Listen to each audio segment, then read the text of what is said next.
O programa a seguir é livre para todos os públicos.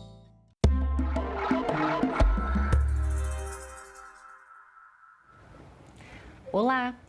Todo mundo ouve dizer que empreender no Brasil é difícil. Empreender no Brasil sendo mulher é um pouquinho mais complicado. E uma empresa de mulheres chegar a exportar produtos já é um outro patamar. Mas não é impossível e tem sido o fator de crescimento de muitos talentos brasileiros. Uma das aliadas é a Apex Brasil, a agência brasileira de promoção de exportações, que tem trabalhado especialmente para ajudar essas mulheres empreendedoras a exportar seus produtos. Eu converso agora com a diretora de negócios da Apex Brasil, Ana Paula Repesa. Ana Paula, seja muito bem-vinda aqui ao Cidadania Mulher. Obrigada, Paula. Boa tarde. Obrigada pelo convite e pelo espaço. Ana Paula, a Apex tem um programa já há um ano, um programa para ajudar a apoiar essas empresas de mulheres. Conta um pouquinho para a gente como é que funciona esse programa e como é que ele começou. Bom, na verdade, quando eu assumi a diretoria da Apex no início do ano passado, eu tive a grata surpresa de perceber que dos 10 gerentes que estavam abaixo de mim, 9 são mulheres. E eu falei, bom, a gente está aqui numa conjunção perfeita de fatores e de possibilidades para que a gente faça com que tudo isso que a gente é capaz de oferecer na Apex também sirva para privilegiar mulheres que não tiveram tanto acesso quanto nós. E foi assim que nós desenhamos um programa que ele é, antes de tudo, um conceito de atuação da Apex, ele é um conceito de como a Apex olha para si mesma, né? Antes mesmo do lançamento desse programa, nós publicamos o compromisso de equidade de gênero da Apex, que prevê que 50% das posições de liderança da agência serão ocupadas por mulheres, que a gente tenha políticas diferenciadas de licença maternidade e paternidade e que também a gente tenha essa visão, essa lente de gênero sobre todas as nossas ações. Então, o programa, na verdade, ele acontece tanto por meio de ações inclusivas, em que são ações que já aconteceriam na Apex, missões comerciais, feiras, treinamentos para exportação, mas que a gente privilegia a entrada de empresas lideradas por mulheres. Então, quando uma empresa liderada por uma mulher se inscreve, ela tem uma pontuação extra para ser selecionada para aqueles programas, né? O que a gente chama aí de uma ação inclusiva mesmo. E também ações exclusivas, então, treinamentos específicos só para mulheres, missões comerciais só com empresas lideradas por mulheres, né? E aí a gente vai equilibrando esses dois tipos de ação ao longo do tempo. Apenas com essa inclusão dessa diferença no tratamento da empresa que se candidata, né, privilegiando as empresas lideradas por mulheres, só no ano passado a gente aumentou em 34% o número de empresas atendidas pela Apex. E nós chegamos a um total de mais de 3 mil, o que ainda é muito pouco, considerando que a gente atendeu 17 mil no ano passado.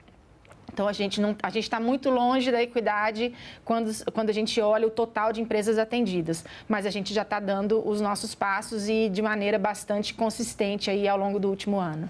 Pois é, nesse primeiro ano, você pode contar para a gente alguma experiência assim, que te marcou de sucesso nesse programa, né, com alguma empresa liderada por mulheres? Bom, são muitos casos. Eu acho que, na verdade, o primeiro grande impacto que a gente teve, né, nós lançamos o programa em junho do ano passado e imediatamente nós tivemos mais de 300 inscrições, 300 empresas interessadas no programa. Então, a gente viu que tinha uma demanda reprimida bastante grande. E ao longo desses 7 meses, né, de junho a dezembro do ano passado, a gente pôde acompanhar alguns cases de empresas lideradas por mulheres muito interessantes. A gente tem um case que eu sempre falo, que é uma empresa de sabonetes de Uberlândia, do interior de Minas Gerais. É uma empreendedora negra que fez o nosso programa de capacitação para exportação, o PIEX, e a partir dali ela viu a potencialidade daquele produto dela, são sabonetes e velas, e ela foi, acho que em 4 ou 5 missões comerciais com a gente ano passado, fazendo rodadas de negócios, vendendo e falando, olha, agora eu quero dominar o mundo, né? Tem um outro case muito interessante, que é uma empresa de São Paulo, que ela fabrica aqueles porta-guardanapos, quando a gente vai, né, enrolar o guardanapo e enfeitar. E ela participou de um outro programa nosso, que é uma capacitação para que as empresárias tenham suas lojas nas plataformas de e-commerce. Então, ela participou do processo com a Amazon. E hoje, esse produto dela é o produto mais vendido na Amazon Estados Unidos. Se você olhar na Amazon Estados Unidos, o produto mais vendido é esse conjunto de porta-guardanapo, com rotulagem em português, inglês, espanhol, mandarim. Então, é uma coisa, assim, impressionante. E aí que realmente mostra que não tem limites, não tem fronteiras, né? Isso que você mostrando esses pequenos exemplos, a gente vê que, às vezes, um negócio pequeno que você talvez nem pense, não tenha nem a pretensão de exportar, quando você vê, já faz o maior sucesso lá fora, né? E o Brasil é expert em mostrar produtos em que o exterior dá muito mais valor até, às vezes, que no próprio Brasil. O Brasil vende bem, mas o exterior vira febre, né? Isso. Na sua avaliação, hoje, a gente tem 15 milhões de microempreendedores no Brasil, entre eles mulheres. Para a mulher, quais são os maiores desafios hoje de empreender no Brasil e também de exportar? Bom, geralmente, né, o empreendimento liderado por uma mulher é um empreendimento de menor porte, né? O que significa que, com isso, ela tem menos garantias para oferecer, por exemplo, para um banco, quando ela vai tentar um crédito, um empréstimo para conseguir comprar uma nova máquina para a linha de produção dela. Então, é notável, pelo mau sentido, né, a dificuldade de acesso ao crédito pelas empreendedoras brasileiras. Se não me engano, hoje, das micro e pequenas empresas brasileiras, as mulheres são donas de 56%, ou seja, a maioria dos empreendimentos de micro e pequeno porte são empreendimentos de mulheres. E aí, se você tem uma restrição ao crédito para um volume tão grande de empresas, como é que a nossa economia vai crescer? Porque eu acho que isso importante, que é importante também a gente ter em mente. Quando a gente está falando do crescimento de uma micro e pequena empresa, a gente está falando de desenvolvimento econômico, porque ela está gerando emprego ali na comunidade dela, ela está reinvestindo naquela comunidade, proporcionando melhores oportunidades para aquele entorno dela, o que muitas vezes numa grande empresa não acontece. A grande empresa ela vai ter um fornecedor, talvez lá no outro estado. A micro e pequena ela está ali na região dela. Então, é realmente uma questão de desenvolvimento econômico. E quando a gente fala, Paula, de exportação, aí, além dessas barreiras que o mercado doméstico já traz e barreiras que a exportação já traz tanto para homens quanto para mulheres, a gente tem realmente essa questão de que muitas vezes as barreiras culturais se mostram mais difíceis de suplantar para as mulheres, né? Então, a gente tem relatos de mulheres que falam, olha, eu não me sinto capaz de negociar com outro país. Não é nem tanto questão do idioma, mas é mais a questão da famosa síndrome da impostora, de achar que não é capaz de negociar com uma outra cultura, né, um outro mercado. Então, a gente também vem trabalhando nisso na Apex, tendo o que a gente chama de capacitações em temas socioemocionais. Que é o fortalecimento dessas mulheres. É o fortalecimento, é esse entendimento que ela tem total condição de estar naquela posição de negociar com qualquer mercado. E, invariavelmente, quando a mulher é dona do seu negócio, ela sabe vender aquele produto, ela sabe falar daquele produto melhor do que ninguém, porque foi ela que concebeu, ela que criou, é quase como se fosse um filho, né? Ela que cria aquilo. Então, não tem ninguém melhor para vender esse produto e falar dele no exterior do que ela mesma. Então, a gente também tem trabalhado muito, não só nessas competências técnicas, então assim, como é que eu formo o preço para exportação? Isso é óbvio, todo mundo tem que saber, homens e mulheres. Mas do ponto de vista, assim, eu caibo nesse lugar da negociação internacional, a gente tem feito esse trabalho bastante forte para que elas se apropriem dessa posição e trilhem aí os seus caminhos. E nessa negociação internacional, você percebe que há um preconceito de fora também com relação a mulheres? Ou não? É mais um medo interno das mulheres? Você sabe que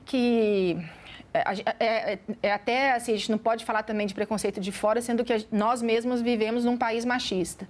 Mas o que eu diria é que, em muitos casos, o que se enfrenta lá fora já é o que se enfrenta aqui. Então, infelizmente, nós já estaríamos acostumadas a lidar com isso. Até hoje, eu não percebi nenhum mercado em que realmente se fale, olha, eu não negocio com mulher, né? Agora, é óbvio que para qualquer negociação, né, eu dei aula de comércio exterior durante 8 anos antes de entrar na Apex, e eu dava aula de negociação intercultural. E eu falava, olha, o primeiro passo numa negociação, quando você está fazendo com outras culturas, é você estudar aquela cultura e entender qual é o hábito deles, né? Tem países que vão preferir uma negociação mais assertiva, outras que vão preferir uma negociação mais longa. Então, para a mulher é a mesma coisa, entender, estudar, mas eu mesma já vivenciei e também já vi mulheres, por exemplo, negociando com países árabes de igual para igual. A gerente do nosso escritório em Dubai é uma mulher, né? É a única gerente mulher que a gente tem até hoje na Apex, de escritórios no exterior, é em Dubai. Então, não existe tanta barreira assim. Entendi. E você falou muito de vender o seu produto.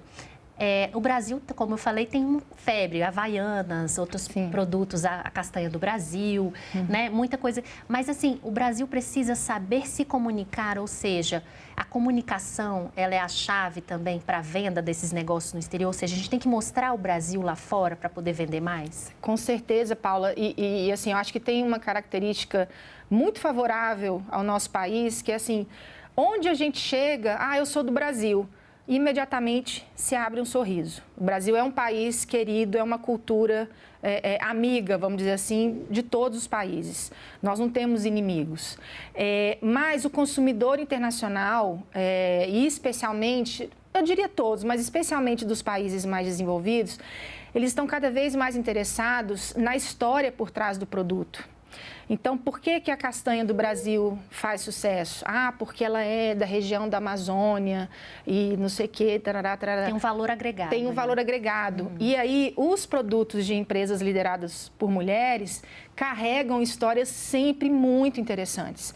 Um outro caso que eu me lembrei, que inclusive, assim, eu fiquei muito emocionada quando eu conheci essas duas empreendedoras. Elas são do interior da Bahia e desenvolveram uma linha de cosméticos para mulheres negras que queiram fazer a transição capilar.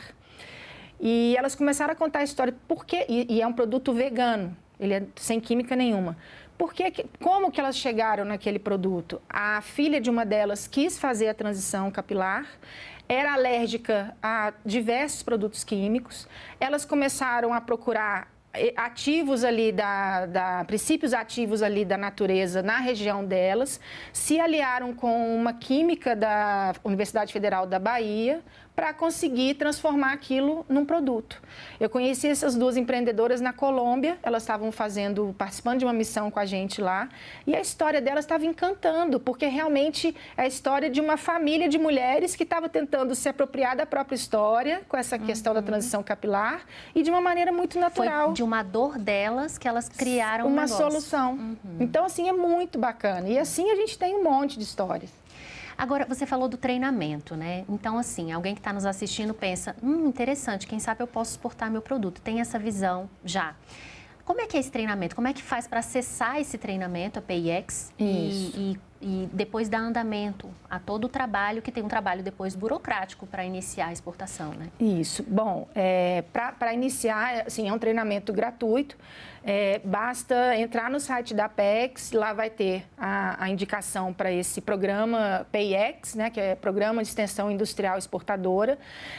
Em cada estado brasileiro, nós temos núcleos que são parcerias da Apex com instituições de ensino locais ou com SEBRAES locais, que têm ali os seus monitores que vão, primeiramente, na empresa fazer um diagnóstico, né, de como é que está a gestão da empresa como um todo, porque isso que eu sempre falo, exportar é, antes de tudo, um processo de gestão dentro da empresa. Não é só uma venda, você vai ter que adaptar a sua produção, o seu rótulo, o seu tempo de entrega, a sua formação de preço, a forma como você recebe o pagamento do seu cliente. Então, a sua gestão tem que estar muito redonda, né, para você se adaptar àquele novo contexto. Então, esses monitores fazem esse diagnóstico e indicam onde precisam ser feitas as melhorias. E aí, as melhorias... Então, vamos supor que o monitor fale, você precisaria aqui de uma nova máquina para produzir. O custo da máquina realmente é do empresário, mas o monitor também vai indicar as linhas de crédito que existem, Banco do Brasil, BNDES e assim vai. E aí é feito esse processo que pode levar de 3 meses a 1 ano e meio, dependendo da condição da empresa. E depois desse processo, a empresa já estaria apta a começar a exportar. Na sequência, a gente tem uma série de outros produtos da Apex que ajudariam a empresa nesse processo de iniciar suas exportações. Então, são essas missões comerciais ao exterior, que a gente chama de jornada exportadora, né? Ou o que a gente chama também de Exporta Mais Brasil, que é quando a gente traz compradores internacionais para ir nessas regiões no interior do Brasil. Conhecer o trabalho em loco. Isso, e fazer as rodadas de negócio. A gente até colocou o site da Apex, porque lá as pessoas podem ter mais informações de como participar desses treinamentos. Isso. Agora, é mais fácil a Apex trazer compradores para o Brasil ou a gente levar para as feiras? Como é que fica essa participação do Brasil? Na verdade, são 2 objetivos diferentes e complementares. A gente precisa estar nas feiras, porque a feira é onde todo mundo se vê, né? O mundo inteiro se vê ali. E se o Brasil não estiver, a impressão que vai passar para o comprador internacional é, aquelas empresas brasileiras não são as melhores, não são competitivas, não tem condição de estar aqui. Então, a feira é um investimento necessário. A feira certamente é mais cara, né?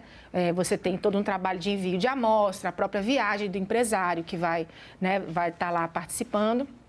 Mas é um nível de exposição muito maior do que quando a gente traz compradores internacionais. Qual é a vantagem de quando a gente traz compradores internacionais? Primeiro que eu acho que essa questão da narrativa, da história, porque ele conhece ali, naquela região, por que existe artesanato de renda no Ceará. Ver toda a linha de produção. Como é o trabalho mais rústico, às vezes. Entende o impacto daquilo, ou até mesmo a gente trouxe também compradores para, antes da tragédia do Rio Grande do Sul, lógico, a gente trouxe compradores para o polo calçadista do Rio Grande do Sul, eles ficaram impressionados com a tecnologia. Nossa, não sabia que no Brasil tinha essa tecnologia toda e tal. Então, a vinda do comprador tem esse lado de cativar, porque você tem a atenção do comprador só para você. Na feira, você está disputando com todo mundo, né? E você consegue ali ter uma negociação mais tete a tete, porque o cara realmente está ali, olhando para você, para a sua empresa, ou no máximo para um grupo de empresas ali daquele polo, daquela região. Então, a gente indica e também essa questão dos compradores para empresas que estejam iniciando suas exportações, porque o custo é menor, você está recebendo, né, o comprador aqui. Mas, de novo, são estratégias complementares. Isso, uma complementa a outra. Isso. E como é que faz para participar desses eventos? Vocês fazem uma seleção, há uma inscrição? Como é que faz para participar dessas feiras? É o próprio empresário que paga essa ida? Como é que a Apex trabalha com isso? Bom, para toda a ação nossa, por ano, Paulo, a gente realiza cerca de 1.100 eventos no mundo inteiro. Então, assim, hoje, dia 10 de maio, tem pelo menos 3 eventos da Apex acontecendo em algum lugar do mundo, né? Sempre vai ter, qualquer dia do ano vai ter de 2 a 3 eventos acontecendo. Para cada um desses eventos, a gente faz os editais de chamamento, né? São eventos em que a gente quer que o maior número de empresas possível participe. Obviamente, dentro das limitações de espaço, orçamentárias, etc. e tal. E aí, para cada evento, a gente já sabe qual é o objetivo daquele evento. Então, vamos pegar o exemplo da feira. Então, a feira, agora, em fevereiro, estive lá em Dubai, na feira de alimentos, a GoFood. A GoFood é uma feira para empresas já maduras, porque a concorrência lá é fortíssima. Então, quando a gente solta o edital de seleção, eu já falo, olha, para empresas que já têm experiência em exportação, já tem que ter o site em inglês, catálogo de preço, etc, etc, etc. E aí, como eu falei no início, empresas lideradas por mulheres que cumpram esses requisitos tem prioridade. Tem prioridade. Elas recebem uma pontuação extra, né? Então, se a gente tiver espaço para 50 estandes, né? Então, nós vamos selecionar 50 empresas. As empresas lideradas por mulheres, elas têm prioridade. E esse ano, por exemplo, 33% das empresas que a gente levou para Dubai eram lideradas por mulheres também. Vocês até ganharam um prêmio, não foi, na ONU, por causa desse programa das mulheres? Foi. Conta pra gente como é que foi, assim... Foi super emocionante. Eu falei que eu acho que eu não lembro de ter ficado tão nervosa na minha vida no momento de receber. Eu acho que é uma responsabilidade enorme. Na verdade, o prêmio ele é do Pacto Global da ONU, né, que é o braço da ONU que lida com empresas privadas.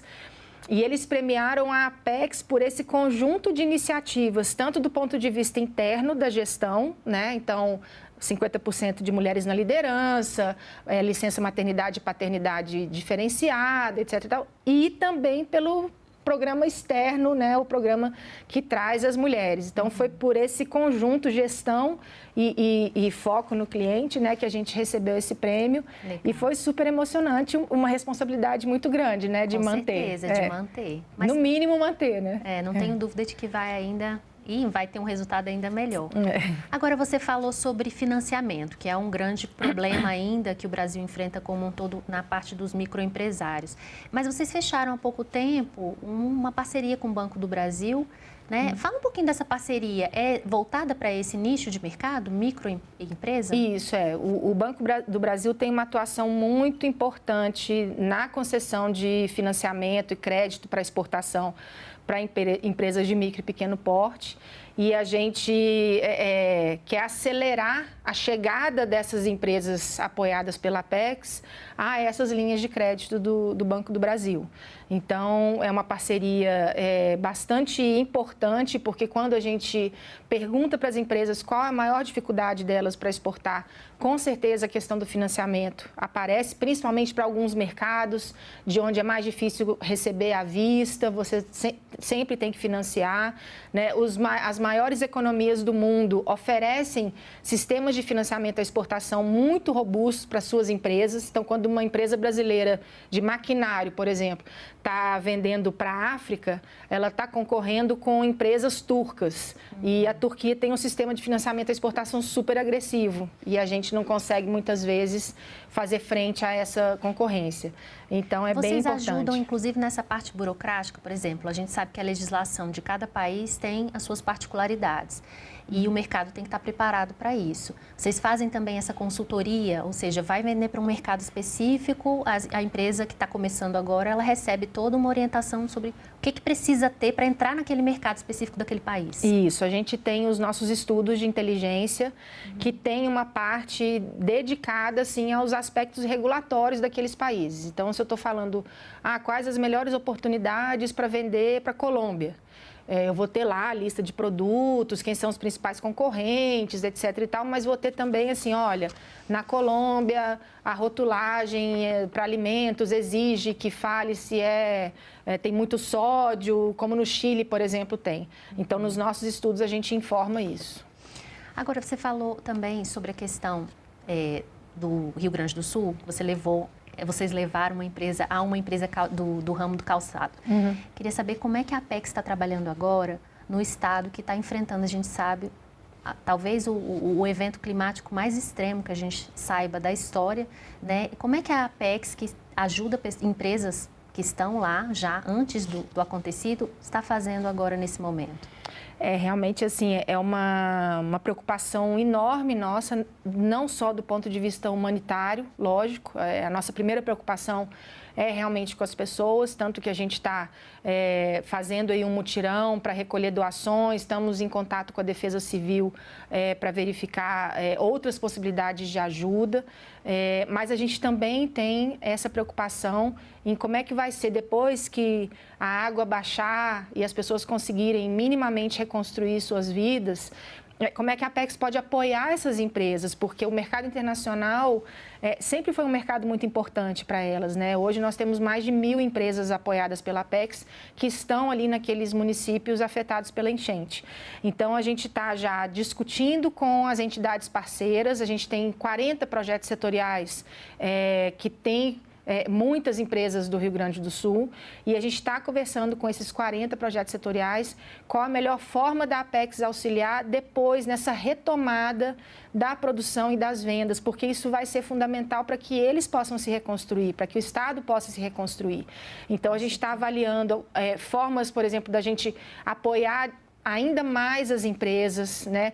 De repente, em algum momento, logicamente, no momento em que isso for possível, fazer uma nova missão de compradores, trazer compradores para cá, né, para que eles possam estar ali novamente com aquelas empresas e que não seja para fechar negócios imediatos, se a produção não tiver... Tem um prazo de carência, né? Exatamente, mas o importante é que, desde o primeiro momento, a gente está com um foco muito grande, primeiro, na questão humanitária e depois em como é que a gente faz o comércio exterior ser um vetor de reconstrução. Exatamente. Acho que esse é o papel da Apex. Para recomeçar. Para recomeçar. Mas primeiro a gente quer ter certeza que todos estão bem, seguros, minimamente alojados novamente, né? Com certeza vai ser crucial para ajudá-los.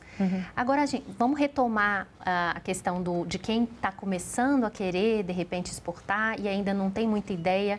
Vamos fazer um pequeno passo a passo, né? A primeira coisa é entrar no site da Apex. Isso. Entrar no site da Apex, procurar quando é que vai ter um novo treinamento. O PIEX, ele fica aberto o ano inteiro. Então, a empresa pode se cadastrar e já ver ali qual é o núcleo mais próximo. Um outro ponto importante, a gente também oferece o PIEX virtual. Foi uma modalidade que a gente começou na época da pandemia, mas a gente continua porque muitas vezes é o mais prático para o próprio empresário, tá? Então, existe também essa possibilidade de que os monitores façam esse atendimento de forma virtual. Então, é ele localizar qual é o núcleo mais próximo dele, se inscrever e o atendimento ele é imediato, não vai ser necessário esperar uma nova turma começar, porque não é nem turma, é realmente individualizado o atendimento, porque cada empresa tem a sua necessidade, né? Obviamente que podem ter palestras mais gerais, mas o atendimento é individualizado. E aí ele passa por essa monitoria, por essa consultoria, né? E a partir dali ele já estaria apto a começar a exportar. E aí, ele entrando no PIEX, ele já entra na nossa base de clientes. Então, uma próxima feira, uma próxima missão que for ter e que for do setor dele, ele vai receber. Ser convidado para, de repente, participar, se tiver os pré-requisitos. Exatamente, exatamente. Muito interessante. Espero que esse programa ajude muita gente aí que tem essa ideia. E as mulheres são muito resilientes e querem sempre desafios. Então, quem sabe, com certeza, é o próximo passo de muitas empresas, né? Com certeza, com Ana certeza. Paula, agradeço muito sua presença aqui no Cidadania Mulher. Foi um prazer e sucesso nesse programa tão inovador que é da sua autoria, né? É da nossa, é da casa. Legal. Obrigada, Paula. Foi um prazer também. E para quem precisar de mais informações sobre a Apex, o nosso site está à disposição, nossas redes sociais também. E a gente quer realmente atender o maior número de empresas possível. A gente acredita fortemente que o comércio exterior é um vetor de desenvolvimento e a Apex está aqui para ajudar as empresas a trilharem esse caminho. Muito bom.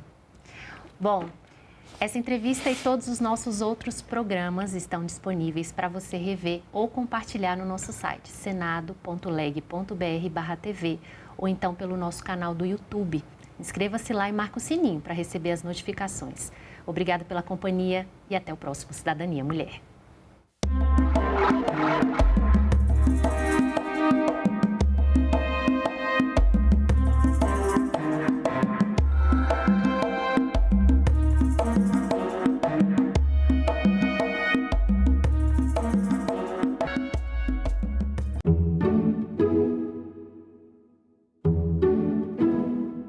Estudos relatam que a metade dos alunos já demonstram que ficam mais dispersos a partir do uso do celular dentro da sala de aula. O senhor relaciona o abuso ou o uso excessivo de telas ao jogo? Eu acredito que é uma teia muito perigosa. Salão Nobre, hoje, 8 horas da noite, aqui na TV Senado. Antes eu trabalhava de carteira registrada, né? Que eles falam CLT.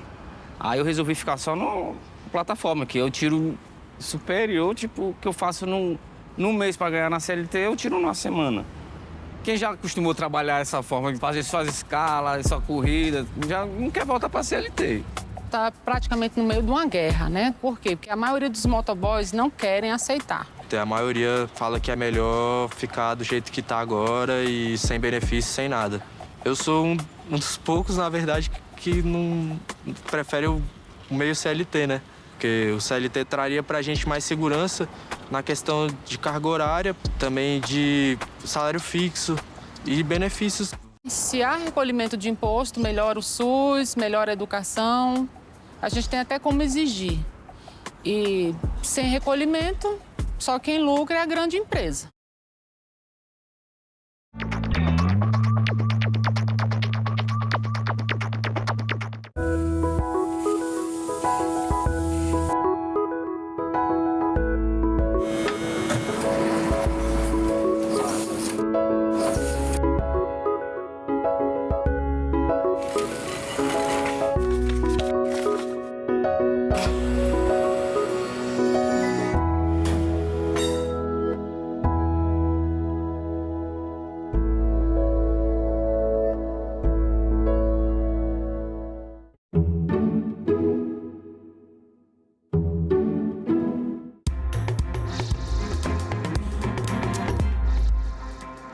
Olá, bom dia. Quarta-feira, 5 de fevereiro, o Senado Notícias está no ar. Com a eleição da mesa do Senado e a abertura dos trabalhos legislativos, as atenções agora se voltam para a definição das presidências das comissões permanentes da Casa. A ocupação das presidências de comissões permanentes segue o critério da proporcionalidade. Os partidos com maior bancada têm prioridade na escolha das comissões que querem presidir. Mas essa definição também leva em conta os acordos partidários. Das 16 comissões permanentes, pelo menos 9 já têm indicações das lideranças.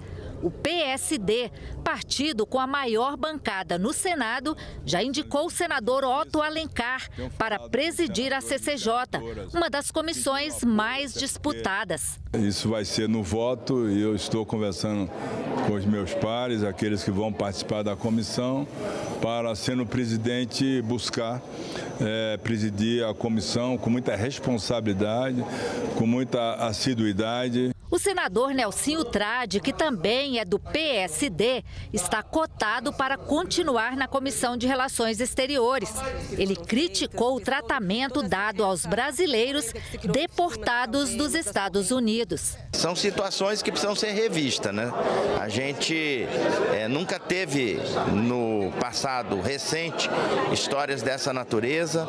Essas pessoas são brasileiros, são pessoas que não têm antecedentes criminais, são pessoas que foram atrás de sonhos e que precisam ser respeitadas.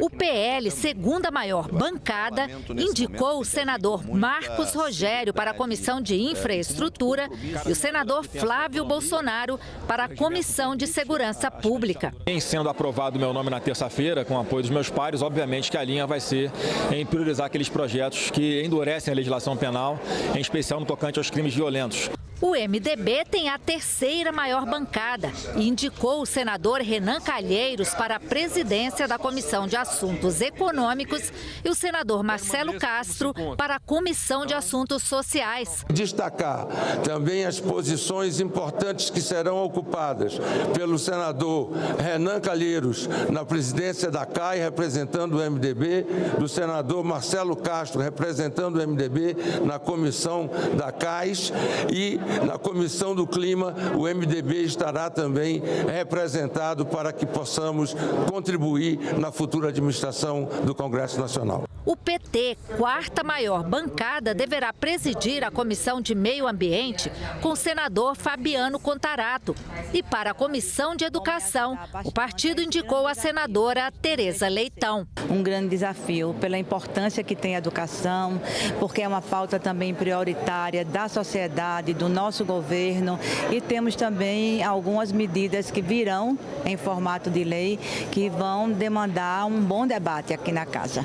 O Partido Republicanos deverá ocupar a Comissão de Direitos Humanos e a indicada é a senadora Damares Alves. O que a gente quer fazer lá? Nós queremos fazer uma revisão no Estatuto do Idoso, nós queremos fazer uma discussão séria, essa vai ser a prioridade, sobre a proteção da pessoa idosa no Brasil. Nós queremos avançar mais na pauta da proteção da infância também, e a gente ainda tem alguns segmentos muito invisibilizados no país. Por exemplo, as marisqueiras, que é considerada de povos tradicionais, as quebradeiras de coco, as castanheiras. Nós queremos trazer esses movimentos que ainda precisam ser, de uma certa forma, mais alcançados com direitos humanos e com políticas públicas, para a gente fazer uma discussão. O Código Eleitoral que está valendo no Brasil é de 1965, mas o país mudou muito nesses 60 anos, o próprio Código também. Por isso, está em debate no Senado o projeto de um novo código que reúne e atualiza a legislação eleitoral do Brasil. A repórter Isabela Dutra traz os detalhes. O projeto do novo Código Eleitoral está pronto para ser votado na Comissão de Constituição e Justiça do Senado. O novo relatório do senador Marcelo Castro foi protocolado poucos dias antes do recesso parlamentar, em dezembro. Tem 205 páginas e quase 900 artigos. Os dois relatórios anteriores receberam 144 emendas. Hoje, quando uma pessoa quer uma informação sobre a legislação eleitoral, ele tem que procurar e saber onde procurar em 7 leis. Se o código for aprovado, promulgado, sancionado, publicado, nós teremos uma única lei tratando de toda a legislação eleitoral e partidária. O atual Código Eleitoral tem quase 60 anos. Foi sancionado em 1965 pelo então presidente Castelo Branco. O que é necessário nesse momento é que haja uma reunião desses diplomas normativos, atualizando o Código Eleitoral, suprimindo aquilo que já não faz mais sentido e trazendo assuntos que são prementes, que são importantes, como a participação efetiva das mulheres, como a questão das inelegibilidades. A lei da ficha limpa, ela pode ser aprimorada. O texto já passou por várias mudanças, principalmente com a promulgação da Constituição de 88. O projeto do novo código é dividido em 23 livros, que falam sobre normas eleitorais, direitos e deveres fundamentais dos eleitores, voto e liberdade de exercício do voto, partidos políticos, inelegibilidade e fiscalização, entre outras questões. Algumas das principais alterações são: reserva de 20% das cadeiras para candidaturas femininas nos legislativos federal, estaduais e municipais. Se o percentual não for alcançado, o relatório determina que o candidato eleito na última vaga seja substituído pela candidata mais votada do mesmo partido. O prazo máximo de inelegibilidade ou impedimento de disputar eleições não pode passar de 8 anos. Se o registro for cassado na eleição, a contagem desse prazo começa em 1º de janeiro do ano seguinte e não mais a partir do dia da eleição. Em caso de inelegibilidade depois de uma condenação por crime, como prevê a lei da ficha limpa, a data da decisão judicial marca o início do prazo. Quem se tornou inelegível, ele estará inelegível por 8 anos e passará 2 pleitos sem disputar a eleição. Então, se ele concorreu a um cargo em eleições gerais, ele vai passar 2 eleições gerais fora do pleito. Se ele concorreu a uma eleição municipal, ele vai passar 2 eleições municipais fora da disputa. O texto também fixa regras para a distribuição das vagas nas eleições. Só participará do preenchimento das vagas o partido político que alcançar, que fizer o quociente eleitoral. Suponhamos que o quociente eleitoral de um determinado estado para deputado federal seja 200 mil votos. Então, só será eleito, o partido só terá representantes se ele fizer mais de 200 mil votos. E o candidato só será considerado eleito se ele tiver pelo menos 10% do quociente eleitoral. Ou seja, se ele tiver 10% de 200, se ele tiver pelo menos 20 mil votos. E também quarentena para categorias como juízes e policiais. Se quiserem se candidatar, terão que deixar os cargos 4 anos antes das eleições. A pessoa não pode ser juiz e político, não pode ser promotor e político, não pode ser militar e político. Quer ser político? Tem problema. Abandona a magistratura, abandona o Ministério Público, abandona a carreira militar e vai ser político. Não é proibido, mas as duas coisas não dá certo. Marcelo Castro também é relator da proposta de emenda à Constituição que proíbe a reeleição dos chefes do Poder Executivo. Ele deve apresentar seu parecer na CCJ logo após a votação do novo Código Eleitoral. A PEC ainda aumenta os mandatos de prefeitos, governadores e presidente para 5 anos, com eleição num único dia. Os mandatos de senadores passariam para 10 anos. Eu acho que a reeleição, o Instituto da Reeleição aqui no Brasil, ele não tem funcionado corretamente. Um mandato de 5 anos é um mandato suficiente para que se realize, vamos dizer assim, os objetivos de governo daqueles que ascenderam e assegura aquilo que é fundamental da democracia, que é a alternância do poder. Passar para 5 anos e proibir a reeleição vai ser muito melhor para o Brasil, porque o presidente vai trabalhar os 5 anos pelo Brasil e não vai ter essa cenoura da reeleição acenando para ele, e ele vai ter que realmente não pensar em reeleição. É uma economia financeira para o país e também eu acho que fortalece a própria democracia, que todos estarão envolvidos na busca de eleger o seu presidente, o seu governador, o seu deputado, o seu prefeito. Os senadores devem analisar este ano propostas que ampliam a licença maternidade e a licença paternidade. Uma proposta de emenda à Constituição e 5 projetos de lei que tratam do assunto estão em tramitação nas comissões da Casa. A chegada do segundo filho na família Braga alterou a rotina da casa. Theo tem apenas 30 dias de vida e, como todo recém-nascido, precisa dos cuidados básicos. Trocar fraldas, mamar, tomar banho, ir ao médico, receber vacinas. Mas os 5 dias de licença paternidade que os trabalhadores têm direito no Brasil tornam o suporte do pai, Fernando, ao bebê, à esposa e aos serviços domésticos um desafio. 5 dias, assim, a gente acaba deixando o bebê, um recém-nascido, muito... ainda acostumando com a rotina, com a casa, são os primeiros dias, fora do útero da mãe, onde ele esteve ali durante 9 meses. Então, dói muito o coração ter que partir, voltar para o trabalho, sabendo que a mãe está sobrecarregada, existe ali uma descarga emocional muito grande envolvida. Os hormônios estão à flor da pele e a gente sente bastante porque a gente sabe que poderia estar ajudando mais em casa, mais com os afazeres, dando um apoio maior. Infelizmente, a licença paternidade atual, com duração de apenas 5 dias em muitos casos, não permite que o pai se envolva de maneira significativa nesse período tão desafiador para todos. Essa limitação dificulta o desenvolvimento do vínculo com o bebê e sobrecarrega a mãe, além de perpetuar uma divisão desigual de responsabilidades. Quando a Constituição Federal foi promulgada em 1988, a licença paternidade e maternidade foram garantidas como direito dos trabalhadores. A Constituição fixou em 120 dias o tempo da licença maternidade, mas deixou para o Congresso a tarefa de estabelecer o tempo da licença paternidade por meio de lei.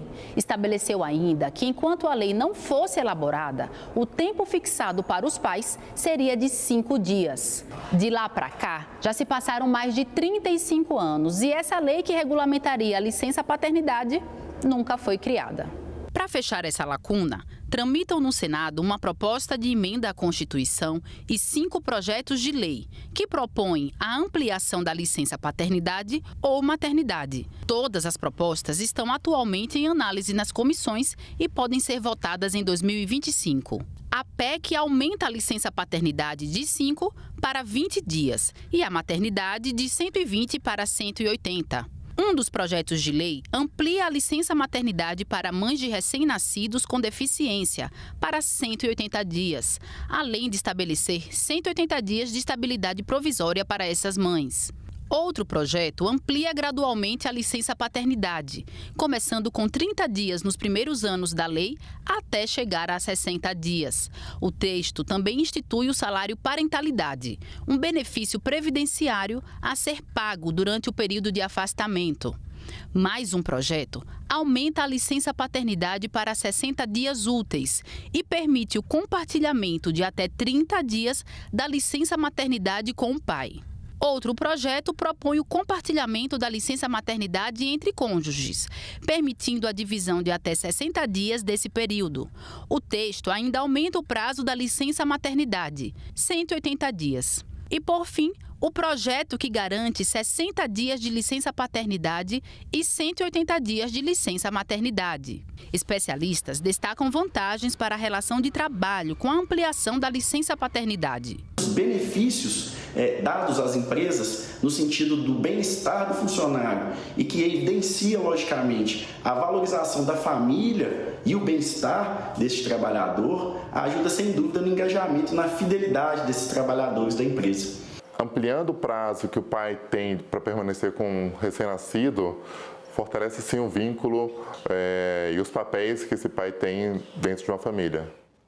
Neste ano, a COP30, Conferência do Clima, vai acontecer no Brasil, em Belém do Pará, em novembro. O senador Confúcio Moura, membro da Comissão de Meio Ambiente, critica o negacionismo das mudanças climáticas e se mantém confiante de que será obtido um acordo internacional na conferência. Entre 11 e 21 de novembro deste ano, Belém será a capital mundial do meio ambiente. A cidade recebe a COP30, 30ª Conferência das Partes das Nações Unidas sobre Mudança Climática. São esperados representantes dos 193 países e 5 territórios que têm presença na Organização das Nações Unidas, a ONU. Cerca de 40 mil pessoas de todo o mundo estarão na cidade. O evento é numa cidade que não é assim, propriamente top de linha para esses grandes eventos dessa natureza. Poderia se pensar em São Paulo, poderia pensar no Rio de Janeiro, mas nós fomos colocar justamente Belém do Pará para ser esse evento importante. Que ali, por mais carências que possa existir, vai mostrar a nossa realidade prática, né, e real. A COP30 acontece quando o mundo se vê diante de uma encruzilhada climática. 2024 foi o ano mais quente registrado na história, superando em mais de 1,5 graus a temperatura média do planeta antes da era industrial, iniciada no século XIX. Esse é o limite estipulado pelo Acordo de Paris, assinado na COP21 em 2015. Tem muita gente negacionista que acha que isso não existe, isso é fantasia, isso é criação humana. Não é, gente. Isso é uma realidade. E possa, assim, daqui sair acordos internacionais, tratados muito bem feitos, subscritos por vários países que avancem bastante. Esse é o papel que o Senado deve estar presente neste evento, lá, firme e forte, mostrando uma posição altaneira do Brasil no enfrentamento às mudanças climáticas. Nós ficamos por aqui. Você pode rever as reportagens desta edição na nossa página na internet, senado.leg.br/TV. Obrigado pela companhia. Continue sintonizado aqui na TV Senado.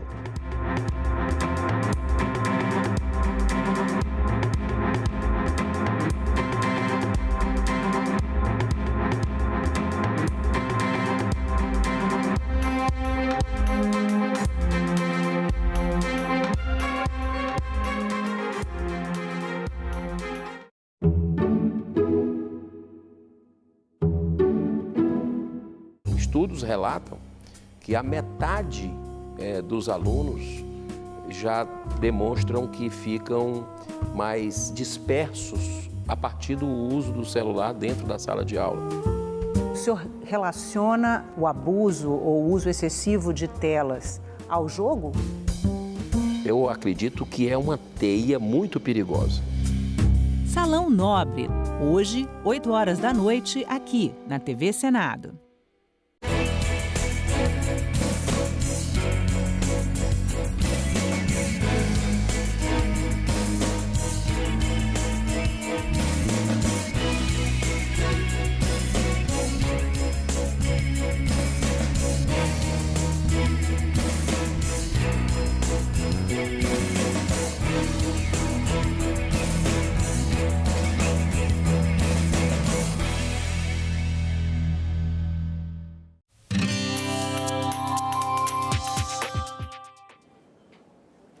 Olá, eu sou a Carla Benevides e no programa Argumento de hoje nós vamos conversar com o senador Plínio Valério, do PSDB do Amazonas, sobre a venda de uma mineradora na Amazônia para uma empresa chinesa. Senador, obrigada pela sua presença. Já vou começar perguntando para o senhor quais são os minérios que são explorados por essa mineradora. O senhor tem feito críticas a essa venda. Explica para a gente quais são os seus receios e as suas preocupações. Mas primeiro dizer que bom estar de volta.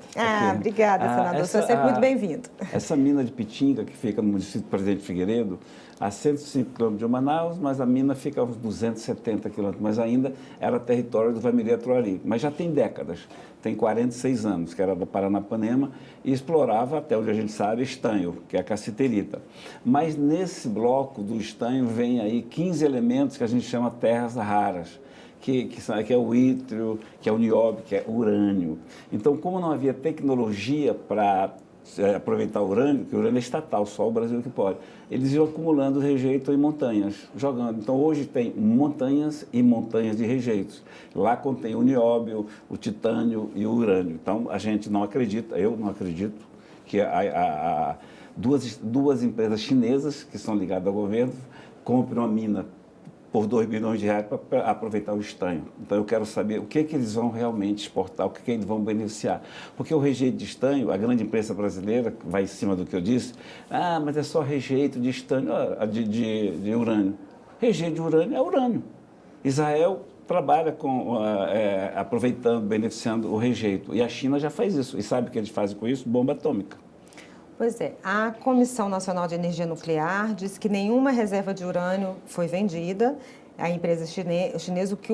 O que aconteceu foi a venda dessa empresa de mineração Taboca, que opera nessa mina de Pitinga, que o senhor citou, e que ela faz a extração de cassiterita, nióbio e tântalo, além de produzir estanho refinado. Embora a área explorada mantenha resíduos de urânio, esses resíduos são descartados e monitorados pelas indústrias nucleares do Brasil. Isso tudo, a coisa funcionando tudo direitinho. Então, a gente quer saber se esse monitoramento vai continuar, se ele existir, se vai continuar. Ou se vão também mandar, junto com esse bloco, junto com a cassiterita, outros elementos.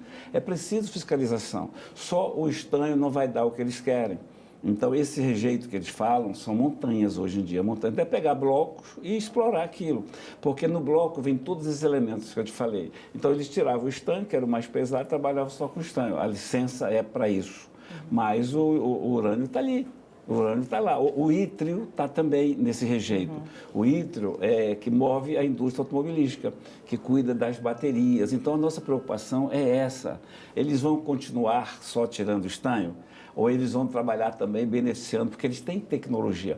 Aí você diz, a agência, não, mas a indústria diz, não, mas isso é estatal, só o Brasil pode. Teoricamente, só o Brasil pode, teoricamente. Mas eu sou da Amazônia, eu nasci, cresci, vivendo a gente sendo roubado. Então a gente vai realmente fiscalizar, a gente vai querer saber. O senhor vai lá, né? Mas tem um artigo na Constituição que diz que acima de 50 módulos são alguns hectares, tem que passar no Congresso Nacional. Então, veja bem, foi vendido para o Peru, que vendeu para a China e não passou aqui. Nós estamos falando de muitos hectares, então teria que ter passado no Congresso Nacional. E eu quero saber por que o Ministério Público não monitorou, por que o IBAMA, por que a FUNAI. Ninguém disse nada, ninguém diz nada. Então, quando ninguém diz nada, a gente pode levantar suspeitas. E se diz que acima de 50 motos tem que passar aqui, eu, como congressista, me sinto lesado. Eu sou congressista e não passou no Congresso. E é um direito líquido e certo meu de ter analisado e ter votado nisso. E não passou aqui. Vamos saber por que não passou. Ah, não era necessário. A Constituição diz que é necessário. Acima de 50 módulos para vender para estrangeiro tem que passar no Congresso Nacional e não passou. Acima de 50 módulos, mas qualquer mineral? Acima de qualquer mineral. Qualquer mineral o estrangeiro só pode comprar. E esses módulos que eu te falo, 50 módulos, dá mais ou menos lá em Figueiredo, porque cada um tem seu módulo, dá mais ou menos 4 mil hectares. Nós estamos falando aí de, mais de 100, de 200 mil hectares. Então, veja bem, o que levou o Ministério Público a não dizer nada? Ah, então a venda foi legal. Sim, foi legal, mas a Constituição diz que tem que passar por aqui. E não passou. Em nenhum momento passou aqui. E eu estou lesado como congressista, como representante do Amazonas, eu me sinto ferido no meu direito líquido e certo de ter analisado, que a Constituição me garante esse direito. A Constituição diz que o urânio é monopólio da União, não pode ser explorado por empresa privada, seja ela brasileira ou estrangeira. O senhor vai a essa mina, vai fazer visitas, o senhor pretende... Que ações o senhor pretende tomar como senador? Vai ao Ministério Público, vai ao governo? O que o senhor pretende fazer? Desde o começo, a exportação de estanho deixa alguma coisa no Estado. Eu procurei saber, sabe qual é a isenção que a mina de Pitinga tem de incentivo fiscal? 96%. Então, 96% ele não recolhe, só deixa 4% para o Estado. Eu quero saber o volume disso, que é irrisório, o volume disso. Então, a gente precisa saber criar uma maneira, criar esse estardalhaço todo, para que, pelo menos lá na frente, nós possamos gozar de tributos. E uma coisa muito séria que está acontecendo. Os incentivos da Zona Franca, que vocês acabaram de ver agora, essa confusão, Zona Franca, ele só prevê para a indústria. A mina não é indústria. E ela está beneficiada. Então, a gente vai saber onde é que foi isso, porque, onde esse nó foi desatado, onde deram um nó. Eu pretendo ir visitar sim para ver se essas montanhas existem e ver em loco o que é que eles estão fazendo com o bloco, se realmente tiram só estanho. Eu não conheço, um geólogo deve me acompanhar. Eu suspeito sim, aqui não é nenhuma irresponsabilidade, eu suspeito sim de que não sai só o estanho há muito tempo. Vem ouro também ali. Então, não havia tecnologia para separar. Hoje há tecnologia para separar os rejeitos de urânio e beneficiar o urânio. Israel fez isso, a China faz isso.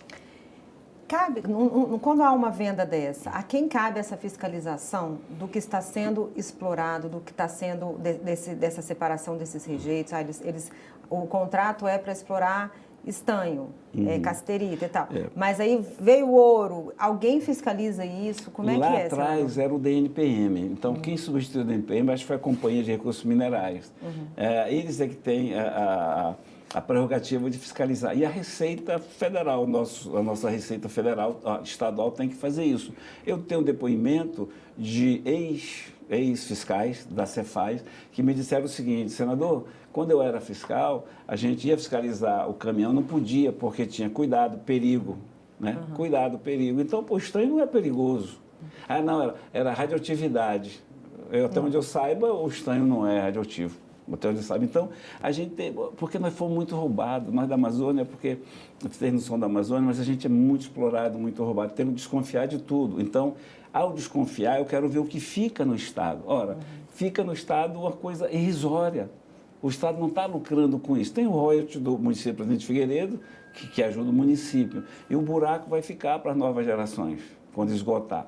Eu não acredito que você tendo montanhas de rejeitos e lá contém urânio, nióbio, ítrio, tântalo, você vai se conformar só com o estanho. Ah, mas senador, eles vão se conformar. Os chineses não vão se conformar.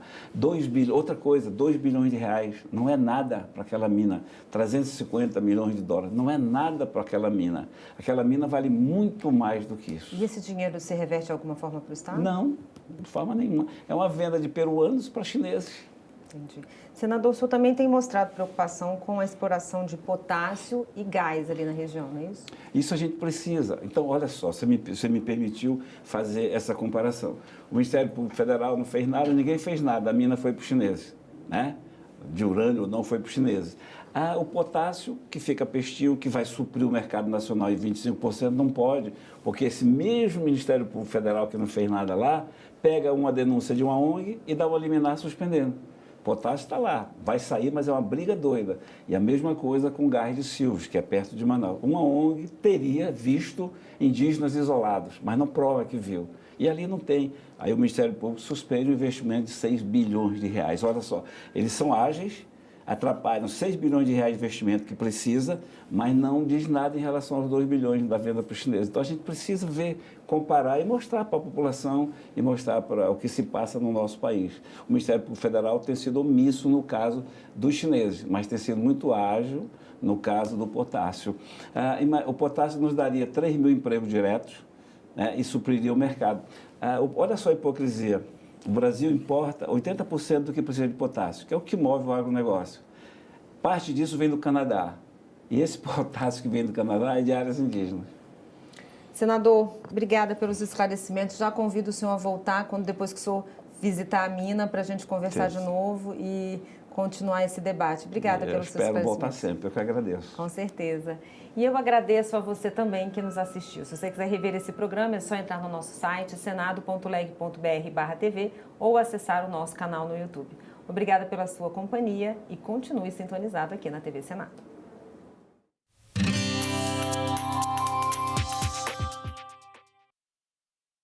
O que levou uma rede de supermercados na França a suspender a compra de carne do Mercosul? Como isso afeta os produtores brasileiros?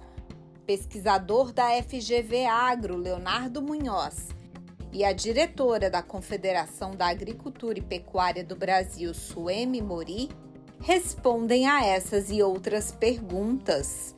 TV Senado Live, nesta sexta, 8h30 da noite.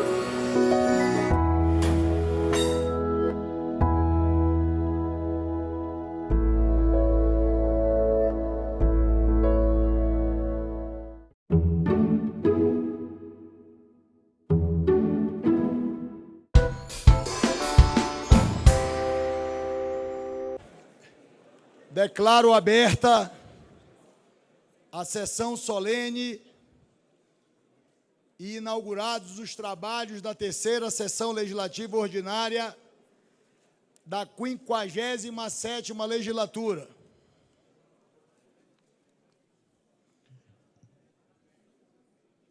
Compõe a mesa com esta presidência o excelentíssimo senhor presidente do Supremo Tribunal Federal, ministro Luiz Roberto Barroso. O excelentíssimo senhor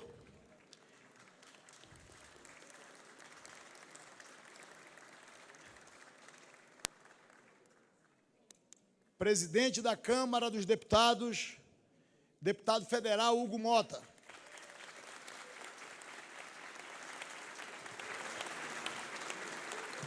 O senhor ministro de Estado, chefe da Casa Civil da Presidência da República, ministro Rui Costa.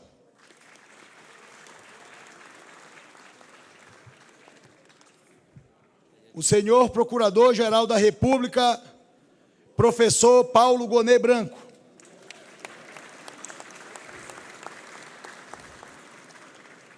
O senhor primeiro secretário do Congresso Nacional, deputado federal Carlos Veras.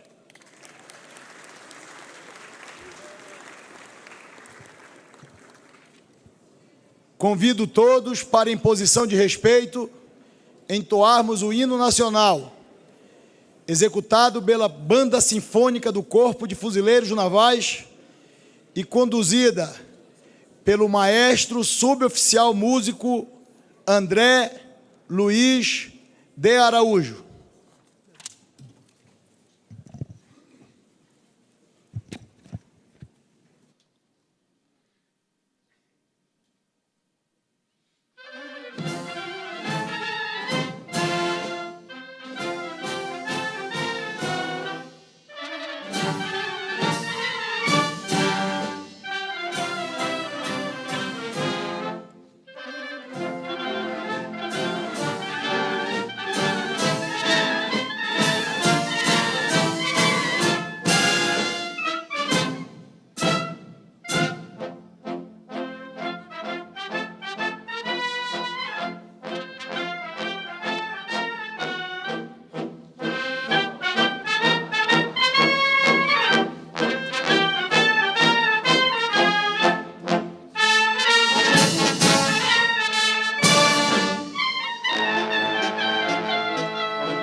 Gostaria de registrar a presença dos senhores e senhoras embaixadores, encarregados de negócios e representantes diplomáticos dos seguintes países: Alemanha, Angola, Argentina, Camarões, Canadá, Equador, Espanha, Cuba, Haiti, Irã, Itália, Líbano, Marrocos, Paraguai, Portugal, Reino Unido, Sérvia, Trinidade e Tobago, Ucrânia e Vietnã.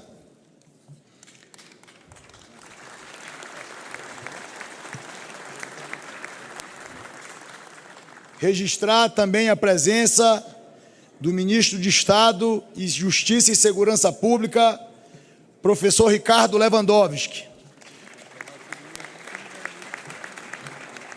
Senhor ministro de Estado do Trabalho e Emprego, Luiz Marinho. Senhor ministro de Estado, chefe da Secretaria-Geral da Presidência da República, Márcio Macedo. Senhor ministro de Estado, chefe da Secretaria de Relações Institucionais da Presidência da República, deputado federal Alexandre Padilha. Senhor ministro do Supremo Tribunal Federal, Alexandre de Moraes. Senhor ministro do Supremo Tribunal Federal e decano, Gilmar Mendes. Senhor presidente do Superior Tribunal Militar, ministro, tenente brigadeiro do ar, Francisco Joseli Parente Camelo. Sua Excelência, o senhor ministro e também corregedor do Conselho Nacional de Justiça e ministro do Superior Tribunal de Justiça, Mauro Luiz Campbell Marques. E representando o presidente do Tribunal de Contas da União, Sua Excelência o ministro vice-presidente Jorge Oliveira.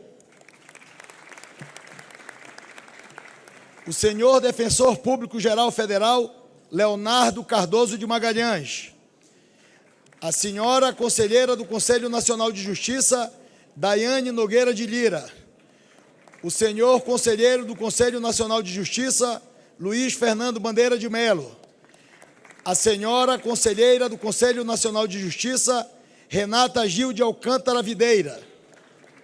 Representando o governador do estado de Sergipe, a assessora da Secretaria Especial de Representação, senhora Cecília Prado de Salles. Convido Sua Excelência o senhor ministro de Estado, chefe da Casa Civil da Presidência da República, ministro Rui Costa, para proceder à entrega da mensagem do Poder Executivo ao Congresso Nacional Brasileiro.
Me perdoem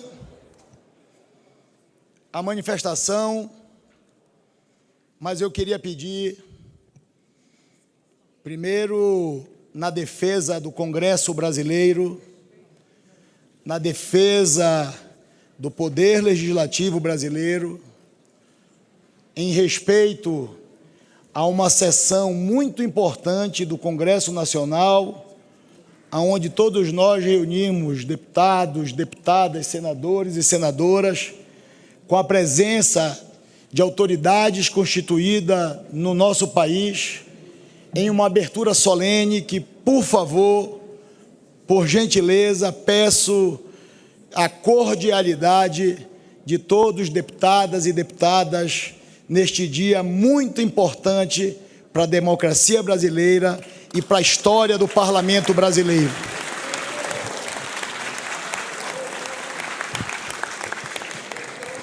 Convido o senhor primeiro secretário da mesa do Congresso Nacional, deputado federal Carlos Veras, para proceder à leitura da mensagem do Poder Executivo.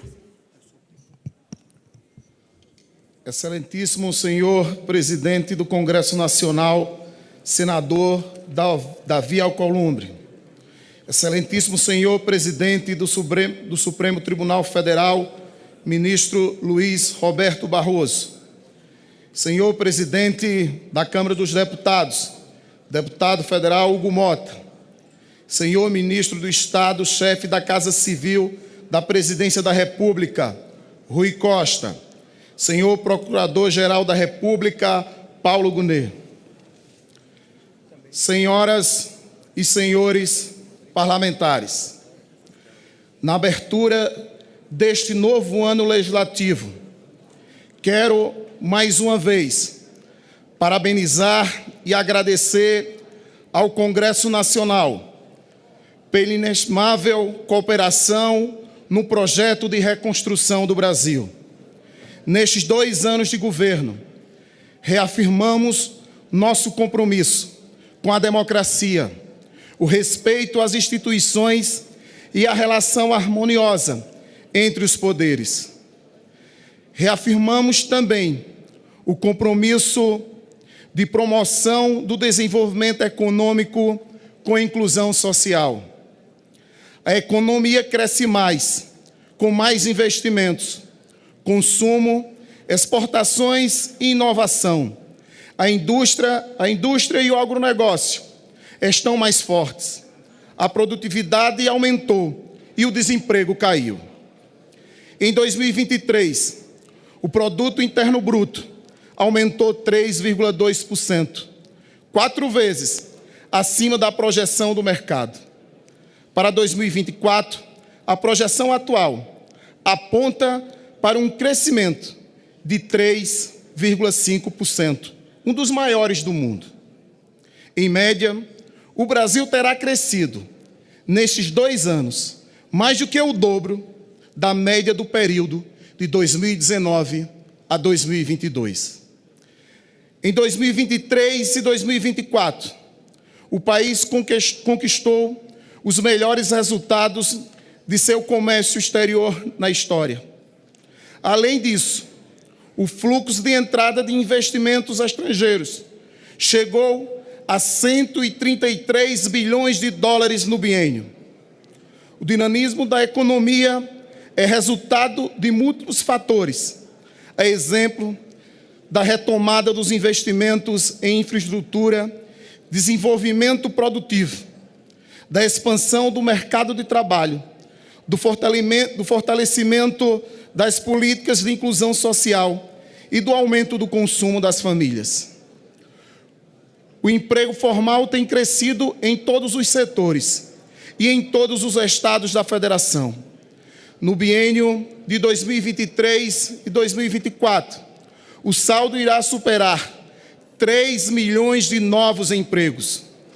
O conjunto de ocupados chegou ao final de 2024 em um patamar recorde, assim como a massa de rendimentos do trabalho. O desemprego está nos menores níveis da série histórica. O salário mínimo voltou a ter ganhos reais e continuará subindo acima da inflação de forma sustentável. Programas como o Desenrola e o Acredita têm apoiado a redução do endividamento e ampliado o acesso ao crédito para as famílias e os pequenos empreendedores. O incentivo ao empreendedorismo. Aliás, é uma das marcas do nosso governo. Em 2024, mais de 4 milhões de pequenos negócios foram formalizados, superando todas as marcas anteriores. Para a parcela mais vulnerável da população, o Bolsa Família fez, em 2024, a maior transferência da história, 170,4 bilhões de reais. Outra boa notícia, 1,3 bilhão de famílias saíram do Bolsa Família após aumentar a sua renda. Quando assumimos a presidência, o Brasil estava de novo no mapa da fome, com 33 milhões de pessoas em situação de insegurança alimentar. Em apenas 2 anos, 24,4 milhões de brasileiros ficaram livres do pesadelo da fome. Chegaremos em 2026, tendo retirado o país, mais uma vez, do mapa da fome.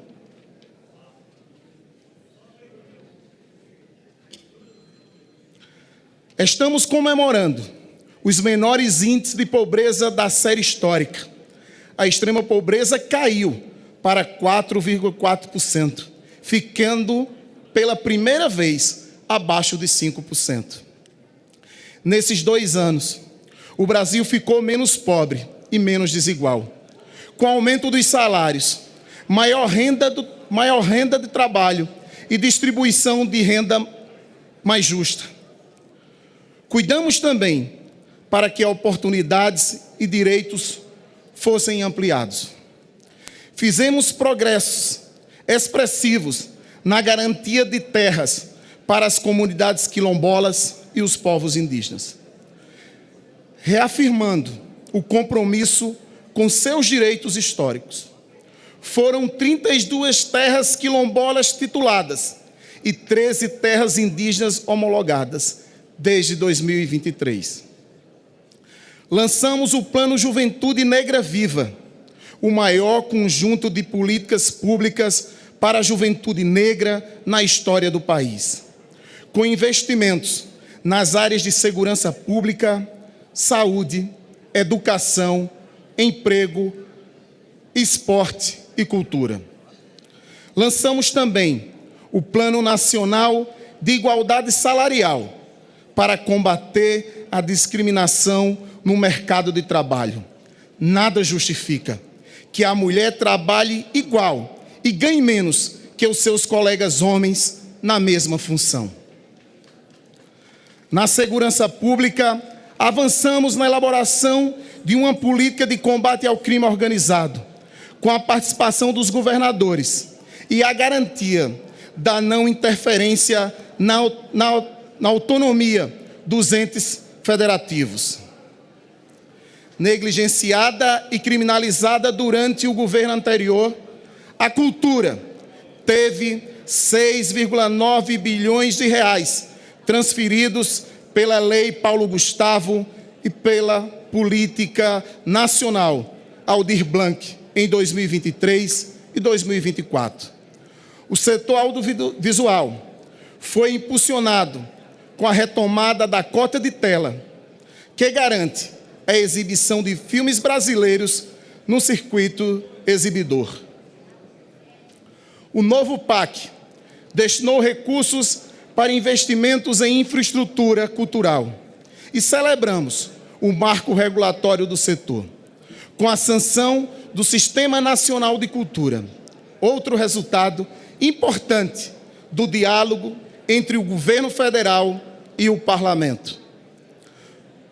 No ano que passou, reafirmamos nosso compromisso com a revitalização da indústria naval, com o lançamento do programa Nova Indústria Brasil, NIB. A NIB impulsiona o desenvolvimento do país com medidas direcionadas ao setor estratégico.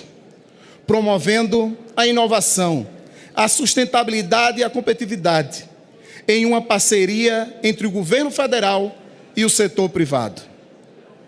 Ao mesmo tempo em que investe em produtividade e na transformação digital, o programa redefine o papel do Brasil no comércio global. São investimentos em setores como a indústria automotiva, construção tecnológica da inovação e comunicação, transmissão energética, bioeconomia, siderurgia e complexo industrial da saúde, além de cadeias agroindustriais sustentáveis e digitais, fundamentais para a segurança alimentar, nutricional e energética do país.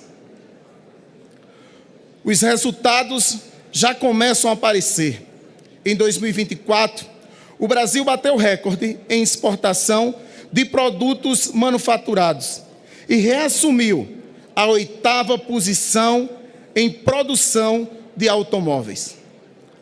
O apoio aos investimentos no setor rural também bate recordes. O Plano Safra 2024-2025 disponibilizou para o agronegócio o maior volume de recursos da sua história, 400,6 bilhões de reais.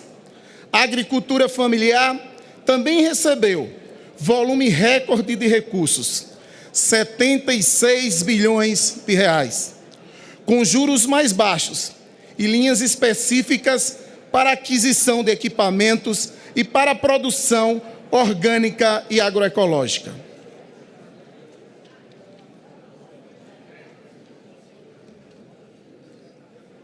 Em 2024, os efeitos do novo PAC foram expressivas. O investimento público em infraestrutura chegou a 67,2 bilhões de reais, um crescimento de 58,5% em relação a 2022. O investimento total, público mais privado, chegou a 259,3 bilhões, o maior volume dos últimos 14 anos, explicitando a importância do setor público voltar a dispor de uma carteira estruturada de investimentos, estimulando a ação do setor privado. Os resultados do novo PAC, em termos de qualidade da infraestrutura e de quantidade de vida da população. O resultado do novo PAC, em termos de qualidade da infraestrutura e da qualidade da vida da população, já começaram a aparecer. O programa Minha Casa Minha Vida, por exemplo, contratou em 2024 o total de 604,54 mil moradias, o maior número da série histórica. O programa Cisternas também voltou. Em 2023 e 2024, o governo federal contratou 133,5 mil cisternas e outras tecnologias de acesso à água e já entregou 54,2 mil unidades. Em 2024, o investimento em manutenção e restauração rodoviária ultrapassou 10 bilhões, aumento de 64% em relação a 2022. Como resultado, o Brasil tem hoje 75% das rodovias federais consideradas em bom estado, contra apenas 52% em 2022. Os bancos públicos retomaram o papel de indutores do desenvolvimento. Nesses 2 anos, o Banco Nacional de Desenvolvimento Econômico e Social, o BNDES, a Caixa Econômica Federal, o Banco do Brasil, contrataram 95,8 bilhões, o equivalente ao dobro dos 4 anos do governo anterior. A Petrobras também voltou a acreditar no Brasil. Em 2023 e 2024, a empresa investiu, em média, 13,6 bilhões de dólares, uma alta de 81% em relação aos 4 anos anteriores. Nesses 2 últimos anos, os investimentos privados nos portos brasileiros tiveram um aumento de 203% em relação ao período de 2019-2022.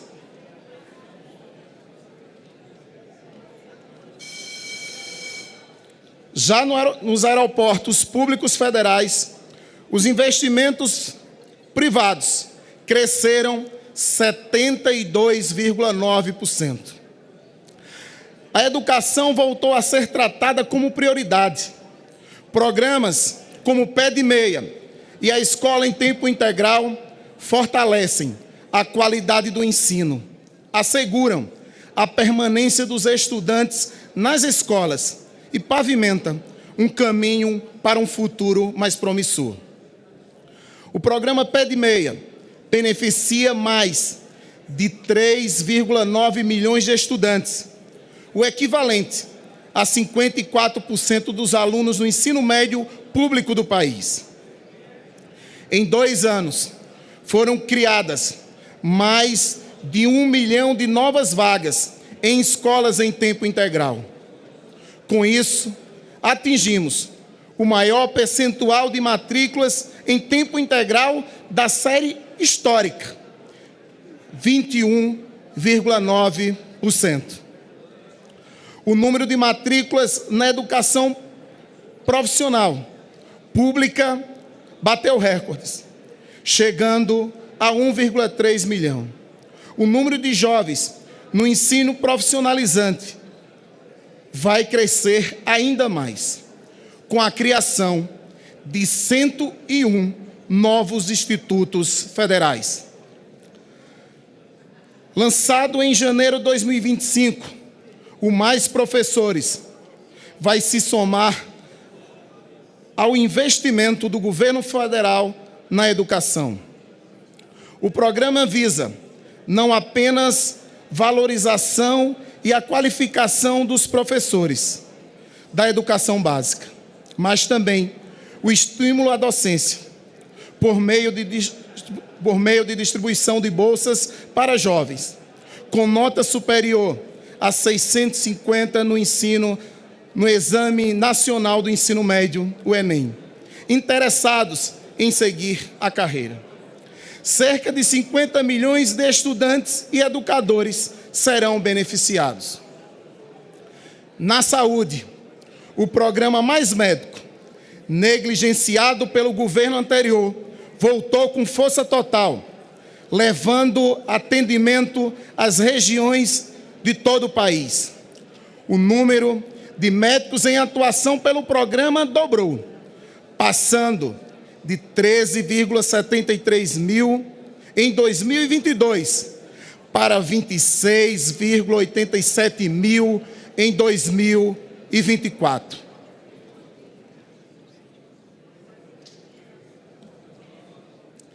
Retomamos com êxito o Programa Nacional de Imunização, que fez do Brasil referência mundial em vacinação.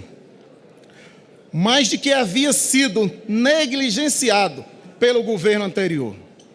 Com isso, afastamos o risco de doenças que estavam extintas pelo país, a exemplo do sarampo e da poliomielite. Começamos o enfrentamento às filas para a realização de cirurgias. Em 2024, fizemos o maior número de cirurgias da história do Sistema Único de Saúde. Foram 13,7 milhões de procedimentos, 42% a mais do que em 2022. Quero lembrar que em 2025 os avanços serão ainda maiores, quando mais acesso a especialistas estiver em plena implementação. Na área ambiental, avançamos na transição energética, rumo à construção de uma economia verde. Em 2023 e 2024, a geração média de energia eólica e solar, 9,38 mil megawatts, teve expansão de 157% em relação ao período de 2019 e 2022. Com a Lei do Combustível do Futuro, sancionada em 2024, o Brasil reforça sua liderança na transição energética global e dá um salto na meta de desenvolvimento econômico inclusivo e sustentável.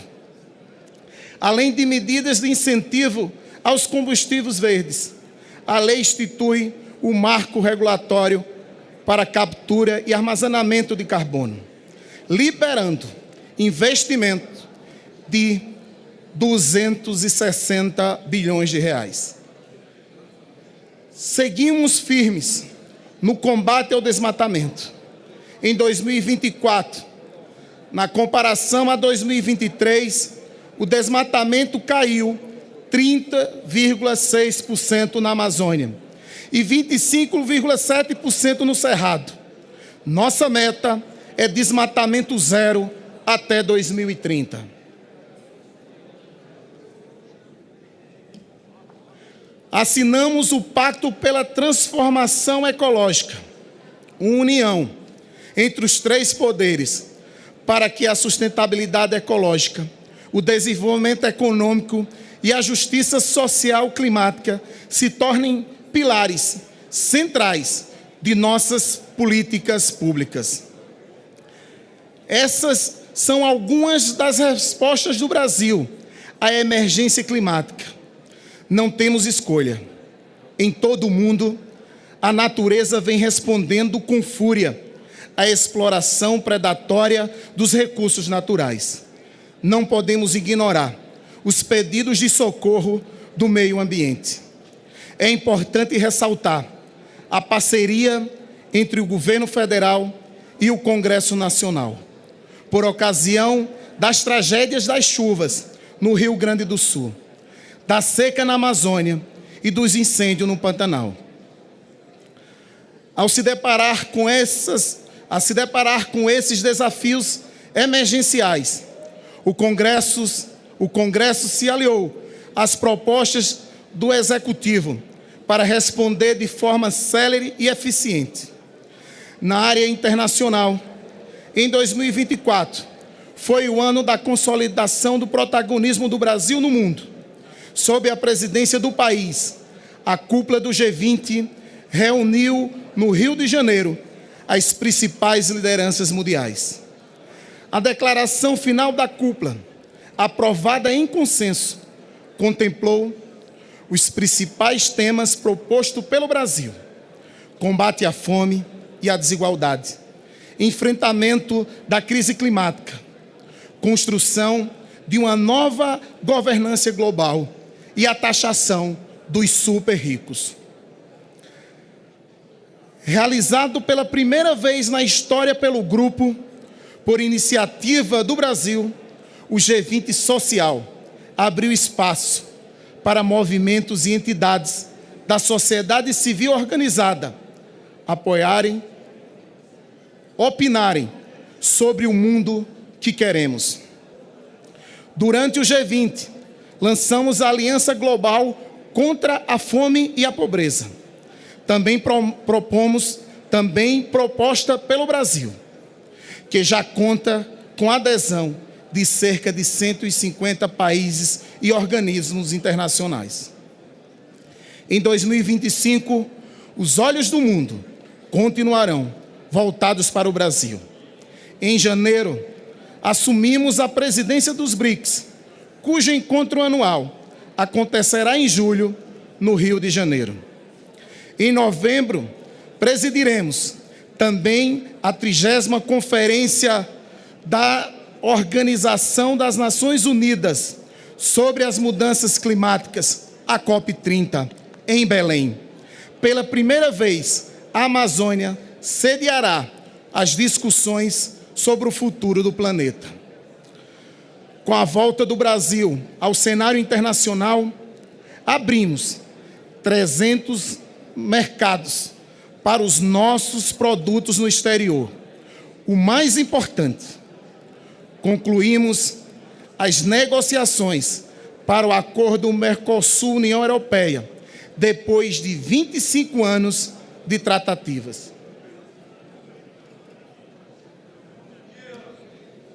O acordo cria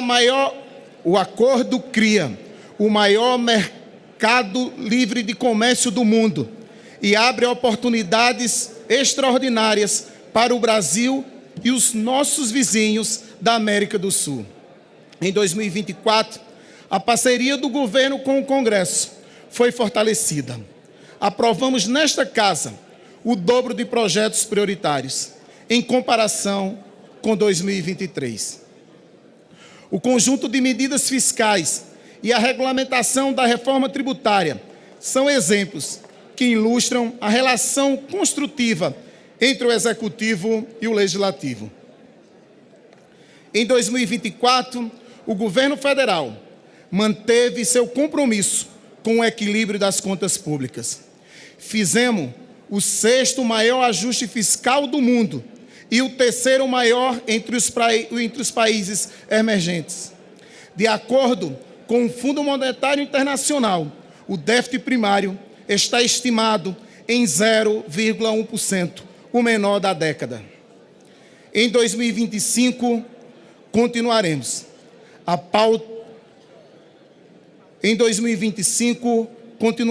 pautar nossa gestão pelo compromisso com o equilíbrio fiscal.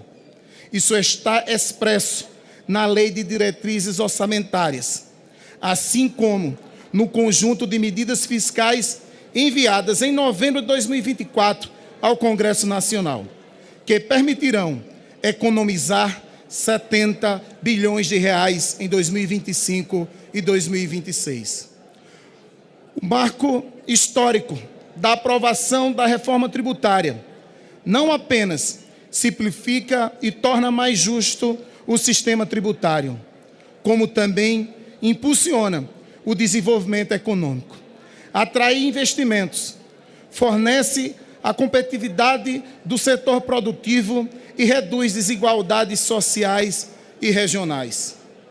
Em conjunto com o Congresso, estamos criando as condições para a construção de um país mais desenvolvido e mais justo, com crescimento econômico, geração de emprego e renda e responsabilidade fiscal, social e ambiental. Em 2024, começamos a colher o que semeamos desde o início do nosso governo. Em 2025, seguiremos plantando em busca de colheitas ainda mais generosas. Muito obrigado às senhoras e aos senhores parlamentares pela cooperação nesse plantio. Luiz Inácio Lula da Silva, Presidente da República Federativa do Brasil.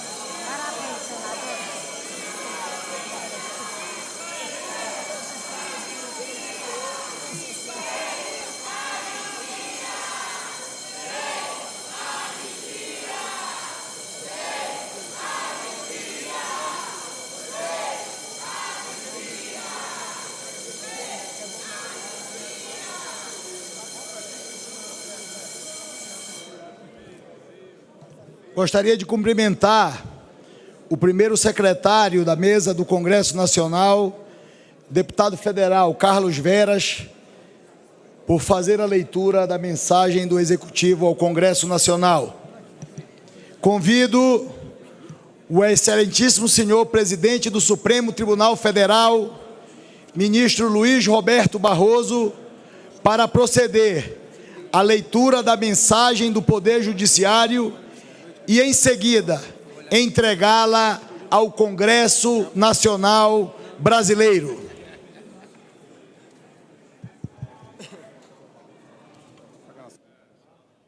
Muito boa tarde a todos.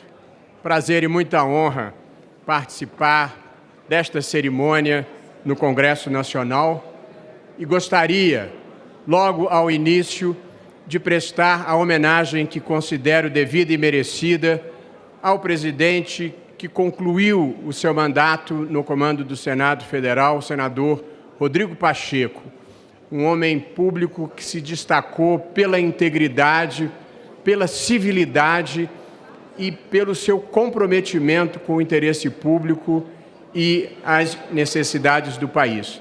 Considero que Rodrigo Pacheco prestou um serviço inestimável ao país e gostaria aqui de registrar a homenagem que considero devida e merecida a ele.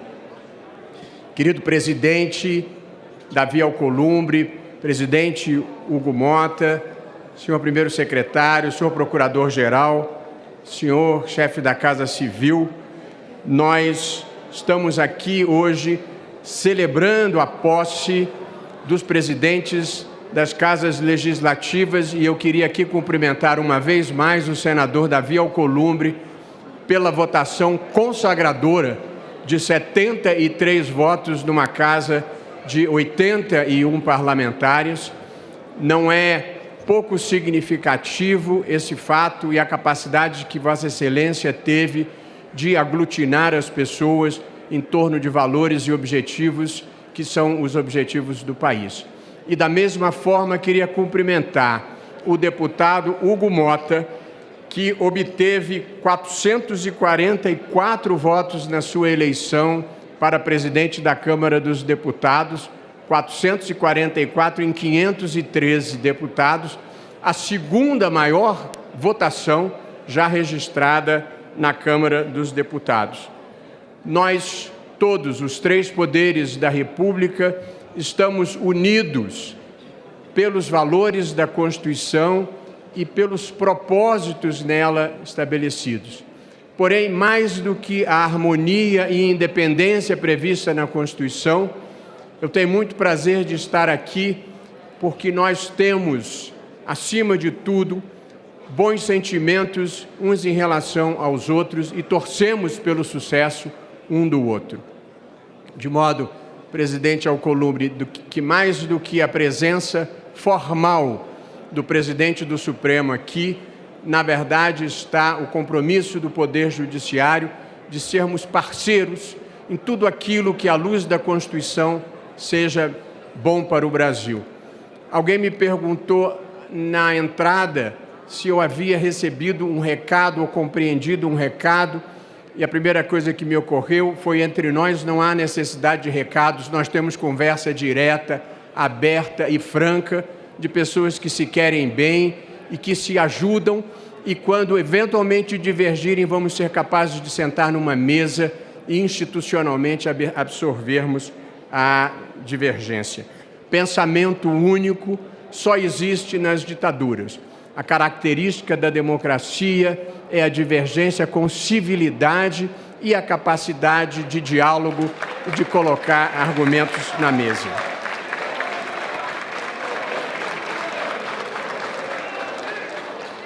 E, portanto, agradecendo a honra do convite, vou aqui respeitar uma regra que ouvi de um velho professor que dizia: discursos convém que sejam poucos, se possível bons, e em qualquer caso breves.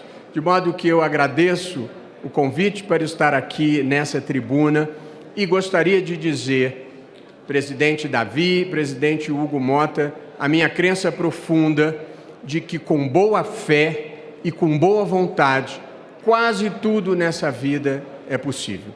Desejo, portanto, presidente Davi e presidente Hugo Mota, que ambos sejam abençoados na tarefa importante de servir bem ao país. Muito obrigado.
Gostaria de convidar, com muito carinho e respeito, Sua Excelência, o senhor presidente da Câmara dos Deputados, deputado federal Hugo Mota, para fazer o seu pronunciamento.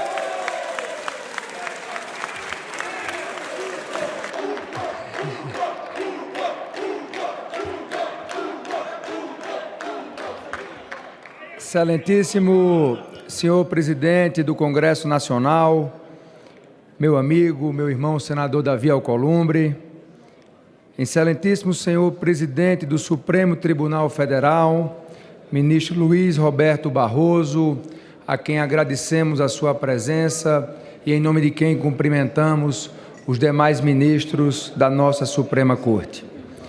Senhor ministro de Estado-chefe da Casa Civil da Presidência da República, que aqui representa o presidente Lula, Rui Costa, senhor Procurador-Geral da República, Paulo Gonet Branco, senhor primeiro secretário da Mesa do Congresso Nacional, deputado federal, Carlos Veras.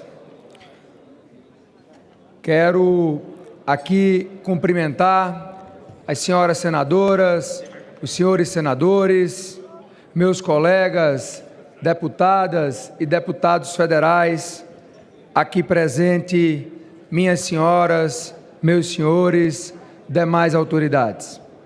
A solenidade de inauguração da sessão legislativa é sempre um momento simbólico para a vida política nacional.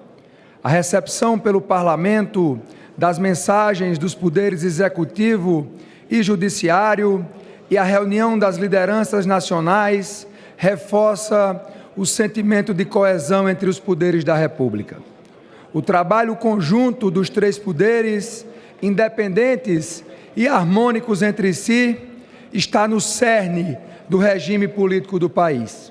Está no cerne da democracia que devemos todos venerar e defender.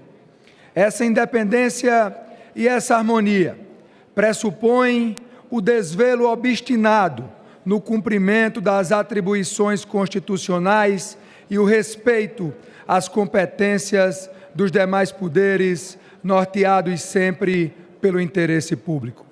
Senhoras e senhores, o reinício dos trabalhos legislativos, sobretudo quando ocorre na mudança na composição das mesas da Câmara e do Senado, traz consigo um revigoramento das energias e uma renovação das expectativas.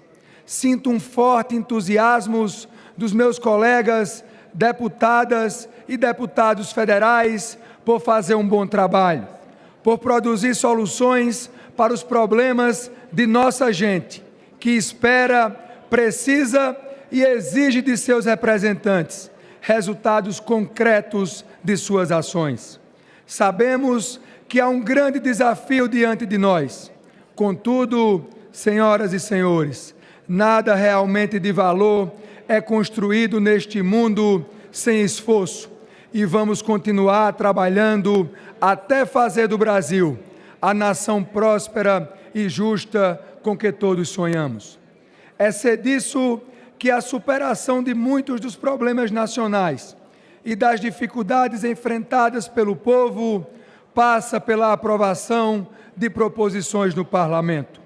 No que toca à Câmara dos Deputados, sempre, presidente Davi, sempre em sintonia com o Senado Federal, mantivemos todos a firme disposição de buscar o melhor para o país, sobretudo nas áreas que sabemos vitais para o nosso futuro: economia, trabalho, segurança, saúde, educação, entre outras. Nosso desafio é estabelecer convergências sobre as pautas mais relevantes para o Brasil. Pautas essas que hão de ser debatidas e decididas em conjunto com o nosso colégio de líderes. Bem sabemos que a pluralidade de visões e opiniões é natural e salutar dentro da sociedade e do parlamento. Penso que o nosso esforço como parlamentares deve articular os diferentes pontos de vista por meio de discussões francas dentro do Congresso Nacional. Estamos iniciando o ano com a convicção de que o Brasil está no caminho certo. Avançamos muito na direção da estabilidade jurídica e econômica, indispensável ao crescimento sustentável do país. Graças ao entendimento das forças políticas, aprovamos no Congresso matérias muito relevantes para pavimentar a criação de uma sociedade moderna, inclusiva e aberta ao diálogo internacional. Continuaremos nesse caminho. Nossa bússola, prezados senhores, há de ser a Constituição Federal e o regimento interno desta Casa. Esses são os instrumentos que nos farão navegar com segurança as rotas do processo legislativo e entregar o que merece o povo brasileiro. Igualmente, o serão a temperança, o equilíbrio, a sobriedade, o diálogo. Esses são guias seguros na política, assim como em nossas vidas. Gostaria de encerrar as minhas palavras agradecendo aos meus colegas deputadas e deputados federais que a mim confiaram a elevada missão de presidir a Câmara dos Deputados pelos próximos 2 anos. Prometo dedicação integral para estar à altura dessa tarefa. Estou confiante de que, com a colaboração de todos e todas os parlamentares, seremos vitoriosos e entregaremos um bom trabalho para a nação e para o povo brasileiro. Muito obrigado.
Gostaria novamente de agradecer a presença na mesa das autoridades do Poder Executivo, do Poder Legislativo e do Poder Judiciário. Senhoras e senhores, sejam todos muito bem-vindos ao Congresso Nacional, a Casa do Povo Brasileiro. Meus cumprimentos aos que estão aqui hoje, que representam, que nos assistem nos meios de comunicações e que nos acompanham também nas redes sociais. Cumprimento especialmente os representantes, como disse, do Poder Executivo, os representantes do Poder Judiciário e do Ministério Público, que se juntam a nós neste momento tão simbólico de inauguração de uma nova sessão legislativa. Cumprimento especialmente meus caros colegas parlamentares, as senadoras, os senadores, as deputadas e os deputados. Senhoras e senhores, o Brasil de hoje exige de nós coragem, compromisso e ações que tragam resultados positivos ao povo brasileiro. Vamos trabalhar para que o Congresso seja sempre um espaço de construção e diálogo, e é isso que vamos entregar. Senhoras e senhores, o nosso país precisa de união e pacificação. O brasileiro quer crescer, quer empreender, quer viver com dignidade. E nós temos que ser o instrumento para que isso aconteça. Vamos avançar na agenda fiscal, na geração de emprego e renda e no combate incansável às desigualdades. Nosso dever é garantir que cada família tenha comida na mesa, que cada jovem tenha oportunidades, que cada trabalhador tenha segurança e dignidade. Devemos sempre entregar ao povo brasileiro uma vida melhor, com trabalho, com saúde, com educação, com segurança e moradia digna. O povo brasileiro quer um país mais próspero, que cresça e que acolha todos os seus filhos. Nosso papel é garantir que este sonho de país, que sonhamos todos os dias, se torne a realidade para todos os brasileiros. Todos os brasileiros, sem exceção. E para isso, precisamos de um legislativo forte, atuante e, sobretudo, respeitado. Um Congresso que fiscaliza, que propõe, que debate, que faz acontecer. Um legislativo forte é indispensável à estabilidade democrática. É a garantia de mecanismos efetivos de fiscalização do uso dos recursos públicos e da execução das políticas governamentais. É o espaço real de negociação e mediação que promove o equilíbrio entre os diferentes grupos políticos, sejam regionais ou sociais. Para isso, precisamos, todos nós, trabalhar de forma responsável. Uma oposição consciente é necessária e é sempre bem-vinda na nossa democracia. Vamos reencontrar os fundamentos comuns que nos unem: a cordialidade, o respeito mútuo e, principalmente, o diálogo. Precisamos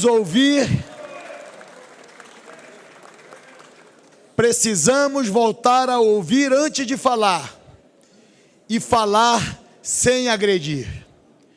Vamos colocar o bem-estar dos brasileiros, de todos os brasileiros, acima de nossos preconceitos, de nossas vaidades, de nossos interesses pessoais, de nossas conveniências políticas ou eleitorais. O povo brasileiro quer um governo que facilite a sua vida, que torne o dia a dia mais simples e menos burocrático. O cidadão não pode ser refém de um sistema que atrapalha mais do que ajuda. O papel do Estado deve ser o de viabilizar oportunidades, incentivar o trabalho e o empreendedorismo, para que cada brasileiro possa sempre prosperar. É essencial lembrar, somos nós, parlamentares, que temos a competência constitucional e o dever de trabalhar incansavelmente para melhorar as condições de vida de cada canto deste país. Essa é a expectativa de quem nos colocou aqui. E esse é e será sempre o nosso compromisso. Temos, sim, enormes desafios pela frente. Consolidar a nossa economia, equilibrar as contas públicas, promover o desenvolvimento econômico e social e garantir que a voz do povo seja ouvida e respeitada. E para isso, e para que isso tudo aconteça, é essencial que cada poder respeite suas funções e seus limites. O Congresso tem a sua autonomia e as suas prerrogativas. Vamos trabalhar em harmonia com o Executivo e o Judiciário, mas sempre garantindo que a voz do povo, representada aqui neste Parlamento, seja a base de todas as decisões. E que nossas decisões sejam tomadas sob as regras do regime democrático, buscando sempre o consenso, mas quando ele não for possível, que se respeite a vontade da maioria, permitindo que ela se expresse, delibere, sempre garantindo a proteção do direito das minorias se manifestarem em suas divergências.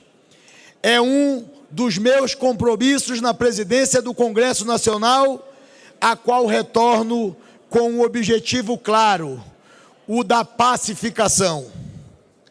A democracia é exatamente o instrumento concebido para lidar com a diversidade, para acomodar em um mesmo projeto de nação perspectivas dissonantes, para incluir a todos, sem excluir ninguém.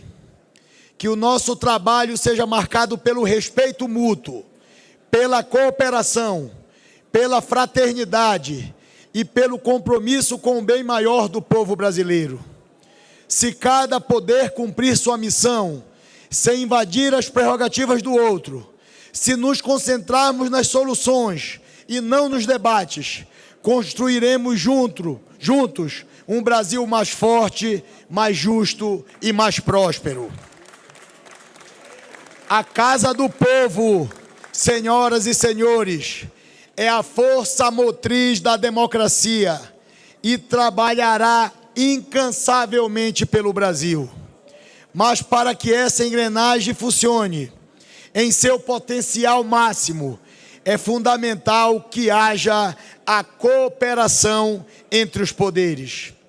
O Executivo, o Legislativo e o Judiciário não são adversários. São pilares que sustentam a nossa nação. Conclamo a harmonia ao equilíbrio, pois somente assim resguardaremos os direitos e as prerrogativas constitucionais do Congresso Nacional. A recente controvérsia sobre as emendas parlamentares ao orçamento ilustra a necessidade de respeito mútuo e diálogo comum. As decisões do Supremo Tribunal Federal devem sim ser respeitadas, mas é igualmente indispensável garantir que este parlamento não seja cerceado em sua função primordial de legislar, de representar os interesses do povo brasileiro, inclusive levando recursos e investimentos a todas as regiões do Brasil. Que a presença hoje aqui de representante dos três poderes da União seja mais do que um gesto formal, seja um símbolo vivo de que podemos construir sim juntos e devemos agir com responsabilidade e compromisso de nação. Senhoras e senhores, o Brasil é um país gigante, forte e capaz. E este Congresso tem a missão de estar sempre à altura desse povo extraordinário. Que 2025 seja um ano de trabalho sério, de compromisso com a verdade, de respeito às diferenças, mas, acima de tudo, de união nacional. Vamos juntos construir um país melhor. Muito obrigado.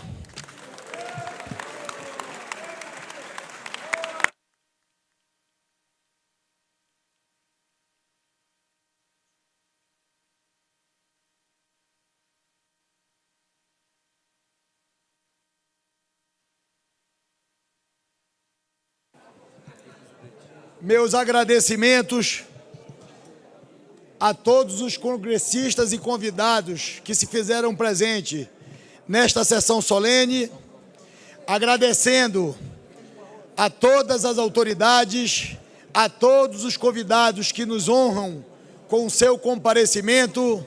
Está encerrada a sessão.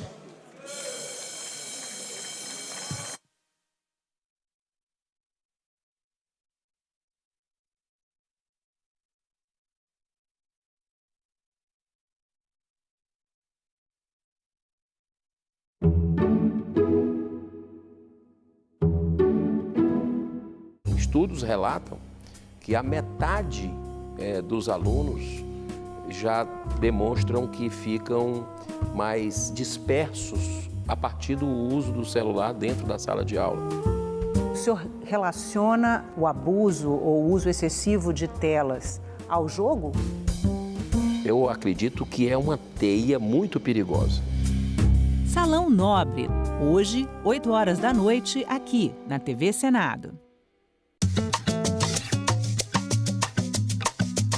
Pernambuco. Além de muitas cores, essa bandeira traz também histórias de orgulho, luta e religiosidade. Tá tudo aqui e faz muito tempo. O padre João Ribeiro foi o grande pensador, o grande líder, né, desse projeto revolucionário emancipacionista de 1817. Foi o cara que vai pensar também na bandeira do estado de Pernambuco. As ideias chegavam contrabandeadas em livros, escondidinhas nos barcos, nas caravelas, e boa parte dos padres que viviam ali tinham acesso a essas ideias, essas leituras. A gente tinha muita exploração colonial, mas tinha muito questionamento ali. A nação Pernambuco foi fundada no cenário da Revolução Pernambucana. Professor Vinícius, essa talvez seja a mais colorida bandeira que a gente tem no Brasil, né? Sim, sem dúvida. O arco-íris é a diversidade, a pluralidade dessas cores? É a diversidade, a pluralidade não só do ponto de vista étnico, mas do ponto de vista ideológico. Um Nordeste livre a partir de Pernambuco e, em seguida, um Brasil livre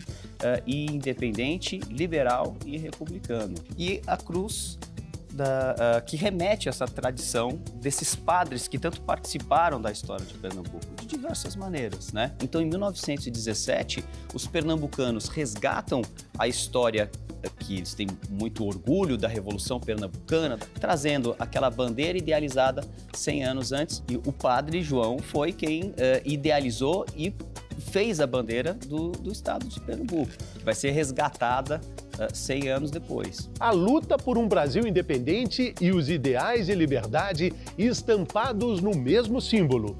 Pernambuco, essa bandeira tem história.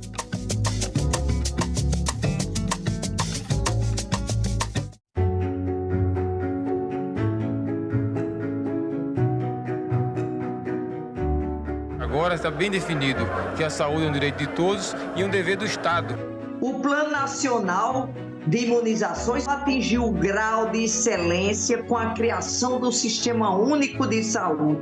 O SUS é a maior política nacional responsável pela elevação da expectativa de vida da população brasileira.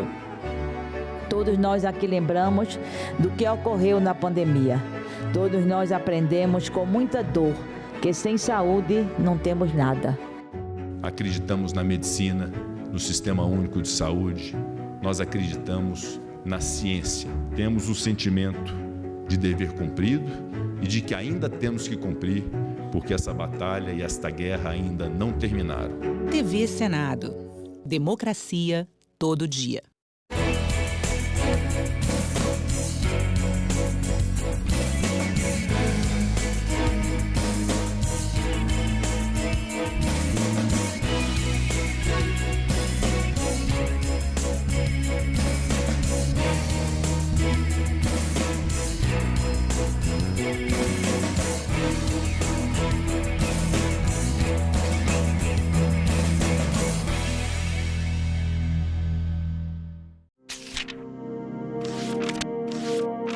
Há 200 anos, o Brasil dava seu primeiro passo na criação do Senado.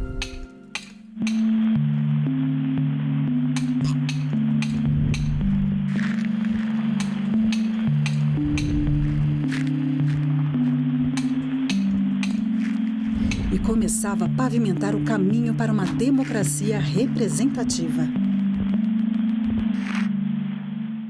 O Senado teve um papel decisivo para a manutenção da estabilidade política da maior parte do período monárquico do Império Brasileiro.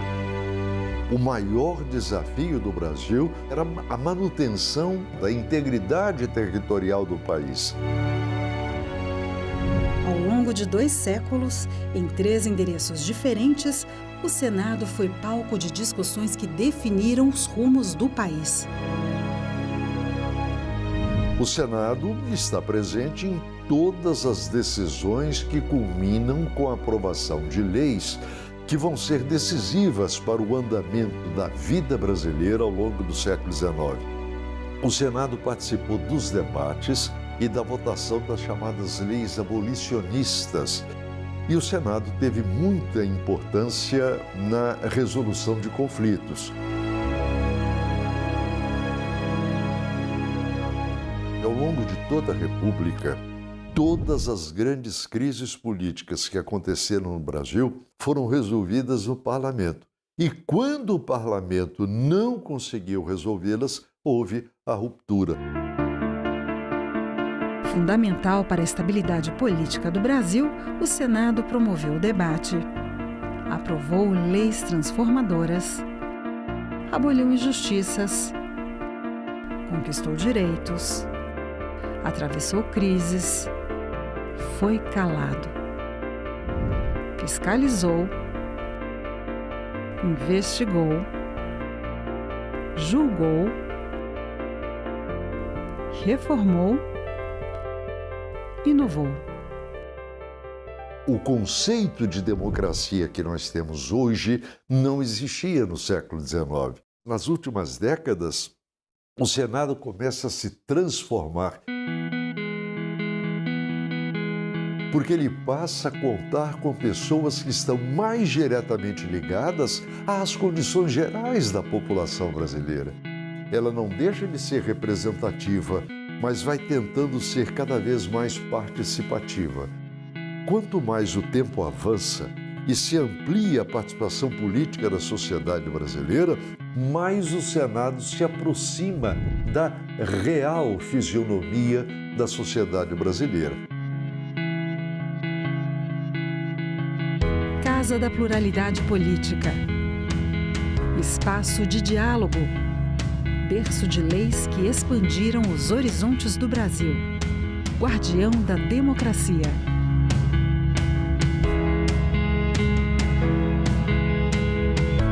Senado Federal. 200 anos de história.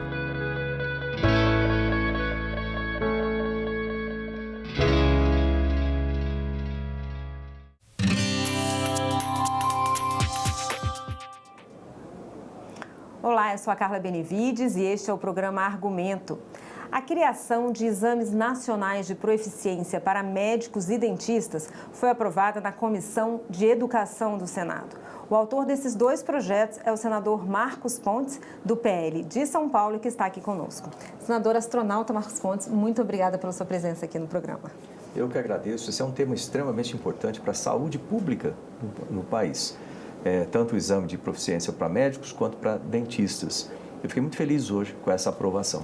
Pois é, explica pra gente, ele é similar à OAB quando um profissional, um estudante de direito termina a faculdade, ele faz a prova, geralmente ele faz a prova da OAB, né, para fazer parte ali do corpo de advogados. Vai ser mais ou menos isso, senador? De certa forma tem uma semelhança. Isso aí foi proposto pelo Conselho Federal de Medicina, assim como as associações de medicina e os conselhos regionais.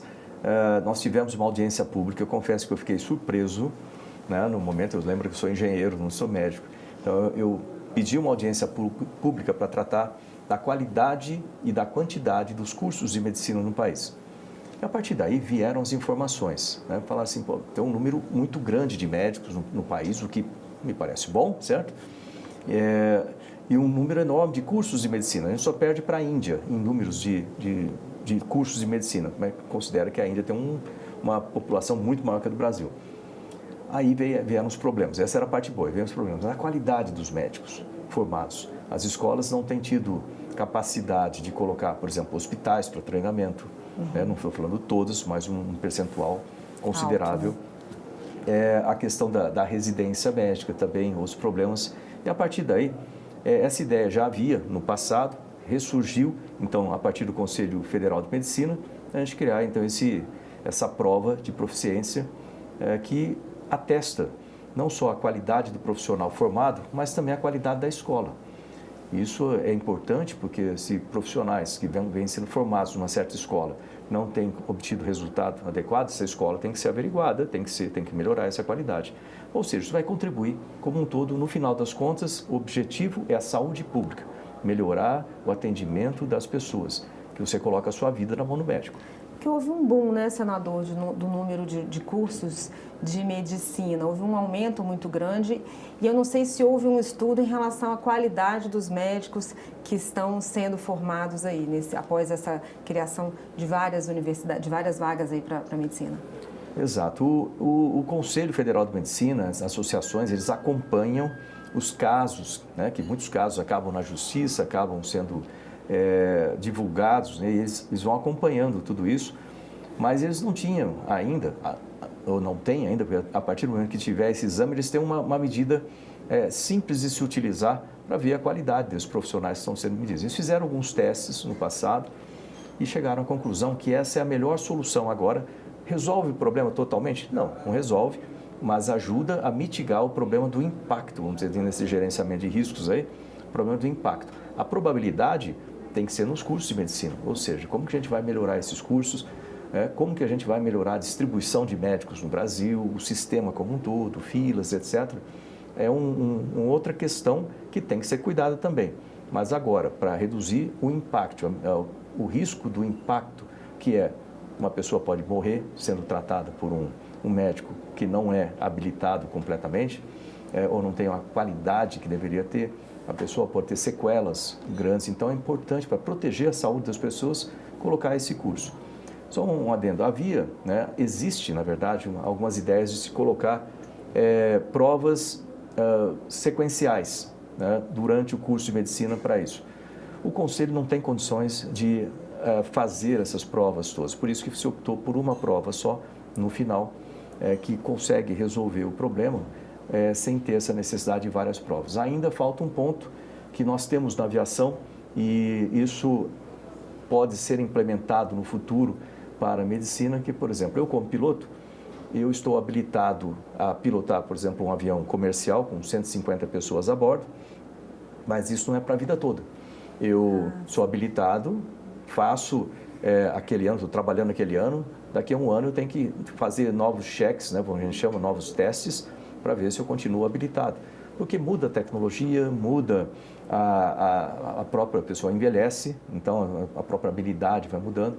E essa é uma das ideias, talvez, se colocar exames com uma certa periodicidade, como existe nos Estados Unidos. Atualmente, senador, é assim, né? O médico, o dentista, eles se formam e aí eles já entram com um pedido nos conselhos federais das suas categorias, né, das suas profissões, e conseguindo o registro, ele já tem o direito de atuar. É isso? E se é assim, como ficaria com a proposta? No momento é assim. Não, eles se formam, conseguem o seu CRM e, a partir daí, pode atender pacientes.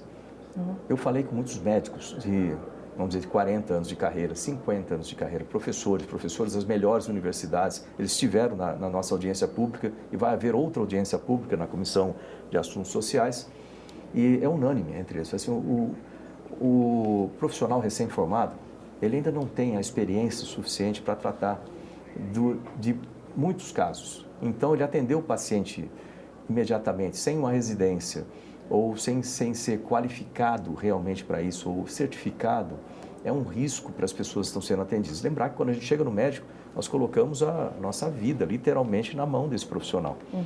Então é importante que se tenha isso. Eu entendo o pensamento dos jovens formados e eu quero entrar já no mercado, começar a ganhar dinheiro dentro disso, mas lembrar que a vida das pessoas é o que vale mais, né? E esse é o tipo de profissão que é quase como um sacerdócio, a pessoa tem que se dedicar muito para aquilo lá e ela tem que ter aquela responsabilidade e a ética de fazer o melhor, sempre, porque na mão delas está a saúde de pessoas, crianças, pessoas de idade, então é importantíssimo isso.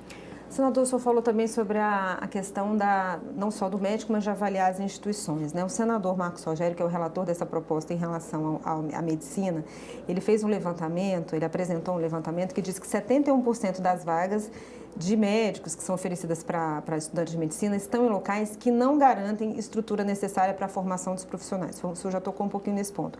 E a senadora professora Dorinha, que é a relatora no caso do projeto da odontologia, ela fala isso, que o exame pode favorecer uma melhoria da instituição.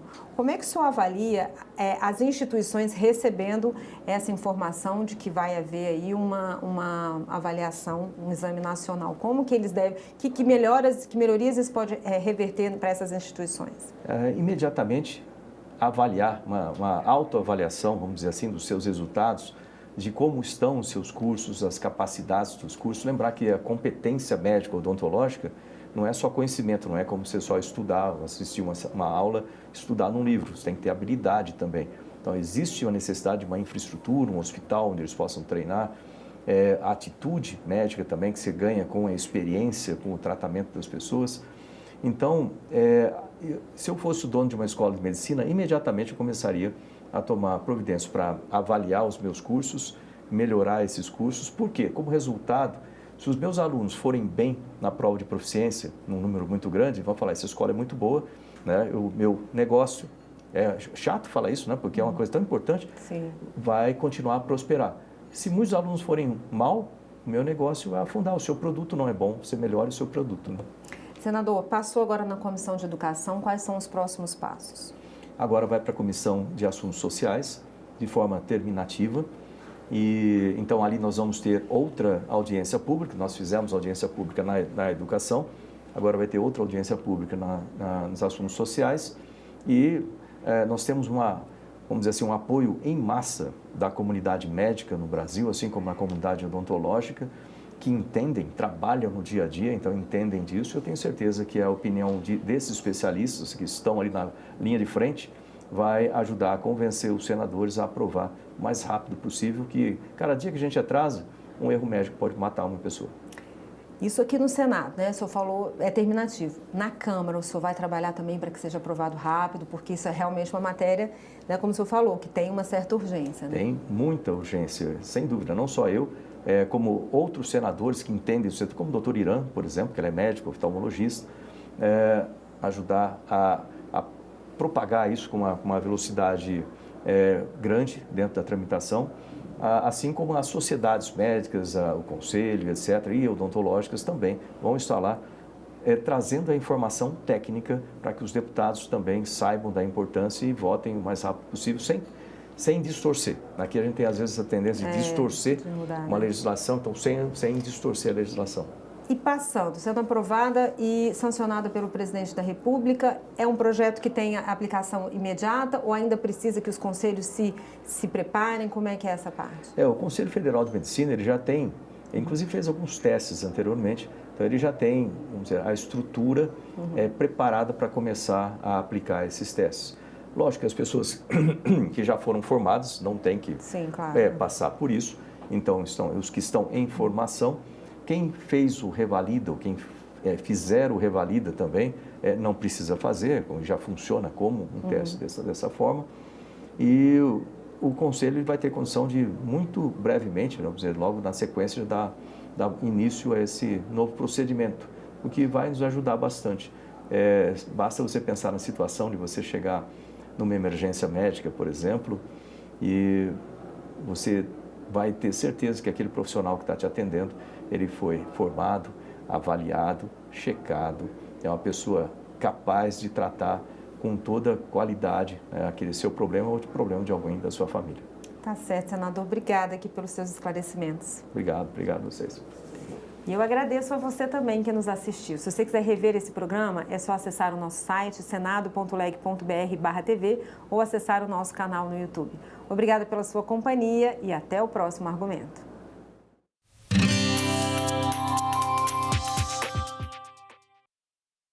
A vida intensa dos bombeiros de Mato Grosso. Adrenalina, agilidade e emoção. Aprovado o benefício previdenciário para mulheres resgatadas de trabalho escravo. Maior evento comunitário de Natal da Serra Gaúcha reúne uma multidão em Caxias do Sul. Tudo isso você vê no Parlamento Brasil. Parlamento Brasil, toda sexta, 8 horas da noite, aqui na TV Senado. Agora é lei. Mulheres vítimas de violência doméstica e familiar têm direito ao sigilo do nome em processos judiciais. Mas a proteção não se aplica ao nome do autor do crime e nem a dados processuais, garantindo transparência em relação ao acusado e ao devido processo legal. O Senado votou, agora é lei. Há uma segurança jurídica? Para retirar direitos. É uma reforma que altera as leis trabalhistas no país. O Brasil hoje enfrenta os menores índices de desemprego, que, no meu entender, significa que a reforma trabalhista alcançou o seu fim. Por exemplo, o trabalho intermitente é um absurdo. É dizer, fica em casa, quando precisar de você, eu te chamo, se vem trabalhar na minha empresa. Eu te pago as horas trabalhadas. O resumo é isso. Mas lembrar que isso afeta toda a população, porque no final das contas isso aí vai chegar nos empregos que vão ficar em risco ou não, né, a partir da tributação que existe em cima das empresas. No mundo inteiro tiraram foram direitos trabalhistas, né? Uma cabeleireira. Quando teve a reforma do Temer, mas vai ser pessoa jurídica, é muito melhor, não sei o quê. É melhor para quem? É melhor para o empregador só. Não se revogou a CLT, ela continua a existir, mas se abriu condição para ela não ser cumprida.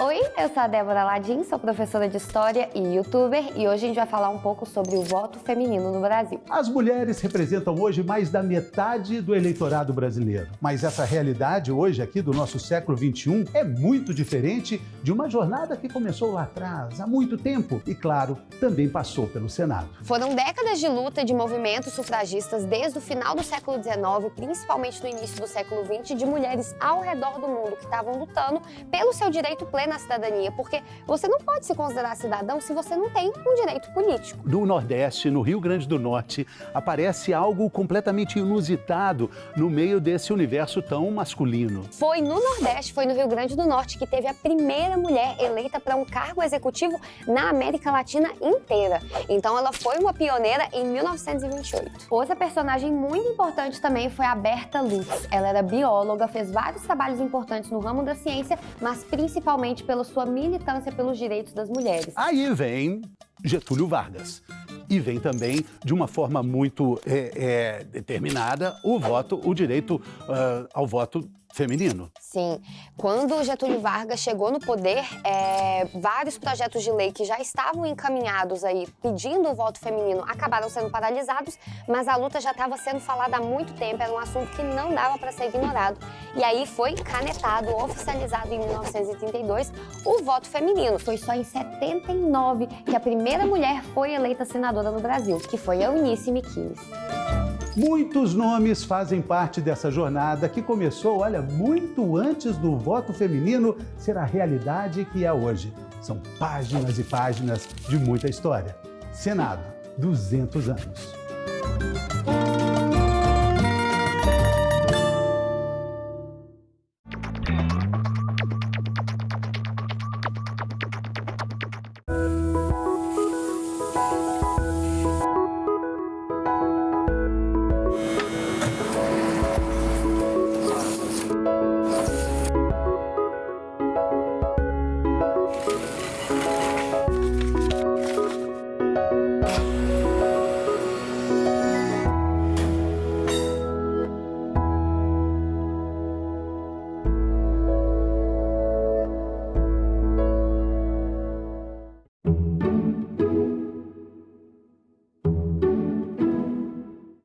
O programa a seguir é livre para todos os públicos.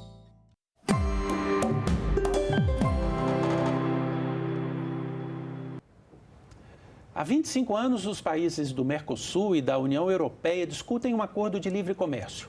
Quando as negociações pareciam caminhar para um consenso, a França começou a se opor aos termos negociados. No último capítulo dessa novela, empresas francesas prometeram parar de importar produtos do Mercosul, como a carne e a soja, alegando que os nossos produtores não cumprem requisitos exigidos na Europa. Qual será o impacto dessa crise para a conclusão do acordo? Nós vamos discutir o tema com Suemi Mori, que é diretora de Relações Internacionais da Confederação Nacional da Agricultura. Tudo bem, Suemi? Tudo ótimo. Prazer ter você aqui, muito obrigado pela presença. Prazer Esse é um meu. tema que está presente na pauta, né? A gente viu há poucos dias o CEO do Carrefour, um CEO internacional, dizendo que eles parariam de importar carne, não só do Brasil, do Mercosul, alegando questões ligadas ao meio ambiente, né, que os produtores brasileiros do Mercosul não cumpririam essas cláusulas. Você acha que isso foi apenas um argumento para contestar o acordo Mercosul-União Europeia? O que estaria de pano de fundo aí esse acordo?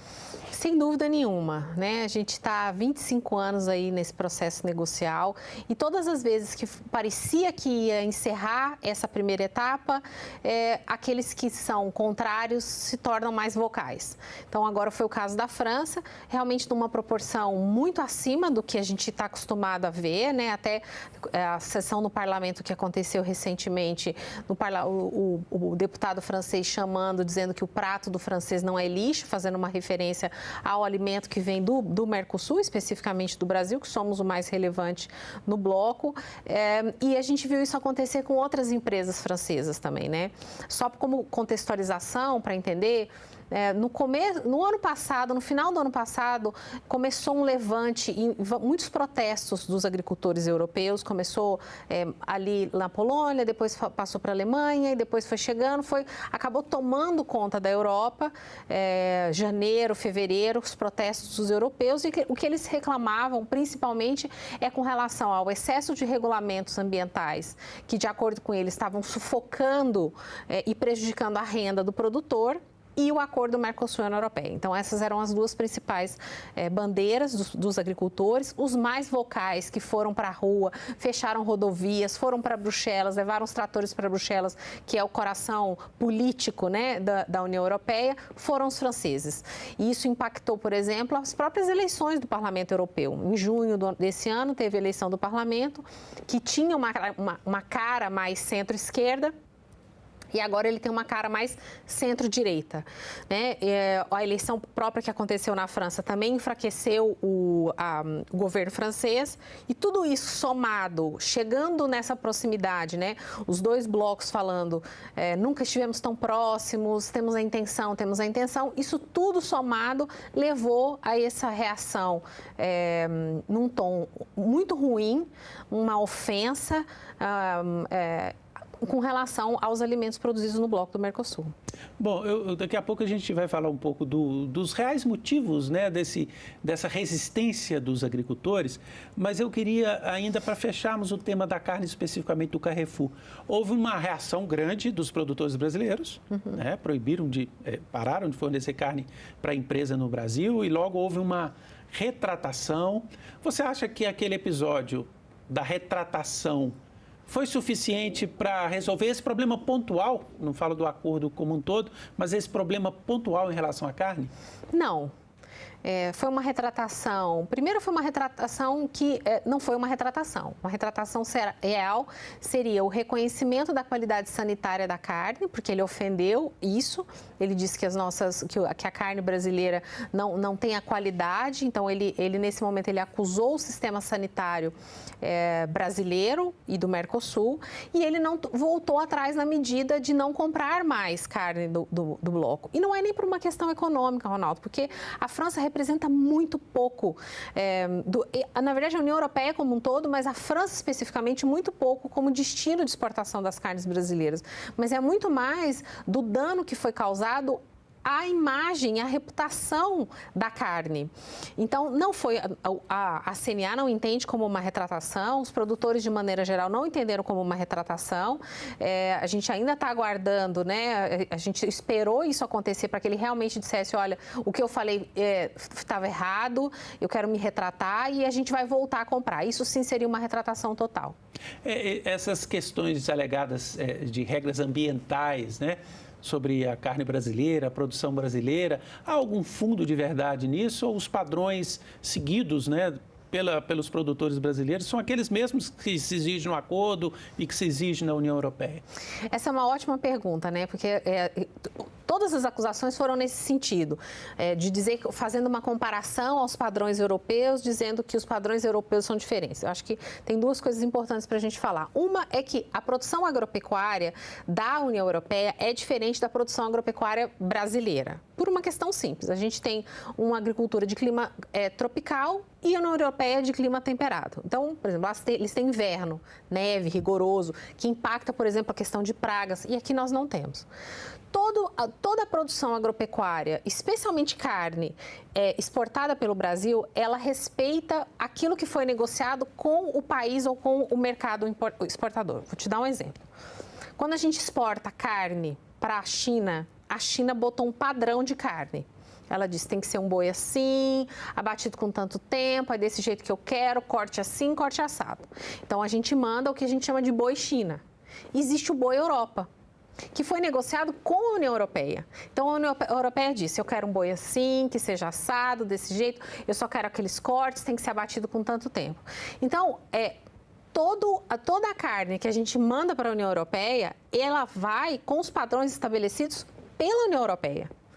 Então, isso acontece não só com carne, mas com alguns outros produtos também. Você faz uma negociação de protocolos específicos para aquele mercado. Então, quando há uma acusação do tipo, o que você está mandando para cá não tem a qualidade, o padrão europeu, está reclamando do padrão europeu. Porque a gente negociou, o Brasil, o Mercosul, negociou com o bloco europeu quais seriam os critérios e qual seria esse padrão europeu. E a gente manda para lá. E o acordo estabelece também um padrão que passaria agora a valer para todas as importações e exportações. O acordo, a centralidade de um acordo comercial é a redução de tarifa. Então, para exportar, para o Mercosul exportar para a União Europeia, hoje a gente paga tarifas, especialmente no setor agropecuário, tarifas altas. E alguns produtos para entrar no Brasil também pagam tarifa. Quando a gente negocia um acordo, o principal benefício do ponto de vista comercial é a melhoria do acesso bilateral, ou seja, a entrada dos produtos do Mercosul lá e a entrada dos produtos europeus no bloco. Então, a gente está falando de uma redução de tarifa para facilitar o acesso. A centralidade está isso. A gente discute outras coisas, compras governamentais, alguma coisa de investimento, questões ambientais, políticas de como que solução de controvérsia, como que isso vai ser resolvido, mas a centralidade do acordo por isso essa reação dos franceses tão grande, que se os dois blocos querem facilitar o acesso, a reação da França é o receio de que os produtos agropecuários brasileiros e do Mercosul, que são muito mais competitivos do que os franceses, prejudique mais ainda os agricultores franceses, que têm subsídio, que tem, enfim, tem uma série de um contexto todo muito diferente, estrutural, diferente da produção agropecuária brasileira.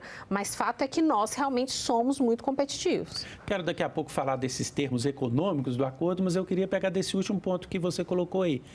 Nós sabemos que a agricultura francesa é muito subsidiada, eles não têm a mesma produtividade que nós temos aqui.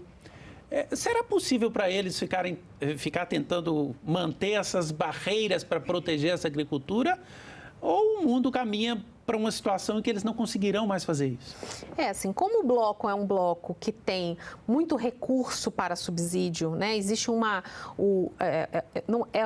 essa comparação não é perfeita, mas ela vale para entendimento. Então, eles têm como se fosse um plano safra lá, que é uma política agrícola comum, PAC, que chama, que é o subsídio, que é onde está o bolo do subsídio agrícola para os países membros da União Europeia, né? Então, eles sobrevivem por causa disso.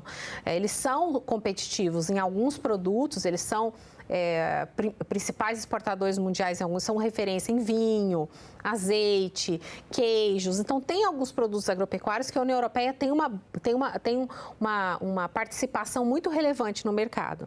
Mas fato é que, de maneira geral, a agricultura em si mesmo, a produção agropecuária e a agricultura europeia, já teve o seu auge. Isso é histórico, por exemplo, o próprio Brasil, por exemplo, no ano 2000, nós exportamos 20 bilhões de dólares em produtos agropecuários.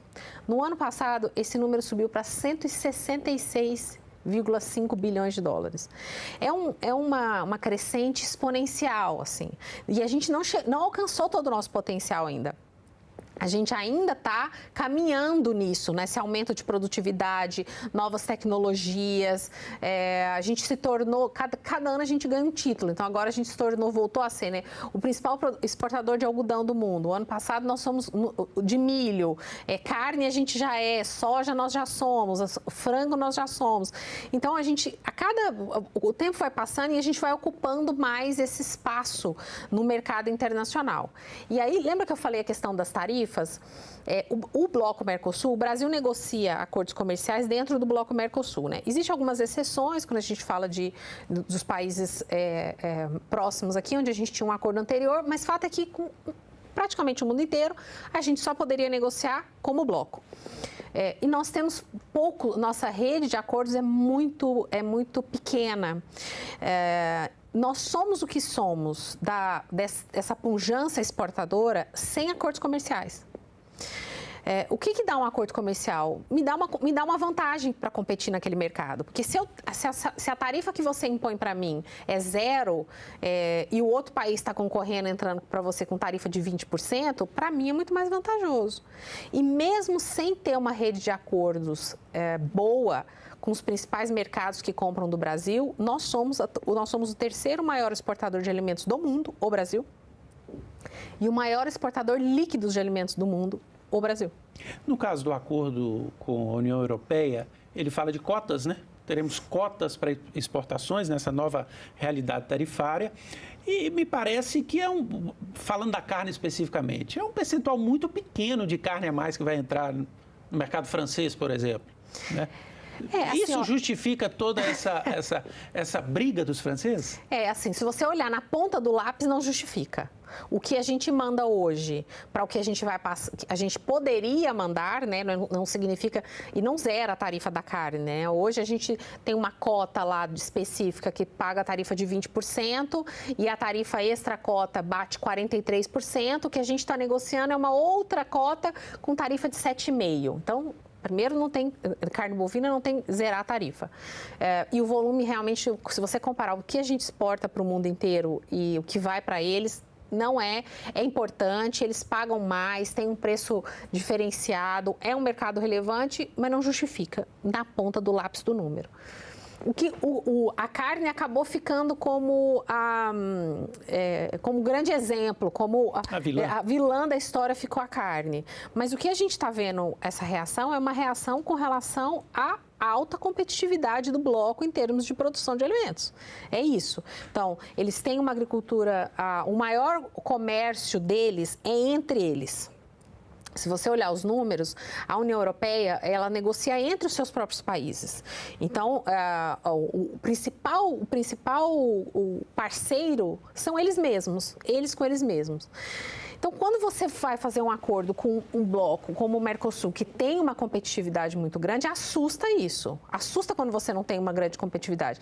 Porque a França vende para os outros países e o receio é perder este mercado para outros países no discurso de que a gente não cumpre as mesmas regras, de que a gente não... Por isso, a nossa produção não deveria entrar no mercado deles. Mas a disputa real que está por baixo é a questão de uma agricultura que não consegue competir diretamente em vários produtos, não em todos, como eu já falei que tem produtos de destaque na União Europeia, com a produção do bloco. Nós sabemos que na União Europeia como um todo, e na França especificamente, você tem pequenos produtores. A extensão territorial é menor e nós temos uma produção agrícola extensiva.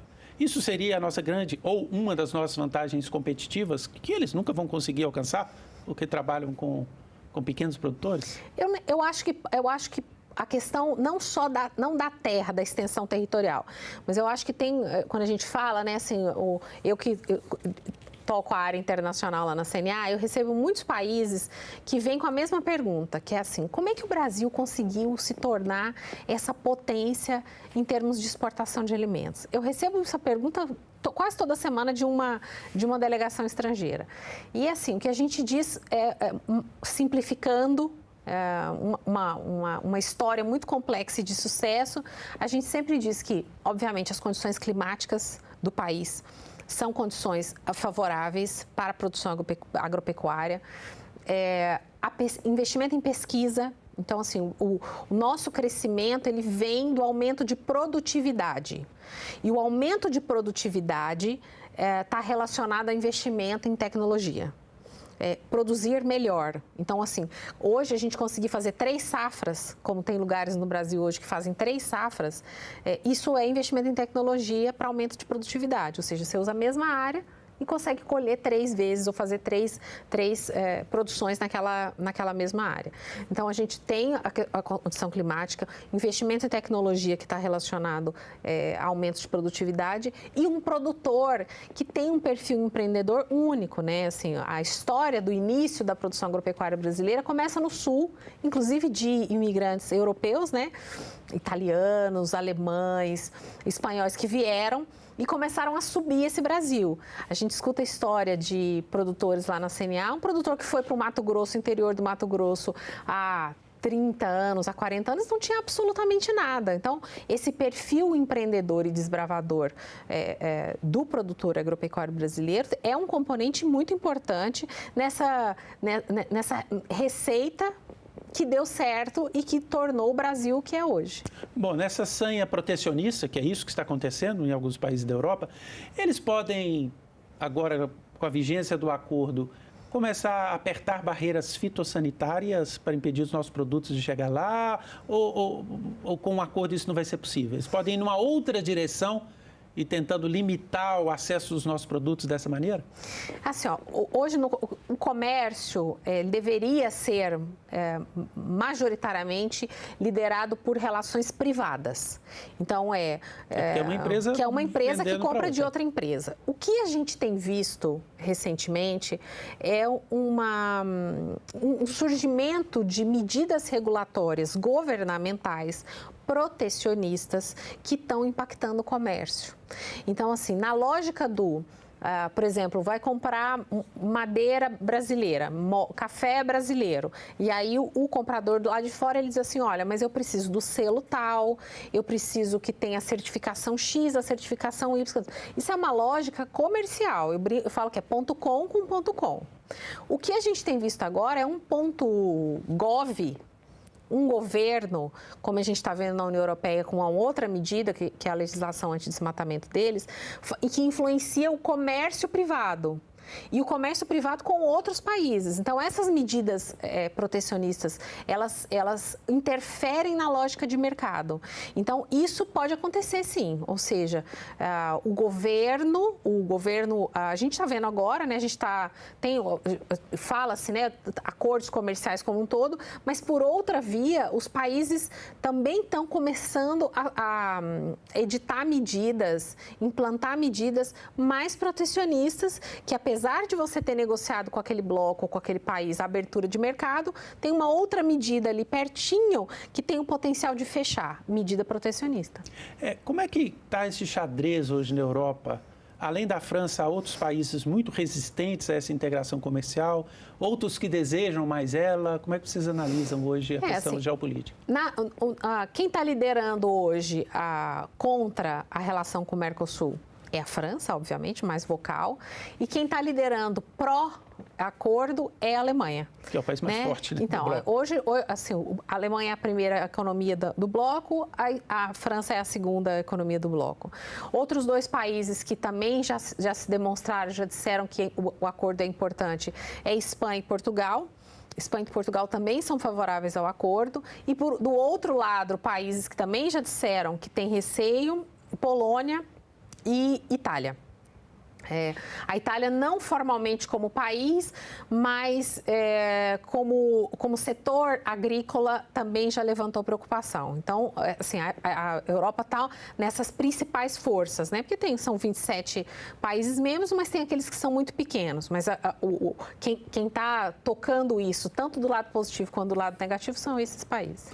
Qual que é a avaliação do setor, da Confederação Nacional da Agricultura, do setor como um todo, da importância desse acordo para os nossos produtores? Do ponto de vista econômico, do ponto de vista de abertura de novos mercados, qual que é a importância dele? Ronaldo, a CNA e o setor sempre foi favorável ao acordo. Nós somos, na negociação comercial, a gente diz que a gente tem sempre um setor ofensivo e um setor defensivo, como um jogo mesmo, porque você vai negociando. E o setor agropecuário, de maneira geral, não só para a União Europeia, como para todos, começamos a negociar com Coreia do Sul, com Canadá, e o agro sempre é o setor mais ofensivo, ou seja, a gente não tem receio, a gente sabe da nossa competitividade, então a gente quer entrar. Então, então ganhos, sim. Qual é o receio que a CNA tem e o setor privado, o produtor especificamente, tem com relação a esse acordo? É aquilo que a gente comentou antes, que são essas medidas protecionistas paralelas. Então, o que a gente coloca uma ressalva ao dizer assim, queremos o acordo. A gente quer o acordo, a gente é favorável ao acordo, desde que ele garanta acesso real aos produtos agropecuários brasileiros. Mas o que significa isso? Significa que aquilo que eu negociei realmente aconteça e que não haja medidas paralelas com o potencial de prejudicar o que eu negociei. Então, assim, para o setor como um todo, toda vez que você abaixa a tarifa, mesmo via cota, você está melhorando o acesso. Então, você abre uma oportunidade. Significa que aquilo vai converter em comércio? Não necessariamente, depende de outras questões, mas é positivo. A abertura de mercados é muito positiva para o setor agropecuário brasileiro. A gente espera que isso aconteça, especialmente, por exemplo, para regiões onde tem aumentado a demanda por alimentos, que é a Ásia, Oriente Médio. Esses são os dois blocos onde a gente tem visto, inclusive é para onde a gente exporta bastante, né? A China é nosso principal mercado, 36% do que a gente manda vai para lá. Então, o que a gente espera é que se conclua outros acordos para dar mais acesso, melhorar o acesso dos produtos agropecuários brasileiros. Para a gente finalizar, vamos olhar um pouquinho para dentro do nosso bloco também. Estamos em um acordo com o Mercosul, mas, por exemplo, a Argentina tem tido uma postura, depois de mudança de governo, um pouco reticente a essa integração. Internamente, no Mercosul, nós temos também problemas a resolver para que essa integração comercial traga mais resultados? A gente tem diferenças muito grandes entre os nossos países, né? Assim, tanto de tamanho quanto de prioridades. E isso acaba se tornando muito difícil numa negociação em bloco. E a gente, acho que a ideia de você ter uma integração regional, ela é positiva, mas o formato do Mercosul, que ele se tornou hoje, ele acaba engessando muito para que os países países membros, os sócios, né, que eles chamam, eles consigam acessar mais mercados. E mesmo a integração entre esses países, que era o principal objetivo na criação do Mercosul, é para fortalecer a integração regional, né? As dinâmicas mundiais, o que veio acontecendo no centro, acabou que não se provou isso. São importantes parceiros, mas essa negociação em bloco, ela se torna mais complicada. Suemi, muito obrigado pela entrevista. Obrigada.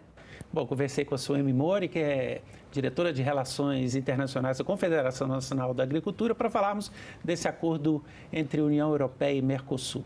Agradeço também a sua companhia, você que nos acompanhou até aqui. Você pode rever esse programa no nosso site, senado.leg.br, ou no nosso canal no YouTube. Vai lá no nosso canal, se inscreva, você vai ter acesso a todos os conteúdos produzidos pela TV Senado para compartilhar. Até o próximo Agenda Econômica.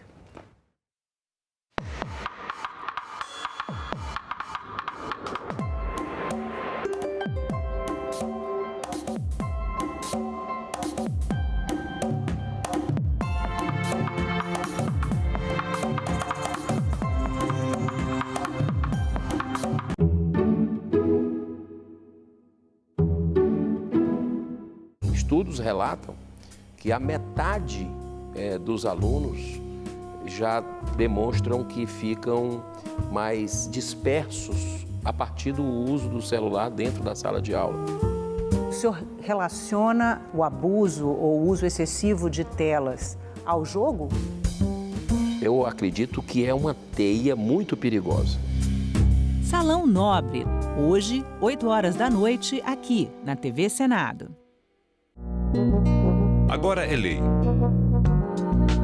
A carga horária da formação geral básica do ensino médio, com matérias como português, matemática, história e geografia, passa a ser de 2.400 horas nos 3 anos letivos.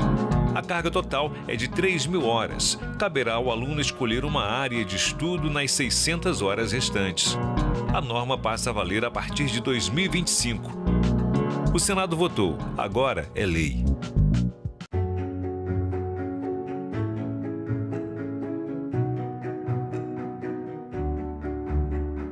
Queremos proclamar a nossa abolição.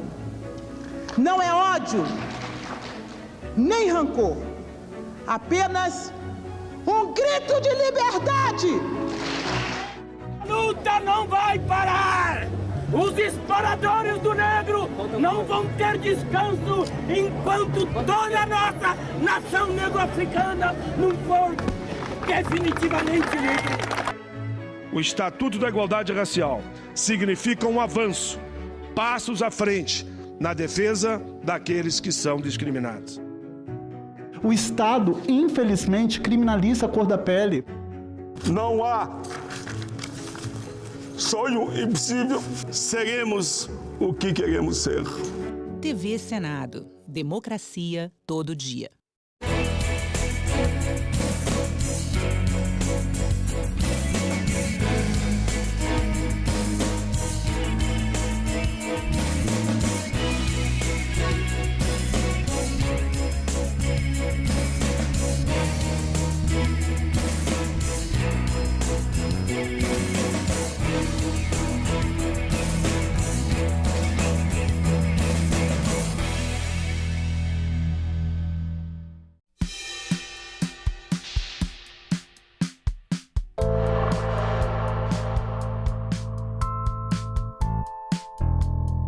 A gente espera que seja um ano onde as pessoas tenham mais tolerância, onde as pessoas possam conviver com a diversidade, que as pessoas possam ter mais amor no coração, que a gente tenha menos guerra e mais amor no mundo inteiro. Aqui no Congresso, a gente espera mais justiça, ou seja, a gente espera que as pessoas paguem menos impostos, aquelas que ganham menos paguem menos impostos e as que ganham mais, que têm mais dinheiro, deem uma contribuição maior para que a gente possa fazer esse país um país mais justo e igualitário. E no mais, desejar a todos um ano cheio de realizações.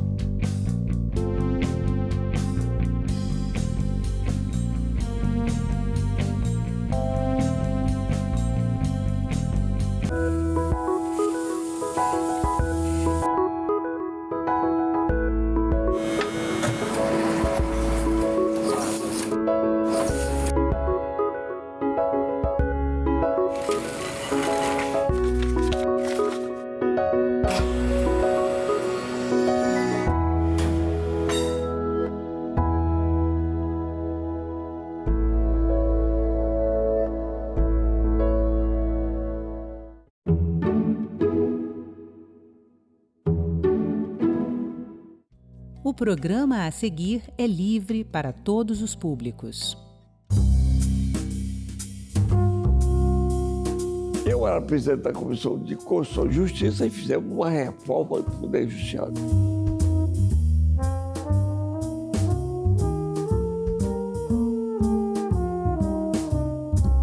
O senhor comandou os debates sobre a criação do Conselho Nacional do Ministério Público.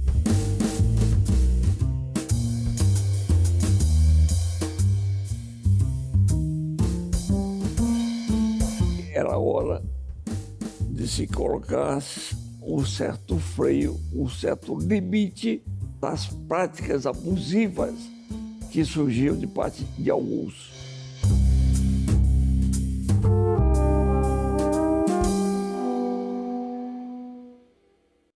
O Senado está completando 200 anos de história e o programa Salão Nobre se propõe a fazer uma reflexão sobre a importância da instituição, tanto para a história quanto para a democracia do país. E hoje a gente vai continuar a conversa com o ex-senador Edson Lobão.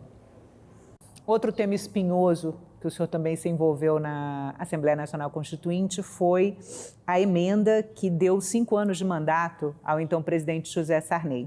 A emenda era criticada dia sim, dia também na imprensa, a manifestações populares contrárias, né? A gente tem imagem, uma faixa enorme no gramado do Congresso Nacional. Como é que foi essa experiência para o senhor?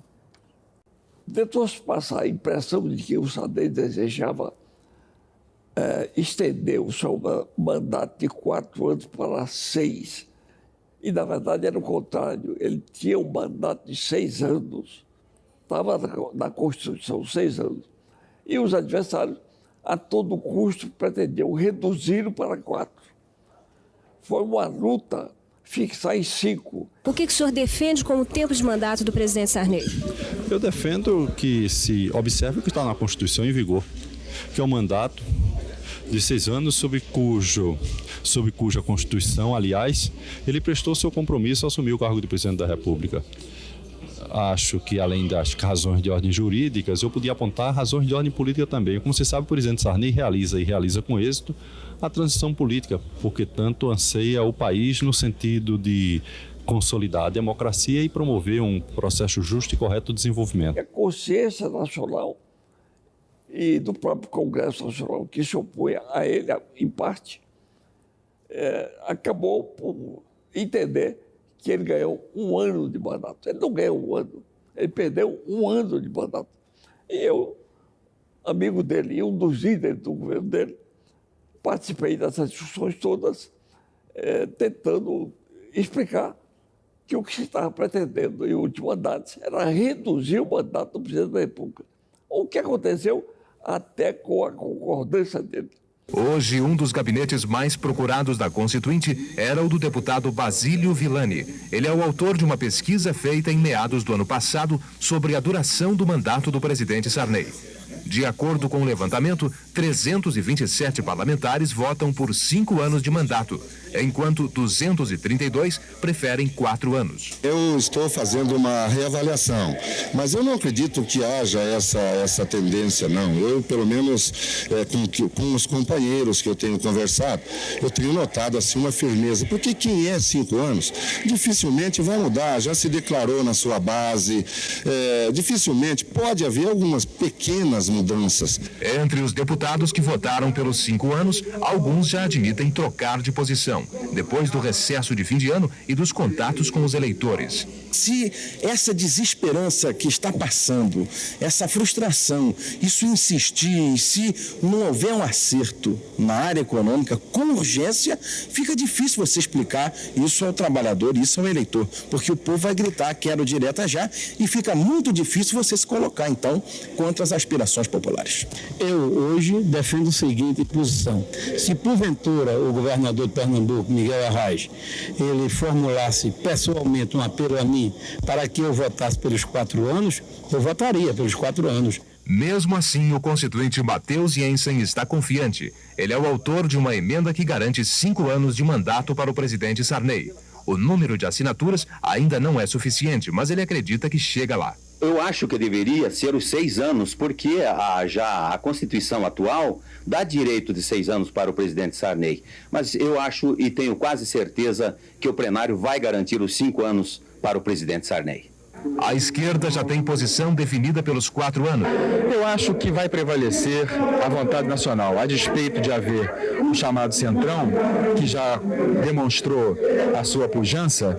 Nós temos certeza que eles todos são políticos, terão sensibilidade para verificar que contrariar a vontade do povo, as aspirações dos trabalhadores, significará um enorme risco político para eles. O Congresso vai decidir essa questão que está mobilizando todo o país, há pesquisas a todo momento a respeito da duração do mandato, sendo que chegam muitas manifestações favoráveis ao mandato de 4 anos. O Sarney sempre foi um homem pacato, conciliador, e ele concordou em reduzir para 5, para que se chegasse a uma conclusão.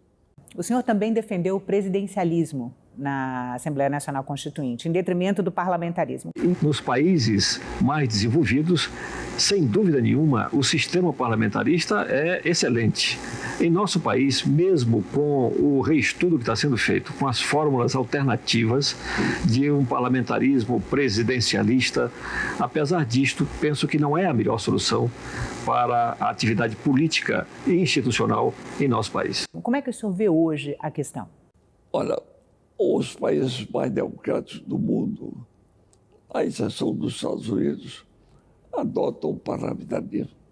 Nós já tivemos no Brasil parlamentarismo na época do Império e depois, em 64, também fizemos uma experiência de parlamentarismo, em 62, quando o presidente Jânio Quadros renunciou, assumiu o jogo lá no sistema parlamentarista de governo. Não deu certo. Não deu certo. A impressão que fica é que, embora seja um sistema muito bom, que funciona democraticamente em muitos países do mundo, no Brasil, a cultura política brasileira ainda não absorve as regras de um parlamentarismo pragmático. Num depoimento que o senhor deu ao Arquivo do Senado, o senhor mencionou uma tendência das constituições brasileiras serem criadas como contraponto ao momento vivido pela sociedade, muitas vezes resultando em mudanças radicais sem buscar um meio termo. Por que o senhor acha que isso aconteceu com as constituições brasileiras? Esse é um efeito chamado efeito rebote. A Constituição de 46 era um contraponto da Constituição de 37 do Getúlio Vargas. Nós era ditador e nós vivíamos num regime ditatorial. Quando veio a Constituição de 46, era exatamente o contrário daquilo que estava vigindo. Isso acontece quase sempre. A Constituição de 88, que nós votamos na Constituinte, era também a contraposição dos atos institucionais do regime revolucionário. Isso acontece aqui quase que em toda parte. Nos Estados Unidos aconteceu um fenômeno curioso. E é por isso que a Constituição americana é boa, a Constituição americana é duradoura, sólida. Ela foi feita pelos pró-homens da República numa sala com essa fechada, sem acesso nenhum à imprensa ou à opinião pública. Os pensadores do país imaginaram a elaboração de um texto que fosse perene e que dissesse respeito não ao interesse de classes, mas ao interesse da nação americana. Então fizeram um trabalho perfeito, isento de qualquer pressão de qualquer natureza. E daí é um monumento à Constituição americana.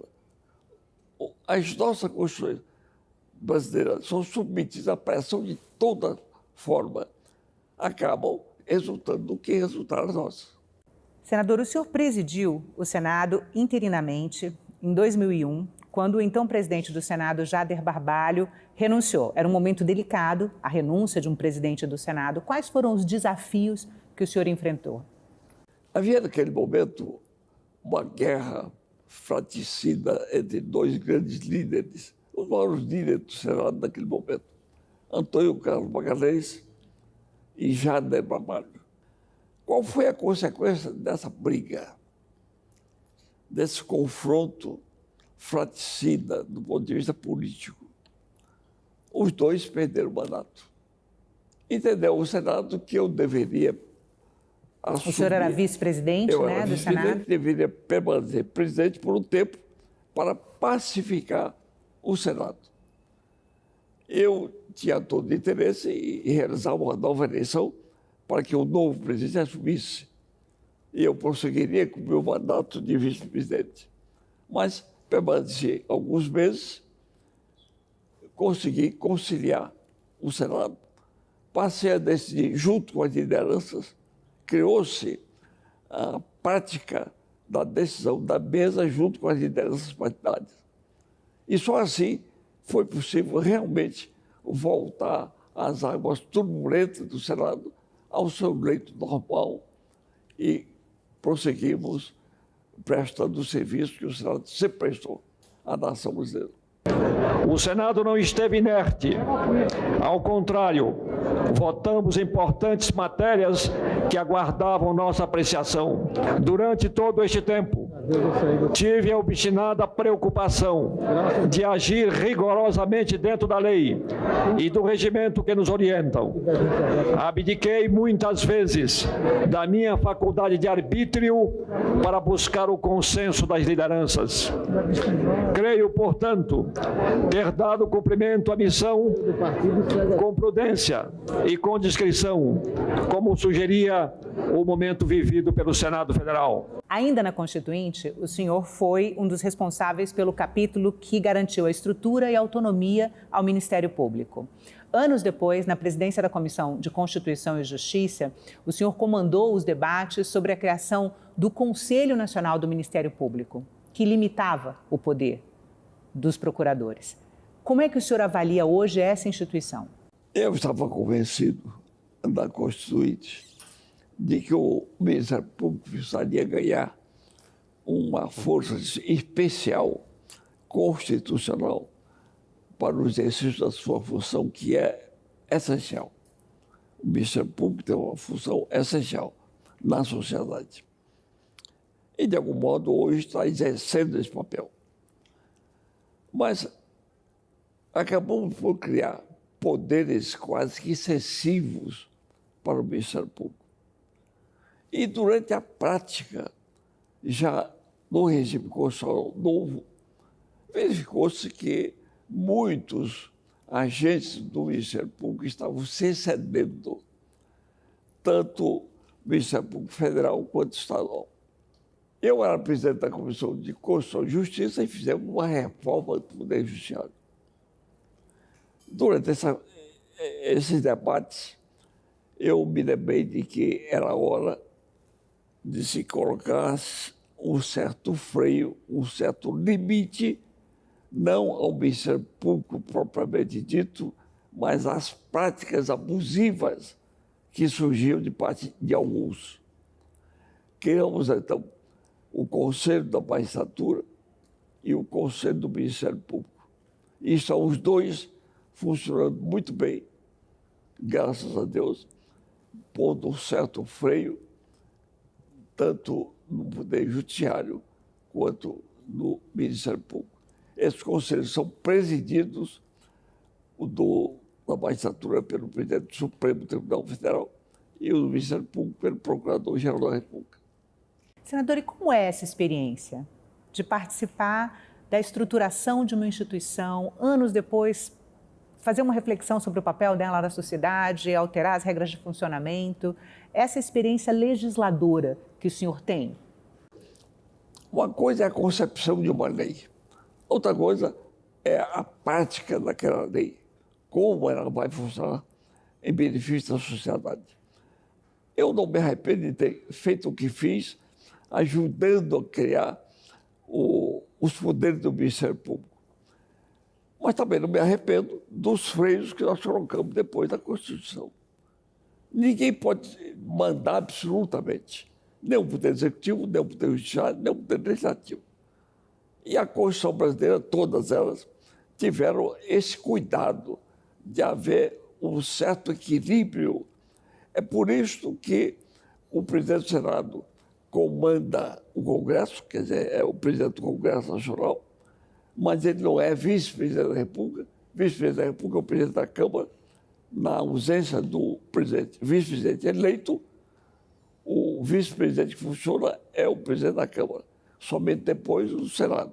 Então, esse sistema de arrumação, de arranjos constitucionais é muito bom para a prática e benefício da sociedade brasileira.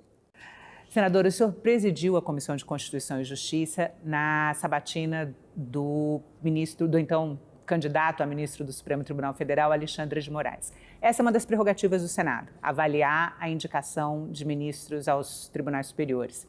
O senhor pode falar um pouco sobre essas prerrogativas e sobre esse momento específico da sabatina do Alexandre de Moraes? Foi um momento realmente difícil. Eu presidi a Comissão de Constituição e Justiça 2 vezes, por ser um senador de longo curso de mandato aqui, 32 anos de mandato. O Senado tem esta prerrogativa fundamental. Ele sabatina os candidatos a ministros dos tribunais superiores, o Senado sabatina os diretores do Banco Central, isso é importante, os diretores das agências reguladoras, todas. As agências é uma concepção nova de administração pública que está funcionando bem. O Senado faz essa sabatina, só o Senado, a Câmara não. E toda vez que o presidente da República escolhe um ministro do Superior Tribunal de Justiça ou do Supremo Tribunal Federal, a Comissão de Justiça do Senado faz uma sabatina que muitas vezes é longa, acirrada, e é o que aconteceu com o ministro Alexandre de Moraes. Bom dia a todos.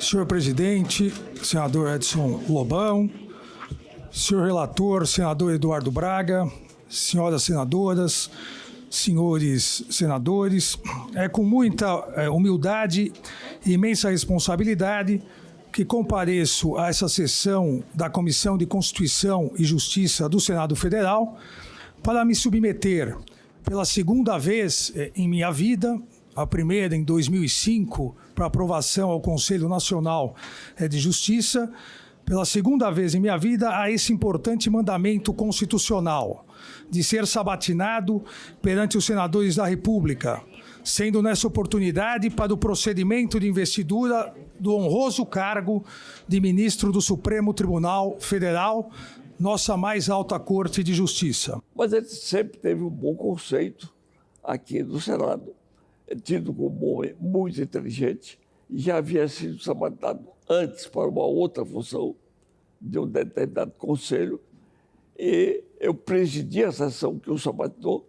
No meu entendimento, ele saiu muito bem, respondendo com nitidez, com clareza, com firmeza a todas as indagações que foram feitas a ele na ocasião.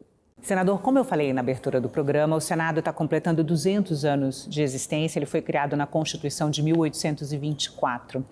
O senhor ficou aqui por 4 mandatos, praticamente 15% do tempo de existência do Senado. Como é que o Senado evoluiu ao longo da história? Houve uma grande evolução. O país é o que nós conhecemos. No começo, o Senado, ainda do Império, era composto pelos pró-homens de suas regiões, pelo menos do Brasil. Rui Barbosa foi senador, Joaquim Nabuco, o Barão de Santo Amaro. Aliás, o Barão de Santo Amaro foi presidente do Senado, um dos primeiros presidentes do Senado. E, ao final de seu mandato, ele foi reeleito presidente do Senado, sem pedir e sem saber que estava sendo reeleito. Mas aconteceu.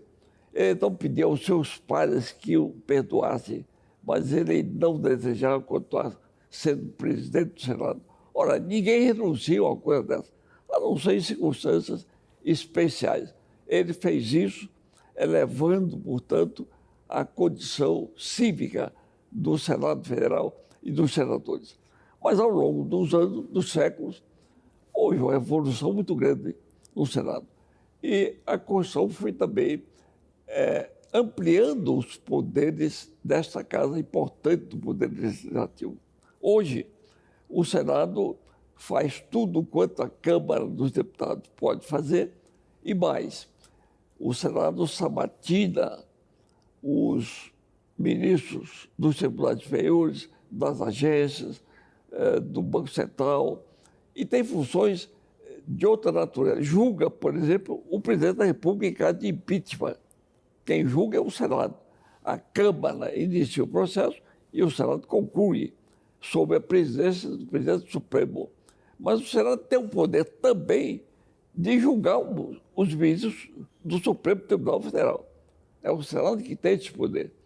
Portanto, é uma casa de função excepcional, até porque é composta de políticos experientes, quase sempre, ex-deputados, ex-governadores, ex-ministros de Estado, ex-presidente da República, compõem o Senado Federal. Senador, muito obrigada pela entrevista.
Polêmica nas escolas, alunos versus telefones celulares. Problema?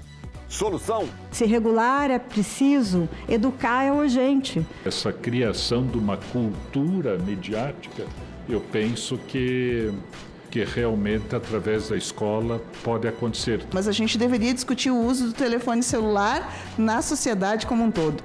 Em discussão, nesta quinta, 20h, aqui na TV Senado. 9 listras horizontais intercaladas, 3 cores, vermelho, branco e preto. A bandeira maranhense é uma homenagem às etnias que compõem a população do estado, indígenas, brancos e negros. Ela foi criada no século XIX pelo poeta Joaquim de Souza Andrade, um artista que estava além do seu tempo. Ele traz um modelo inovador que é justamente o fato dele ter vivido tanto na Europa como nos Estados Unidos, que é o projeto que vai gerar a bandeira maranhense. As faixas em vermelho, branco e preto, representando a síntese dos 3 povos, e também o cantão azul. O cantão é esse retângulo azul, onde se insere a estrela que representa o estado do Maranhão na bandeira brasileira, chamada Beta da constelação de Escorpião. Essa estrela aqui é a estrela que está na bandeira do Brasil. Na bandeira do Brasil, que representa o estado do Maranhão.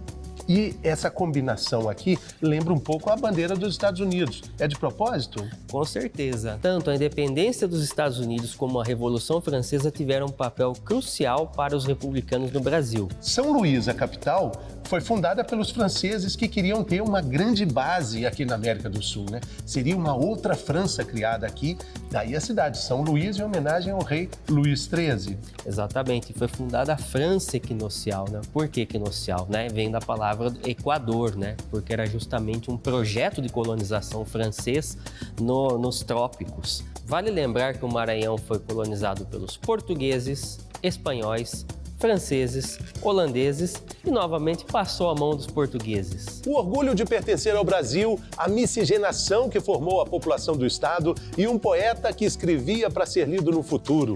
Esse é o Maranhão. Essa bandeira tem história.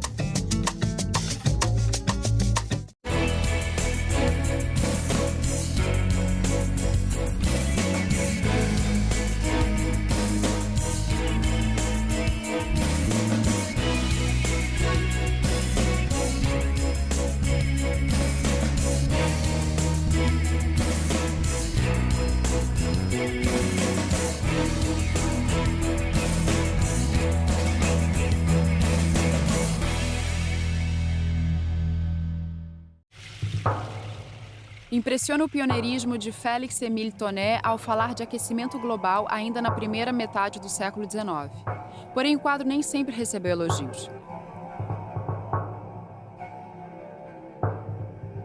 Ele está tentando denunciar uma coisa que está imediatamente ao alcance das pessoas. Ele está documentando um fato corrente que todo mundo sabe que está acontecendo e ele tenta mostrar os detalhes. Temos aqui as figuras escravas trabalhando, temos um conjunto aqui de escravos cortando lenha, empilhando a lenha.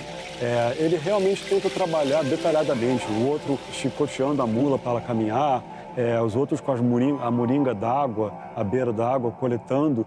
Tem a água em si, tem a fumaça do desmatamento. Ele cria toda aqui uma série de detalhes que estão intimamente ligados à realidade brasileira. Inclusive, ele foi até criticado por esse excesso de detalhe nesse quadro.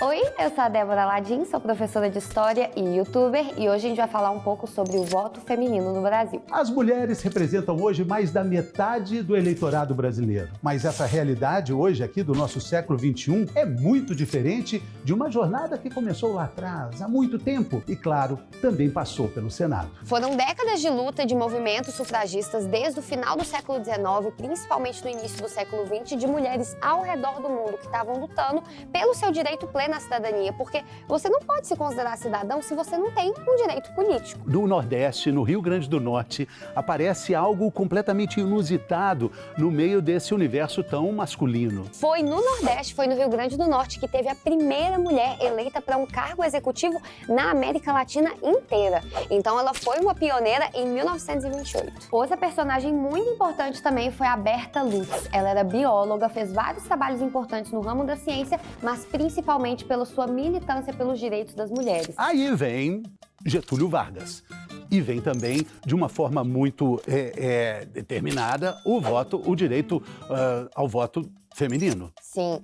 Quando Getúlio Vargas chegou no poder, vários projetos de lei que já estavam encaminhados aí, pedindo o voto feminino, acabaram sendo paralisados, mas a luta já estava sendo falada há muito tempo, era um assunto que não dava para ser ignorado. E aí foi canetado, oficializado em 1932, o voto feminino. Foi só em 79 que a primeira mulher foi eleita senadora no Brasil, que foi a Eunice Miquiles. Muitos nomes fazem parte dessa jornada que começou, olha, muito antes do voto feminino ser a realidade que é hoje. São páginas e páginas de muita história. Senado, 200 anos.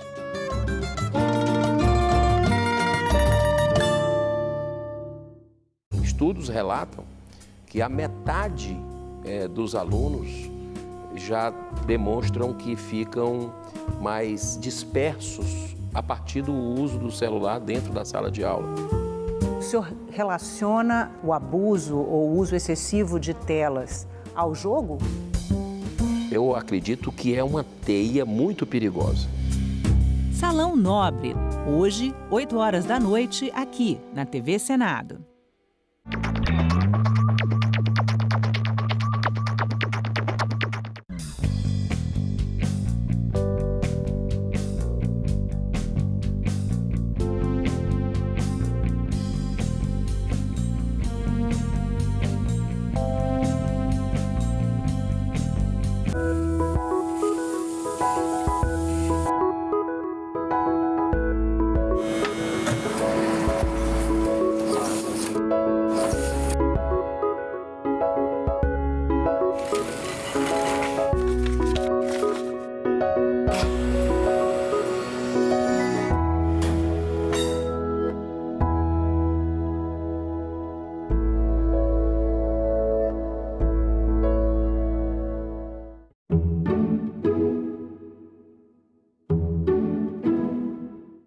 O programa a seguir é livre para todos os públicos.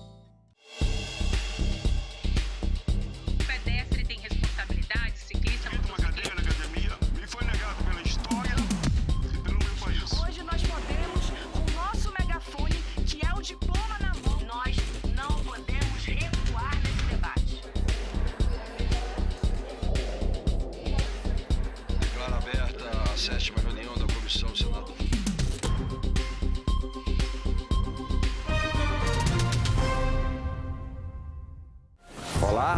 Vocês, pais responsáveis, são contra ou a favor do uso do celular pelos estudantes nas escolas? Por que esse movimento em torno de proibir, limitar, enfim, debater uma tecnologia que distrai, mas também constrói? Esse dilema, essa polêmica, tem sim dois lados. Um que puxa para a restrição, a negação, não ao celular nas escolas. E, por outro lado, o movimento que pede prudência.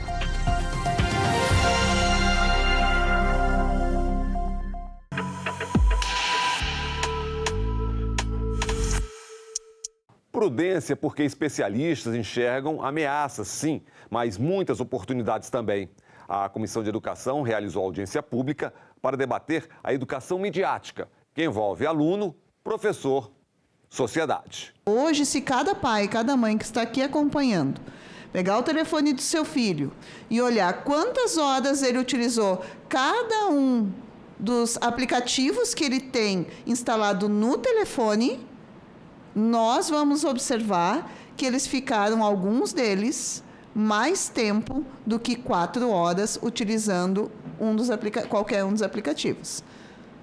Esse exercício é importante. Na verdade, temos que discutir todo o processo de educação para as mídias, para a tecnologia, para tudo aquilo que for importante, né, para a segurança das pessoas, para o desenvolvimento das pessoas, sua educação, mas também limites, né? Se nós sempre fomos produtores de conteúdo, quando a gente escrevia uma carta, a gente estava produzindo conteúdo, hoje a gente produz, dissemina, curte, compartilha, posta e faz todo esse processo tudo na palma da mão. E dentro de um feed de notícias, dentro de uma rede social ou até mesmo em num serviço de mensageria, a gente tem informação, desinformação, opinião, sátira, propaganda, publicidade, discurso de ódio, apostas online, bets, tudo junto, misturado, num ambiente que a gente precisa olhar e falar, opa, né, peraí, o que é isso de fato? Educação midiática, ou seja, estamos falando do uso pedagógico da tecnologia. Autonomia do estudante com segurança. Resumindo, cidadania digital. Então, a educação midiática é esse conjunto de habilidade para acessar, analisar, criar e incentivar a participação ética responsável do ambiente informacional, seja ele no ambiente online, seja no ambiente offline.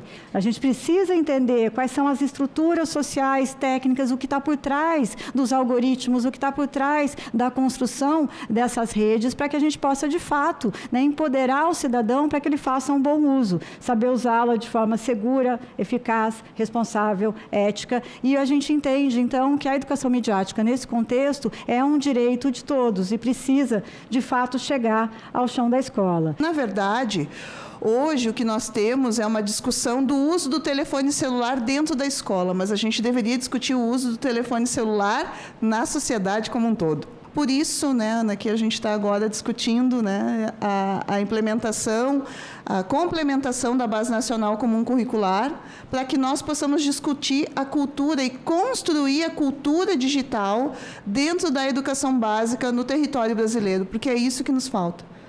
Construir essa cultura digital, firmada num pensamento do uso das tecnologias dentro do aspecto que vá contribuir com a educação. E o relatório global da Unesco de 2023 sobre tecnologia na educação aponta que o ensino à distância durante a pandemia não alcançou 500 milhão de estudantes no mundo todo, apesar de 85% dos países ter leis ou políticas para melhorar a conectividade nas escolas. Professores se sentem despreparados e pouco seguros para dar aulas usando tecnologia. Cerca de 1/4 dos países proibiu os smartphones nas escolas. E somente 14% das nações garantem, por lei, a privacidade dos dados na educação.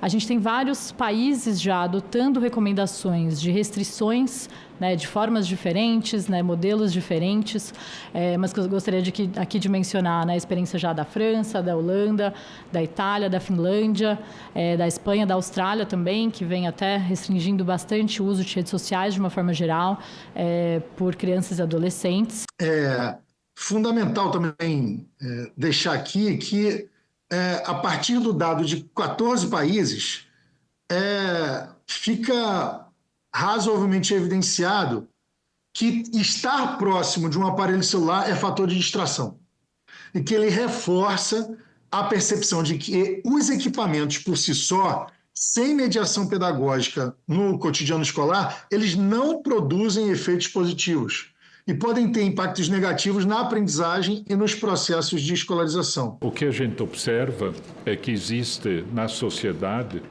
um apoio muito grande para a proibição do uso de celulares nas escolas, 80%.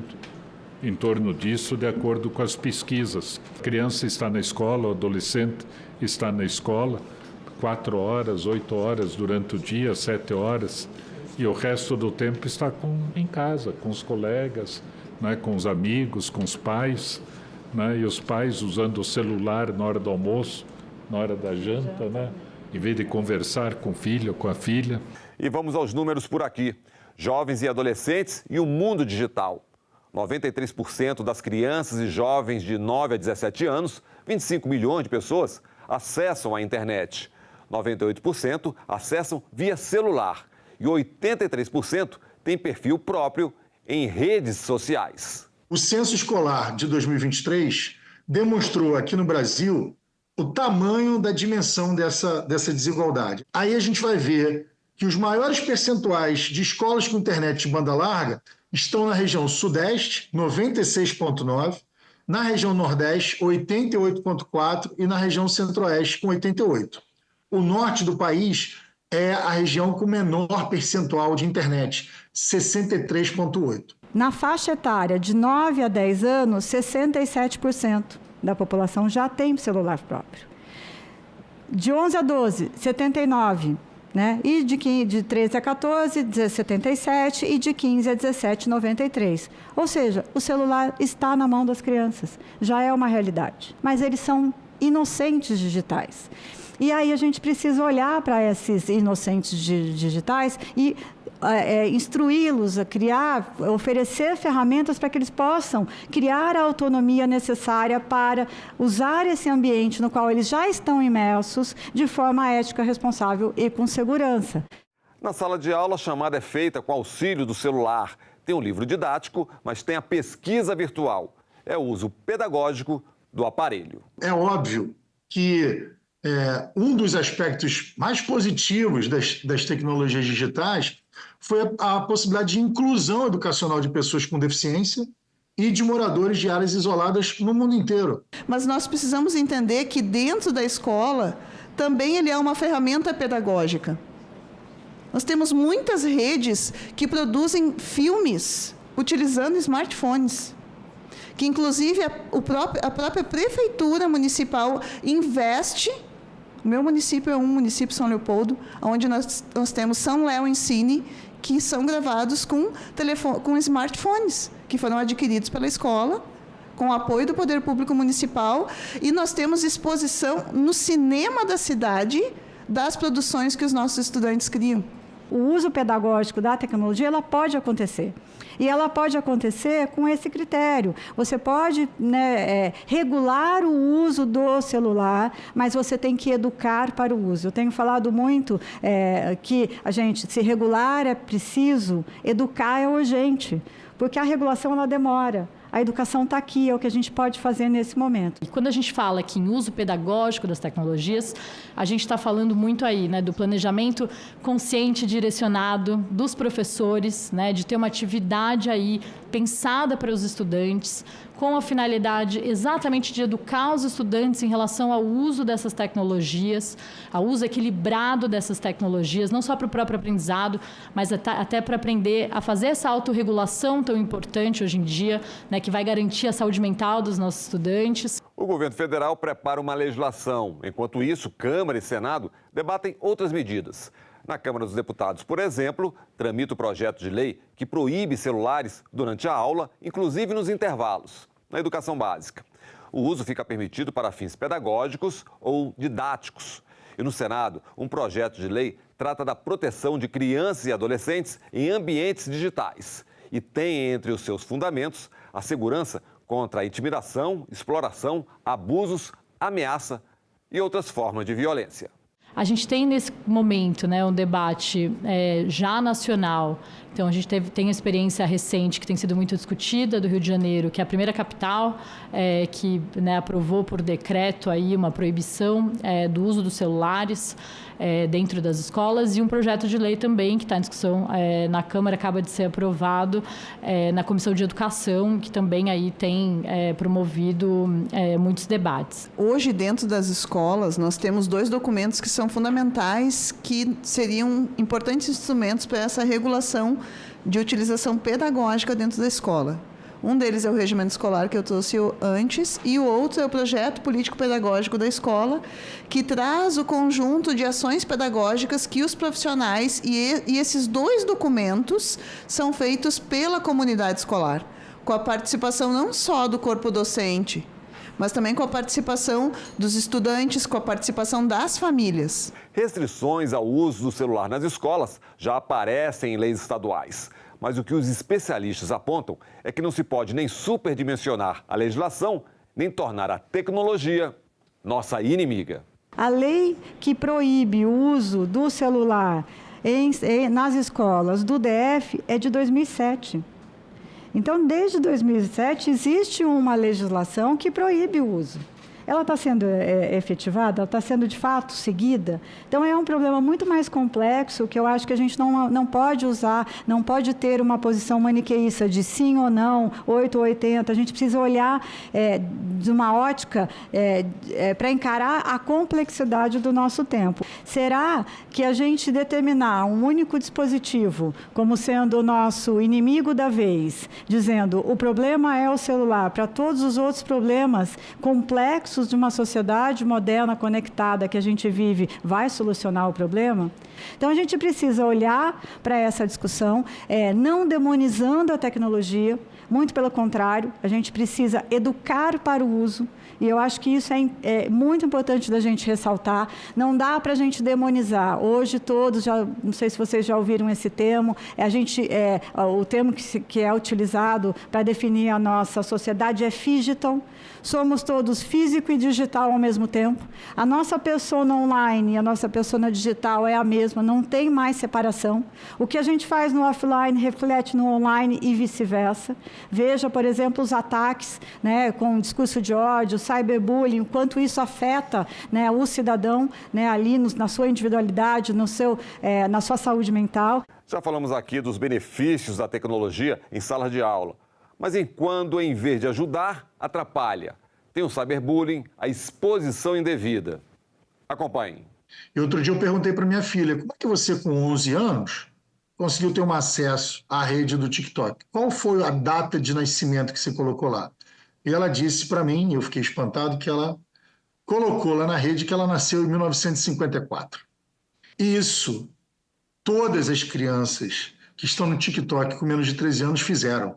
Se vocês em casa não sabiam, podem perguntar aos seus filhos que têm menos de 13 anos, porque eles mentiram ao inserir seus dados e não há nenhum tipo de controle, o que deveria ocorrer de forma imediata por parte da empresa para saber se aqueles dados estão corretos, se são verdadeiros ou não. Quando nós vamos num restaurante hoje, né, nós, cidadãos comuns, chegamos num restaurante, não tem bebezinhos com o telefone celular, enquanto o pai e a mãe estão ali merecidamente jantando, mas com um tabletzinho ou um smartphonezinho acoplado no seu carrinho ou no bebê conforto, para que a criança se distraia enquanto a família possa jantar ou almoçar. Então, nós precisamos discutir, e sendo que nós temos, em relação à Sociedade Brasileira de Pediatria, ela proíbe, né, proíbe o uso de celulares para crianças de até 2 anos. E aí vem uma outra discussão que a gente carece fazer.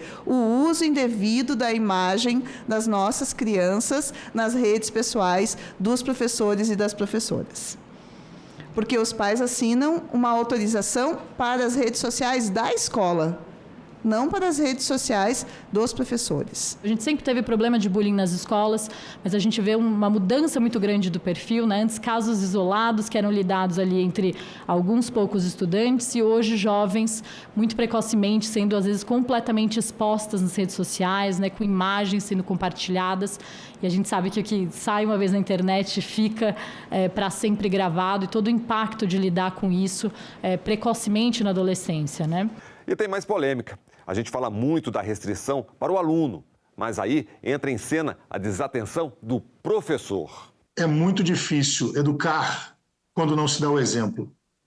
E não são raros, muito pelo contrário, a quantidade de professores e técnicos administrativos que no exercício das suas funções e enquanto a exercem, utilizam o celular.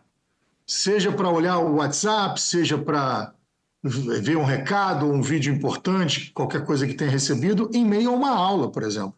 E quando há a proibição, muitas vezes, por parte do docente, de que o aluno não pode mexer no celular. Em relação ao ambiente escolar, mais especificamente, vários estudos têm apontado a associação aí com a questão do foco das crianças e adolescentes durante as aulas, né? Então, eu mesma, quando estou no Ministério da Educação e preciso mesmo me concentrar muito em alguma atividade, eu tenho que tirar o celular de perto, porque aquela própria notificação que fica ali pulando, todo mundo sabe que já distrai e puxa a atenção. Nós precisamos cortar na nossa própria carne e dizer esta proibição, se for assim determinado pelo Congresso Nacional, tem que ser para todo mundo. Não pode ser só para o aluno. Também tem que ser o professor. O papel do professor como mediador nesse processo de educação digital, com um agravante. Eles não se sentem ou não estão devidamente preparados para isso. Se a gente olhar uma lei que venha regular isso, senador, pode ser muito importante, pode ser muito interessante.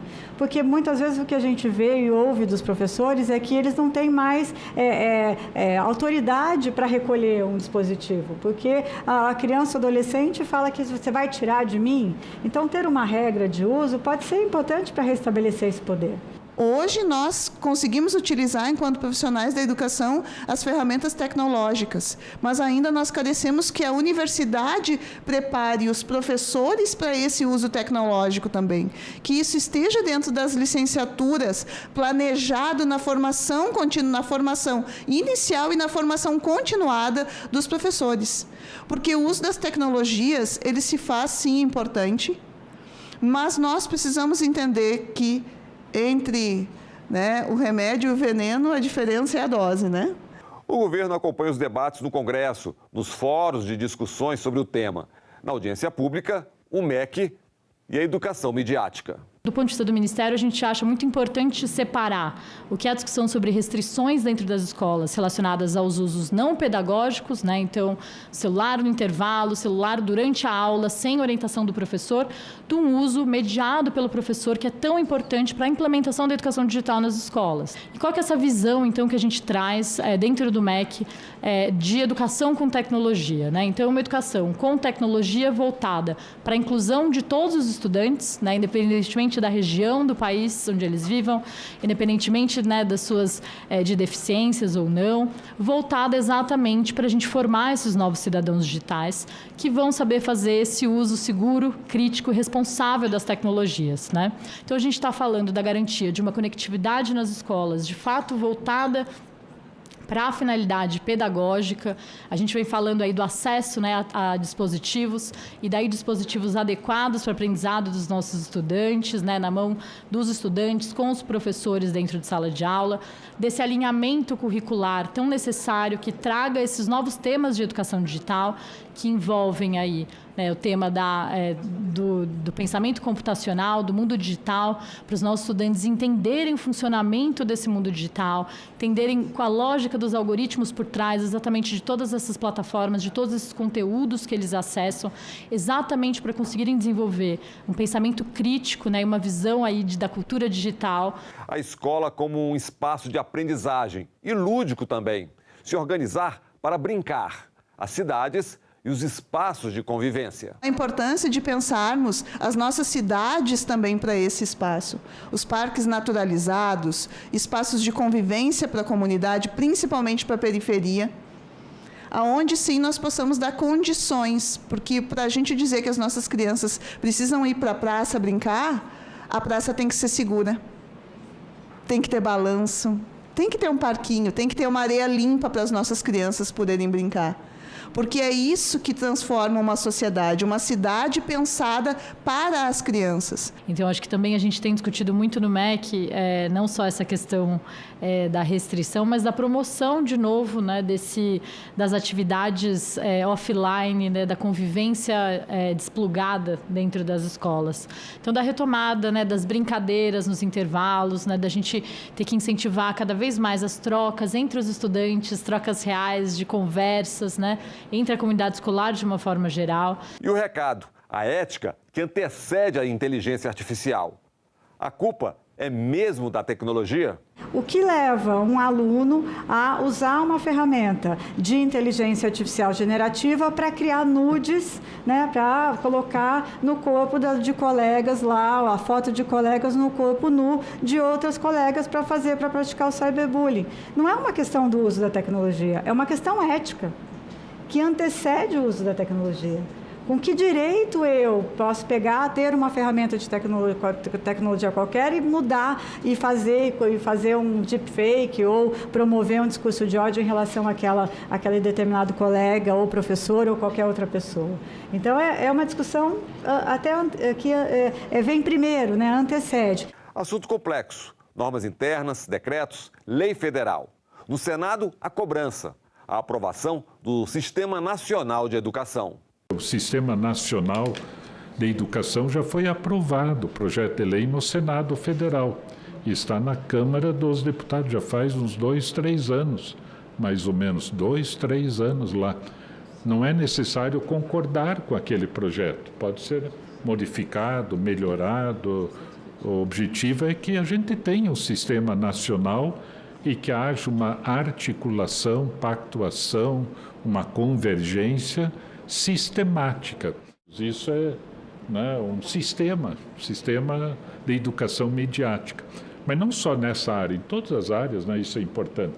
Mas na educação mediática eu considero essencial, né? Um debate da sala de aula que extrapolou os muros das escolas. Todos podem e devem contribuir. A gente pensa que vocês poderiam nos auxiliar a escrever um pré-projeto, né? Eu acho que o MEC, junto com o UNCME, com o FONSED, para que aí pudesse chamar os outros setores da sociedade, inclusive os estudantes, né? A UBES, por exemplo, União Brasileira dos Estudantes Secundaristas, e também outras entidades para fazer o debate a partir de uma proposta. Como eu disse antes, que o Senado consiga escutar quem vive a educação, que são os professores e os estudantes das escolas, para que essa regulação seja feita mais da forma que venha a auxiliar a educação dentro das nossas escolas. Então, a importância de dizer que é um debate que está dentro da escola, mas que precisa sair da escola, né? É uma responsabilidade que é muito grande para ficar apenas nessa discussão intraescolar. Ela tem que ser extraescolar, para que, mais uma vez, a escola não tenha para si uma responsabilidade que não é só dela, é de toda a população. Então, para isso, a gente precisa discutir com todos os atores. A educação midiática ampliando os debates, o uso equilibrado das tecnologias. Antes da proibição, a educação. O instrumento que está às nossas mãos é a educação, né? São 40 milhões de pessoas, né, que estão nas escolas, mais de 40 milhões.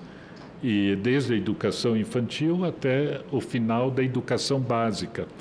E as mudanças em casa acontecem a partir, eu penso, da educação dos filhos. Então, a transformação na sociedade, essa criação de uma cultura midiática, eu penso que realmente, através da escola, pode acontecer. Então, se forem estabelecidas regras claras, transparentes, entre os alunos, entre os pais, entre a comunidade escolar, independentemente da lei, isso já é possível da gente ter ganhos.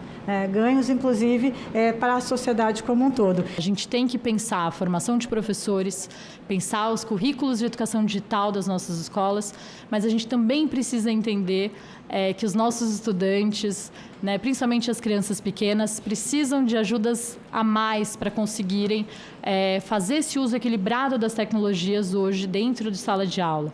E por isso tão importante esse debate sobre o uso equilibrado das tecnologias dentro das escolas, né, focado muito mais no uso pedagógico, e por isso a importância e urgência também aí do debate sobre as restrições do uso de celulares nas escolas. É isso, equilíbrio é tudo, dentro e fora da sala de aula.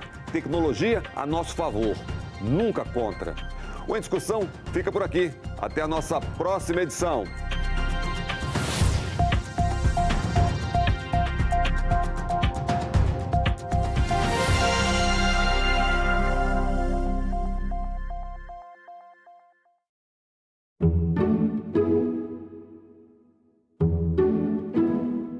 Estudos relatam que a metade dos alunos já demonstram que ficam mais dispersos a partir do uso do celular dentro da sala de aula. O senhor relaciona o abuso ou o uso excessivo de telas ao jogo? Eu acredito que é uma teia muito perigosa. Salão Nobre, hoje, 8 horas da noite, aqui na TV Senado.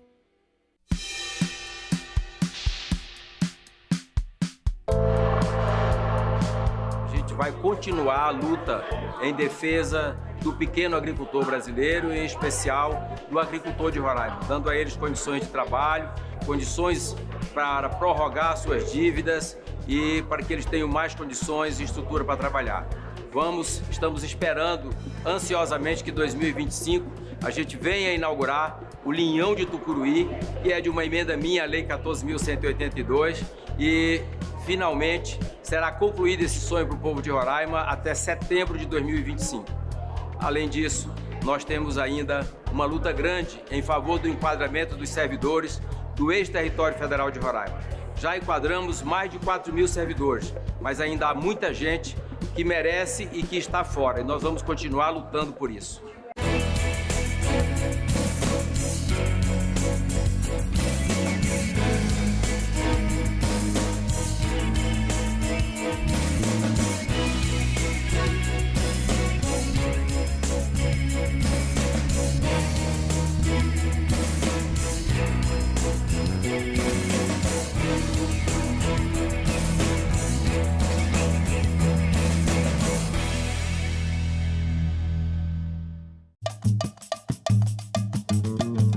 O Brasil tem cerca de 6 milhões de trabalhadores domésticos. Desse total, 92% são mulheres e a maioria absoluta, mulheres negras. A conquista de direitos importantes dessa categoria também teve a participação dos senadores. PEC das domésticas é proposta de emenda constitucional? Exatamente. E aí entra na Constituição, né? Não é só uma proposta de lei. Oi, eu sou a Lavínia Rocha, sou professora de História, escritora e criadora de conteúdo. E hoje a gente vai falar sobre a PEC das domésticas. O que a gente pode falar dos direitos alcançados? Se a gente pudesse enumerar alguns, a gente falaria de... A gente poderia falar de FGTS, aposentadoria, por invalidez, por tempo de serviço, por idade. A gente falar de férias remuneradas. A gente vai pensar em auxílio maternidade. Hora extra, adicional noturno. Então esse trabalho feito no lar, um trabalho doméstico que por séculos foi feito de graça, hoje ser pago, ter direitos é algo muito complexo, por isso é um marco na nossa história. Desde a abolição da escravidão passaram-se 125 anos até o primeiro olhar sobre legislação do trabalho doméstico, né? Foi preciso esperar não, lutar muito para alcançar essa PEC das domésticas. E o Senado aprova por unanimidade a PEC das domésticas. É muito importante, é um marco. Não dá para esquecer da Laudelina de Campos Melo, uma mulher negra, mineira, que atuou muito no estado de São Paulo, que estava ali nas associações de empregadas domésticas e lutou muito para que esses direitos hoje existissem. Além de Benedita da Silva, que já foi empregada doméstica, senadora e também a relatora da PEC das domésticas na Câmara dos Deputados. O tratamento igual para todos os trabalhadores e todas as trabalhadoras, garantido por lei. Essas conquistas fazem parte da história do país. Senado, 200 anos.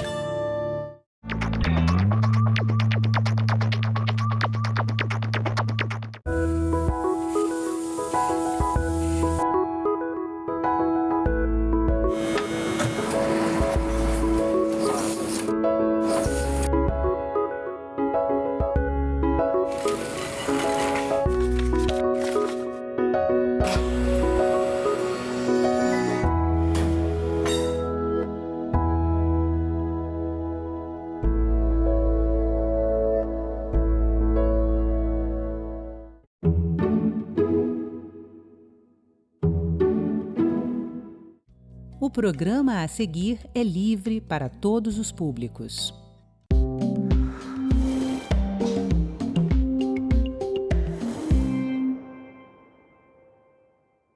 "200 anos do Senado Federal. Embora tenha sido criado pela Constituição de 1824, o Senado só realizou a primeira sessão legislativa 2 anos depois. Nos primeiros anos, as duas casas do Legislativo, o Senado e a Câmara dos Deputados, funcionaram no mesmo local, um imóvel no centro do Rio de Janeiro. Em 1925, o Senado foi transferido para o Palácio Monroe, onde permaneceu até 1960. Com a construção de Brasília, em 1960, foi erguido o Palácio do Congresso Nacional. E o Senado mudou-se para a nova capital do país. Aqui, os 81 senadores que representam os 26 estados do país e o Distrito Federal debatem e aprovam as leis que ajudam a melhorar a vida da população. Nos últimos 200 anos, desde a criação do Poder Legislativo brasileiro, o Congresso Nacional enfrentou uma série de desafios que puseram à prova não apenas a sua permanência, mas também a sobrevivência da própria democracia brasileira. O Legislativo foi atacado, fechado ou dissolvido em diversas ocasiões, em tempos de governantes autoritários e refratários às liberdades individuais e mesmo à noção pura e simples de democracia.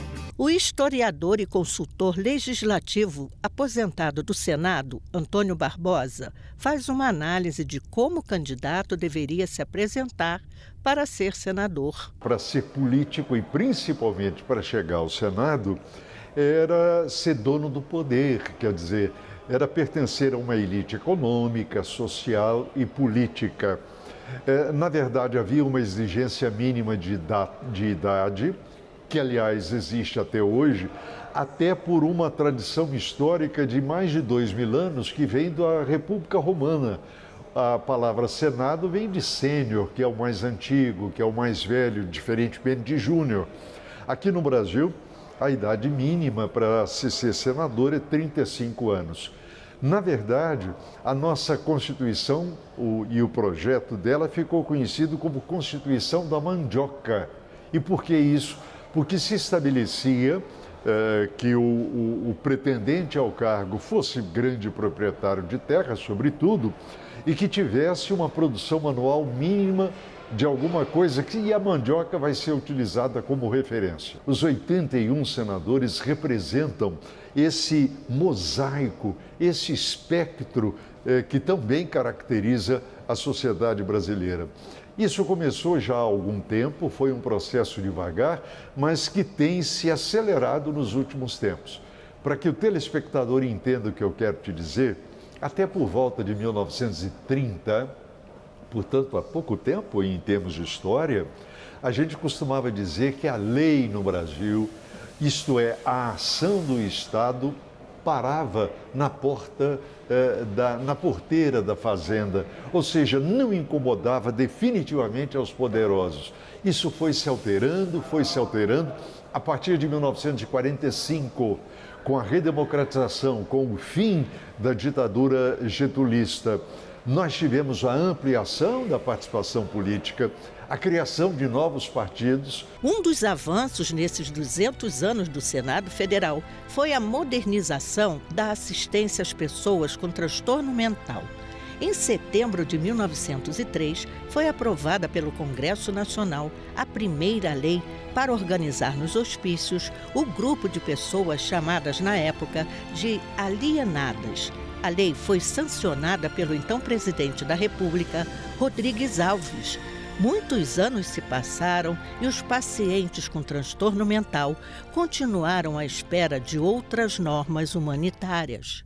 O senador Rogério Carvalho, que é médico, defende a retomada da política de ressocialização dos pacientes mentais. O que o senhor acha que falta ainda para beneficiar as pessoas com transtorno mental? A remanicomialização do Brasil é uma reapropriação das liberdades individuais das pessoas. É a retomada e o aprisionamento de corpos que ocorreu nos últimos anos, né?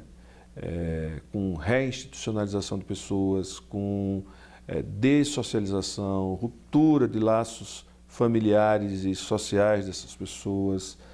E nada disso é necessário. A retomada é o governo federal retomar a política de desmanicomialização, retomar a política de garantir que o atendimento à urgência psiquiátrica se dê em hospital geral, que a gente tenha leito de psiquiatria em hospital geral, certo? Para poder tirar as pessoas da crise aguda, porque o ambiente para ressocialização de um paciente que tem um transtorno, que é uma doença crônica, deve se dar no ambiente ambulatorial. Votemos essa matéria por unanimidade, votemos essa matéria de forma simbólica para mostrar para o Brasil a nossa sensibilidade. Mas faltam recursos também, né? O governo não está injetando dinheiro lá nos CAPs. Eles reclamam muito disso. Eu acho que a gente está faltando recurso em toda a saúde pública brasileira. O teto de gasto tirou milhões, quase um bilhão de reais nesses anos de investimento na saúde, no custeio e no investimento na área da saúde.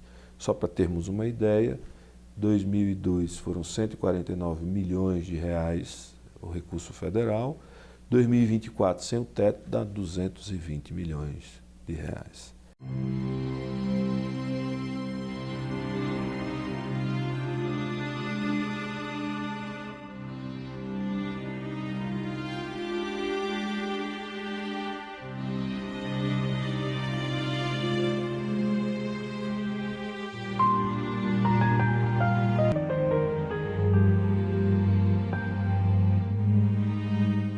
O senador Paulo Paim, há 21 anos, está no Senado.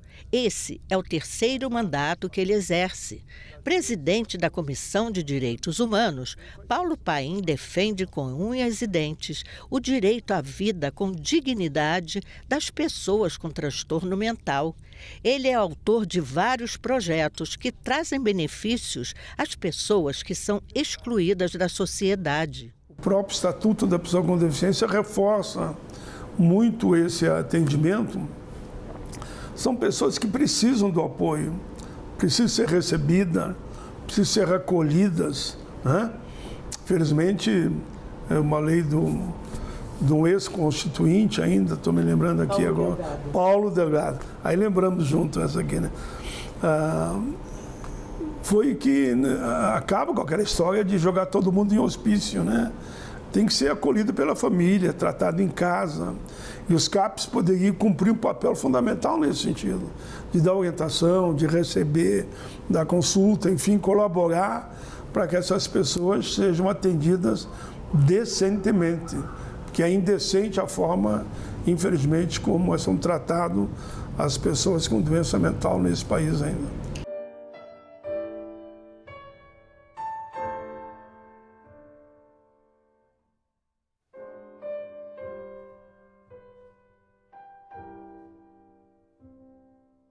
A lei da reforma psiquiátrica é uma lei importante para as pessoas com transtorno mental. Ela prevê que os pacientes sejam tratados em unidades apropriadas e por equipes multidisciplinares, com psicólogos, médicos e outros profissionais da saúde que promovam a reintegração do doente ao convívio social. Assim funcionam os CAPs, Centro de Atenção Psicossocial. A gente tem a oficina Metamorfose, que é um espaço de convivência, tem o espaço criativo, que também é outro espaço de convivência, tem o yoga, que é das práticas integrativas da saúde. Essas 3 oficinas são ofertadas aos pacientes do CAPS. CAPS Transtornos, ele atende a partir de 18 anos. Então, essa clientela são pacientes que têm uma doença mental grave, uma depressão persistente, são pacientes com ideação suicida, são pacientes que apresentam pensamentos de morte, são pacientes que necessitam de um cuidado maior, especializado pela saúde mental.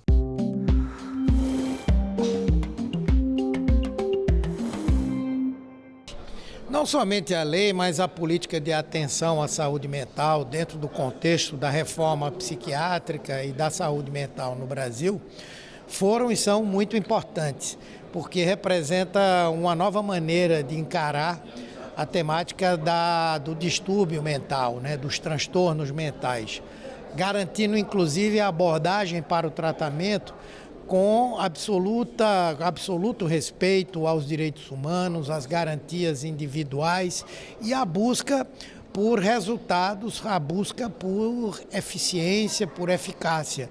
E é isso que ao longo desse período nós temos visto. Superamos um sistema manicomial, onde os direitos dos pacientes eram completamente retirados, E substituímos agora por atendimentos modernos que estão focados na pessoa e que estão sempre com a preocupação de preservar seus direitos. Ele é professor, cientista político e sociólogo. Foi deputado federal durante 6 mandatos e deputado constituinte. É o autor de uma lei que mudou o destino para melhor de todos os pacientes. A Lei 10.216 de 2001, da reforma psiquiátrica, que trata da proteção e dos direitos das pessoas com transtornos mentais e cria um modelo assistencial em saúde mental. O ex-deputado Paulo Delgado é o autor dessa lei. A lei encontrou muita resistência por parte do sistema de saúde mental da época, Na verdade havia o SUS na época era chamado INAMPS, vamos dizer assim. O INAMPS é o avô do SUS. E o INAMPS tinha uma forma de remunerar a internação e quanto mais tempo a pessoa ficasse internada, mais o hospital ganhava. Então era um problema de hotelaria ruim, com remédios ruins, diagnósticos apressados, sem ouvir direito o paciente. O poder de internação era da família, ou de algum adulto que se responsabilizava, às vezes até da polícia. Quando alguém entrava em surto à noite, era o corpo de bombeiro que era chamado. E isso provocava problemas no bairro, na família, assustava o paciente. Não porque ele estava em surto, é porque ele estava com medo. Paulo Delgado faz uma avaliação da implementação dos princípios da reforma psiquiátrica. A transição do modelo fechado para o aberto começou, está bem avançado. Ou seja, o hospital psiquiátrico fechado, o manicômio, não predomina mais. Então, hoje predomina o outro serviço aberto. Mas os recursos não migram de maneira fácil. Há governos que travam a migração do recurso do sistema fechado por aberto. Porque o sistema hospitalar é muito forte. É uma instituição fechada, os hospitais. Não são como quartéis, mas agora que estão melhorando. Nessas comemorações dos 200 anos do Senado Federal, nós vamos mostrar a história de um homem que passou 50 anos de sua vida trancafiado numa cela da extinta colônia Juliano Moreira, um antigo manicômio. Devoto de Deus e genial, Arthur Bispo do Rosário era um paciente esquizofrênico e paranoico. Antes de sua morte, ele deixou escrito num pedaço de pano uma mensagem a ser entregue a Deus.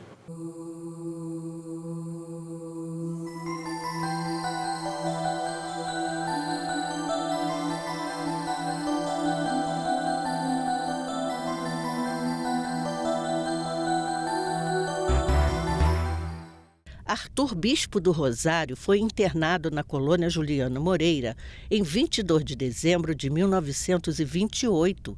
Foi detido nas ruas do Rio de Janeiro.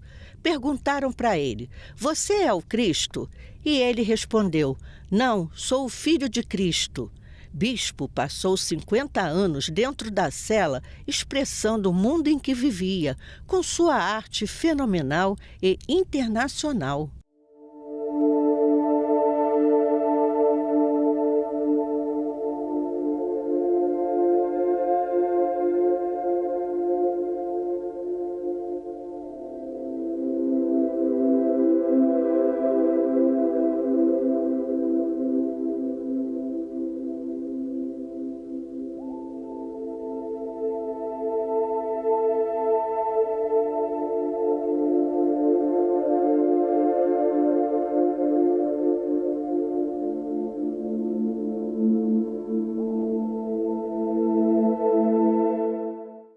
A sua explosão artística começou, de fato, no dia em que ouviu uma voz. A voz dizia: "Jesus, filho, tranque-se num quarto e comece a reconstruir o mundo." Ele chamou um amigo, pediu que o trancasse e nunca mais saiu. Até que 7 anos depois, a voz disse: "A obra está concluída."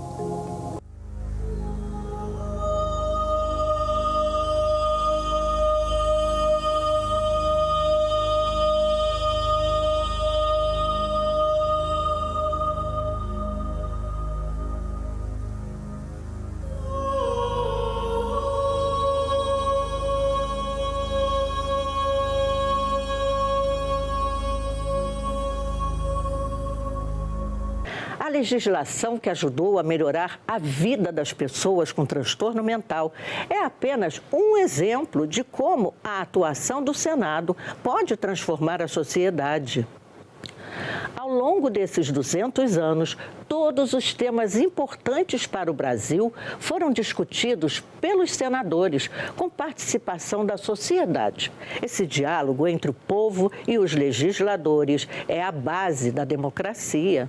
É o bicentenário dessa casa, né, que tem uma história predominantemente muito importante para a nação. Infelizmente, nós temos lutado aqui para que nesse bicentenário, quem sabe, eu sou uma pessoa de muita esperança, a gente consiga reequilibrar os poderes da República no Brasil, para que tenhamos aí um retorno de uma democracia mais vigorosa. O Senado representa uma instituição poderosa, não é, no concerto da federativo da República Brasileira, e mesmo na época que foi criado na monarquia, ele já exercia esse poder fantástico, né, na articulação e na moderação do papel do imperador Dom Pedro II. Né? Naquela época era Dom Pedro I, em 1824.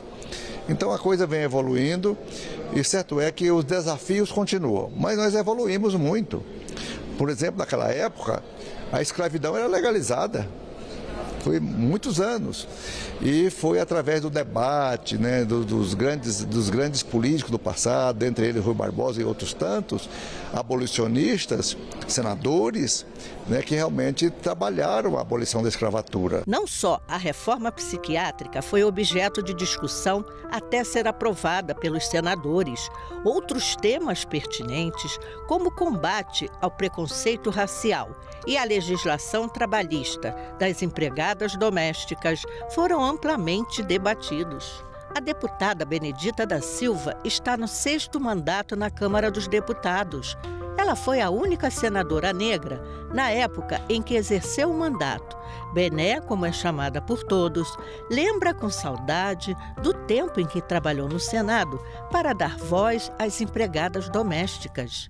Nós vamos conversar agora com uma mulher notável. Ela é carioca e foi votada, muito votada, para chegar ao Senado. Hoje, ela cumpre o 6º mandato de deputada federal. Sabe quem é? Deputada Benedita da Silva, a Bené. Como vai, deputada? Tudo bem, e você, como vai? Tudo bem também. Eu soube que a senhora passou 4 anos no Senado. Como é que foi para a senhora trabalhar esses anos no Senado? Olha, foi muito bom, foi uma grande experiência e a maioria das pessoas colocam que o Senado era um céu e que era muito bom, mas mesmo assim eu vi que ali era uma casa que nós tínhamos que ter uma dedicação muito especial por conta da representação que nós estávamos ali exercendo, né, que é do estado do Rio de Janeiro, trabalhar pelo meu estado, mas tive ali vários projetos interessantes que depois tornaram-se leis, tanto no Senado quanto na Câmara foi votado, e eu tenho grandes e boas lembranças do Senado. Mas o Senado parece que você tem a necessidade de buscar se qualificar cada vez mais no sentido de entender, né, entender o seu estado, entender o Brasil, entender de política internacional. A gente trabalha muito isso e essas coisas enriquecem o parlamentar. A senhora, na época, aprovou a PEC das domésticas. A senhora apresentou e aprovou, né? Foi muito difícil, deputada, aprovar? Foi difícil porque era um trabalho que nós considerávamos assim, similar à escravidão. E por quê?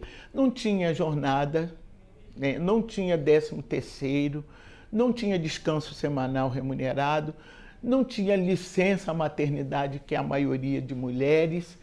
E era uma coisa incrível que algumas saíam do seu estado, vinham para o seu estado e tudo, e elas ficavam trabalhando, né, fora do seu território por 10, 15, 20, 30 anos. Quando envelheciam, mandavam embora sem nada, sem direito de nada, ou quando ficava doente também mandavam. E eu fui trabalhadora doméstica e sei muito bem o que passei durante esse período como trabalhadora doméstica, tendo, sim, a liberdade naquela época de trabalhar perto de casa. Convido para compor a mesa a excelentíssima senhora deputada Benedita da Silva, que foi a relatora da proposta de emenda à Constituição na Câmara dos Deputados.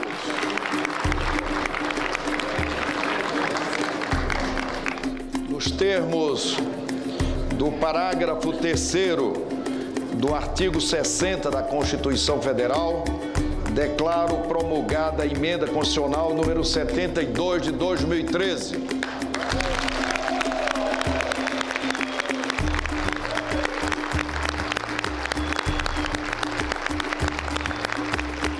Nós vamos conversar agora com o Dr. HCL Maia.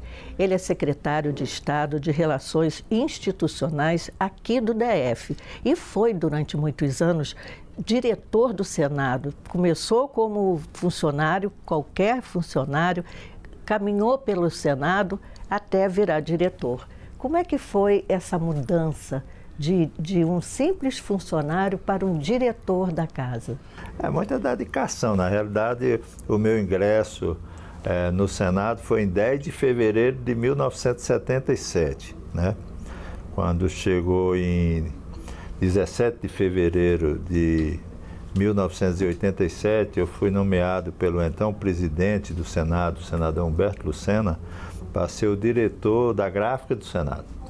Fiquei lá 9 anos e em 1995, precisamente dia 5 de julho, a convite do presidente José Sarney, eu tomei posse como diretor-geral do Senado, ficando até 2009. Depois me candidatei a deputado distrital, me elegi 3 vezes, 3 mandatos, encerrei o mandato e estou há 1 ano como secretário de Estado aqui do governo do Distrito Federal. Queria que o senhor falasse dos 200 anos que o Senado vai fazer agora esse ano. 200 anos é uma viagem pela história do Brasil. Eu costumo dizer que, apesar do Costa e Silva, que foi um ministro do regime militar, dizer se você quisesse esconder alguma coisa, publicasse nos anais do Congresso, eu acho que quem pega os anais do Senado de 1826 até hoje, ele consegue fazer uma viagem pela história do Brasil diferente de você pegar um livro de um historiador. Porque ali vai ter a opinião sobre determinados assuntos de pessoas de regiões diferentes do Brasil, pessoas de formação acadêmica diferente, né? Tem senador que é médico, outro é jornalista, outro é economista, e também de ideologias diferentes. Nós tivemos a ampliação da participação política, a criação de novos partidos, como, por exemplo, o PTB, Partido Trabalhista Brasileiro, que, aliás, não tem nada a ver com o que nós temos hoje, e há uma crescente participação popular tentando interferir ou influenciar nos destinos políticos do país. Isso se avoluma desde o final do regime militar e ganha uma nova intensidade, uma nova força depois de 1985. Eu poderia citar como exemplo o surgimento de leis de cotas, que é uma forma, de alguma maneira, do país pedir perdão por tantos anos de escravidão e por tantos anos sem alterar o status dos afrodescendentes. Esse é um exemplo que me parece sintomático. O racismo não é um desejo natural do ser humano, mas introduzido pelas maldades que a vida tem contra o próprio ser humano, ele está introjetado em cada um de nós. Só assim nós poderemos, com essa consciência, livrar desse mal que é o preconceito racial. Racismo é algo que vive desde sempre e a gente vai aprendendo na luta a se defender. Queremos proclamar a nossa abolição. Não é ódio, nem rancor, apenas um grito de liberdade. O Inclusão termina aqui. Se você quiser rever esse programa, é só acessar a página da TV no endereço senado.leg.br/TV. Tem também o canal do YouTube. Obrigada pela companhia e até a próxima. Tchau!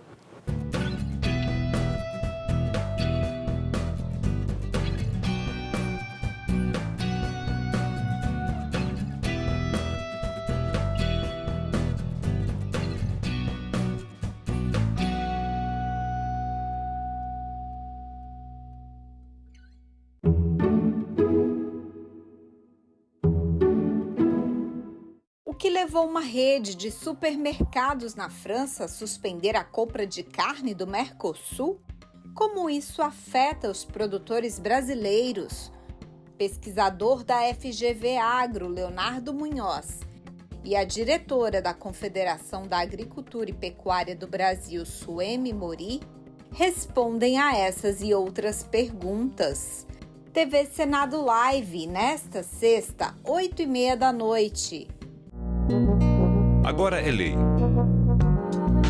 A carga horária da formação geral básica do ensino médio, com matérias como português, matemática, história e geografia, passa a ser de 2.400 horas nos 3 anos letivos. A carga total é de 3.000 horas. Caberá ao aluno escolher uma área de estudo nas 600 horas restantes. A norma passa a valer a partir de 2025. O Senado votou. Agora é lei. 2015 para cá, nós viramos uma chave em relação à quantidade de leis aprovadas. Vou lembrar que a lei do feminicídio, matar uma mulher em razão de ser uma mulher. Em média, 4 mulheres são mortas por dia o stalking, por conta das redes sociais agora, essa perseguição no mundo virtual, o acochamento, que é essa coisa, né, do assédio dentro do transporte público, estupro coletivo, que era um crime que a gente, no passado, a gente nem ouvia falar. Isso tudo foi avanço. Se a mulher tiver autonomia econômica, ela deixa aquele agressor com quem ela convive, com quem ela come, com quem ela dorme, submetida à dependência econômica. Não é a única coisa para a mulher sair do ciclo da violência. Porque se fosse, mulher rica não apanhava. E não é verdade. Mas é primordial para que se saia do ciclo de violência.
O programa a seguir é livre para todos os públicos.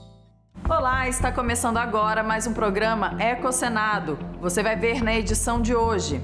No mês em que é celebrado o Dia do Pantanal, senadores da Comissão de Meio Ambiente foram até Mato Grosso para ouvirem as autoridades do estado sobre os incêndios no bioma este ano. A partir do momento que a gente entende que o fogo é algo natural desse bioma, a gente muda um pouco a nossa estratégia. Então a gente tem fortemente a atividade de combate ao incêndio florestal, mas também a gente investe muito na atividade de prevenção, considerando esse eixo de manejo integrado do fogo. A gente combate o fogo quando é necessário e a gente usa o fogo também quando no período responsável. A gente faz a gestão do fogo, não somente a gestão de um incêndio, a gestão de um desastre. Uma conversa sobre a situação do bioma com o secretário de combate ao desmatamento do Ministério do Meio Ambiente, André Lima. A atividade agropecuária intensiva, né, que ainda desmata, é um vetor de desequilíbrio desse ecossistema, mas cada vez mais, e sobretudo esses biomas menores, são mais vulneráveis aos efeitos das mudanças climáticas no sentido global.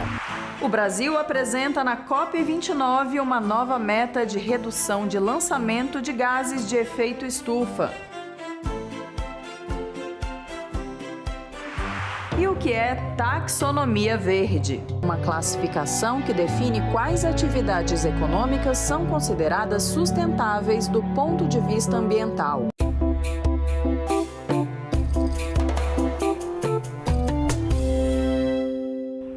Dia 12 de novembro foi o Dia Nacional do Pantanal. Assista agora uma entrevista sobre os desafios enfrentados pela maior planície alagável do planeta, berço da maior diversidade do país e patrimônio da humanidade. O Ecosenado veio até o Ministério do Meio Ambiente, mais precisamente ao gabinete do secretário de combate ao desmatamento, André Lima, e o nosso papo aqui vai ser sobre o Pantanal.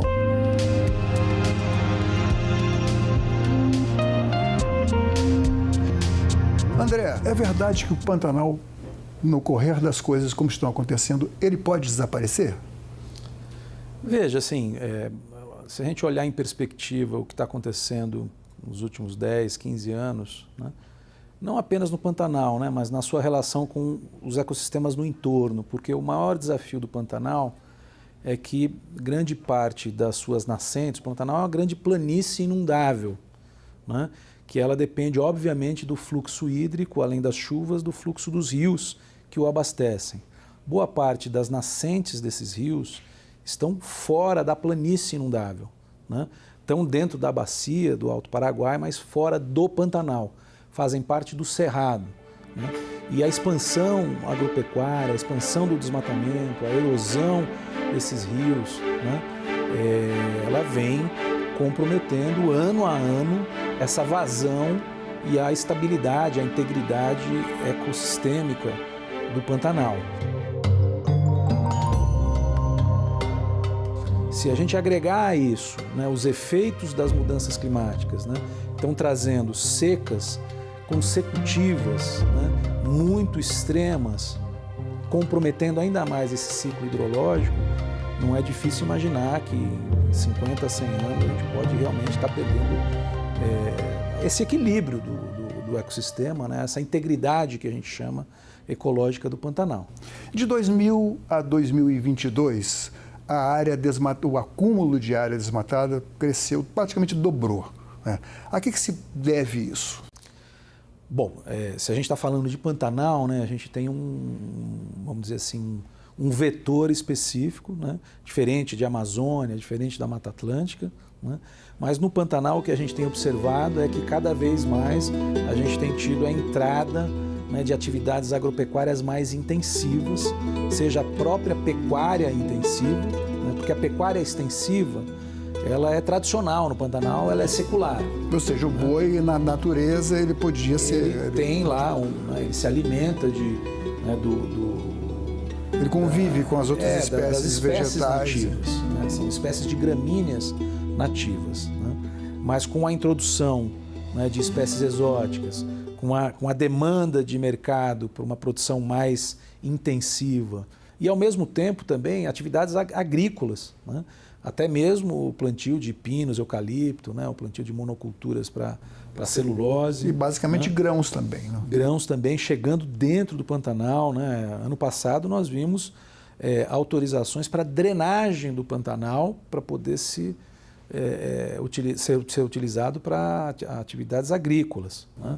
Tudo isso combinado com menos chuvas e aumento do calor, que é uma consequência da diminuição da redução da cobertura vegetal. São os dois fenômenos, né? O fenômeno interno ali da própria dinâmica econômica dentro do Pantanal, no seu entorno, que também é grave, né? Com atividade agropecuária e agrícola intensiva em todo o entorno do Pantanal, muito intensiva em água, intensiva em agrotóxicos, em movimentação também de solo, né? Agravado pelas mudanças climáticas. Acho que esse é um fator importante. Quer dizer, a gente vem numa toada, né? Essa mesma toada ela não é mais, vamos dizer assim, convergente, né, com o que a gente está vendo em relação ao clima, né? A mudança climática está acelerando um processo degenerativo do ecossistema muito acelerado. O quanto do desmatamento se deve ao fogo, às queimadas? Existe uma relação, né, entre fogo e desmatamento. Dependendo do bioma, essa relação é muito mais intensiva, né? Quando você tem muito mais tecnologia envolvida na atividade produtiva, o fogo deixa de ser um instrumento de atividade agropecuária, mas quando a gente vai para algumas regiões no Pantanal e algumas regiões na Amazônia, por exemplo, né, a gente tem assistido um crescimento do uso do fogo, o que, considerando esse novo normal climático, né, torna a situação muito crítica. Esse ano, os altíssimos índices de incêndio, muito fora do previsível, muito além da média histórica. Se a gente tiver uma média dos anos que mais queimaram no Brasil, uma média dos anos que mais queimaram, estou dizendo uma média de todos os anos. O fogo esse ano teve muito acima da média dos anos que mais queimaram. Então, realmente, a mesma prática histórica de décadas não é mais convergente, não é mais, vamos dizer assim, não está alinhada com uma capacidade de suporte do ambiente. O ambiente está modificado, a sua capacidade de suporte ao fogo está modificada. Então, tem muita agricultura ainda, sobretudo na Amazônia, e a gente tem observado que no Pantanal também, né, ainda usa o fogo, sobretudo para queima de pasto, né?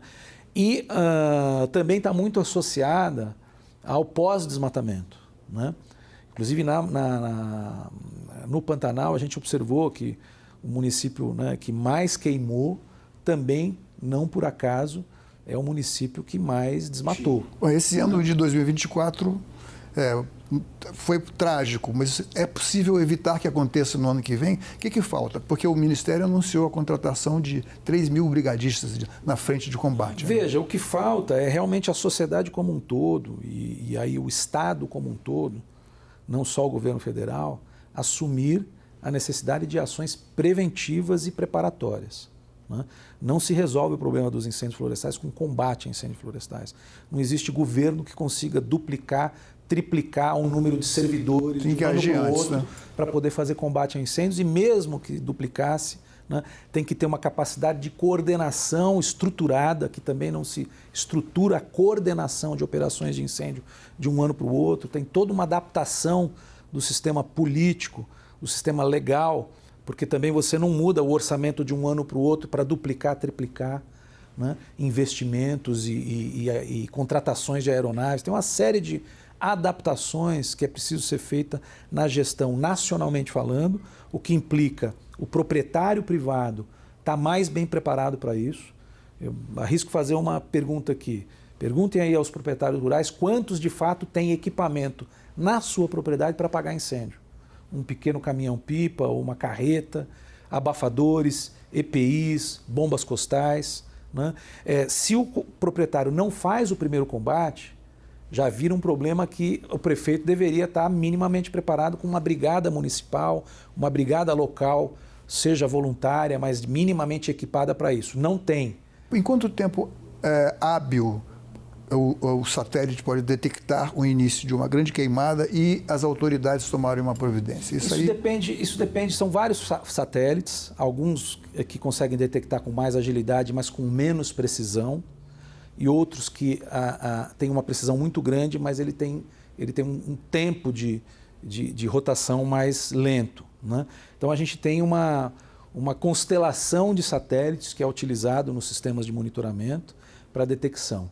André, a gente sabe que o agronegócio, a agricultura intensiva e a cultura do gado para exportação de carne são atividades fundamentais para manter o caixa do Brasil, assim, manter as contas do país, embora sejam atividades que empreguem pouco e que contaminem o solo. Aí existe um paradoxo. Eu perguntaria quanto do Pantanal já está sendo consumido por esse tipo de atividade, e sabendo que os países da União Europeia estão planejando não mais comprar nossos produtos que sejam fruto de atividade que impliquem desmatamento, como é que se resolve essa equação? A questão no Pantanal, e cada vez mais o equilíbrio dos ecossistemas e dos biomas, Amazônia, Mata Atlântica, Cerrado, Caatinga, Pampa e Pantanal, né? Ele obviamente que depende daquilo que acontece no seu território, e a atividade agropecuária intensiva, né, que ainda desmata, é um vetor de desequilíbrio desse ecossistema, mas cada vez mais, e sobretudo esses biomas menores, são mais vulneráveis aos efeitos das mudanças climáticas no sentido global. A responsabilidade hoje, até pela manutenção dos ecossistemas no Brasil, passa não apenas pelo próprio agro, não é? Obviamente que controlar mais aquilo que ele faz no território, mas toda a cadeia produtiva, o consumidor europeu, o consumidor na China, o consumidor nos Estados Unidos, estão cada vez mais, né, conscientes de que o que eles compram lá tem impacto aqui. E isso vai ser cada vez mais intenso, cada vez mais, vamos dizer assim, as portas vão se fechar cada vez mais para quem não tem o cuidado mínimo com relação à sua atividade, né? Eu acho até que isso está acontecendo um pouco tarde, porque vejam que os efeitos que a gente já está sofrendo hoje. André, muito obrigado por nos receber aqui no seu gabinete. Eu que agradeço. O fogo que atingiu o bioma durante a estiagem em 2024 foi mais severo que em anos anteriores. O número de focos de incêndio na vegetação foi o maior registrado pelo Instituto Nacional de Pesquisas Espaciais desde 1988. Só em relação a 2023 foi 76% maior. Para avaliar esses impactos e planejar a prevenção contra queimadas em 2025, a Comissão de Meio Ambiente do Senado fez uma diligência em Mato Grosso no dia 21 de novembro. Dados do Laboratório de Aplicações de Satélites Ambientais da UFRJ apontam que de 1º de janeiro a 27 de outubro de 2024 foram queimados 2.750.000 hectares no Pantanal, 18% do bioma. A presidente da Comissão de Meio Ambiente do Senado e os senadores mato-grossenses foram até o estado para ouvir os órgãos locais a respeito do enfrentamento às queimadas descontroladas neste ano. A sessão foi na Assembleia Legislativa em Cuiabá. Essa temporada de 2024, ela foi antecipada. Então, teve alguns recordes negativos dos níveis do rio. A gente acompanhou o nível do Rio Paraguai, isso já previsto no início do ano pela Agência Nacional das Águas. O que a gente faz, pessoal, não é somente combater o fogo, a gente convive com fogo. Esse é o paradigma que eu queria conversar com vocês. A partir do momento que a gente entende que o fogo é algo natural desse bioma, a gente muda um pouco a nossa estratégia. Então, a gente tem fortemente a atividade de combate ao incêndio florestal, mas também a gente investe muito na atividade de prevenção, considerando esse eixo de manejo integrado do fogo. A gente combate o fogo quando é necessário e a gente usa o fogo também quando no período responsável, ok? A gente faz a gestão do fogo, não somente a gestão de um incêndio, a gestão de um desastre. Uma demanda muito importante com relação a isso. A gente precisa regulamentar e desburocratizar a questão da queima prescrita, não somente na unidade de conservação. Na unidade de conservação nós temos instrumentos para gerir, mas muitos incêndios, eles são de origem externos à unidade de conservação. Então a gente precisa também desburocratizar esse uso do fogo. A gente não pode considerar somente as atividades de combate, mas o uso do fogo. O mesmo empenho que a gente tem para combate, o mesmo orçamento, o mesmo recurso, as operações de guerra, a gente queria colocar também para as atividades de prevenção. Em uma extensa apresentação, o comandante-geral do Corpo de Bombeiros Estadual, Flávio Gledson Bezerra, mostrou as dificuldades e necessidades que a corporação tem no combate a queimadas tão grandes no bioma. Há algum tempo a gente adota aí uma filosofia de defesa civil para poder atuar frente aos incêndios florestais. Então, basicamente, a gente divide isso em 4 fases, né? Prevenção, preparação, resposta e responsabilização. A gente tem 41% de área queimada menor do que 2020. Então, quer dizer que o que a gente está fazendo, a gente está no caminho certo, né? E realmente há necessidade de aporte de recursos. Quando a gente compara o investimento que foi feito em 2020, 3.800.000, com 2024, 74 milhões para enfrentamento de incêndios, né, e fiscalização, a gente percebe que o investimento traz resultado e é isso que a gente vê quando a gente compara a situação de 2020, o pior incêndio do Pantanal, com o 2024, a pior condição favorável para a ocorrência de incêndios no Pantanal mato-grossense de toda a história. Estamos em fase de regulamentação da lei do Plano Integrado de Uso do Fogo e também estamos na discussão com o Senado do PL do licenciamento ambiental. É preciso que nós tragamos modernidade para as normas ambientais. E a modernidade, às vezes, é interpretada como flexibilização, e não é esse o objetivo dos órgãos estaduais. O que nós precisamos é concentrar o esforço compatível com a necessidade de resposta para a sociedade. Nos últimos 50 anos, o Pantanal perdeu aproximadamente 50% de águas. Um grupo recentemente de cientistas previu que até o final deste século não existirá mais Pantanal. Nós precisamos de recursos e que os recursos do Fundo Amazônia sejam estendidos ao Pantanal mato-grossense. Não temos como falar de Pantanal dividindo os 2 estados, né? Mato Grosso do Sul e Mato Grosso. Trabalhamos junto com todas as instituições, é um trabalho interinstitucional. Temos a nossa coordenação estadual do Preve Fogo, que tem uma base em Corumbá, né? Então, Corumbá foi destaque nacional, internacional, né, pelos focos de incêndio. O Pantanal Sul-Mato-Grossense teve um período muito crítico, né? A gente fala não só dos incêndios, mas a escassez hídrica, né? Como isso já foi colocado aqui, o impacto que isso tem trazido para as comunidades, né? A gente tem terras indígenas, tem a reserva indígena Caduel, que tem mais de 500 mil hectares e parte fica no Pantanal, 70% da terra indígena sofreu com os incêndios, então todo esse trabalho conjunto de extrema importância. O deputado Carlos Avalone, presidente da Comissão de Meio Ambiente da Assembleia, fez um reconhecimento dos cuidados do homem pantaneiro. Essas pessoas, os pantaneiros, preservaram o Pantanal por 300 anos. Eles são os responsáveis de nós termos o bioma mais preservado do Brasil. Nós temos 6 biomas no Brasil, e o menor deles é o Pantanal, mas é o que é o mais preservado. Mais de 80% de preservação no Pantanal. E o grande problema, nós vamos ver nas apresentações, foi a saída deles do Pantanal. Eles sabem como fazer. O cearazinho, pescador Fernando Francisco de Lima, que representou os pantaneiros, afirmou que pescou por 25 anos na região e fez um apelo por providências para os mais humildes que vivem e trabalham ali. Eu estou falando daquele que a caneta dele é um remo, eu estou falando daquele que a casa dele é um chapéu, eu estou falando dessas pessoas que estão passando necessidade, Fagundo.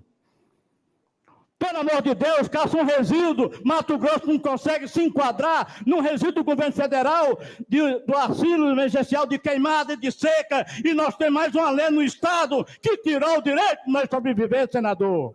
É vergonhoso esses 100 mil reais que a Comissão de Meio Ambiente recebeu o ano passado, e que esses 100 mil, sabe para onde nós destinamos? Para o Rio Grande do Sul. Para ver se nós sensibilizávamos os outros presidentes das outras comissões do Senado para que destinassem, né, para a reconstrução do Estado. Então, só para desabafar com vocês, que entendendo aos apelos, posso me comprometer, sim, desde que os senadores também, não só os que estão aqui e esta presidente, mas que todos se comprometam a tratar esta pauta e a necessidade de investimento, principalmente para, por exemplo, o Corpo de Bombeiros, ICMBio, o IBAMA. De fato, nós precisamos investir, né, na questão do combate aos incêndios. O Brasil apresentou à ONU uma nova NDC. A sigla significa Contribuição Nacionalmente Determinada, um compromisso com a transformação do modelo de desenvolvimento econômico do país para a redução do aquecimento global. Veja no quadro Mudanças Climáticas.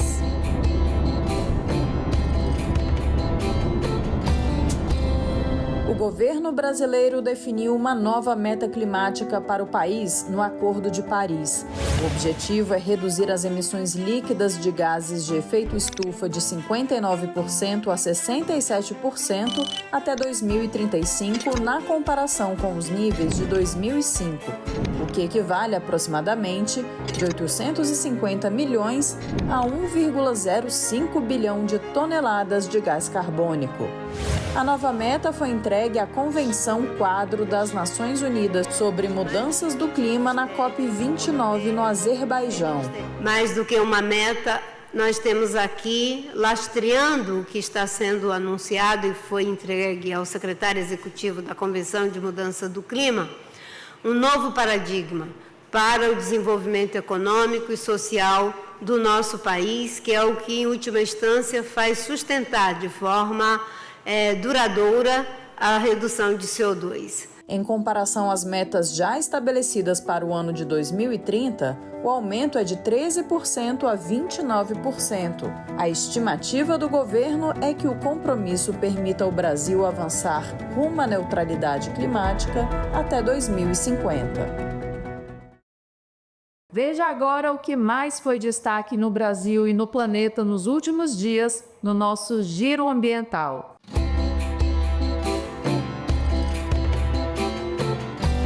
A declaração final da cúpula do G20 reforçou o compromisso dos líderes com as questões ambientais. O documento contou com um eixo sobre desenvolvimento sustentável, transições energéticas e ação climática. Os países se comprometeram a intensificar ações urgentes para enfrentar as crises e os desafios diante de mudanças do clima, perda de biodiversidade, desertificação, degradação dos oceanos e do solo, secas e poluição. Como soluções, foram apontados financiamentos, preservação das florestas e transição energética. A COP29 terminou com um acordo de 300 bilhões de dólares por ano de apoio a países menos ricos na luta contra a crise climática. O valor não agradou a todos e foi contestado por países em desenvolvimento que defendiam a meta de mais de $1 trilhão. A próxima COP ocorrerá no Brasil, em Belém do Pará. O Congresso Nacional aprovou o projeto de lei que regula o mercado de carbono. O texto institui o Sistema Brasileiro de Comércio de Emissões de Gases de Efeito Estufa, no qual empresas e países podem compensar as emissões poluentes e contribuir para a redução do aquecimento global. Você já ouviu falar em taxonomia verde? Não? Então veja a animação que preparamos para explicar para você. Taxonomia verde é uma classificação que define quais atividades econômicas são consideradas sustentáveis do ponto de vista ambiental. Investidores, empresas e governos usam esse guia padronizado e criterioso que define práticas realmente relevantes para a preservação do meio ambiente e a redução de impactos climáticos. Dar transparência e credibilidade a projetos é um dos principais objetivos, e isso combate o chamado greenwashing, uma falsa aparência de que algo é efetivamente sustentável. A base científica com normas técnicas e coerentes é fundamental nessa classificação e deve considerar todo o ciclo de vida das atividades produtivas. Vários países já possuem taxonomias verdes próprias. A União Europeia, por exemplo, desenvolveu a sua como parte do Pacto Ecológico Europeu, com a meta de alcançar a neutralidade de carbono até 2050. Nós ficamos por aqui. Obrigada pela sua audiência. Para rever ou compartilhar este e outros programas, acesse senado.leg.br/tv ou o nosso canal no YouTube. Até o próximo EcoSenado.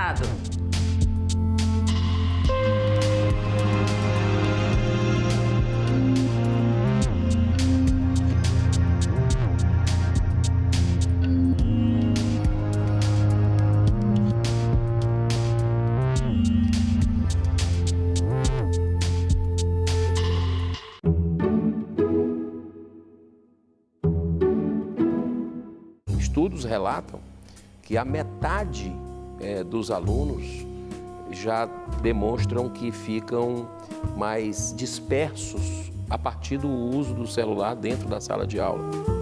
O senhor relaciona o abuso ou o uso excessivo de telas ao jogo? Eu acredito que é uma teia muito perigosa.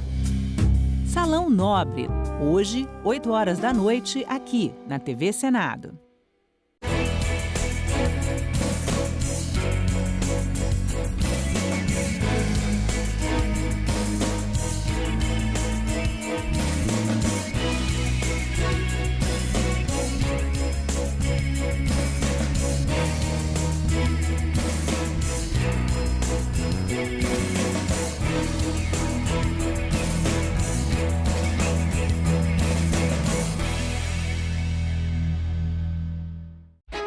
Nós devemos sempre ter como princípio o conceito de cidadania plena.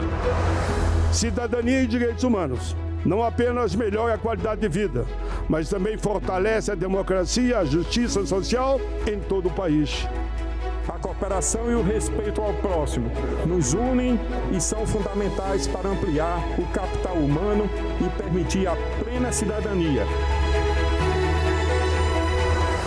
Nós vamos trabalhar tecnicamente, mas mais do que isso, humanamente, olhando para o cidadão, exigindo para ele dignidade, respeito e cidadania. O Brasil está reencontrando nos últimos meses o caminho do crescimento com cidadania e igualdade social. Ser cidadão não é apenas viver em sociedade, mas transformar. TV Senado, Democracia todo dia.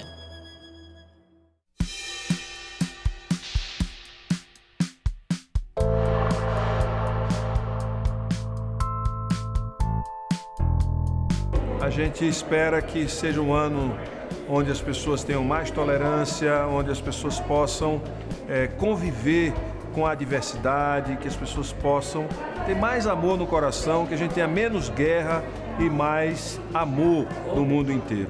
Aqui no Congresso, a gente espera mais justiça, ou seja, a gente espera que as pessoas paguem menos impostos, aquelas que ganham menos paguem menos impostos e as que ganham mais, que têm mais dinheiro, deem uma contribuição maior para que a gente possa fazer esse país um país mais justo e igualitário. E no mais, desejar a todos um ano cheio de realizações.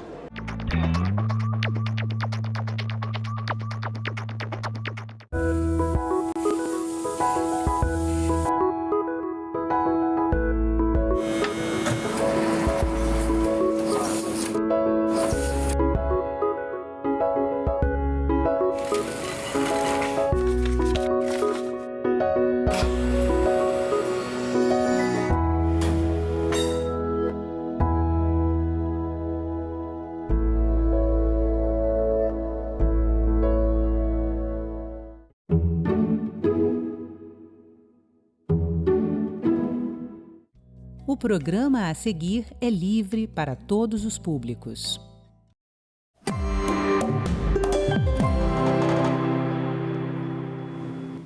Na última reunião da cúpula dos BRICS, o Brasil defendeu a proposta de substituir o dólar por outra moeda nas transações comerciais realizadas entre os integrantes do grupo.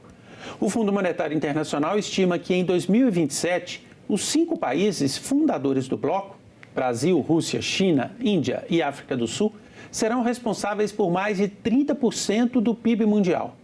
A eliminação do dólar no comércio de países com economias tão fortes produziria um grande impacto. No Agenda Econômica de hoje, nós vamos discutir essa proposta. O nosso convidado é o economista Júlio Miragaia. Tudo bom, Júlio? Tudo bom. Obrigado, que é ex-presidente e conselheiro do Conselho Federal de Economia. Júlio, antes de entrarmos na proposta dos BRICS em si, eu gostaria de te perguntar o seguinte: quando e por que o dólar passou a ser adotado quase que por todos os países no comércio internacional? Pois é, Ronaldo. Essa é uma longa história, né? Mas, normalmente, os países mais fortes, eles têm a moeda dominante no mundo, né? Isso remete ao século XVI com a Espanha, né? Com a enxurrada de prata advinda lá das minas do Alto Peru e do México, o real espanhol, ele dominou, né, o comércio internacional século XVI, XVII, até o final do século XVIII. Um pouco de competição em certo momento com o florim holandês, e depois vem a libra esterlina, refletindo o quê? O poderio econômico da Inglaterra, né? Da Grã-Bretanha. E a partir do início do século XX, depois da Primeira Guerra Mundial principalmente, os Estados Unidos já era a maior potência econômica, né?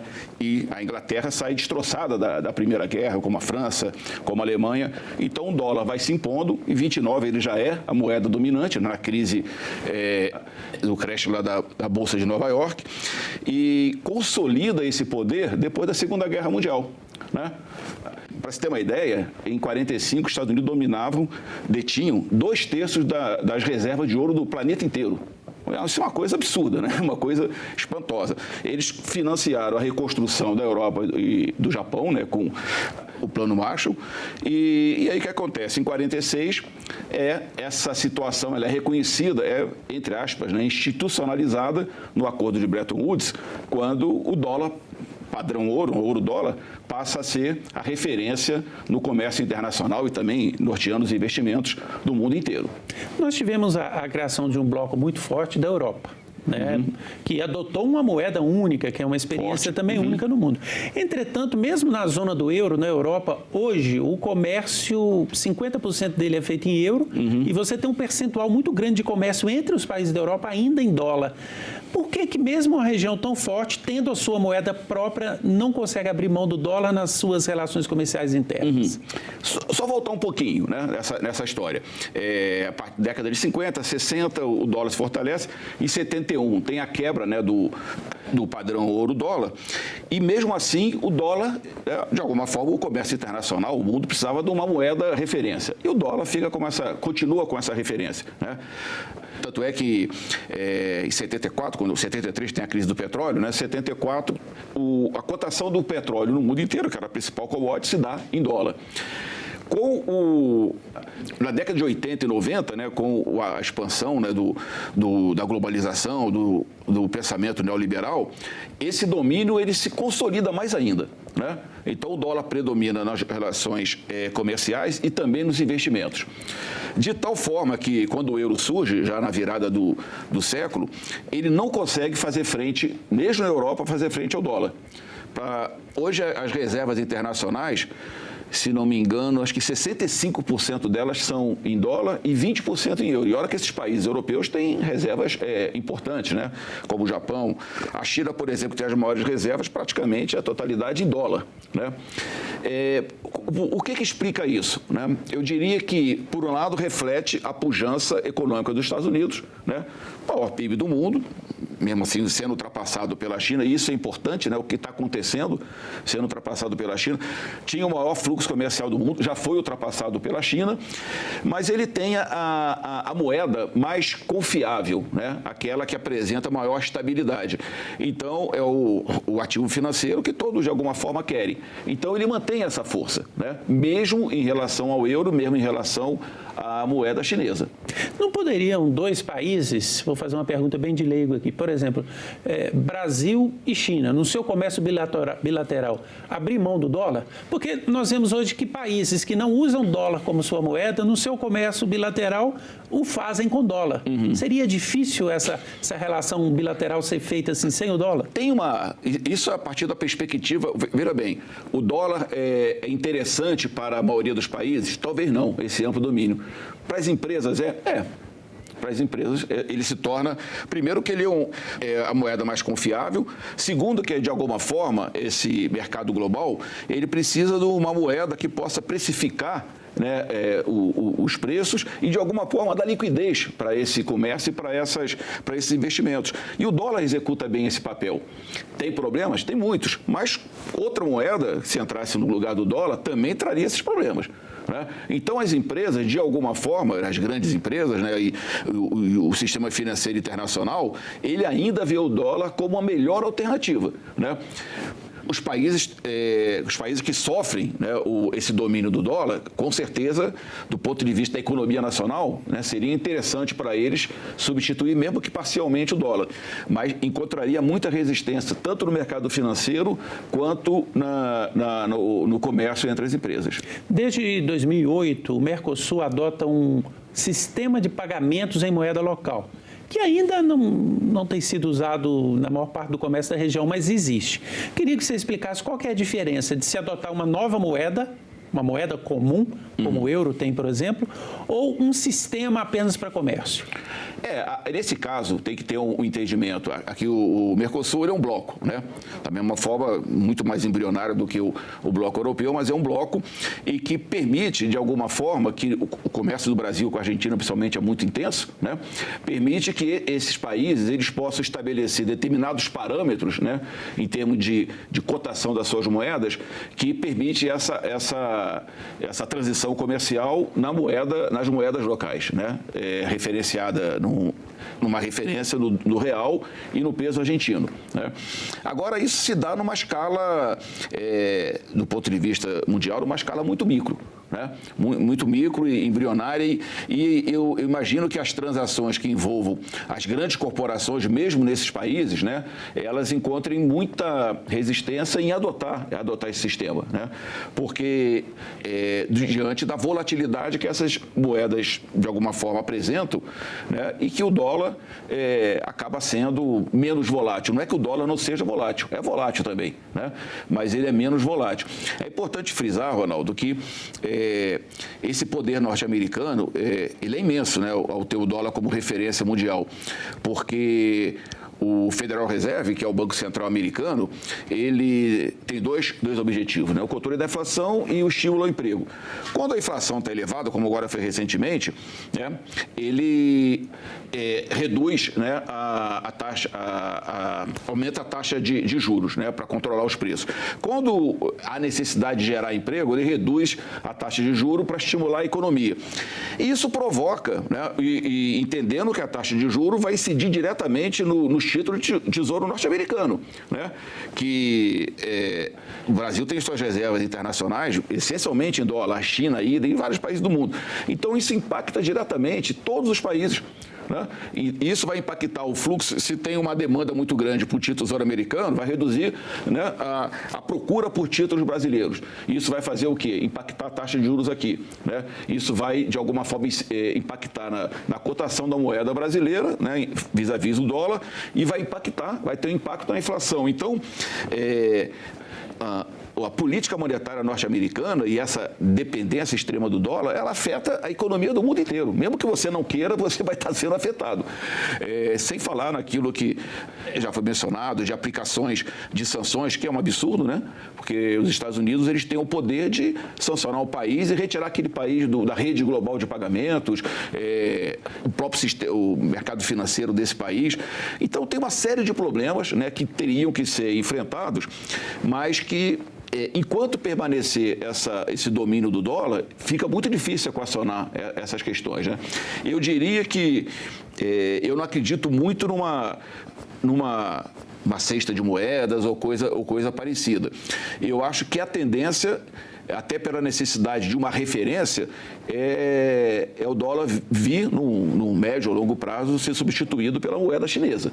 Em função, né, da expansão da economia chinesa, aí até o final dessa década ela deve superar os Estados Unidos como a maior economia do mundo, tem quase que 80% acima do fluxo comercial dos Estados Unidos, também investimentos. Então, o que aconteceu no passado, né, da Espanha superada pela Holanda, depois superada pela Grã-Bretanha, depois pelos Estados Unidos, eu imagino que a China venha a ser essa nova referência futura.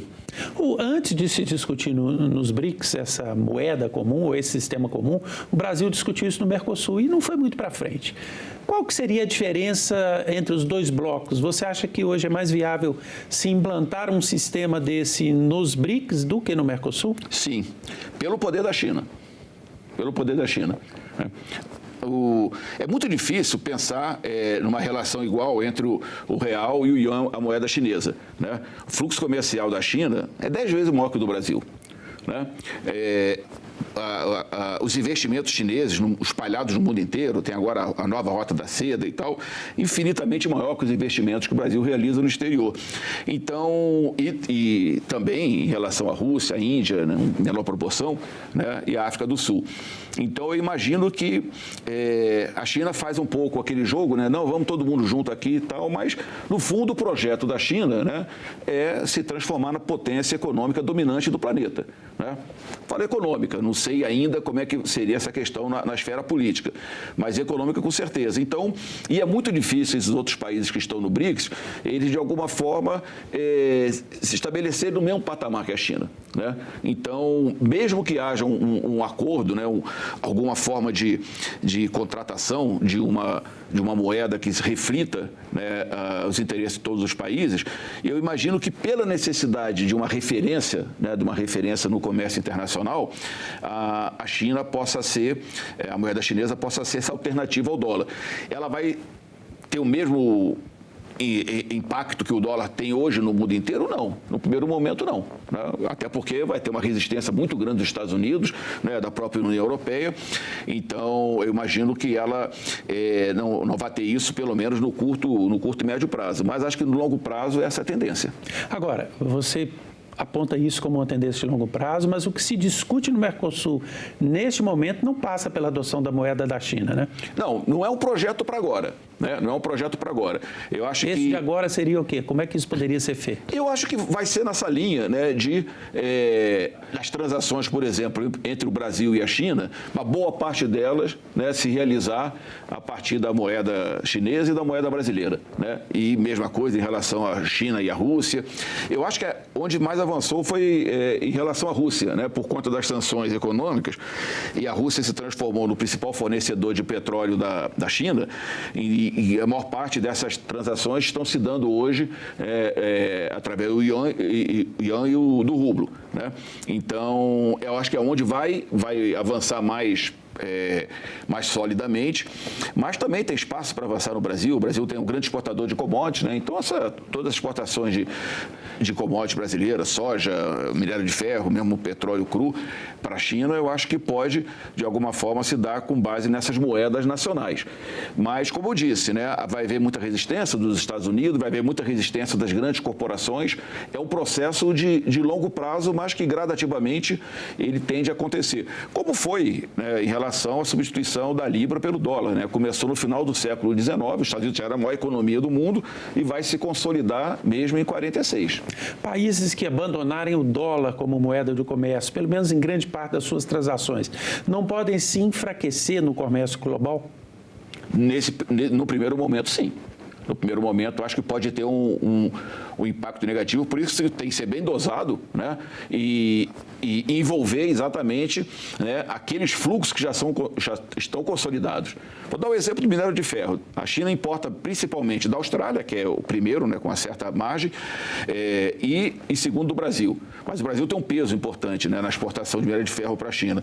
Então, dificilmente, se a Vale do Rio Doce, por exemplo, abandonar o dólar e adotar, né, a moeda chinesa como referência, isso vai impactar a capacidade de exportação da Vale, porque a China precisa do minério de ferro do Brasil. Então, iniciativas tópicas nessa linha, eu acho que elas podem prosperar, né? Agora, é uma coisa que tem que levar em conta cada setor, né? Setor que pode vir a perder competitividade, né? Em alguns setores, o setor automobilístico, por exemplo, no Brasil, onde o Brasil já em determinado momento exportou 1 milhão de automóveis, né? Há 2 décadas atrás, e hoje exporta pouco mais de 150 mil, é um setor que depende muito, né, dessa estabilidade da cotação das moedas, e dificilmente ele abandonaria, né, o dólar como referência para os seus fluxos comerciais, seja com a Argentina, com o México, com os principais países, né, que importa automóvel brasileiro e mesmo importa componentes. Os governos estão falando, né, estão discutindo essa possibilidade de trocar a moeda do comércio, mas isso funcionaria sem adesão das grandes empresas importadoras e exportadoras? Esse é o problema. Não é uma decisão só de governo, né? Não é do governo. E aí é difícil o governo impor, né? Muito difícil o governo impor, porque isso pode ter um impacto no desempenho das empresas e isso vai afetar a economia nacional.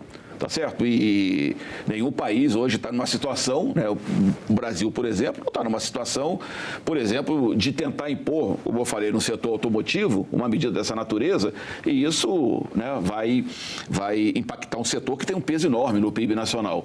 Então, seria uma loucura, né, enveredar por esse caminho. Tem que ser algo acordado com as corporações. As corporações vão colocar os seus argumentos. Olha, isso aí vai impactar de tal forma que vai reduzir a capacidade exportadora, que já está baixa, né? Então, mas talvez num segmento como os minérios de ferro, isso já seja possível, né? A partir de... Acho que a China hoje responde por 80% das exportações brasileiras de minério de ferro. Então, né, um peso muito grande. Pode afetar as exportações para a Europa, né, um pouco para o Japão, mas é uma parcela mínima. Então tem que ver caso a caso. E eu acho que a tendência é essa, né, é evoluir gradativamente. Eu acho que o que tem motivado os países é um pouco fugir desse domínio do dólar, que dá aos Estados Unidos, primeiro, o poder, né, de ser um país que emite a moeda global. Tá certo? É um poder que só os Estados Unidos têm. Segundo, que ela funciona como reserva de valor. Tá certo? Então, o mundo inteiro financia a dívida externa norte-americana, né?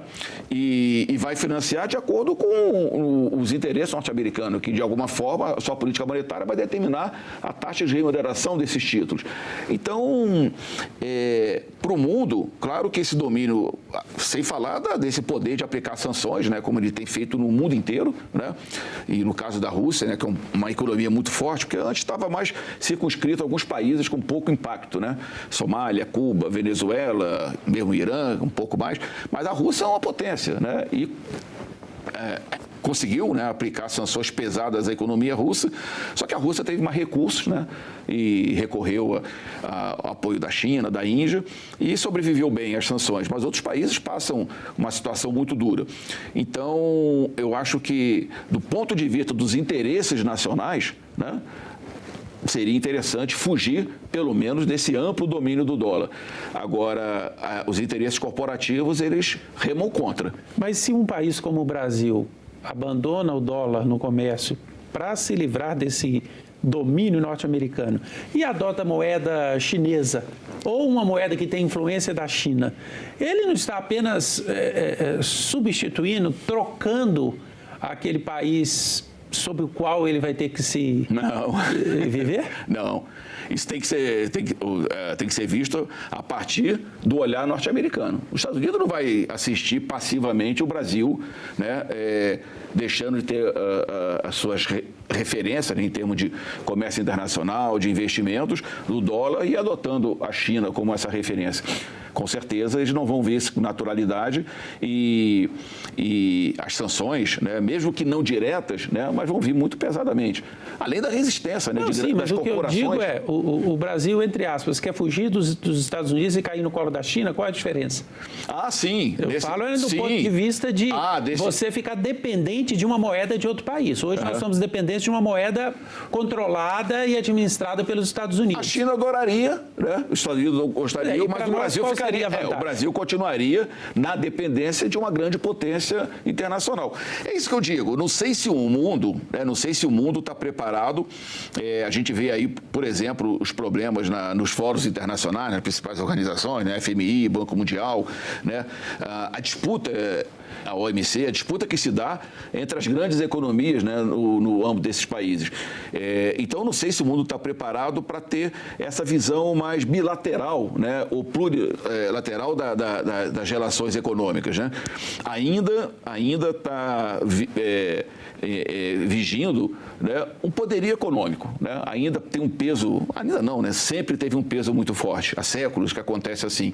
Então, eu acho que a tendência maior, mesmo não se implantando um poderio tão grande da moeda chinesa, mas eu acho que ainda ficaríamos na dependência, talvez não de uma única, mas talvez o euro ganhando um pouco mais de expressão, o yuan ganhando mais expressão, e teríamos 3 moedas, né, de alguma forma, determinando, né, os rumos do planeta, né? Mas acho assim, talvez só no muito longo prazo possa acontecer, né, da China consolidar esse poder. Mas até isso eu temo muito, né? Porque normalmente essas mudanças, elas ocorrem após conflitos muito sangrentos, né? Então, os Estados Unidos perder a condição de potência hegemônica, né, não vai perder isso assistindo à ascensão da China, entendeu? Alguma coisa vai acontecer, talvez de muito negativo para a humanidade. Então... Pela sua análise, então, eu posso concluir que essa discussão de substituição de moeda para o comércio, que tem sido feita pelos BRICS e por outras nações, ela é muito mais uma decisão geopolítica do que econômica. Geopolítica. As consequências são muito mais geopolíticas do que na economia. Geopolíticas. São muito mais geopolíticas. É óbvio que ela tem consequências, na verdade a motivação é geopolítica, as consequências na economia são inúmeras, né? Mas a motivação toda é geopolítica.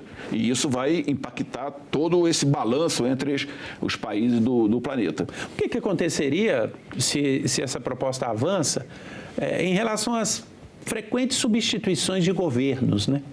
Nós temos em vários países, e mesmo no Brasil, uma alternância de governos, né? Governos com um viés mais à direita, outros mais à esquerda.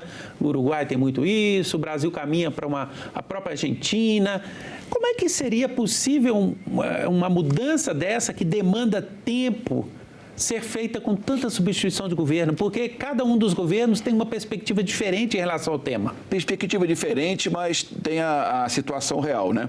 Você vê, por exemplo, vou dar o caso de Cuba, né? Você em Cuba você consegue, né, se virar com dólar. Você vai para Cuba, você vira com dólar. Né? Não é no mercado paralelo, no mercado negro, né? No mercado oficial. Você faz aquela troca ali do que eles chamam lá do peso, né, do peso especial, não me lembro exatamente como é que era o nome, né, que tem um valor referenciado no dólar. E tem o outro peso, que aí é outra cotação.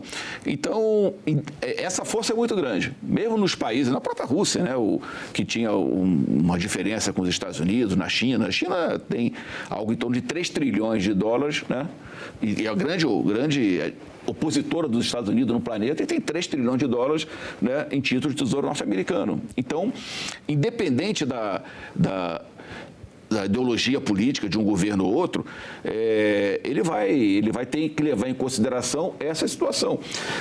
Podemos citar aqui, no caso do Brasil recente, né, no governo Bolsonaro, que tinha muitos problemas com a China e tinha um discurso anti-chinês muito forte, né, e gerou muitos conflitos ali, muitos atritos, né, com a área exterior da China, mas em nenhum momento o Brasil, né, abdicou de ter essas relações comerciais mais fortes, né, com os chineses, porque os chineses eram os principais consumidores de mercado de minério de ferro, de soja, de milho, de petróleo cru, de algodão. Então, a questão ideológica vem de um lado e de outro lado vem a questão econômica, né? E aí os interesses das grandes corporações, eles passam por cima da ideologia do governo, eles se sobrepõem à ideologia do governo, né?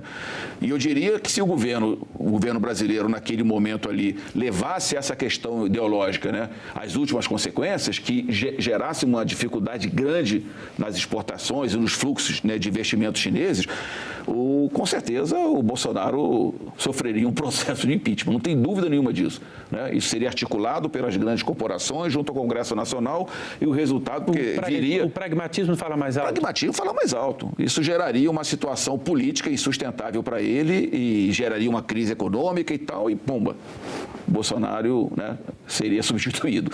Então, é o pragmatismo, a força do pragmatismo que vem da força do dinheiro, né? Então, é isso, o dólar ainda continua tendo esse peso tão grande e tem essa sustentação por parte das corporações, que tem sentido, né? Porque é importante ter uma referência única, né? A precificação das mercadorias, né? E também na questão de alguma segurança e maior confiabilidade, né? Em termos de moeda. Então, isso tem um poder enorme que passa por cima, de alguma forma, das ideologias e dos interesses políticos. Júlio, muito obrigado pela entrevista. Eu que agradeço. Agradeço também a você que nos acompanhou até aqui. Você pode rever este programa e todos os conteúdos da TV Senado no nosso site, senado.leg.br/TV, ou no nosso canal no YouTube. Muito obrigado pela companhia e até o próximo Agenda Econômica.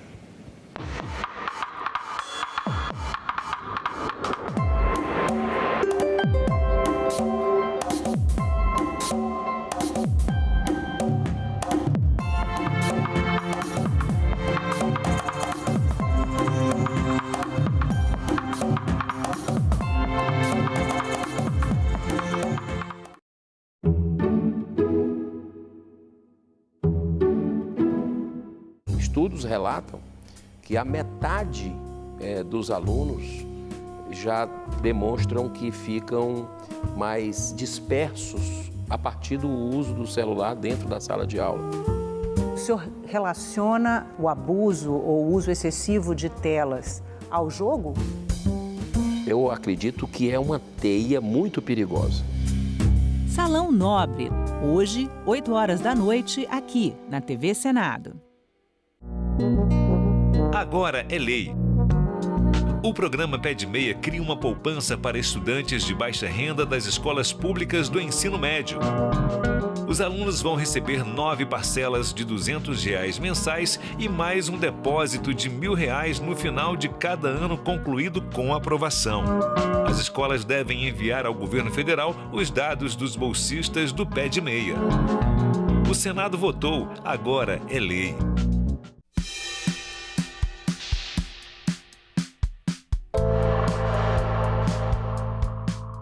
O Brasil tem tudo para continuar nesse caminho do crescimento econômico, de geração de emprego, de ampliação da renda e de melhoria da condição de vida da população. O Brasil também vai continuar a exercer um papel importante do ponto de vista internacional, tanto na sua participação no processo da transição ecológica, como no debate do enfrentamento ao aquecimento global. O ajuste fiscal nos dará uma série de resultados positivos e creio que vamos conquistar agora em 2025, por intermédio do voto aqui no Congresso Nacional e da mobilização da rua, não somente a redução da escala de trabalho, como também a garantia da isenção do imposto de renda para quem ganha até R$5.000. Polêmica nas escolas, alunos versus telefones celulares. Problema?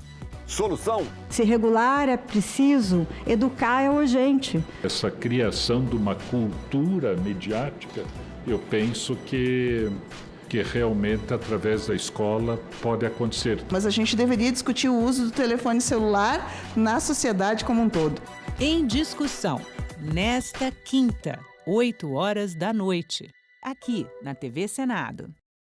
Não há nenhuma divergência e nenhuma incongruência quando nós falamos de alimentar o mundo através do agronegócio e proteger as terras indígenas. O Brasil tem dimensões continentais. Se a gente recuperar as terras improdutivas do Cerrado e da própria Amazônia, que estão socadas, cheias de cupins, estão assim, a água não consegue penetrar mais no solo, não é? Justamente essas áreas degradadas podem ser usadas para a agricultura. Não precisa mais desmatar. O Brasil tem 40 milhões de hectares. Nós identificamos no Código Florestal que estão subutilizadas ou abandonadas. A China já está mudando muito a agricultura da China.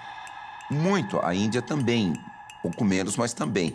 Então, o agronegócio brasileiro precisa acordar que as mudanças climáticas são uma realidade que nós estamos causando e um dos setores mais afetados pelas mudanças climáticas é o setor da agricultura.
Olá, boa tarde. Em Brasília, 13h30 e o Senado Notícias está no ar.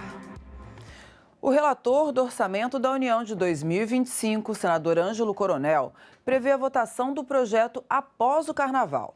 Ele precisa fazer ajustes tanto no lado da receita quanto da despesa para evitar um buraco. O projeto da Lei Orçamentária Anual de 2025 foi enviado pelo governo ao Congresso em agosto do ano passado. Mas após o envio da proposta, houve mudanças, como, por exemplo, no valor do salário mínimo. Além disso, o governo lançou também novos programas, como o Pé de Meia e o pacote fiscal. Por isso, o atraso na votação. Segundo o ministro das Relações Institucionais, Alexandre Padilha, o mês de fevereiro deve ser dedicado para fazer um redesenho do orçamento de 2025. A verdade é que nós estamos fazendo ainda alguns ajustes. Esperamos que o governo mande também alguma nota técnica para que se possa tentar corrigir principalmente a questão do Vale Gás, que tem um valor no orçamento e a realidade é bem maior. Nós estamos falando de 600 milhões orçado, enquanto a previsão, a projeção da consultoria nossa é que é na ordem de 3,5 bilhões. Nós temos a questão do Pé de Meia, que é um excelente programa, mas que está orçado em torno de 1 bilhão e já se tem aí uma projeção que o recurso para o Pé de Meia está na ordem aí de 12 bilhões.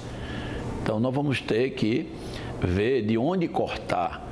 Mesma coisa das emendas, que também está previsto 11,5 no orçamento. Não, está previsto não, está negociado, mas também no orçamento nós não temos de onde cortar. Segundo o relator, as receitas previstas pelo governo estavam superestimadas. Ainda temos algumas coisas que estão na interrogação. Por exemplo, a CAF, os acordos com a CAF, as ações da CAF, que está estimada uma receita de 60 bilhões, mas aí é uma futurologia, ninguém sabe se vai chegar a esse valor.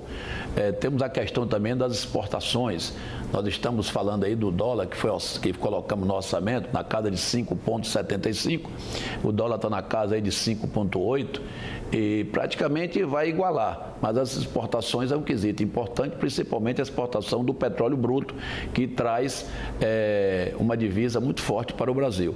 Então, eu fico ainda na dúvida se essas receitas se vão dar para cobrir essas despesas novas que irão influenciar muito na peça orçamentária. Porque se a gente não conseguir equacionar, vai ficar um rombo, vai ficar um buraco. O relator, senador Ângelo Coronel, acredita que a proposta seja votada dia 10 de março, após o Carnaval. Esperamos que no decorrer do mês de fevereiro a gente consiga equacionar e logo no primeiro dia útil pós-Carnaval, que deve ser no dia 9, dia 10, na semana, dia 9 e 10, a gente possa levar a voto na CMO e, consequentemente, no plenário da Casa. Enquanto o orçamento não é aprovado, os gastos do governo ficam limitados. Só se pode gastar com o essencial, limitado a 1/12 por mês do que foi previsto na LDO, a Lei de Diretrizes Orçamentárias de 2025. Mas as pressões já começaram. Com o orçamento limitado,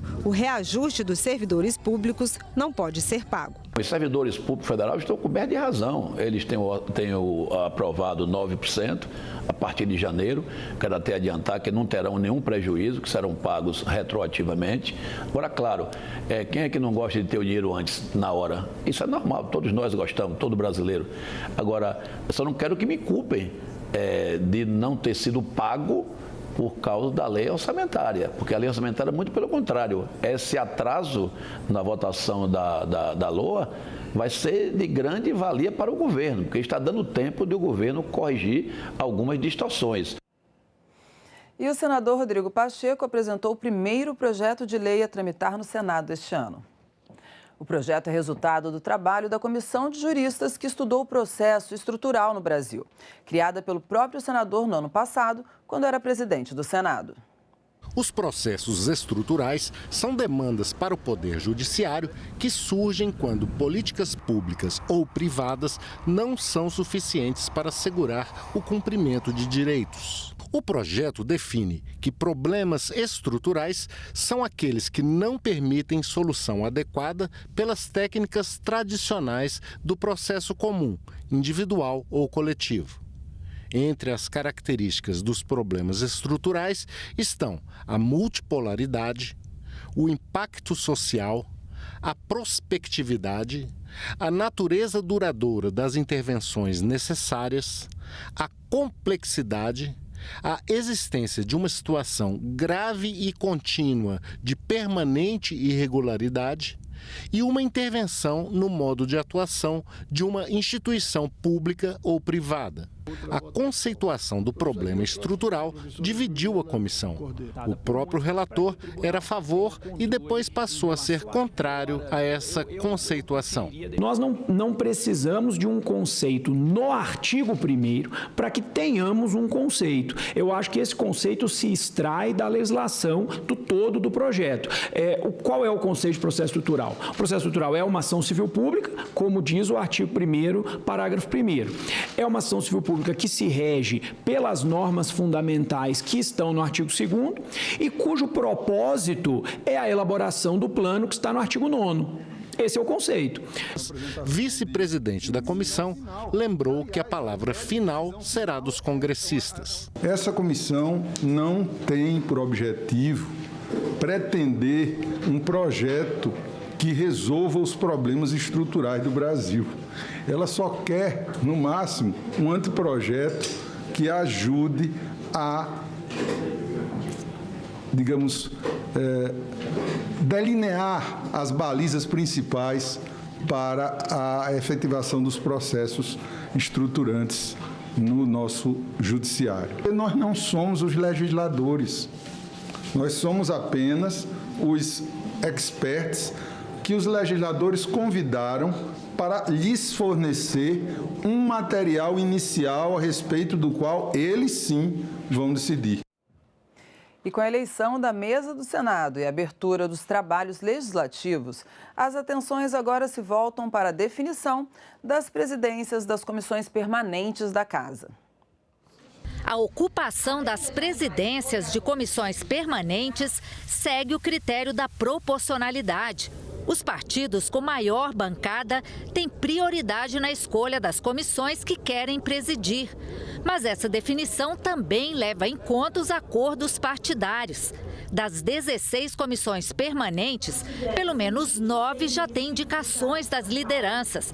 O PSD, partido com a maior bancada no Senado, já indicou o senador Otto Alencar para presidir a CCJ, uma das comissões mais disputadas. Isso vai ser no voto e eu estou conversando com os meus pares, aqueles que vão participar da comissão, para, sendo presidente, buscar presidir a comissão com muita responsabilidade, com muita assiduidade. O senador Nelsinho Trade, que também é do PSD, está cotado para continuar na Comissão de Relações Exteriores.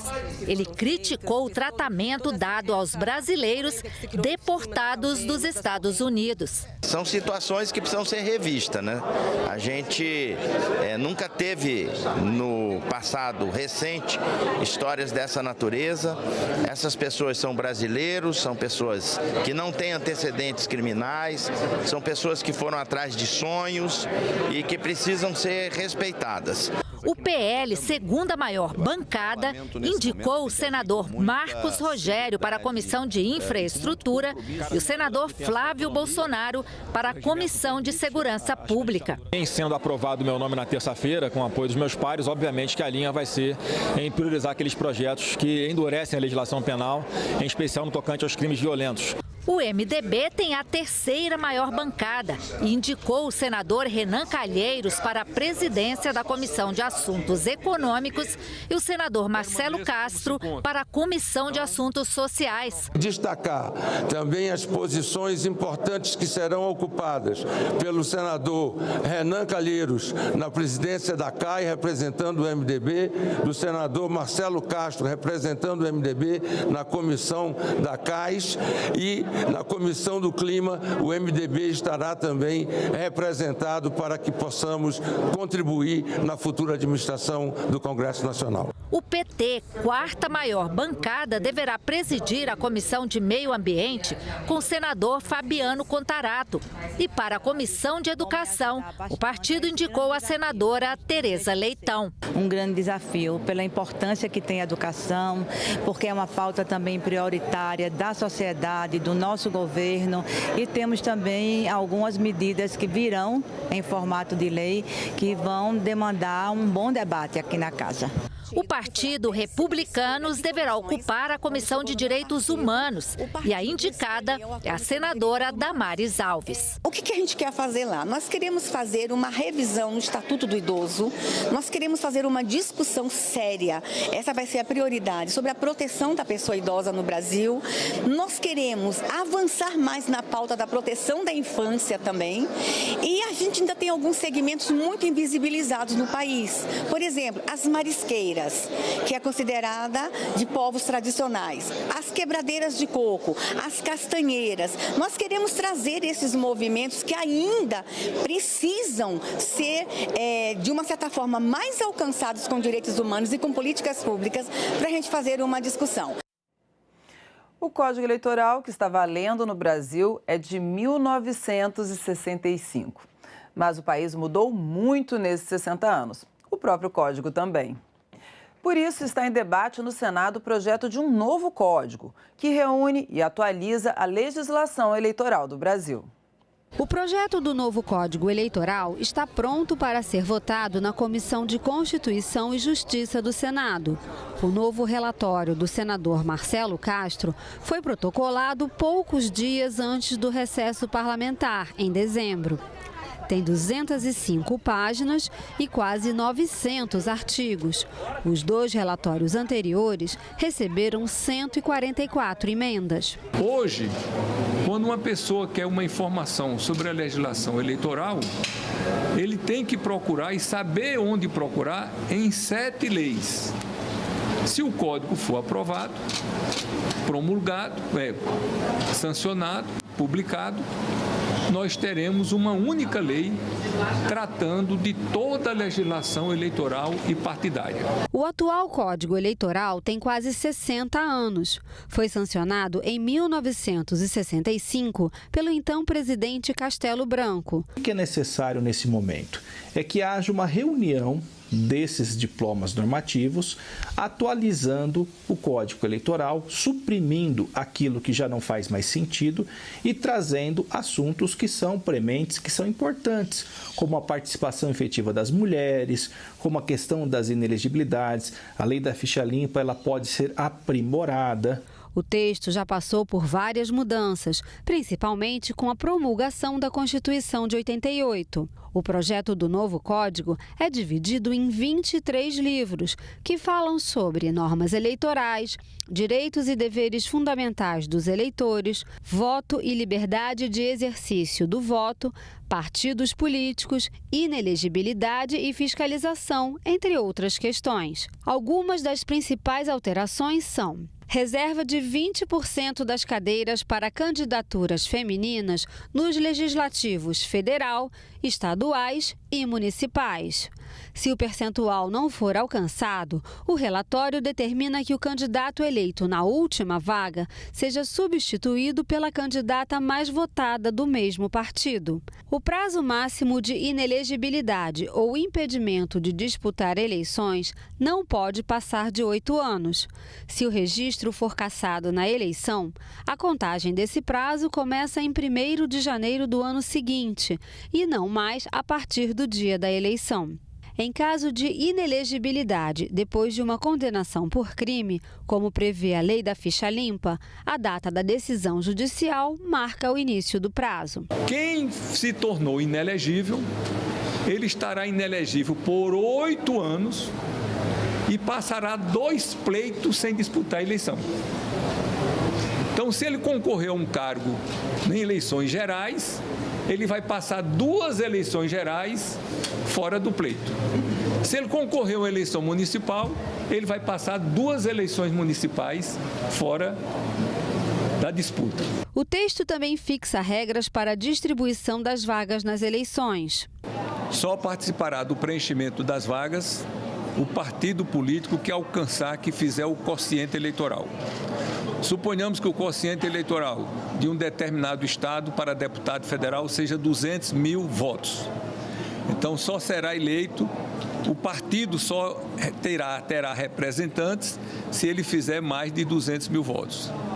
E o candidato só será considerado eleito se ele tiver pelo menos 10% do quociente eleitoral. Ou seja, se ele tiver 10% de 200, se ele tiver pelo menos 20 mil votos. E também quarentena para categorias como juízes e policiais. Se quiserem se candidatar, terão que deixar os cargos 4 anos antes das eleições. A pessoa não pode ser juiz e político, não pode ser promotor e político, não pode ser militar e político. Quer ser político? Tem problema. Abandona a magistratura, abandona o Ministério Público, abandona a carreira militar e vai ser político. Não é proibido, mas as 2 coisas não dá certo. Marcelo Castro também é relator da proposta de emenda à Constituição que proíbe a reeleição dos chefes do Poder Executivo. Ele deve apresentar seu parecer na CCJ logo após a votação do novo Código Eleitoral. A PEC ainda aumenta os mandatos de prefeitos, governadores e presidente para 5 anos, com eleição num único dia. Os mandatos de senadores passariam para 10 anos. Eu acho que a reeleição, o Instituto da Reeleição aqui no Brasil, ele não tem funcionado corretamente. Um mandato de 5 anos é um mandato suficiente para que se realize, vamos dizer assim, os objetivos de governo daqueles que ascenderam. e assegura, né, aquilo que é fundamental da democracia, que é a alternância do poder. Passar para 5 anos e proibir a reeleição vai ser muito melhor para o Brasil, porque o presidente vai trabalhar os 5 anos pelo Brasil e não vai ter essa cenoura da reeleição acenando para ele, né? E ele vai ter que realmente não pensar em reeleição. É uma economia financeira para o país e também eu acho que fortalece a própria democracia, que todos estarão envolvidos na busca de eleger o seu presidente, o seu governador, o seu deputado, o seu prefeito. E os senadores devem analisar este ano propostas que ampliam a licença maternidade e a licença paternidade. Uma proposta de emenda à Constituição e 5 projetos de lei que tratam do assunto estão em tramitação nas comissões da Casa. A chegada do segundo filho na família Braga alterou a rotina da casa. Theo tem apenas 30 dias de vida e, como todo recém-nascido, precisa dos cuidados básicos. Trocar fraldas, mamar, tomar banho, ir ao médico, receber vacinas. Mas os 5 dias de licença paternidade que os trabalhadores têm direito no Brasil tornam o suporte do pai, Fernando, ao bebê, à esposa e aos serviços domésticos um desafio. Os 5 dias, assim, a gente acaba deixando o bebê, né, um recém-nascido muito... ainda acostumando com a rotina, com a casa, são os primeiros dias, né? Fora do útero da mãe, onde ele esteve ali durante 9 meses. Então, dói muito o coração ter que partir, voltar para o trabalho, sabendo que a mãe está sobrecarregada, existe ali uma descarga emocional muito grande envolvida. Os hormônios estão à flor da pele e a gente sente bastante porque a gente sabe que poderia estar ajudando mais em casa, mais com os afazeres, dando um apoio maior. Infelizmente, a licença paternidade atual, com duração de apenas 5 dias em muitos casos, não permite que o pai se envolva de maneira significativa nesse período tão desafiador para todos. Essa limitação dificulta o desenvolvimento do vínculo com o bebê e sobrecarrega a mãe, além de perpetuar uma divisão desigual de responsabilidades. Quando a Constituição Federal foi promulgada em 1988, a licença paternidade e maternidade foram garantidas como direito dos trabalhadores. A Constituição fixou em 120 dias o tempo da licença maternidade, mas deixou para o Congresso a tarefa de estabelecer o tempo da licença paternidade por meio de lei. Estabeleceu ainda que, enquanto a lei não fosse elaborada, o tempo fixado para os pais seria de 5 dias. De lá para cá, já se passaram mais de 35 anos e essa lei que regulamentaria a licença paternidade nunca foi criada. Para fechar essa lacuna, tramitam no Senado uma proposta de emenda à Constituição e 5 projetos de lei que propõem a ampliação da licença paternidade ou maternidade. Todas as propostas estão atualmente em análise nas comissões e podem ser votadas em 2025. A PEC aumenta a licença paternidade de 5 para 20 dias e a maternidade de 120 para 180. Um dos projetos de lei amplia a licença maternidade para mães de recém-nascidos com deficiência para 180 dias, além de estabelecer 180 dias de estabilidade provisória para essas mães. Outro projeto amplia gradualmente a licença paternidade, começando com 30 dias nos primeiros anos da lei até chegar a 60 dias. O texto também institui o salário parentalidade, um benefício previdenciário a ser pago durante o período de afastamento. Mais um projeto aumenta a licença paternidade para 60 dias úteis e permite o compartilhamento de até 30 dias da licença maternidade com o pai. Outro projeto propõe o compartilhamento da licença maternidade entre cônjuges, permitindo a divisão de até 60 dias desse período. O texto ainda aumenta o prazo da licença maternidade, 180 dias. E, por fim, o projeto que garante 60 dias de licença paternidade e 180 dias de licença maternidade. Especialistas destacam vantagens para a relação de trabalho com a ampliação da licença paternidade. Os benefícios dados às empresas no sentido do bem-estar do funcionário e que evidencia, logicamente, a valorização da família e o bem-estar desse trabalhador, ajuda sem dúvida no engajamento e na fidelidade desses trabalhadores da empresa. Ampliando o prazo que o pai tem para permanecer com um recém-nascido, fortalece sim o vínculo e os papéis que esse pai tem dentro de uma família. Super importante, tanto a presença do pai quanto a presença da mãe para a criança recém-nascida, né? Vamos falar de COP agora. Neste ano, a COP30, a Conferência do Clima, vai acontecer no Brasil, em Belém, em novembro. O senador Confúcio Moura, membro da Comissão de Meio Ambiente, critica o negacionismo das mudanças climáticas e se mantém confiante de que será obtido um acordo internacional na conferência. Entre 11 e 21 de novembro deste ano, Belém será a capital mundial do meio ambiente. A cidade recebe a COP30, 30ª Conferência das Partes das Nações Unidas sobre Mudança Climática. São esperados representantes dos 193 países e 5 territórios que têm presença na Organização das Nações Unidas, a ONU. Cerca de 40 mil pessoas de todo o mundo estarão na cidade. O evento é numa cidade que não é assim, propriamente top de linha para esses grandes eventos dessa natureza. Poderia se pensar em São Paulo, poderia pensar no Rio de Janeiro, mas nós vamos colocar justamente Belém do Pará para ser esse evento importante, que ali, por mais carências que possa existir, vai mostrar a nossa realidade prática, né, e real. A COP30 acontece quando o mundo se vê diante de uma encruzilhada climática. 2024 foi o ano mais quente registrado na história, superando em mais de 1,5 graus a temperatura média do planeta antes da era industrial, iniciada no século XIX.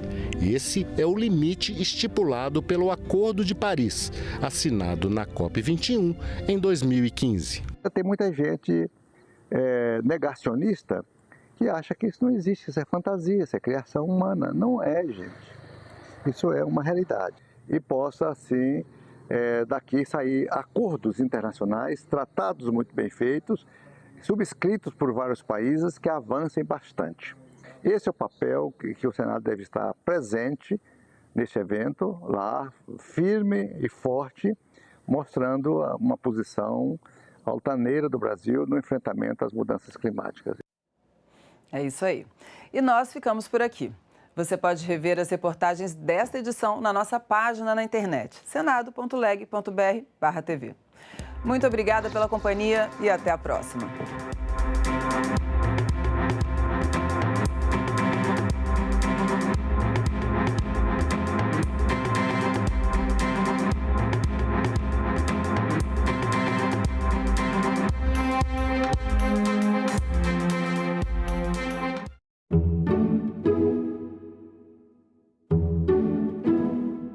Estudos relatam que a metade dos alunos já demonstram que ficam mais dispersos a partir do uso do celular dentro da sala de aula. O senhor relaciona o abuso ou o uso excessivo de telas ao jogo? Eu acredito que é uma teia muito perigosa. Salão Nobre, hoje, 8 horas da noite, aqui na TV Senado.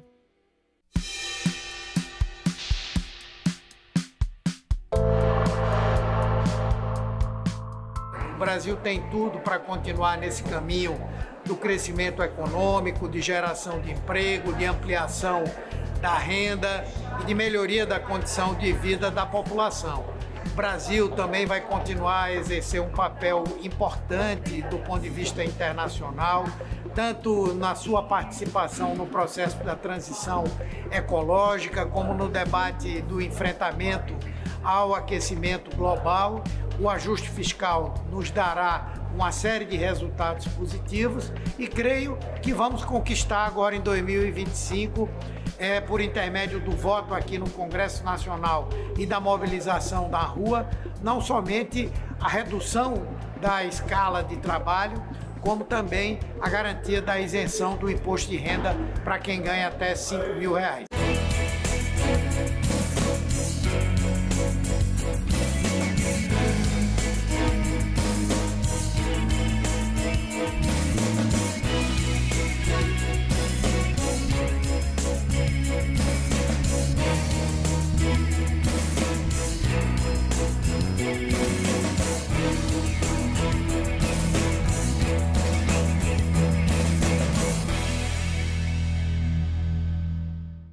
Polêmica nas escolas, alunos versus telefones celulares. Problema?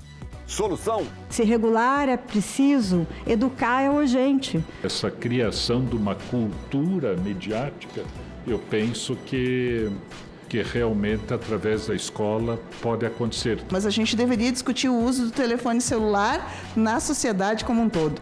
Em discussão, nesta quinta, 20h, aqui na TV Senado. Cuidar da primeira infância de nossas crianças é o mesmo que edificar a casa sobre a rocha. Novas crianças que nascem são novas pessoas que precisam de assistência à sua saúde, de assistência social e de assistência à educação. Que o melhor interesse da criança e do adolescente prevaleça no final. 3 milhões de crianças são 3 milhões de vitórias, né? Cada uma delas é uma esperança para a gente. Criança nunca foi nem será futuro do Brasil. Criança é o presente. Ou a gente cuida desse presente aqui, ou não teremos futuro. Quanto mais cuidarmos de nossas crianças, dos seus direitos, nós estaremos protegendo o presente e o futuro do Brasil. TV Senado. Democracia todo dia. Agora é lei. O programa Pé de Meia cria uma poupança para estudantes de baixa renda das escolas públicas do ensino médio. Os alunos vão receber 9 parcelas de R$ 200 mensais e mais um depósito de R$ 1.000 no final de cada ano concluído com aprovação. As escolas devem enviar ao governo federal os dados dos bolsistas do Pé de Meia. O Senado votou, agora é lei. O que levou uma rede de supermercados na França a suspender a compra de carne do Mercosul? Como isso afeta os produtores brasileiros? Pesquisador da FGV Agro, Leonardo Munhoz, e a diretora da Confederação da Agricultura e Pecuária do Brasil, Suemi Mori, respondem a essas e outras perguntas. TV Senado Live, nesta sexta, 20h30.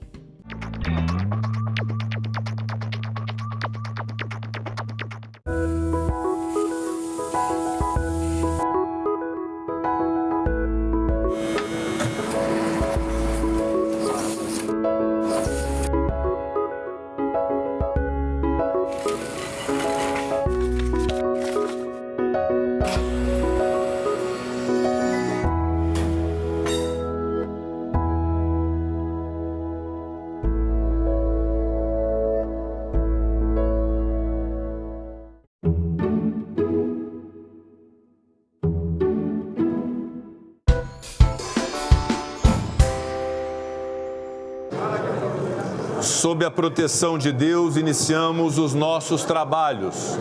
A número regimental, declaro aberta a primeira reunião preparatória da terceira sessão legislativa ordinária da 57ª legislatura.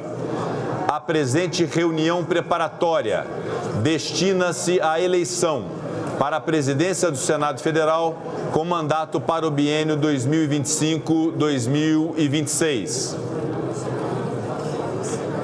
A presidência comunica às senhoras senadoras e aos senhores senadores que está disponível em suas bancadas o relatório da presidência do Senado Federal e do Congresso Nacional relativo aos trabalhos da segunda sessão legislativa ordinária da 57ª legislatura, realizada no ano de 2024.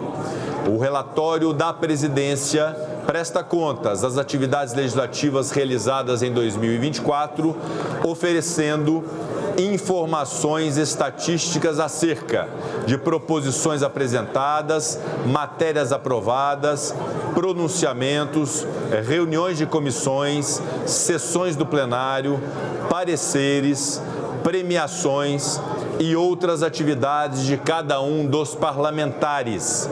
A publicação física, que se encontra nas bancadas de Vossas Excelências, apresenta a versão gráfica resumida do conteúdo, cuja íntegra pode ser acessada em formato digital com o uso dos inúmeros recursos de pesquisa e análise permitidos pela tecnologia utilizada.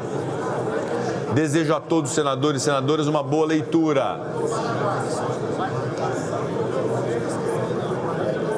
Peço aos senhores senadores e senhoras senadoras que possam ocupar os seus lugares para que possamos dar início aos trabalhos. Senador Chico Rodrigues, senador Renan Calheiros, senador Irã,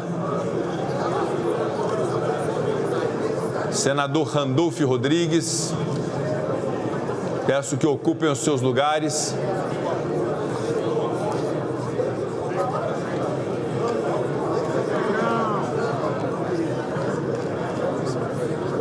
Senador Davi Alcolumbre, peço que ocupe o seu lugar. Senador Giordano. Senador Lucas Barreto.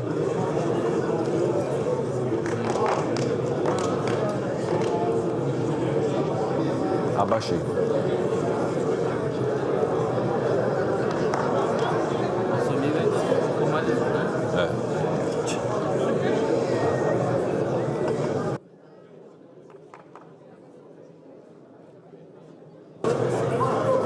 Peço aos senadores e senadoras que ocupem os seus lugares para os comunicados da presidência. Senador Davi Alcolumbre. Senador Randolfo.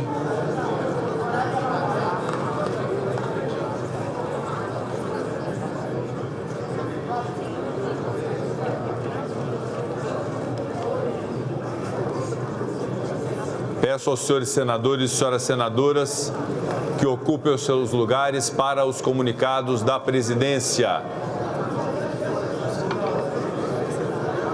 Senador Vanderlan Cardoso, senador Carlos Fávaro, peço que ocupem os seus lugares para que possamos fazer os comunicados da presidência e que possamos dar início à sessão preparatória.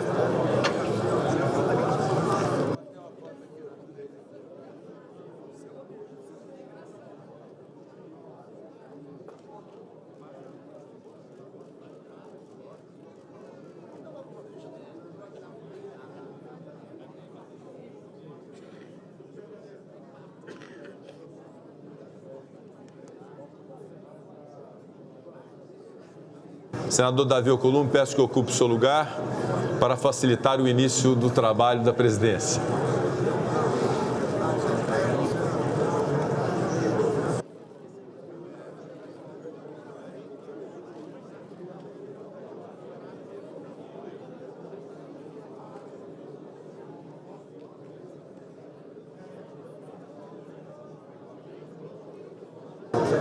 Eu peço às nossas assessorias que possam ocupar os seus lugares, senhores senadores. Senador Márcio Bittar.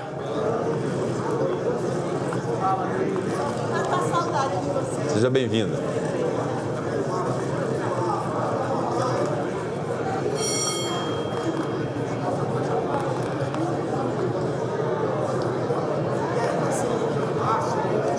Senador Randolfo, peço que ocupe o seu lugar. Senador Davi Alcolumbre.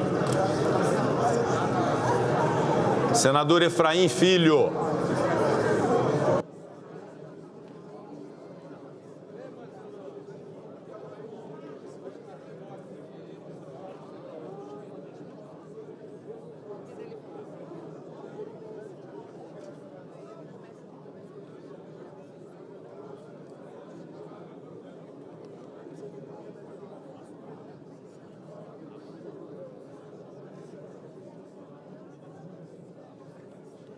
Senador Davi.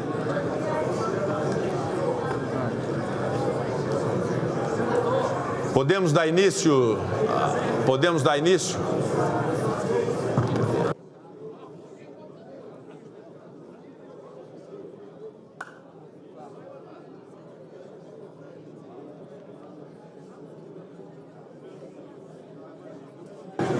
Peço aos senhores senadores e senhoras senadoras que venham ao plenário que ocupem seus lugares.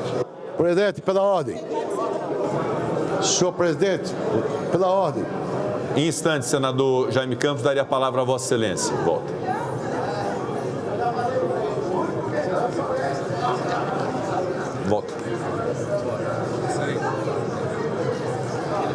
Senhores senadores, senhoras senadoras, a presidência informa que foram apresentadas à mesa as seguintes candidaturas para a presidência do Senado.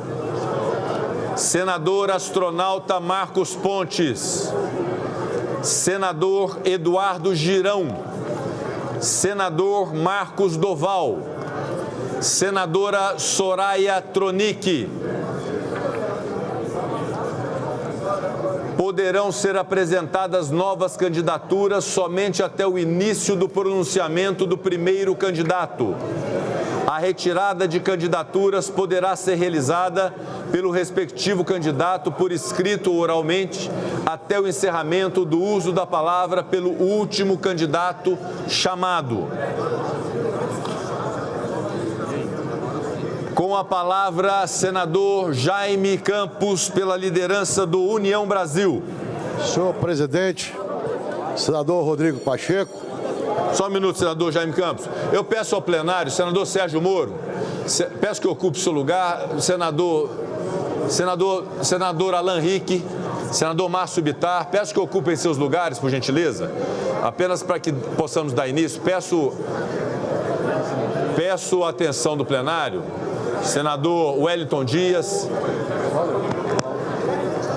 senador Camilo Santana já está ocupando seus lugares, senador Vanderlan Cardoso, peço que ocupe seus lugares, senador Messias de Jesus, senador Dr. Irã.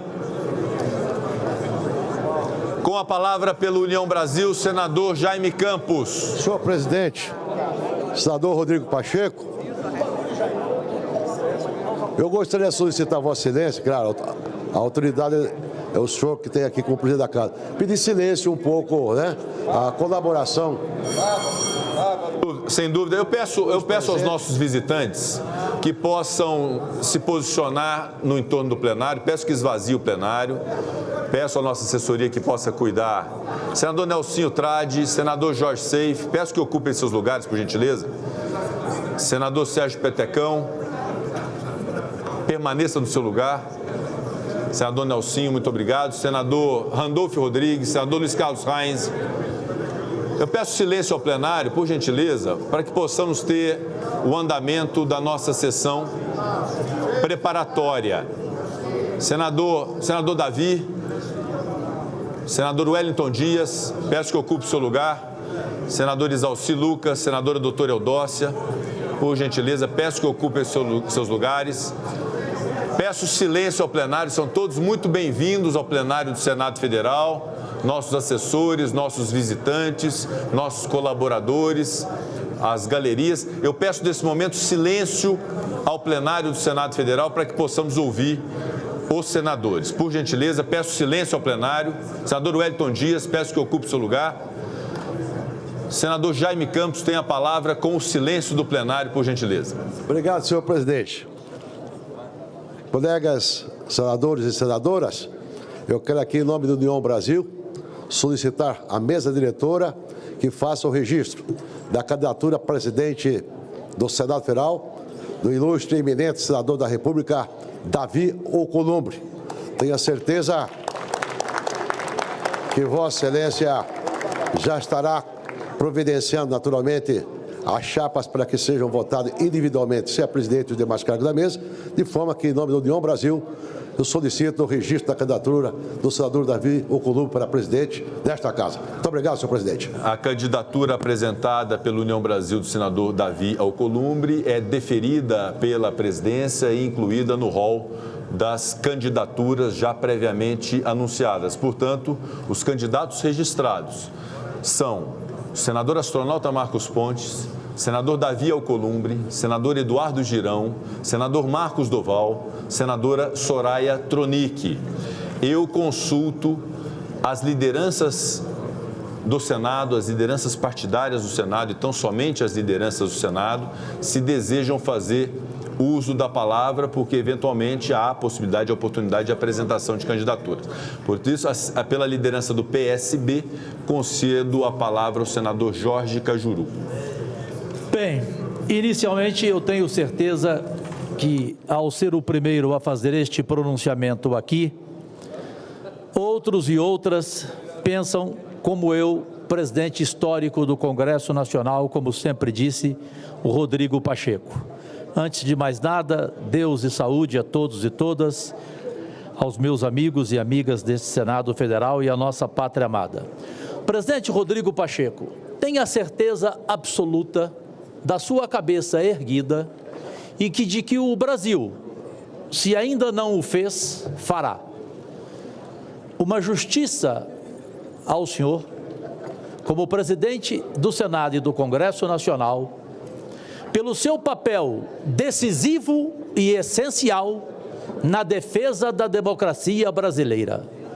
Você deixa uma herança nessa casa insofismavelmente positiva. Todos nós aqui temos o dever da gratidão, porque quem não tem gratidão não tem caráter. E eu tenho, presidente.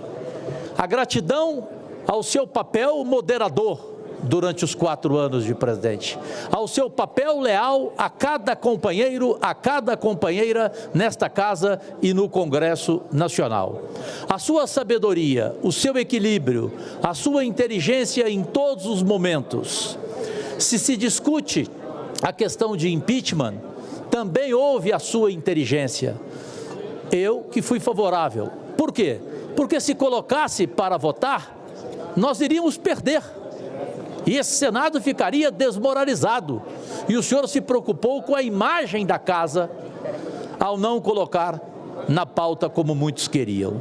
Então tenha de mim, que nasci assim e vou morrer assim, que sei ser grato e que sei reconhecer.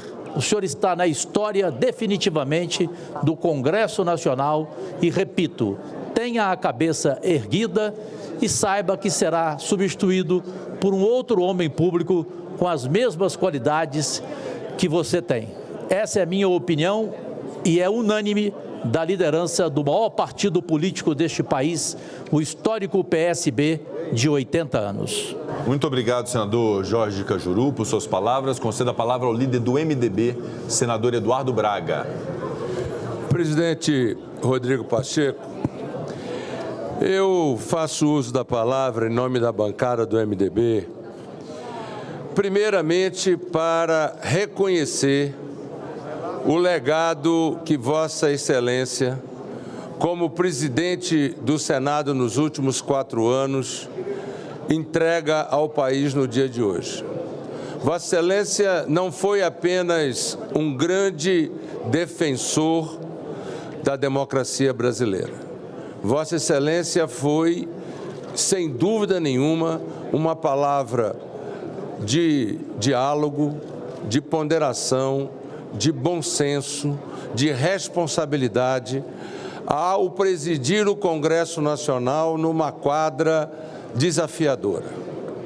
Vossa Excelência teve ao lado do nosso companheiro do MDB, senador veneziano Vital do Rego, que foi seu vice-presidente ao longo desses 4 anos, que honrou sobremaneira nosso partido nesta mesa diretora e na pessoa de quem eu quero, juntamente com Vossa Excelência, cumprimentar a todos os membros da mesa diretora que garantiu o funcionamento do Congresso em momentos muito graves da nossa história. Não esqueço do dia 8 de janeiro de 2023, quando às 9 horas da manhã ligava para Vossa Excelência fora do país e dizia: senador Eduardo Braga, ligue para o vice-presidente veneziano Vital do Rego, porque todas as providências serão tomadas pelo Senado na proteção das instituições democráticas brasileiras, em defesa da democracia, em defesa da liberdade e em defesa da estabilidade política de nosso país. E assim foi feito, senhor presidente. Mas isso não foi feito apenas na democracia.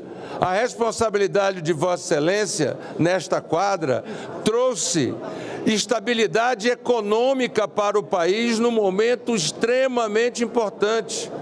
Com a condução de Vossa Excelência conseguiu garantir que o Senado da República, nos momentos mais graves de uma situação de alto antagonismo na opinião pública brasileira e na política brasileira, Vossa Excelência conduziu o Senado para cumprir uma pauta econômica que garantiu governabilidade econômica a este país.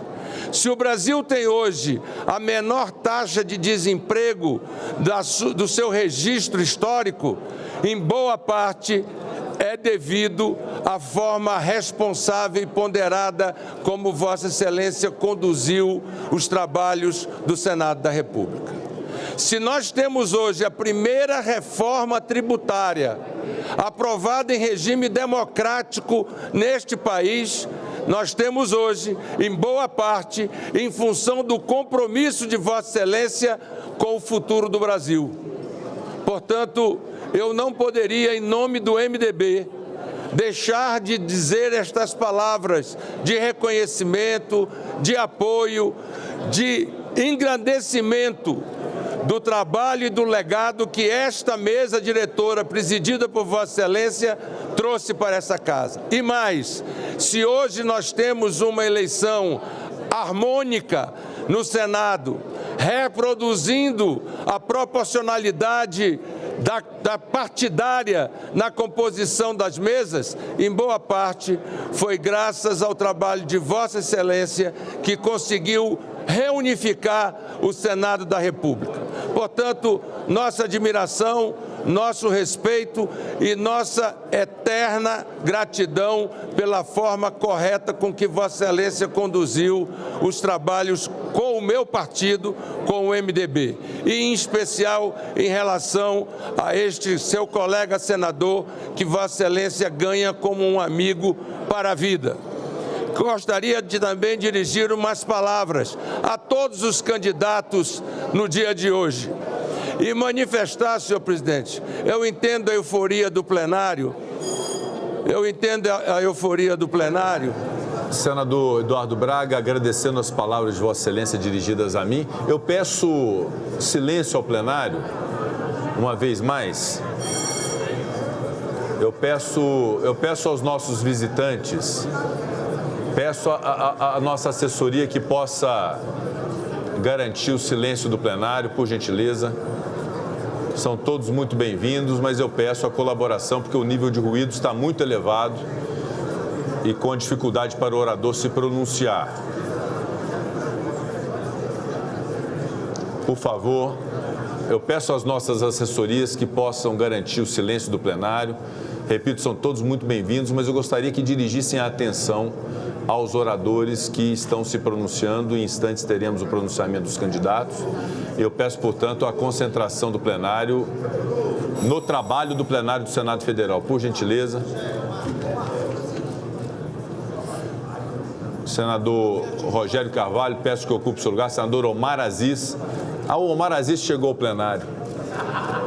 Senador Omar Aziz. Presidente, pela ordem. Em instantes passaria a palavra a Vossa Excelência. A palavra está com o senador Eduardo Braga. Eu pedi silêncio ao plenário, por gentileza. Senador Eduardo Braga, para concluir. Senhor presidente, para concluir, eu não poderia deixar de dizer algumas palavras do MDB em torno dos candidatos que irão disputar no dia de hoje a presidência do Senado. Todos grandes colegas nossos, senadores da República, todos legitimamente candidatos à presidência do Senado, mas não há como deixar de reconhecer a importância do nosso presidente da CCJ e ex-presidente desta Casa na condução da Comissão de Constituição e Justiça e na condução desta articulação política que viabiliza e viabilizou todos os avanços ao lado de Vossa Excelência. Eu me refiro ao presidente Davi Alcolumbre. O MDB declara neste momento apoio à candidatura do nosso futuro presidente, se assim as urnas se manifestarem, e eu tenho certeza absoluta que se manifestarão para o próximo biênio. Dizer que o MDB unanimemente irá apoiar a candidatura e a chapa encabeçada pelo presidente Davi Alcolumbre, aonde teremos 2 representantes do nosso partido compondo esta chapa, junto com o presidente Davi Alcolumbre.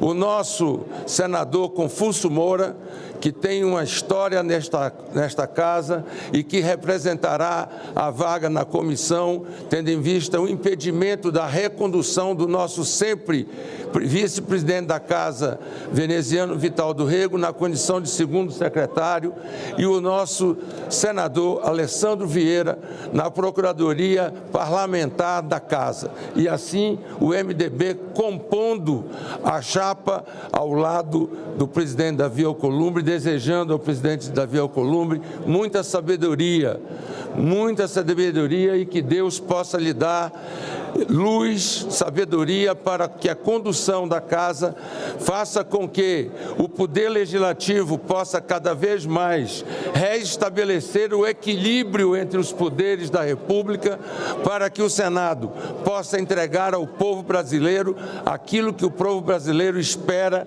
dos senadores. Portanto, meus cumprimentos ao candidato e, se Deus quiser, daqui a pouco, novo e futuro presidente desta casa, presidente Davi Alcolumbre, que vem, obviamente, trazendo sua experiência nesses últimos 6 anos nesta casa, para que a gente possa também apresentar um saldo positivo para a população em 2026. Eram essas as palavras do MDB, querendo aqui destacar também as posições importantes que serão ocupadas pelo senador Renan Calheiros na presidência da CAI, representando o MDB, do senador Marcelo Castro, representando o MDB na comissão da CAIS, e na comissão do Clima, o MDB estará também representado para que possamos contribuir na futura administração do Congresso Nacional. Muito obrigado, senhor. Obrigado, líder Eduardo Braga. Líder Otto Alencar. Senhor presidente.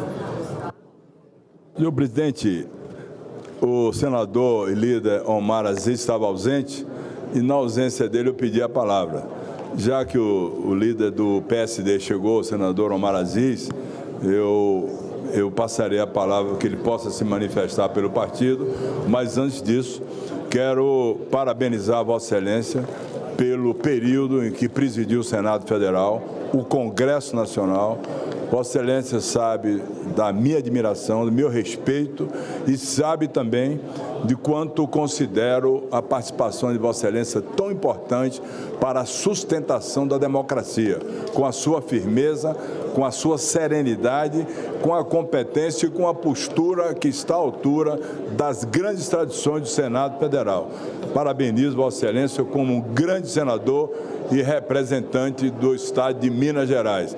E pelo Estado de Minas Gerais, eu quero continuar tentando convencer a Vossa Excelência que aceite a candidatura de governador de Minas Gerais. Eu estarei à frente da sua campanha para que Minas possa ter um governador com as tradições de Minas e possa, pelo menos, ser o grande e novo JK do futuro do Estado de Minas Gerais. Parabéns a Vossa Excelência. Muito obrigado, senador Otto Alencar, pelas palavras a mim dirigidas. Pelo PSD, líder Omar Aziz. O Rogério pediu inscrição. Rogério Carvalho.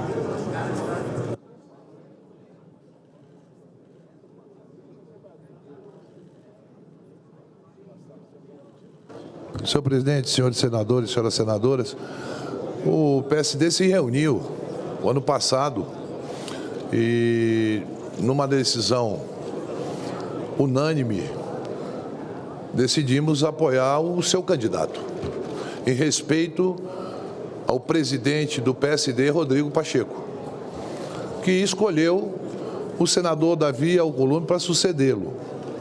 Esse foi o maior argumento que a gente podia ter utilizado nesse momento, em respeito aos 4 anos que Vossa Excelência passou à frente do Congresso Nacional. Talvez, na história democrática do país, nós vivemos momentos tão difíceis como vivemos no dia 8 de janeiro, enquanto a nossa casa foi invadida. E Vossa Excelência, com uma postura muito firme, defendeu a democracia brasileira naquele mesmo momento. Nosso respeito é enorme, Vossa Excelência, como presidente. E acompanhar a indicação do seu candidato a presidente, que é nosso candidato a presidente, Davi Alcolumbre, para nós é esse respeito demonstrado pelo partido com Vossa Excelência.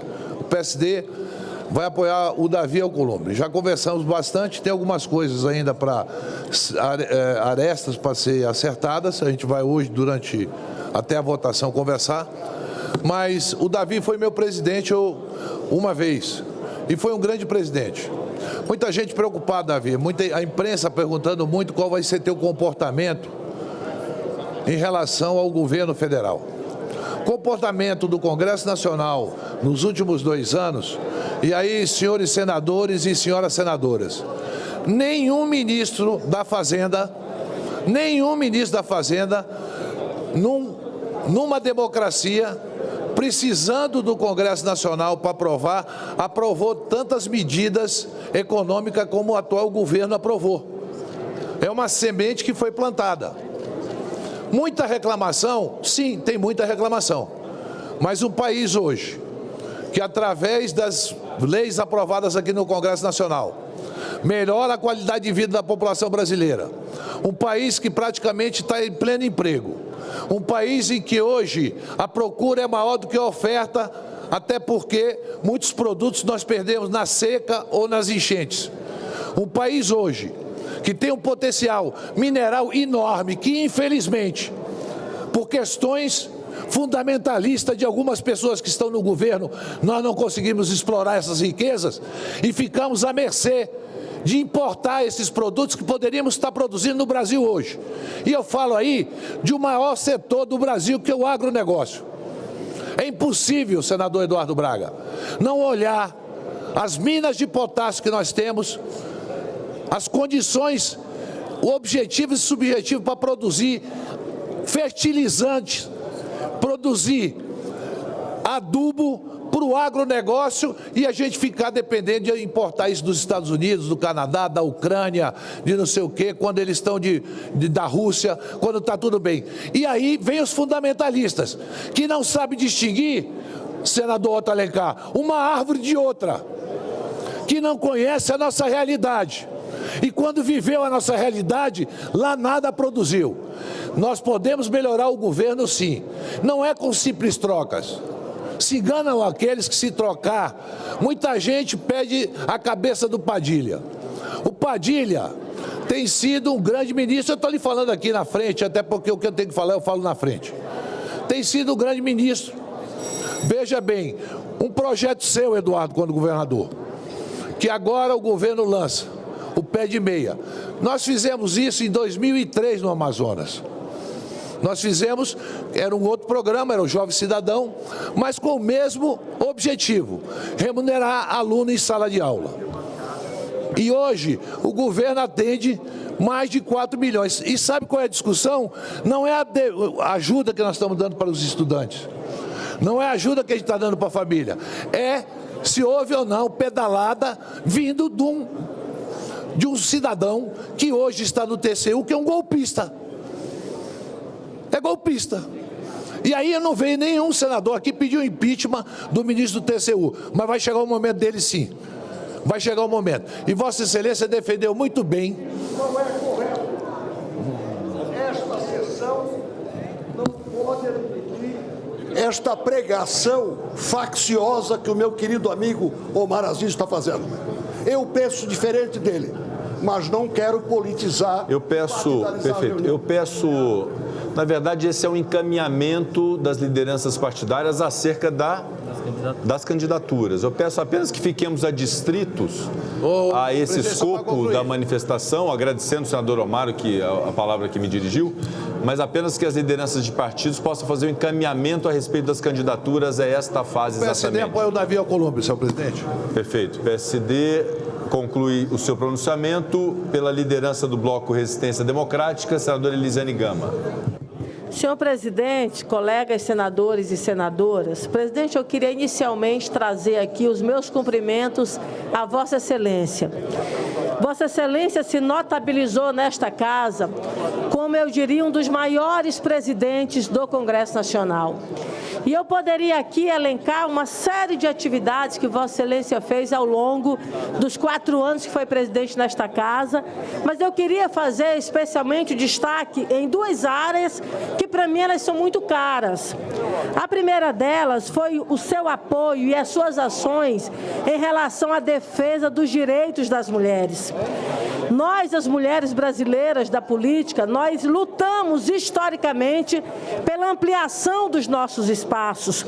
Nesta casa aqui, inclusive, na CPI da Covid, nós sequer tivemos assento formal naquela CPI. Nós só tivemos o direito de fala por uma ação impositiva do então presidente da comissão, senador Omar Aziz, que impôs a presença feminina. Vossa Excelência, atendendo um pedido da bancada, e eu tenho muita honra de ser autora daquele projeto de resolução, Vossa Excelência implantou, a partir da sua gestão, nenhuma comissão nesta casa funcionará sem a presença feminina. Ou seja, Vossa Excelência tomou uma atitude nobre, uma atitude histórica. Ainda em relação às mulheres, Vossa Excelência implantou nesta casa a liderança feminina e eu também tenho a honra de ser autora deste projeto de lei, de resolução que criou, na verdade, esta liderança. E a liderança feminina do Senado Federal, ao contrário de todas as casas legislativas do Brasil, essa liderança tem direito a destaque, essa liderança tem direito a encaminhamento, essa liderança não é apenas uma mise-en-scène, não é apenas uma aparência, é uma liderança de fato e uma liderança de direito. Mais uma vez, feita por Vossa Excelência aqui nesta casa. E por fim, já na sua saída, estabelece a esta liderança a estrutura para o seu funcionamento. Ou seja, nós temos estrutura e nós temos todos os direitos dos quais os demais partidos aqui desta casa têm. Sem falar das suas prioridades na pauta feminina, das suas prioridades, das ações voltadas para todas as campanhas que são feitas em relação às mulheres. Vossa Excelência se tornou histórico e ficou imortalizado a partir das suas ações pioneiras nesta causa. E por fim, presidente, eu queria fazer o destaque à sua defesa da democracia. Eu tive a honra de presidir a Comissão de Defesa da Democracia que Vossa Excelência criou aqui. Após o 8 de janeiro, aonde houve claramente uma tentativa de golpe no Brasil, esta casa deu um exemplo não apenas para o Brasil, mas exemplo para o mundo, porque nós estivemos nos Estados Unidos pela Comissão de Defesa da Democracia, nós estivemos no Chile, nós estivemos no Paraguai, nós estivemos na Bolívia, nós estivemos em vários outros países, levando as ações da Comissão de Defesa da Democracia, e nós fizemos escola, porque também, nesses outros países, eles passaram a criar uma comissão semelhante do que foi adotada aqui nesta casa. Portanto, presidente, como líder do bloco Resistência Democrática, eu quero aqui nesta casa trazer a Vossa Excelência os meus cumprimentos. Os partidos que compõem o meu bloco tomaram uma decisão unânime de fazer o encaminhamento em relação à eleição do Davi Alcolumbre, que eu quero neste momento, presidente Davi, deixar para o senhor o meu apelo. Já vi alguns comentários da possibilidade de substituição desta comissão. A Comissão de Defesa da Democracia ela é necessária para o Brasil. A Comissão de Defesa da Democracia ela é necessária para o Congresso Nacional. Eu quero deixar aqui ao senhor o meu apelo, porque eu sei que da mesma forma como o presidente Rodrigo Pacheco, Vossa Excelência, como presidente desta casa, terá o compromisso pela democracia, terá o compromisso pelo nosso país, e já deixando aqui os meus cumprimentos e a certeza que essas pautas muito importantes, defesa da mulher e também da luta pela democracia, estará implantada na sua gestão, e já peço que esta mesa tenha a presença de uma mulher como titular. Porque há 12 anos, presidente Davi, nós não temos uma mulher como titular na mesa dos trabalhos. E eu quero deixar também esse meu pedido a Vossa Excelência para que nós possamos ter a presença feminina. O nosso partido tem mulheres extraordinárias, como, por exemplo, a Daniela e tantas outras, que poderá representar com muita maestria as mulheres na mesa dos trabalhos. Muito obrigada. Muito obrigado, senadora Elisiane Gama. Eu peço a atenção do plenário.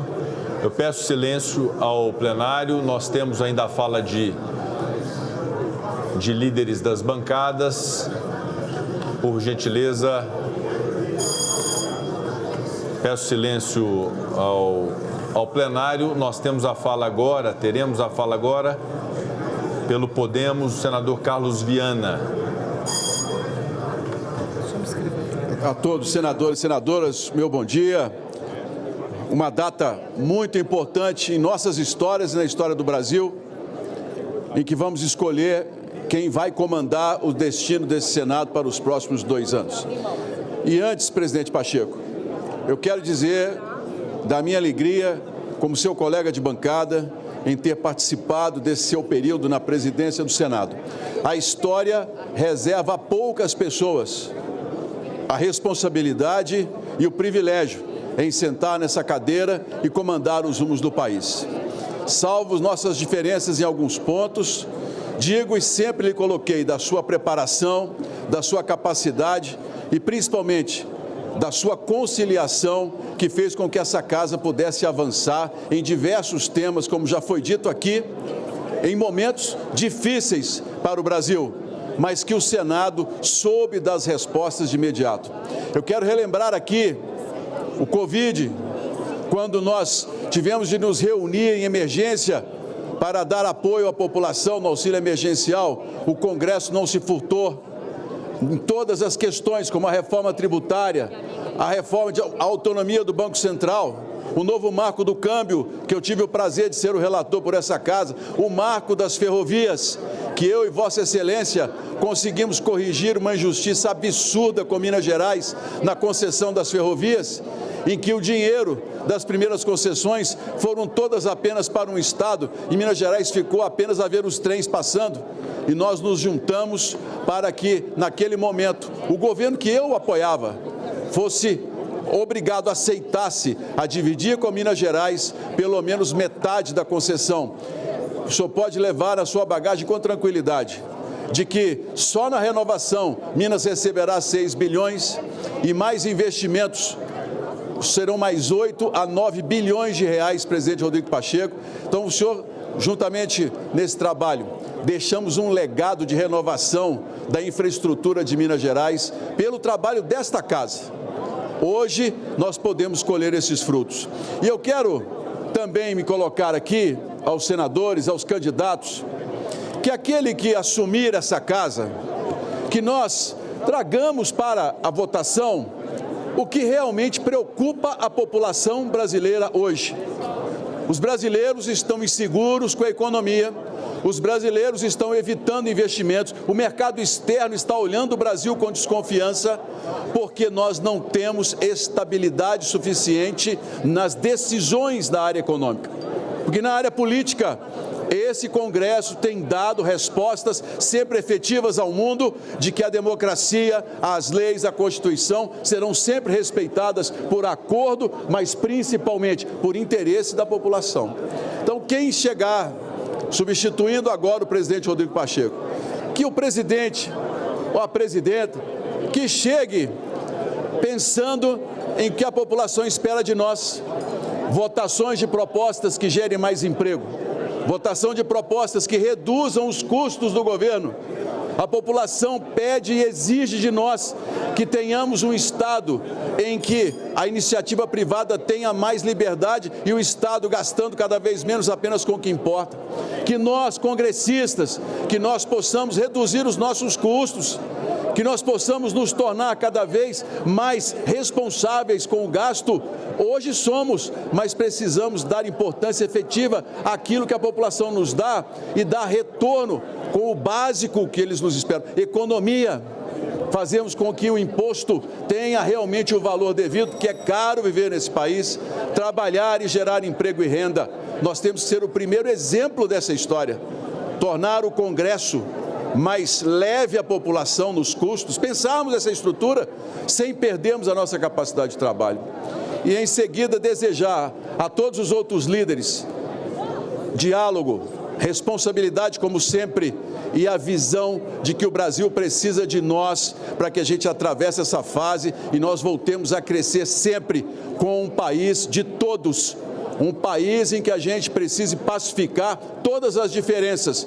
Esse Congresso terá uma grande responsabilidade daqui para frente. Parabéns, senador Rodrigo Pacheco, por sua história, por essa permanência. Estaremos juntos aqui nesses anos que nos restam ainda dados pela população. Muito obrigado. Muito obrigado, senador Carlos Viana. Concedo a palavra ao senador Eduardo Girão, pelo Partido Novo.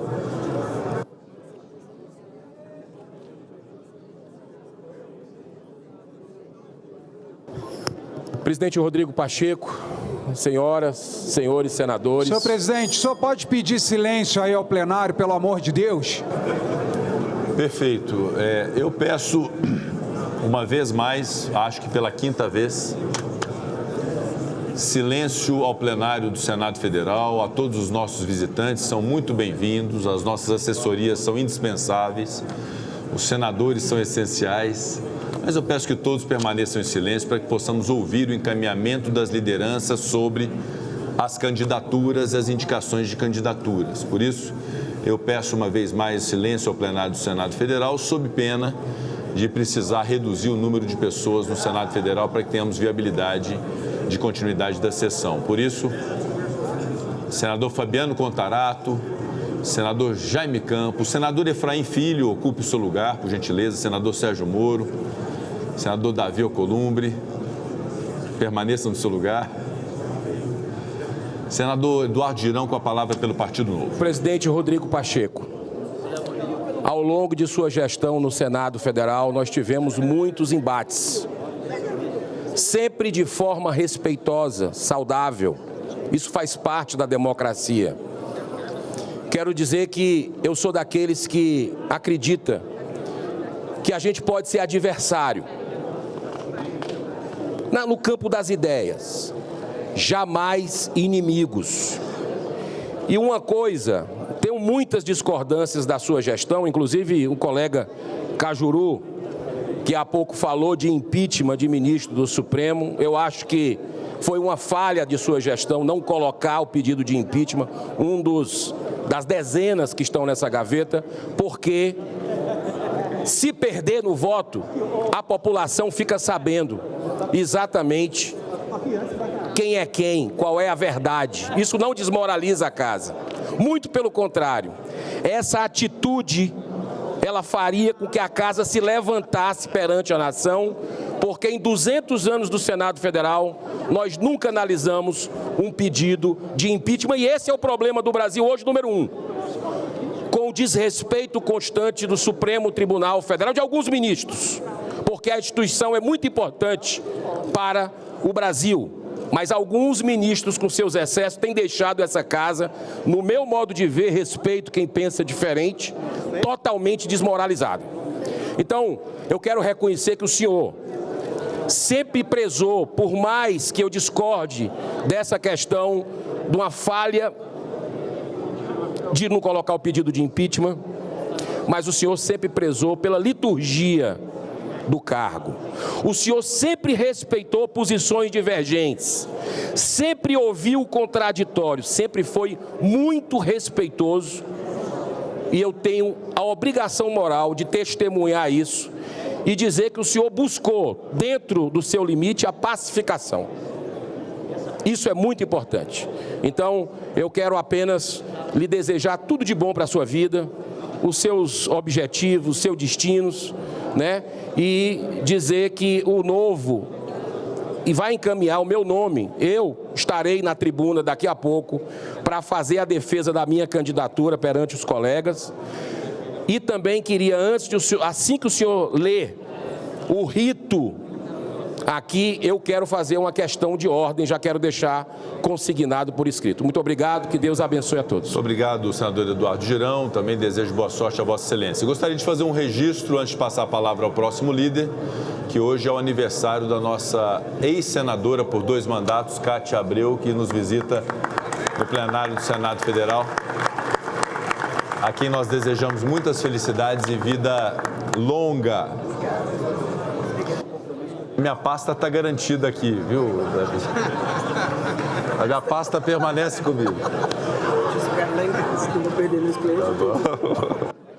Senhor presidente. Com a palavra, senhor presidente, líder. Só para registrar a presença do governador do Amazonas, Wilson Lima. Registrado, seja muito bem-vindo, governador do Amazonas, Wilson Lima. Eu peço uma vez mais silêncio ao plenário do Senado Federal, aos nossos visitantes, são todos muito bem-vindos, mas eu peço, por favor, silêncio. Ouçamos agora o líder do governo, o senador Randolfo Rodrigues. Senhor presidente, o que torna alguém permanente, o que torna alguém imortal, é o papel que vem a cumprir para os tempos posteriores da história. Nos primórdios da civilização humana, senhor presidente, a imortalidade, a permanência, era alcançada pelos feitos que se tinha nas guerras, nas condições de oficiais, pelo heroísmo praticado em momentos de conflito.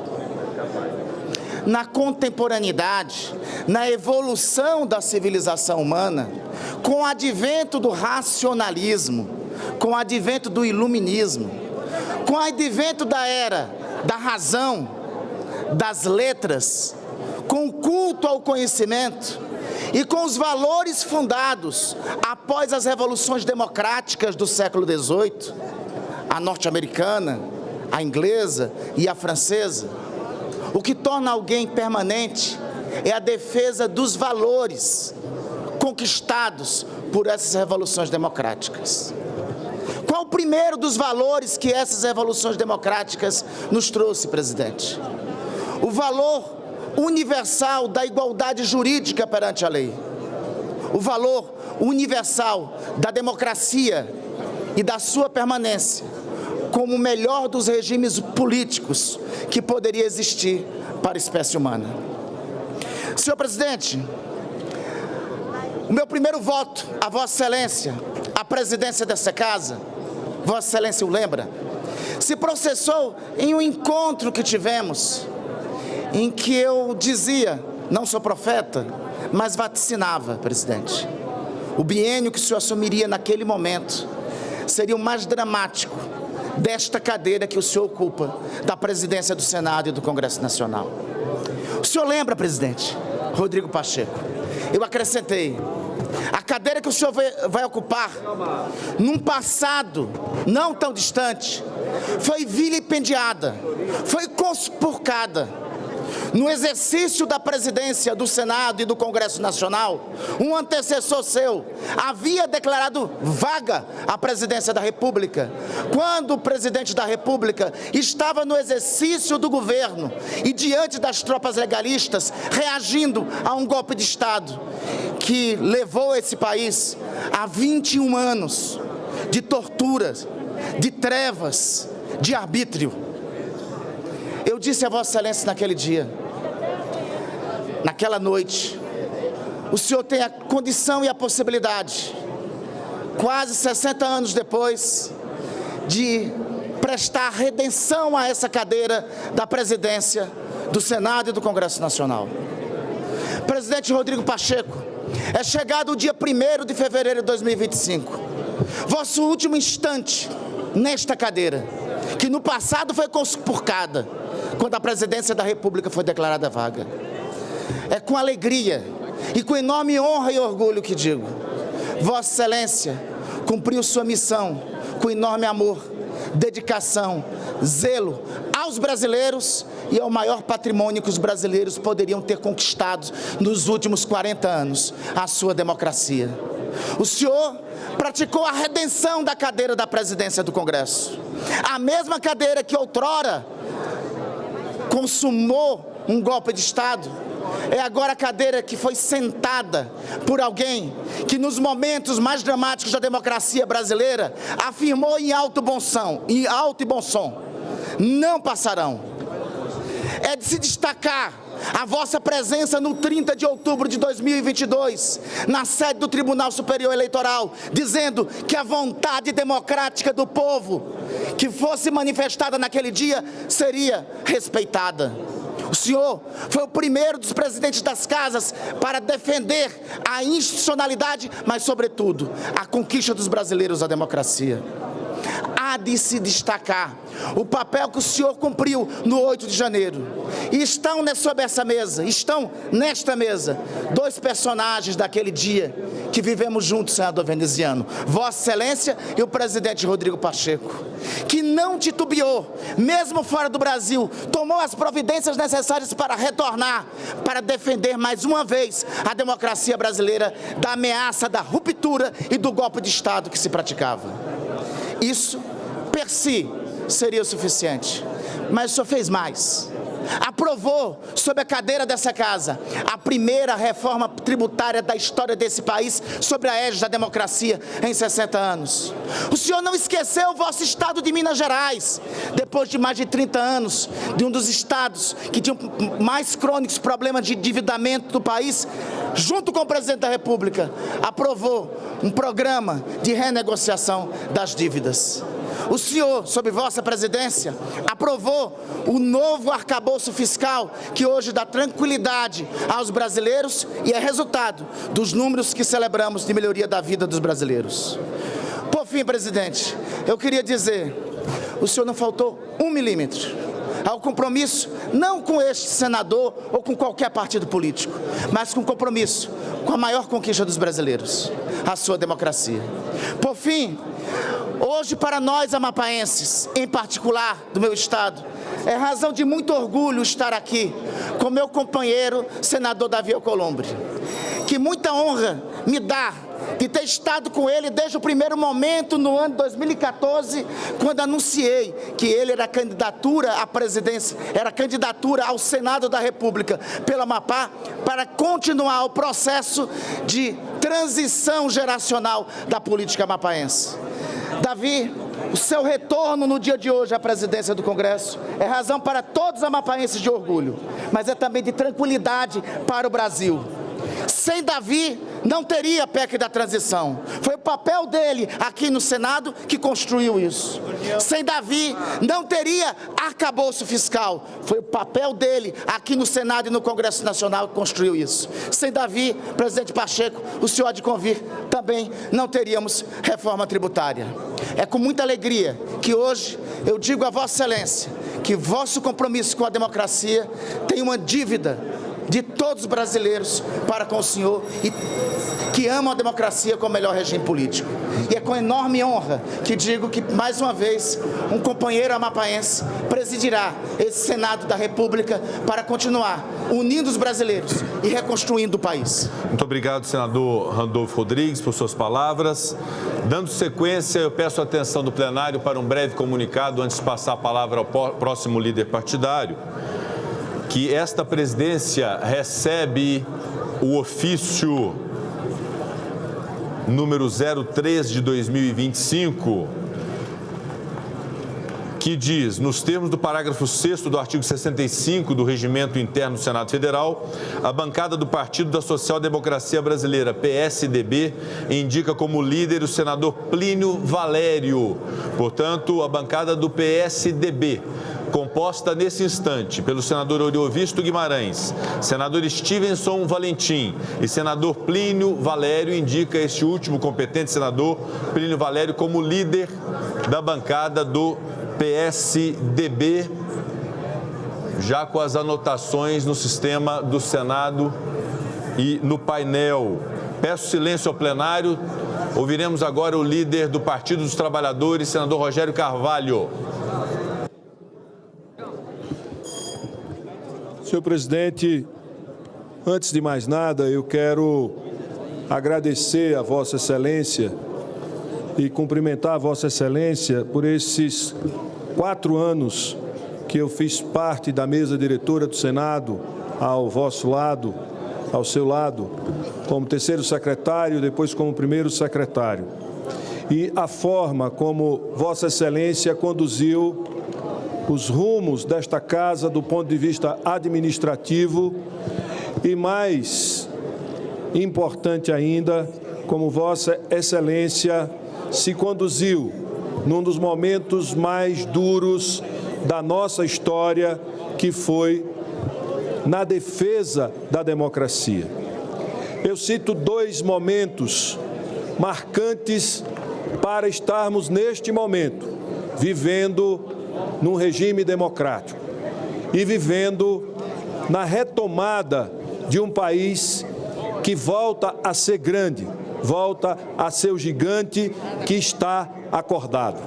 O primeiro, no momento da pandemia, quando Vossa Excelência tomou a iniciativa, por demanda dos parlamentares e pelo clamor do povo brasileiro, de apresentar o projeto de lei das vacinas, e quando nós criamos a CPI da Covid, que foi fundamental para que aquele projeto ganhasse materialidade e se transformasse na salvação de milhões de vidas de brasileiros e brasileiras. O segundo momento, quando enfrentou, acolhendo o debate da defesa da democracia e assumindo o protagonismo da defesa da democracia como uma grande frente política apartidária, não apartidária, suprapartidária, porque toda a disputa política ela tem vários partidos, mas suprapartidária. Este foi um momento de grande importância para estarmos aqui hoje, vivendo em plena democracia, retomando a normalidade institucional. Vossa Excelência foi fundamental. Como foi fundamental na comemoração dos 200 anos que o Senado brasileiro mostrou toda a sua força, toda a sua importância ao longo de 2 séculos de existência do nosso país, como império ainda e depois como república, com a presença do Senado Federal. Quero aqui dizer que o Partido dos Trabalhadores apoia a candidatura do senador Davi Alcolumbre. E quando me perguntam sobre como será essa gestão, a presidência do Senado, sob o comando de Davi Alcolumbre, eu digo que vai ser muito tranquila, mas muito combativa. Primeiro porque eu fui líder junto com Davi Alcolumbre. Eu sei exatamente como ele trabalha, eu sei exatamente o quanto ele privilegia o debate junto aos líderes partidários. Eu sei o quanto ele vai valorizar as lideranças partidárias na construção da pauta deste Congresso. E não só as lideranças partidárias, como os líderes do governo no Senado e o líder do governo no Congresso. Conversando com Davi, ele me disse uma frase que eu considero basilar para estabelecer a linha com a qual ele vai se conduzir à frente do Senado da República. Ele disse que quem foi eleito para presidir o Brasil foi o presidente Lula. O povo o escolheu. E ele não vai criar nenhum tipo de dificuldade, a não ser ajudar para que nós, porque aqui não é só o presidente Lula que governa o Brasil, é o presidente Lula, os representantes das casas legislativas, mas que ele vai buscar o entendimento e a construção dos caminhos para que a gente possa fazer deste país o que ele é e o que ele tem vocação, o grande Brasil que é o que nós somos. Esse gigante que tentaram adormecer, ele está acordado de novo e ele vai dar passos largos no sentido de se consolidar como uma grande potência econômica, política e social. E eu tenho certeza que a presidência do Senado, sob o comando sob a presidência do senador Davi Alcolumbre, contará com o apoio dos líderes partidários e teremos condição de transformar o Brasil nesse gigante, que não é mais um país do futuro e que precisamos olhar como um país do presente e precisamos deixar de lado pequenas questões e garantir que este país seja o que ele pode ser, porque ele tem vocação de ser um grande país, uma grande potência econômica, social e política no cenário mundial. Muito obrigado, senhor presidente. Obrigado, senador Rogério Carvalho, pela liderança do Partido dos Trabalhadores. Concedo agora a palavra ao líder do União, senador Efraim Filho. Na sequência, pela liderança do PL, o senador Carlos Portinho, líder do União. Senhor presidente, uma rápida palavra, até porque os discursos que já me antecederam já trouxeram muito do cenário do dia de hoje. Mas como líder do União Brasil, primeiro a missão de fazer o encaminhamento do nome do senador Davi Alcolumbre, em nome da nossa bancada, para poder presidir essa casa. Davi é um nome que já tem experiência, maturidade, enfrentou os desafios dessa cadeira e está plenamente preparado e qualificado para dar continuidade a uma agenda que dialoga com a vida real do brasileiro, a agenda econômica, né? Sabemos dos desafios, os desafios de uma inflação que sobe, de preços que aumentam, né? Então toda essa quadra desafiadora da agenda econômica do Brasil vai estar presente.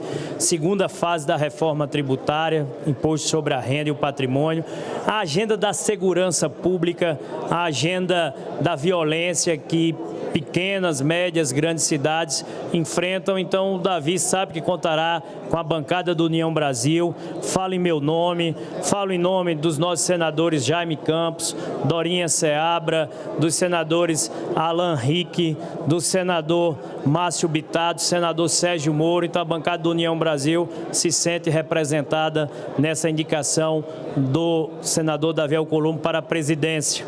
Queria também elogiar, né, a condução de Vossa Excelência, sempre buscou no diálogo e no consenso a solução dos conflitos. Raras vezes, apenas quando foi extremamente necessário, o enfrentamento era a solução.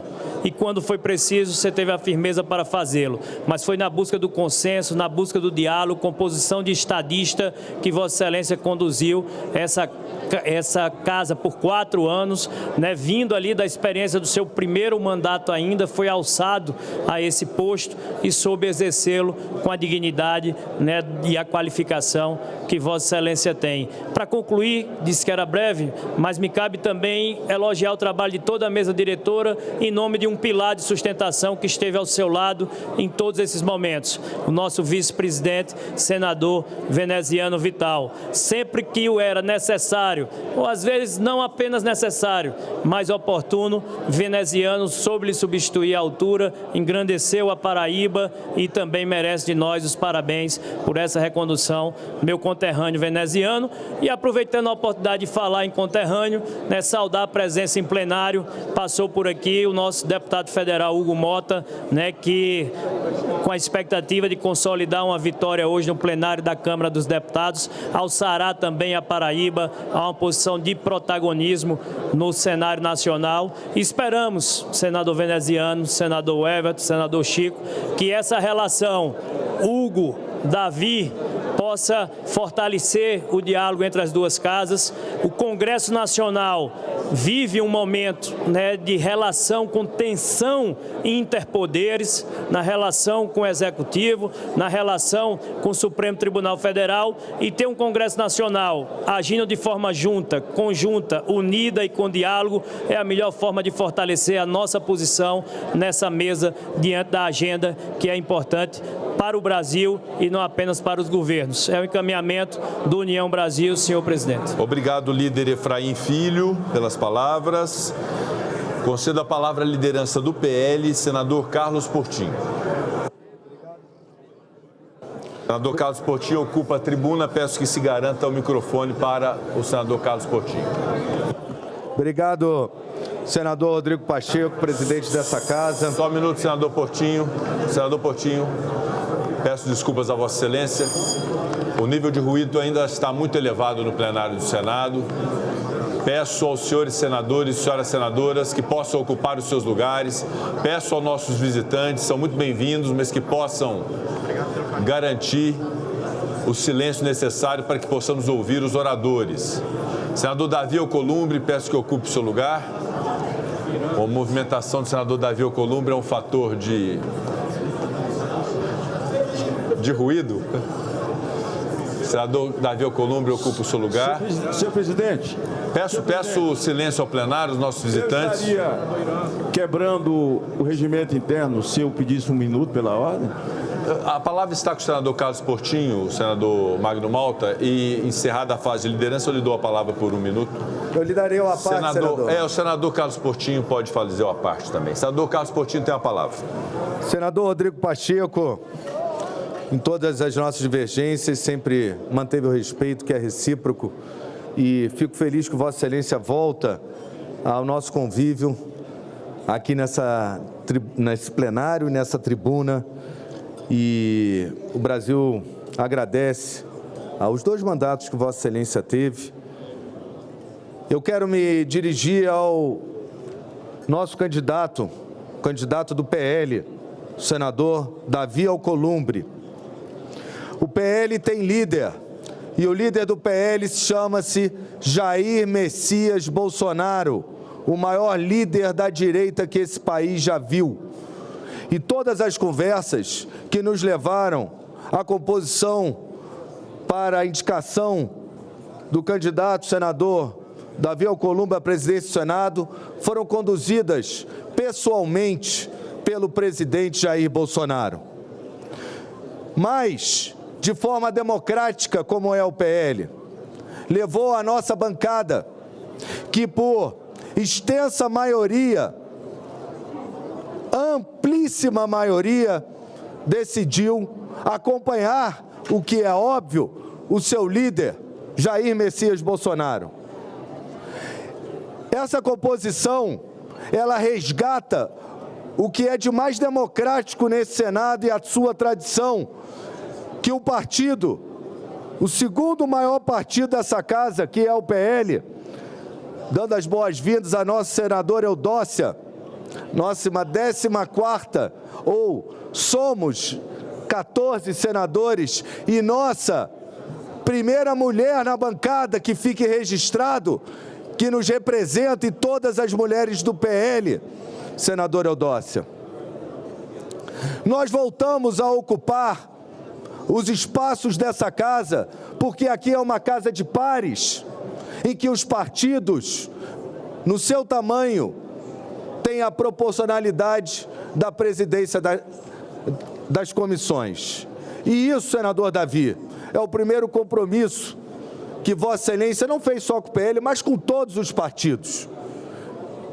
Vossa Excelência, com isso, permite, e a indicação que eu faço à primeira vice do senador Eduardo Gomes, senador de grande articulação com todos os senadores, com todos os partidos, um senador de diálogo, que nos representou, inclusive, no Congresso Nacional, pela sua capacidade, ocupe na sua gestão, senador Davi, a primeira vice-presidência do Senado, que é o primeiro cargo mais importante da mesa na sequência da presidência, ou abaixo da presidência. Esse acordo permite que os partidos ocupem proporcionalmente a presidência das comissões, e o PL cumprirá na íntegra, como foi feito, e peço a todos que cumprem. E por isso, a indicação dos nossos parlamentares à Comissão de Infraestrutura do Senado e à Comissão de Segurança Pública, porque teremos um local de um debate democrático, compreendendo as nossas diferenças, convivendo com as nossas diferenças e construindo, eu espero, nas nossas divergências, porque não deixaremos de ser, senador Davi, oposição ao governo, naquilo que o governo atinge ou faz mal ao nosso país. E nós aqui já demos exemplos, vários, que buscaram inclusive salvar o próprio governo, como na reforma tributária, a minha emenda que concedeu benefício ao setor da cultura, como mais recentemente na última votação, senadora Damares, do BPC, da maldade que seria feita aos idosos e às pessoas com síndrome de Down que teriam seu benefício cortado, nós, senador Jacques Wagner, por acordo, conseguimos evitar o mal, porque nós construímos nas nossas diferenças e buscamos as convergências possíveis, com respeito aos senadores. Respeito, presidente Davi, as prerrogativas parlamentares, que eu não tenho dúvida, senador Marcos Duval, que o senador Davi, pela sua capacidade de agregar, de articular, e pela sua coragem, senador Renan Calheiros, que já demonstrou diversas vezes, com muito respeito a todos os pares, mesmo na disputa, ele terá para elevar o Senado Federal. Porque foi na nossa fragmentação, na nossa divisão, que o Poder Judiciário, principalmente, avançou sobre as nossas competências legislativas. Que o Poder Executivo, muitas vezes, avançou sobre essa casa. E que é importante que a sua coragem restabeleça. É importante por isso, e eu peço voto a todos, seguindo a liderança do presidente Bolsonaro, no senador Davi Alcolumbre. E daqui dessa tribuna, eu faço um apelo ao meu colega senador astronauta Marcos Pontes. Vamos unidos, porque é essa união que vai nos fortalecer. Ninguém vai à Lua sozinho, ninguém chega nesse Senado sozinho, ninguém vai deliberar e colocar em pauta um projeto sozinho. É preciso articular, é preciso agregar e é preciso reconhecer que a força está lá fora, que vem do povo, que emana do povo, como diz a nossa Constituição, e nós aqui sozinhos não fazemos nada, nada, a não ser ganhar likes ou iludir os outros. Eu quero dizer a toda a bancada do PL, sigam o presidente Jair Bolsonaro na sua indicação, como eu, como líder, farei e peço a todos. E a todos os senadores, cumpram o acordo que foi feito, que é para o bem do Senado, é para que a nossa coesão nos fortaleça, respeitando, concluo aqui, a candidatura de qualquer senador, que é legítima. Pode não ser apropriada, mas é legítima, como do senador Girão, que por diversas vezes, daqui dessa tribuna, subiu e foi voz de muitos. Mas, ao descer, saberá construir com todos nós. Não podemos rachar o partido, devemos unir o Senado, e por isso voto em Davi Alcolumbre. Eu vou pedir, se tiver ainda 2 minutinhos, 2 minutos, ao senador Magno Malta, porque fosse qualquer um dos meus colegas do partido, eu pediria também.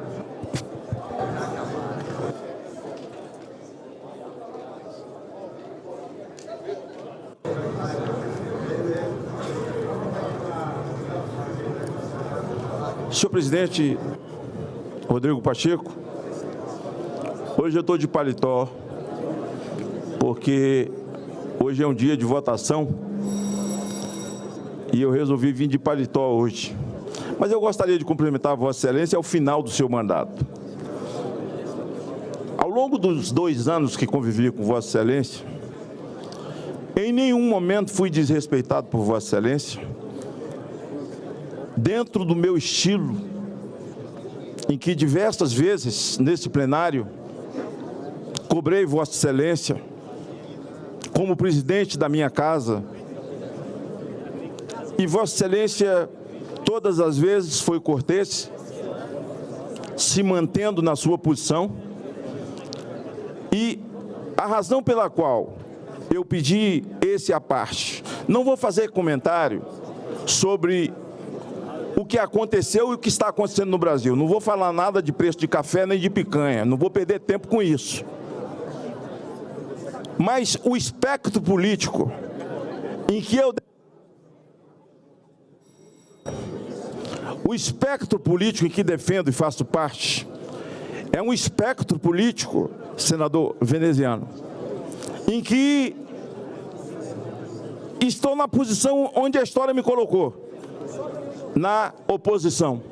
E o faço de maneira muito clara e responsável. E aqui eu bradei diversas vezes sobre o ativismo judicial, que não é nada novo na minha vida, porque esse não é o meu primeiro mandato, já é o meu terceiro. E já no meio do meu primeiro, eu já falava de ativismo judicial, aliás, quase todos os ministros do Supremo, com raras exceções, eu não sabatinei, e essa casa é quem os aprovou, e é essa casa que deles tem que cobrar. E a grande dívida com o país, e esse ativismo e essa ditadura da toga no Brasil, eu sempre disse, há uma responsabilidade nossa, há uma responsabilidade dessa casa. Para a primeira pessoa que eu informei, senhor presidente, de que não teria o meu voto, foi para o próprio candidato Davi Alcolumbre. Davi é de boa convivência, não tem quem possa negar isso, é uma pessoa de bom relacionamento, não tem quem possa negar isso, respeitoso, mas o espectro político onde ele faz política, que é o mesmo espectro de Vossa Excelência, não é o meu. Quando o nosso líder do PL, o nosso querido senador Portinho, disse sobre a liberdade do partido, respeitando os seus membros, e o partido entendeu, então, em que esse espectro político que é o sistema já tinha voto suficiente, muito bem alinhado, para eleger o senador Davi Alcolumbre, o partido então decide ocupar espaços, que é perfeitamente respeitável e respeitando os seus membros. Veja só que tem um membro do PL que é candidato. Colocou a sua candidatura, que é o Marcos Pontes, para mostrar que o PL não é um partido que impõe ditadura, senão teria tirado a candidatura dele, não o fez. Então, por isso, senhor presidente, por conta do espectro que eu defendo, aquilo que eu falo nessa casa, nas tribunas, e por conta daquilo que eu sempre disse nas ruas, ao povo do Estado do Espírito Santo, de que eu faria, essa é a razão pela qual eu já declarei em diversos lugares, e agora as pessoas fazem as suas declarações favoráveis e eu faço a minha.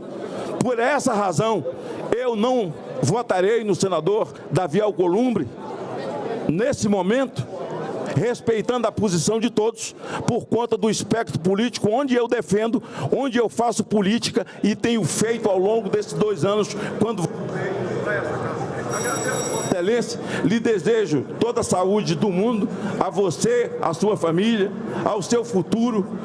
A política é uma coisa absolutamente incerta e nós somos aquilo que verbalizamos, nós somos aquilo que praticamos, e então agradeço essa convivência de 2 anos com Vossa Excelência, que nunca me tirou a palavra, muito pelo contrário, sempre me deu a palavra, mesmo sem eu estar escrito, como está acontecendo hoje, né? Que eu não sou líder de nada, e Vossa Excelência está me dando a palavra para que eu possa verbalizar, respeitando o querido amigo Davi Alcolumbre, mas o espectro político do governo, essa cooperativa da ditadura do proletariado que dirige o país hoje, não faz parte. Eu não comungo, não convivo, respeito, mas por conta disso, o meu voto será contra o senador Davi Alcolumbre. Obrigado, senador Magno Malta. Senadora Leila Barros, pela liderança da bancada feminina do Senado Federal.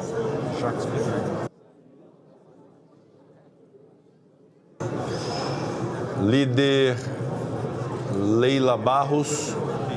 Foi ao banheiro. Pela liderança do Progressistas, senadora Tereza Cristina. Presidente Rodrigo Pacheco, caros colegas, hoje o senhor encerra a sua participação como presidente dessa casa. Eu quero lhe desejar muita sorte na sua missão, agradecer a maneira respeitosa, educada com que sempre nos tratou e realmente dizer para o senhor que Eu espero que o senhor tenha muito sucesso na sua nova missão, se for ser candidato ao governo de Minas Gerais, enfim, o que o senhor escolher pela frente para a sua vida política.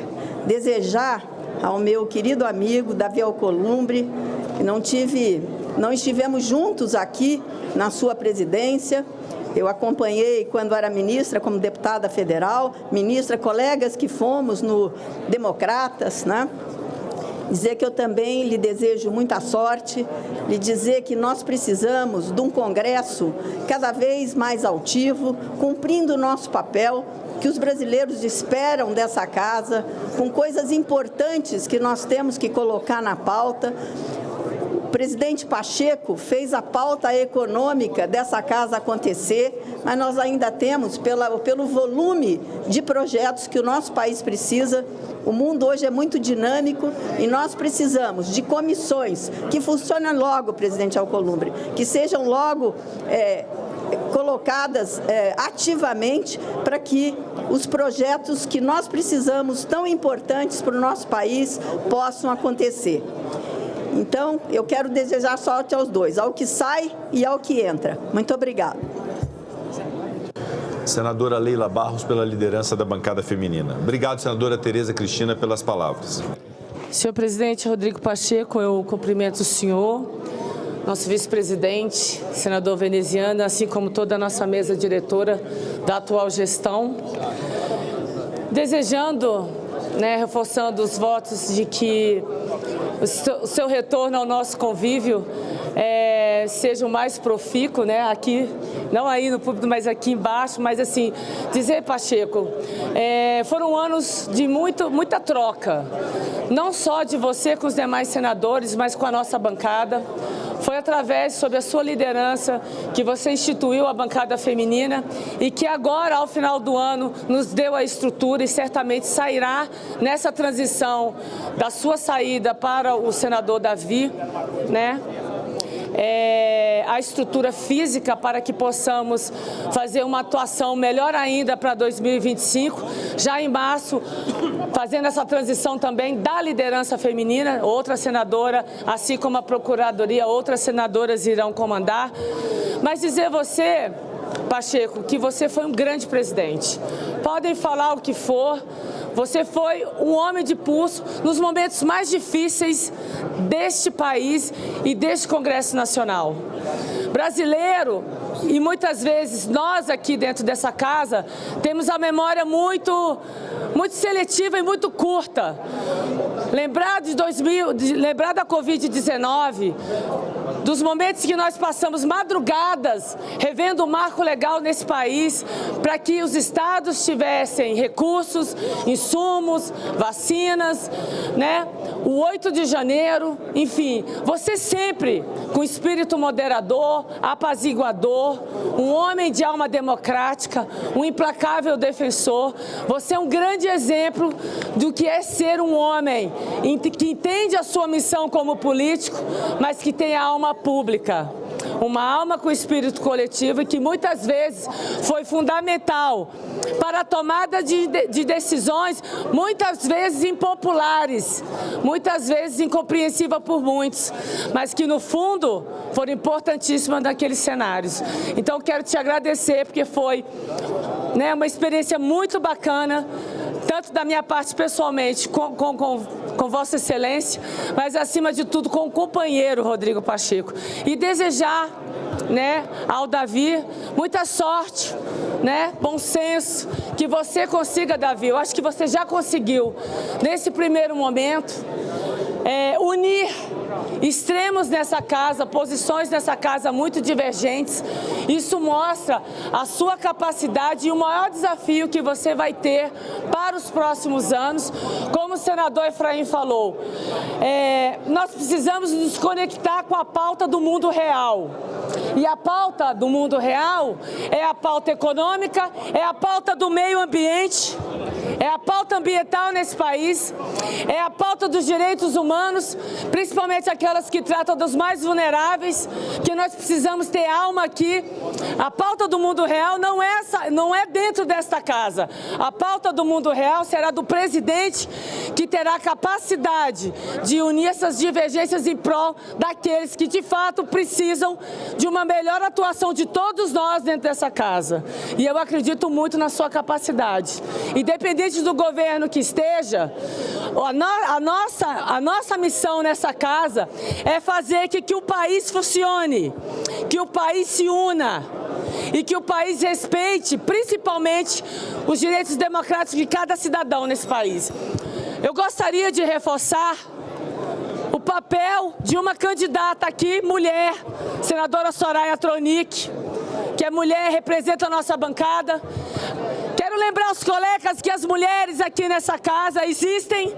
Elas são mulheres fortes, são mulheres aguerridas, mesmo daquelas que não terão poder de votar hoje.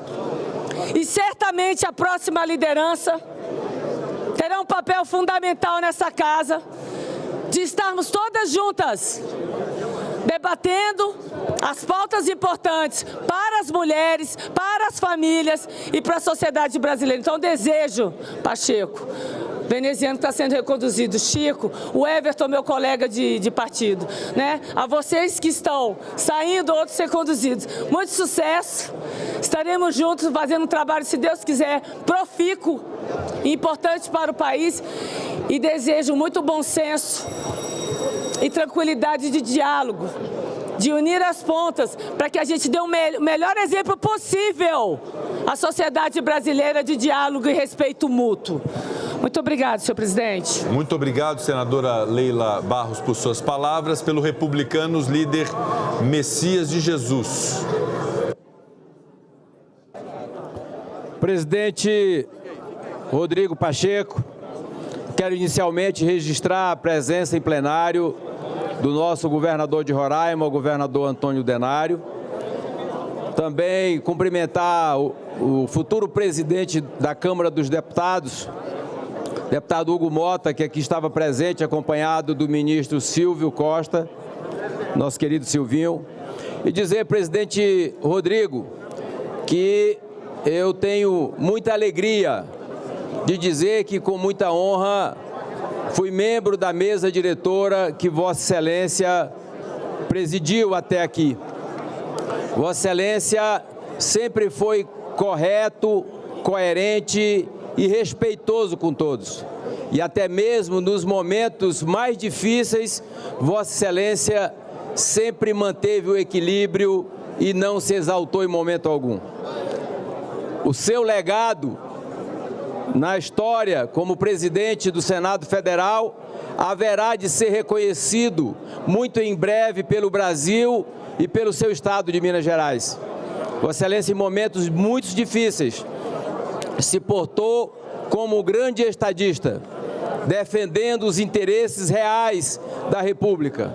E eu estendo meus cumprimentos a Vossa Excelência e ao nosso querido veneziano Vital do Rego, nosso vice-presidente, bem como a alegria de estar com toda a mesa diretora presidida por Vossa Excelência. Eu quero dizer, presidente Rodrigo... Senador Messias, eu peço licença a Vossa Excelência, eu peço a atenção do plenário.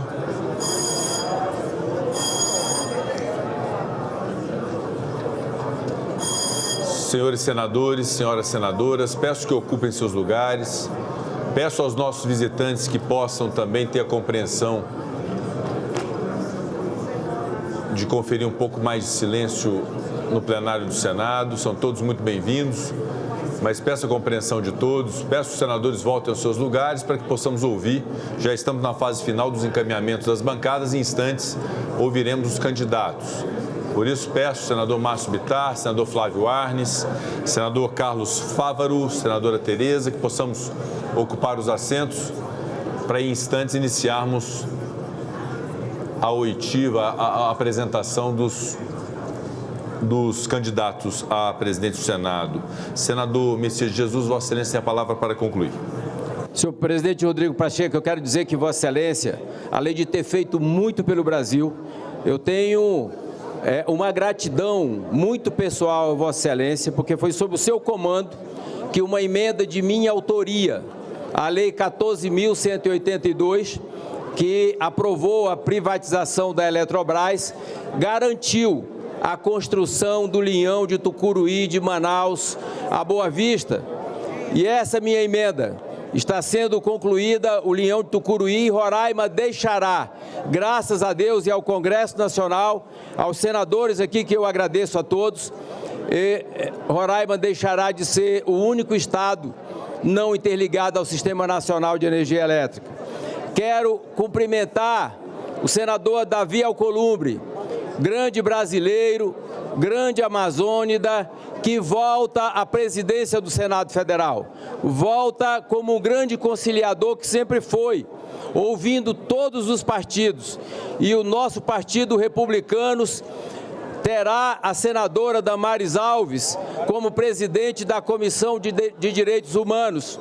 E isso nos alegra, e principalmente por ser o senador Davi, que volta ao comando dessa casa, que fez grande trabalho pelo Brasil e pela Amazônia. Portanto, o Republicanos se junta à União ao Brasil e declara apoio integral dos seus membros à presidência do senador Davi Alcolumbre. Muito obrigado, senador Messias de Jesus. Gostaria de registrar a presença do governador de Roraima, Antônio Denário, assim como do governador do estado do Amapá, nosso querido Clécio Luiz, que nos honra com sua presença, e também o ex-governador, hoje ministro de Estado, Valdez Góes. Sejam muito bem-vindos, governadores, ex-governadores, à Casa da Federação. Não há mais lideranças partidárias que desejam encaminhamento. Líder Jacques Wagner.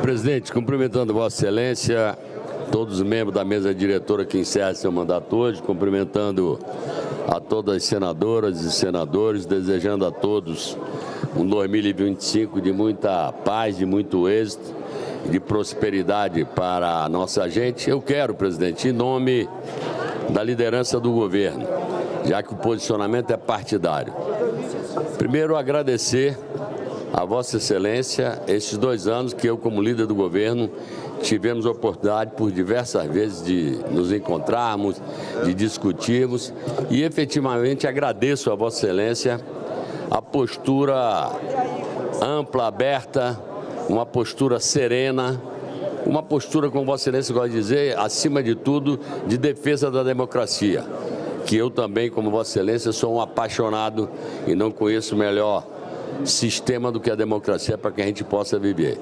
Eu quero dizer que o presidente Lula tem uma gratidão por Vossa Excelência, pelos membros dessa casa, exatamente porque, mesmo antes dele sentar na cadeira, nós conseguimos aprovar a PEC da transição, que foi fundamental para que o governo pudesse sair. E todo o resto que já foi dito aqui, a reforma tributária, uma série de medidas. Então, eu quero, em nome do governo, agradecer a Vossa Excelência, desejar a Vossa Excelência sucesso, seja qual for a missão que Vossa Excelência vai encarar, ou aqui na planície, ou em qualquer outro posto. Eu tenho certeza que Vossa Excelência tem acúmulo, inteligência, sobriedade para desempenhar qualquer função da melhor forma possível. Em relação à sucessão, eu quero apenas cumprimentar a senadora Soraya, que é a única mulher candidata, e a todos os senadores, e o meu partido já colocou a posição dele de apoio à candidatura do senador Davi Alcolumbre, que eu espero que tenha à frente dessa casa uma postura, cada qual com a sua característica, mais semelhante à de Vossa Excelência. Eu acho que o presidente dessa casa tem que ser um magistrado. Ele não é líder do governo e não é líder da oposição. Ele é, acima de tudo, um conciliador que possa azeitar as relações dentro dessa casa e a gente possa votar aquilo que é melhor para o povo. Parabéns a Vossa Excelência e a gratidão do governo. Muito obrigado, líder Jacques Wagner. Eu faço um pedido agora aos senhores senadores e senhoras senadoras para que possamos ocupar os lugares. Senador Davi Alcolumbre, peço que ocupe o seu lugar. Senador Jacques Wagner, senador Lucas Barreto, senador Randolph. Nós daremos início agora aos pronunciamentos dos candidatos à presidência do Senado. Por isso eu quero pedir, em respeito aos candidatos, que todos possam ocupar os seus assentos. Questão de ordem. Senador Petecão.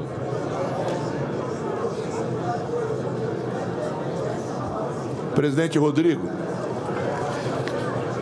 apenas para lhe agradecer esses 2 anos que Vossa Excelência teve ao comando da nossa casa, agradecer e parabenizá-lo. Eu tive a oportunidade de presidir a Comissão de Segurança Pública, uma comissão complexa e com seu apoio, com o apoio do PSD, nós com certeza conseguimos dar a nossa contribuição para a segurança pública do nosso país. Hoje nós estamos aqui diante de mais esse desafio de colocar mais um presidente à frente do Senado. Eu tive a oportunidade de presidir a minha Assembleia do meu estado do Acre por 4 mandatos. E eu sei o tamanho da responsabilidade que é estar sentado aí nessa cadeira. Então eu quero lhe parabenizar. Conversando com alguns amigos no meu estado, fui cobrado várias vezes. Porque Pacheco, na sua eleição, me pediram muito para votar contra o senhor. E eu mantive o voto, o apoio do PSD, e hoje estou muito feliz, estou muito orgulhoso, porque eu sei do seu trabalho, eu sei da importância que foi o senhor estar sentado nessa cadeira, para dar um equilíbrio a essa casa. Independente das divergências políticas, ideológicas, mas o senhor manteve o equilíbrio dessa casa, que é importante para a democracia desse país. Então eu queria lhe parabenizar, não só o senhor, como nosso vice-presidente, toda a sua equipe, né, que não mediu esforço para que a gente pudesse aqui ter uma casa com muita segurança. E aqui eu queria fazer um apelo a um grande amigo meu, senador Renan Calheiros. Renan Calheiros, na eleição do Davi, nós tivemos algumas divergências. Apoiei o Davi, infelizmente não pude lhe apoiar. E hoje na rede social eu vi um depoimento seu dizendo que vai apoiar o Davi Alcolumbre, candidato que eu estou apoiando. Então aquela nossa divergência ficou tudo para trás, continua a nossa amizade e estamos juntos com o nosso querido Davi. Obrigado, Renan. Eu peço aos senhores senadores e senhoras senadoras que possam ocupar os seus lugares. Senadora Zenaide Maia, senadora Jussara Lima, senadora Augusta Brito, nossas extraordinárias senadoras. Peço que ocupem seus lugares para que possamos ouvir os candidatos que serão agora anunciados e ocuparão a tribuna. Eu peço atenção ao pronunciamento dos candidatos. Há uma questão de ordem que será formulada pelo senador Eduardo Girão, a quem eu concedo a palavra. Muitíssimo obrigado, senhor presidente. Nós estamos tendo nesse momento, presidente e colegas, senhoras senadoras, senhores senadores, uma audiência muito grande do brasileiro nessa decisão que a gente vai viver hoje, que vai impactar não apenas nos próximos 2 anos. Porque tudo que a gente planta, a gente colhe. E isso vai repercutir na história do Brasil. Eu faço essa questão de ordem, senhor presidente, solicitando a palavra nos termos do artigo 403 do Regimento Interno do Senado Federal do Brasil. A eleição da mesa diretora do Senado deve ser realizada por voto aberto, pois a Constituição Federal não prevê voto secreto para a escolha e o regimento interno não pode contrariar uma lei maior. O artigo 57, parágrafo 4º da Constituição, que trata da eleição da mesa da Câmara e do Senado, não menciona voto secreto. Isso não é um detalhe irrelevante. Sempre que a Constituição quis estabelecer o sigilo, o fez expressamente, como ocorreu nas Constituições de 1934 artigo 38 e 1946, artigo 43, que determinavam o voto secreto em determinadas situações legislativas. Na Constituição de 88, essa previsão não existe. O que demonstra a intenção do legislador de que o voto seja aberto. Além disso, o Congresso tem eliminado o voto secreto em várias situações ao longo dos anos. A Emenda Constitucional 35 de 2001 suprimiu o sigilo nas votações sobre a sustação de ações criminais contra parlamentares. A Emenda Constitucional 76 de 2013 eliminou o voto secreto nas votações sobre perda de mandato parlamentar, olha só, e na análise de vetos presidenciais. Ou seja, há um movimento claro e contínuo pela transparência legislativa. O Supremo Tribunal Federal já decidiu que a regra no parlamento é a publicidade e o sigilo é a exceção. Em 2021, no julgamento da ADI 1057, o STF afirmou que, abro aspas, a cláusula do voto secreto tem a finalidade de garantir ao cidadão eleitor o livre direito de escolha e seus representantes políticos protegidos do influxo da origem econômica e social. Tal cláusula constitui o patamar mínimo inefestável exigido pelo poder constituinte originário, a regra pétrea, ao qual se acrescentam outras garantias que previnem a turbação da livre manifestação do eleitor. Senhor presidente, para cumprir o tempo com Vossa Senhoria, está apresentada à mesa manifestações do ministro Edson Fachin, do ministro Marco Aurélio, mas eu peço ao senhor, que está presidindo esse trabalho, o próprio Senado Federal já votou abertamente em situações semelhantes, mesmo quando o regimento interno previa o sigilo.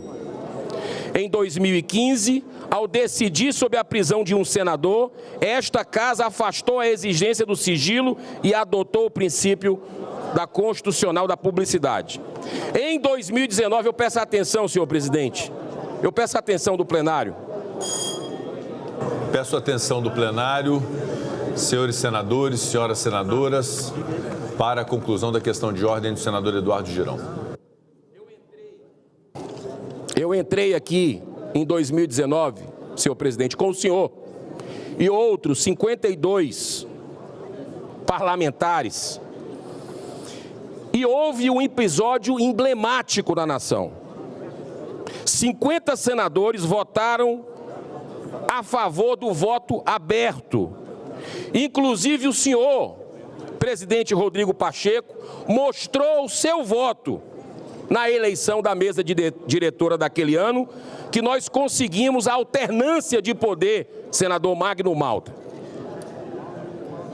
Além disso, naquele mesmo ano de 2019, nós aprovamos na CCJ a PEC 1 de 2019, senador Eudócio, que estabelecia o voto aberto para as eleições da mesa do Congresso, reforçando ainda mais o posicionamento desta Casa em favor da publicidade do princípio democrático. No entanto, essa decisão foi revertida por uma interferência sempre do Poder Judiciário. Então, para encerrar, senhor presidente, peço um minuto final. Caso essa questão de ordem que eu estou fazendo aqui sobre sigilo seja indeferida, e por mais esperança que eu possa nutrir, infelizmente sei que será negada, o jogo, infelizmente, é esse. Princípios nobres que moveram essa Casa em 2019, como a entrada de 54 novos senadores, a romper com o continuismo daquela época, eu solicito que seja submetida à deliberação do plenário, conforme prevê o artigo 405 do Regimento Interno do Senado. E fecho. Mesmo que não seja imposto o voto secreto, que nos seja imposto o voto secreto, eu reafirmo aos nobres pares que não se intimidem com as ameaças de cassação ou anulação de voto que nós tivemos aqui. Se quiserem mostrar o voto, mostrem. Nunca aconteceu nada com ninguém que mostrou o voto. Fomos ameaçados de todas as formas. Peço, senhor presidente, esse pedido. Senador Eduardo Girão, a presidência recolhe a questão de ordem de Vossa Excelência e a decidirá, evidentemente, nesta sessão, após o pronunciamento dos candidatos e antes do processo de votação. A presidência concederá a palavra aos candidatos em ordem alfabética do nome parlamentar por 15 minutos. Não serão permitidos apartes nos termos do artigo 3º, inciso 7 e artigo 310, caput do regimento interno. Pela ordem alfabética do nome parlamentar, o primeiro candidato a fazer uso da palavra da tribuna é o senador astronauta Marcos Pontes, a quem concedo o prazo de 15 minutos. Peço aos senhores candidatos e candidatas que possam observar o prazo de 15 minutos conferido pela presidência. Com a palavra, senador astronauta Marcos Pontes.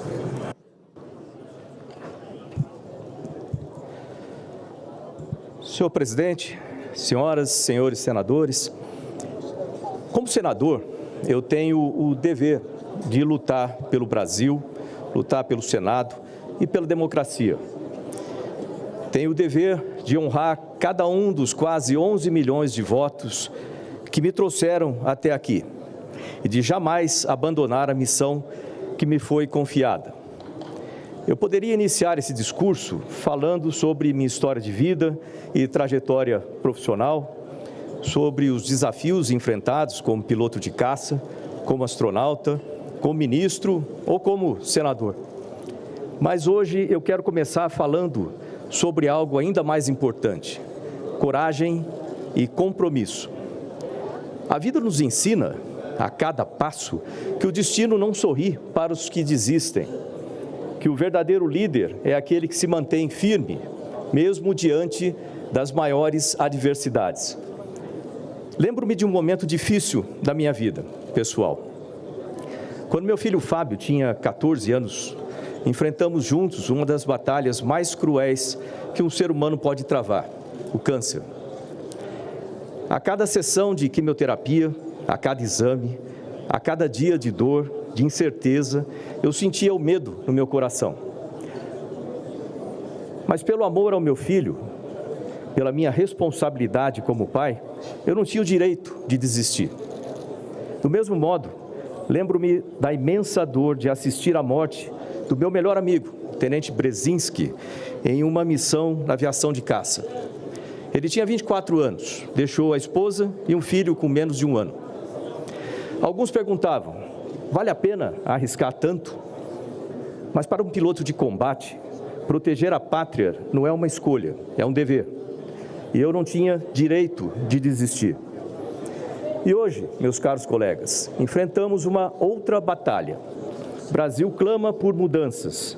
O povo está aflito.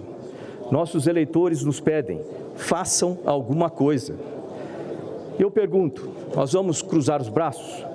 Vamos ficar ou virar as costas para os brasileiros que confiaram em nós? Se há algo que aprendi nos momentos mais difíceis da minha vida, é que quando se tem uma missão, um compromisso, não se pode recuar. Nós não temos o direito de desistir. Meus amigos, não é apenas o que falamos que conta para o país.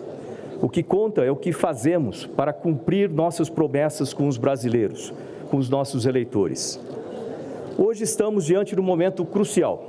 Precisamos escolher entre a estagnação e a mudança, entre o conforto e a luta. Precisamos restaurar a força e a credibilidade dessa casa. Precisamos garantir que as vozes da população sejam ouvidas e que os valores democráticos sejam sempre respeitados.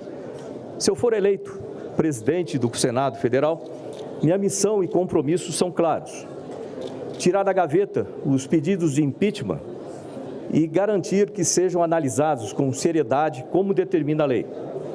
Lutar pela anistia e devolver a liberdade a cidadãos que foram injustamente perseguidos. Defender a democracia verdadeira, absoluta, aquela que respeita a vontade popular e não se curva aos interesses de alguns. Trabalhar incansavelmente para reestabelecer o equilíbrio entre os poderes da República. Isso não é um plano de governo, isso é um compromisso moral. O Senado precisa recuperar sua independência, sua autoridade, seu prestígio diante do povo brasileiro. Isso é essencial para todos e é especialmente importante para os 54 senadores que vão encarar uma campanha de reeleição no ano que vem. Eu pergunto a cada um dos senadores: qual o Senado que o Brasil precisa? Qual o legado que deixaremos dos nossos mandatos? Um Senado submisso ou um Senado altivo? Um Senado omisso ou um Senado atuante? O Brasil precisa de um Senado que tenha coragem e compromisso. Vamos liderar juntos essa transformação. Meu pai, seu Vigílio, lá do interior de São Paulo, ele sempre dizia: pense, fale e faça tudo na mesma direção. Seja íntegro, não fuja do seu compromisso. E foi com essa bússola moral que eu cheguei até aqui. Muitos de nós estivemos nas ruas, estivemos na Avenida Paulista, por exemplo, ouvimos o clamor da população e fizemos promessas. Agora é a hora de honrar essas promessas com ações concretas. Essa eleição é muito importante e a minha candidatura teve a inspiração na atitude corajosa do ex-deputado Bolsonaro, que concorreu 4 vezes à presidência da Câmara dos Deputados, sempre isolado, sempre combatido, mas nunca desistiu. Sou profundamente grato ao presidente Bolsonaro, não apenas pelo que ele fez pelo Brasil, mas pelo que ele fez por mim. Ele me trouxe para a política, o que me permitiu usar toda a minha experiência de vida anterior à política para ajudar milhões de brasileiros como ministro de Ciência, Tecnologia e Inovações, ministro de Comunicações e agora como senador. Ele é um líder único e tenho orgulho, principalmente, de chamá-lo amigo. Amigos de verdade não concordam em tudo, mas amigos de verdade sempre querem o bem um para o outro. Deixo claro aqui também meu profundo respeito ao meu partido, Partido Liberal, PL, onde líderes como Valdemar, como Rogério Marinho, como Portinho, como Magno Malta, mostram que verdadeiros líderes promovem seus membros e respeitam a diversidade de ideias e estratégias para construir soluções e caminhos alternativos rumo à mesma solução ou ao mesmo objetivo. Agradeço também ao candidato Girão pela parceria de campanha criada, onde unimos os esforços paralelos de 2 candidaturas de direita, que nunca esteve dividida, mas sempre estrategicamente unida. Parabenizo também os outros candidatos, Soraya Tronic, Marcos Duval e Davi Alcolumbre, por se colocarem à disposição e demonstrarem a importância de várias candidaturas em uma disputa democrática. Aproveito também para lamentar qualquer inconveniente causado, de alguma forma, àqueles que se sentiram desconfortáveis com a minha candidatura. Asseguro que minha intenção foi e sempre será ajudar a todos. Essa é a maneira como eu sou. Acho que já deu para perceber pela nossa convivência aqui nesses últimos 2 anos, né? Aliás, muitos dizem que eu tenho um coração muito bom, né? Que eu sou idealista e etc. Assim, eu acho isso ótimo, né? Isso traz felicidade e me faz ficar mais próximo das pessoas, ter compaixão. Aliás, essa é uma característica muito importante para um político, compaixão, que é colocar-se no lugar das outras pessoas, sempre. Outro dia, em um evento público, eu encontrei um jovem casal, né, que me disse algo que eu nunca vou esquecer.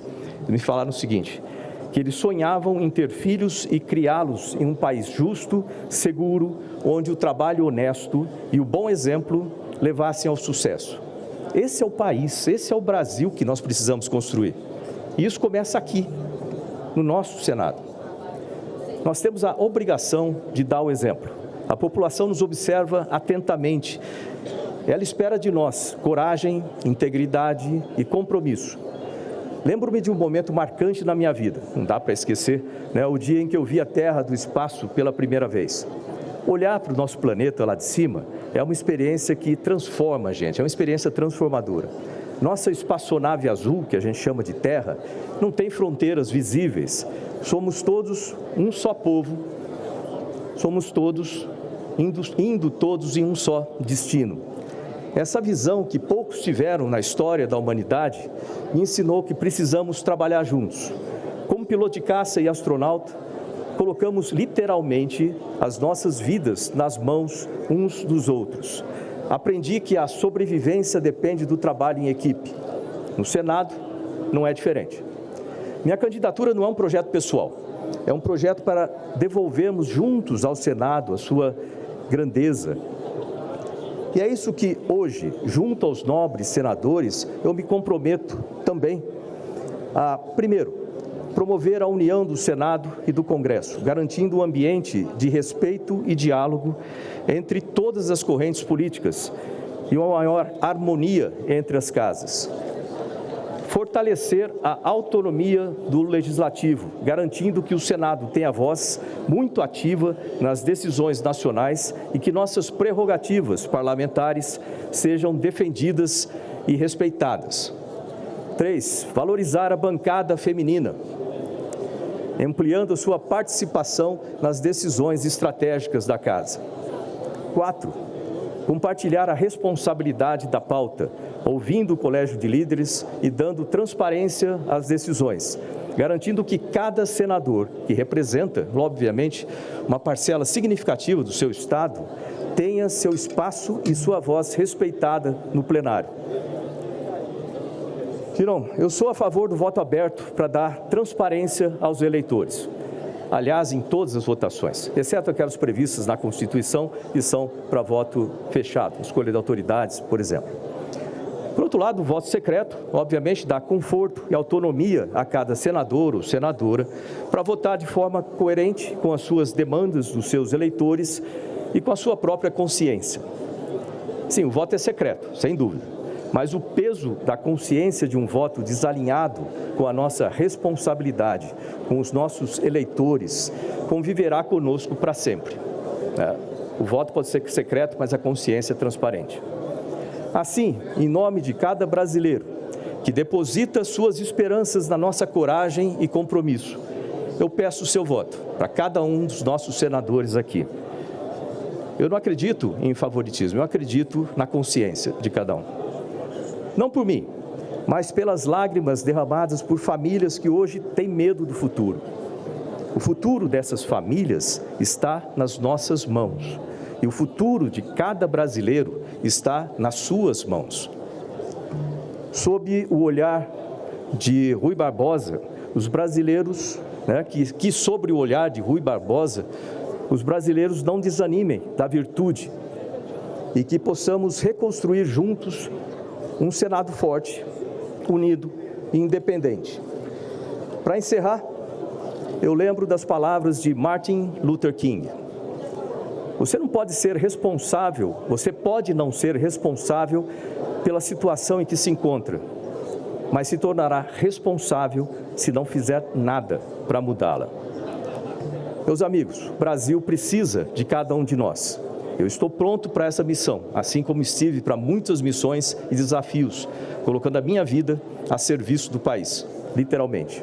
Eu agradeço desde já o voto de cada um de vocês e antes de terminar, presidente Pacheco, desejo muito sucesso.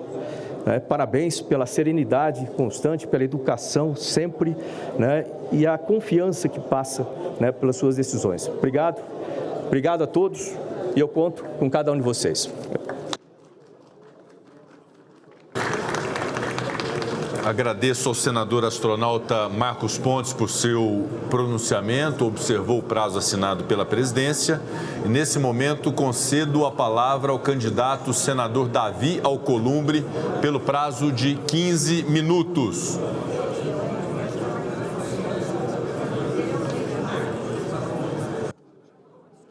Eu peço a atenção do plenário. Peço a atenção dos senhores senadores e senhoras senadoras para os pronunciamentos dos candidatos. Com a palavra, senador Davi Alcolumbre.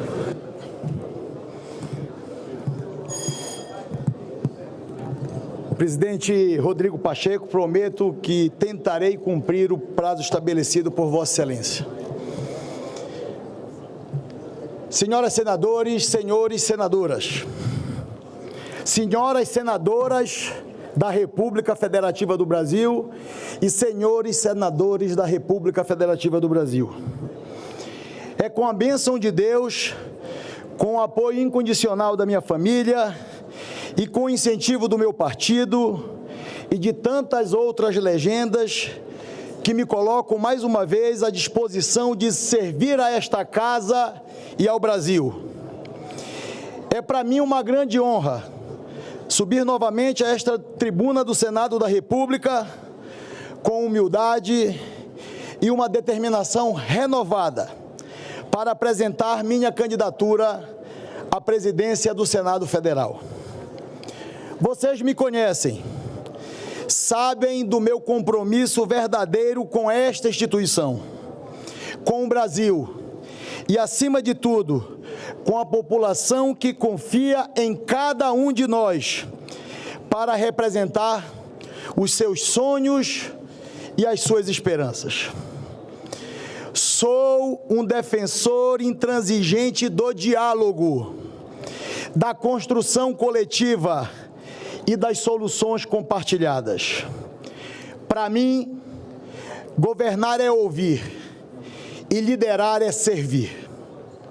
E é disso que o nosso país precisa agora. Uma liderança que una e não que divida. Durante minha gestão como presidente desta casa, em 2019 e 2020, enfrentamos um dos períodos mais desafiadores da nossa história. Enfrentamos a pandemia global da Covid-19. Enquanto o vírus ameaçava vidas, tivemos que aprender a trabalhar distantes uns dos outros. A economia sofria abalos profundos e a polarização política fragmentava o nosso tecido social. O Senado Federal permaneceu firme, como um bastião de equilíbrio e instabilidade democrática. Conseguimos juntos aprovar medidas fundamentais que protegeram milhões de brasileiros. Do auxílio emergencial ao novo marco legal do saneamento, passando por uma ampla reforma da Previdência, provamos que esta casa é capaz de ser ágil, eficiente e, sobretudo, sensível às necessidades do povo brasileiro. Com o apoio de cada um de nós, senadores e senadoras, tomamos no Senado Federal decisões corajosas. Foram tempos difíceis, mas guardo comigo o orgulho de ter sido, em especial essa instituição, o Senado Federal da República do Brasil, parte importante da solução. Fomos o primeiro parlamento do mundo a deliberar sob o julgo do confinamento. Criamos um sistema pioneiro de votação remota, que permitiu que as atividades legislativas não parassem, mesmo no momento mais crítico da crise sanitária. E mais, compartilhamos nossas experiências com outros parlamentos do mundo, fortalecendo a democracia global em meio a uma grande incerteza. Mas os desafios do nosso sistema democrático não terminaram ali. Vivemos momento em que muitos trocaram a conversa pela ofensa, a fala pelo grito, o debate saudável pela discórdia. Mas simplesmente repetir o que nos trouxe até aqui não nos levará ao futuro. E é sobre o futuro que gostaria de falar hoje. O Brasil ainda enfrenta os ecos da intolerância e da radicalização. Adversários são tratados como inimigos. O discurso de ódio e as agressões contaminam as redes sociais. Precisamos reconstruir pontes e lembrar que adversários são parceiros no debate democrático, típico de uma casa como o Senado da República. Ansiamos todos, com certeza absoluta, pela pacificação. Queremos resgatar a cordialidade que perdemos. Voltar a perceber que temos apenas um único objetivo comum: o desenvolvimento do Brasil, a felicidade de cada brasileiro e de cada brasileira. Porque é essa pergunta que mais importa responder. A pergunta que devemos nos fazer todos os dias: como podemos facilitar a vida das pessoas?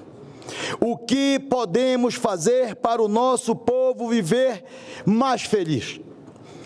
Acredito que minha experiência de quem foi timoneiro na tempestade me credencia para este novo desafio. O desafio da pacificação, da reunião e da reconstrução. E não haverá pacificação, não haverá reconstrução, não haverá futuro, se não houver diálogo, se não houver respeito, se não houver democracia, e democracia forte. E não haverá democracia forte sem um Congresso livre, sem um parlamento firme, sem um Senado soberano, autônomo e independente. Por isso, meu primeiro compromisso, se for eleito presidente desta casa, será com a defesa da voz do povo, o mandato parlamentar. Um compromisso com a proteção das garantias e das prerrogativas de senadoras e senadores e com a preservação da independência do Senado Federal. Defender o Senado Federal é defender os brasileiros, é defender a legitimidade do voto e do mandato parlamentar conferido diretamente pela população. E só quem foi à rua pedir o voto popular sabe o quanto vale e quanto significa o aval do povo nas nossas ações. O Senado sempre foi e continuará sendo um pilar da resiliência, do equilíbrio e da responsabilidade. O Senado não é apenas uma casa legislativa, é um símbolo da força da democracia brasileira. Há 200 anos, construímos aqui o presente e lançamos as bases para o futuro. É aqui que os grandes debates se transformam em ações concretas para melhorar a vida de cada cidadão. É aqui que renovamos diariamente nosso compromisso com a República e com a Constituição Federal. Nos momentos de crise, consolidamos o papel do Senado como uma instituição independente, que dialoga com os demais poderes, mas que não abrirá mão das suas prerrogativas. E é com essa mesma postura que reafirmo o meu compromisso de conduzir o Senado Federal com altivez, com sabedoria, com calma, mas também com firmeza e independência. Hoje, mais uma vez, enfrentamos grandes desafios. O relacionamento entre os poderes, embora seja regido pela Constituição e pela harmonia, tem sido testado por tensões e desentendimentos. Entre esses desafios, destaco a recente controvérsia envolvendo a apresentação de emendas parlamentares no orçamento do país, que culminou em debate e em decisões e com o Supremo Tribunal Federal e com o Poder Executivo. Quero ser claro, é essencial respeitarmos as decisões judiciais. é essencial respeitarmos o papel do judiciário em nosso sistema democrático, mas é igualmente indispensável respeitar as prerrogativas do Poder Legislativo e garantir a este Parlamento que possa exercer o seu dever constitucional de legislar e representar o povo brasileiro.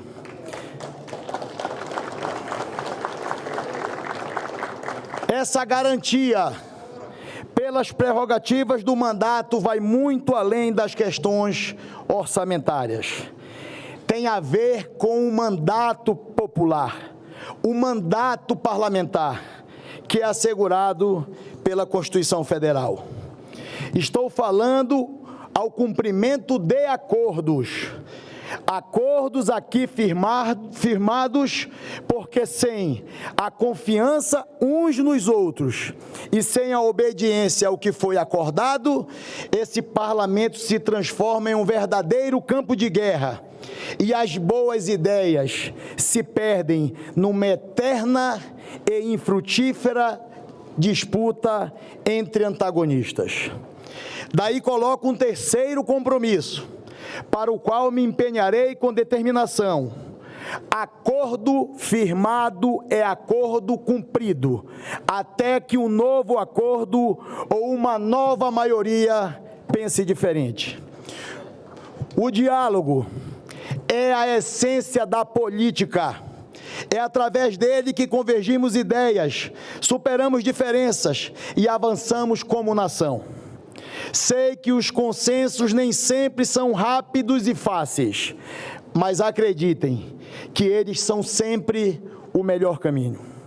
Precisamos dar tempo ao diálogo, permitir que os debates amadureçam e que as soluções se construam de forma sólida, consistente e inclusiva.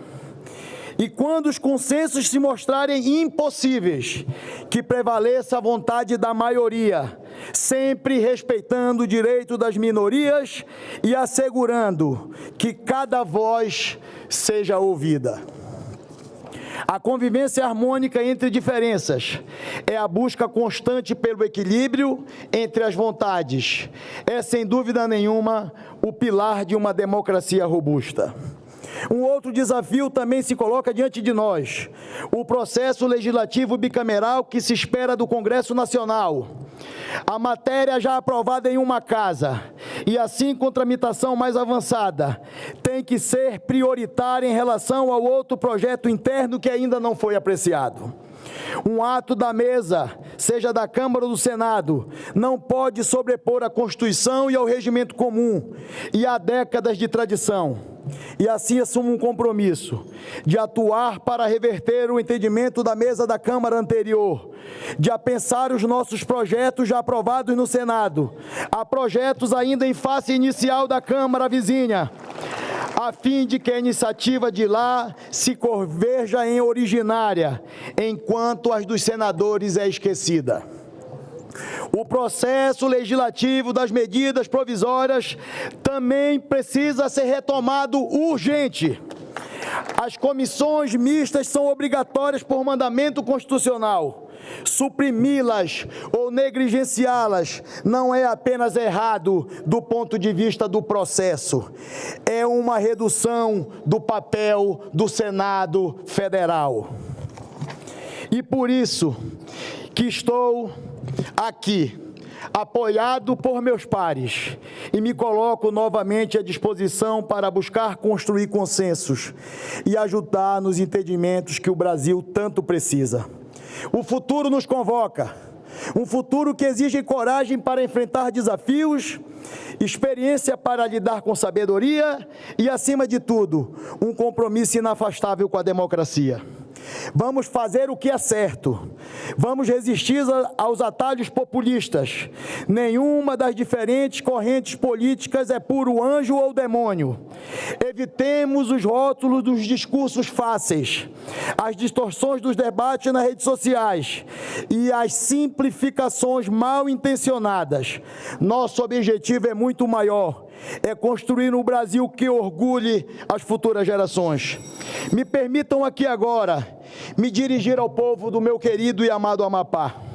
O Amapá é uma síntese do Brasil, uma terra de riquezas naturais e culturais, mas também de desafios profundos.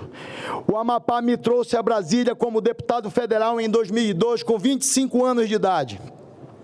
Em 2014, fui eleito senador mais jovem da história do Amapá, com 37 anos.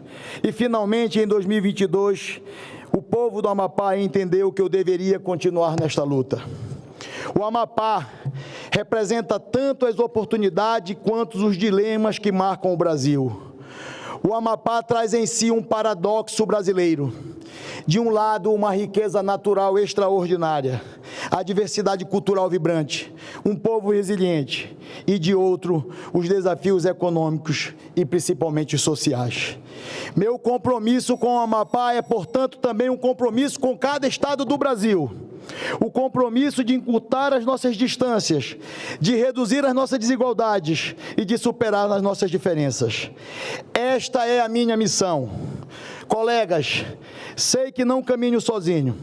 Reconheço em cada um de vocês a vontade de fazer a diferença e de transformar esse país.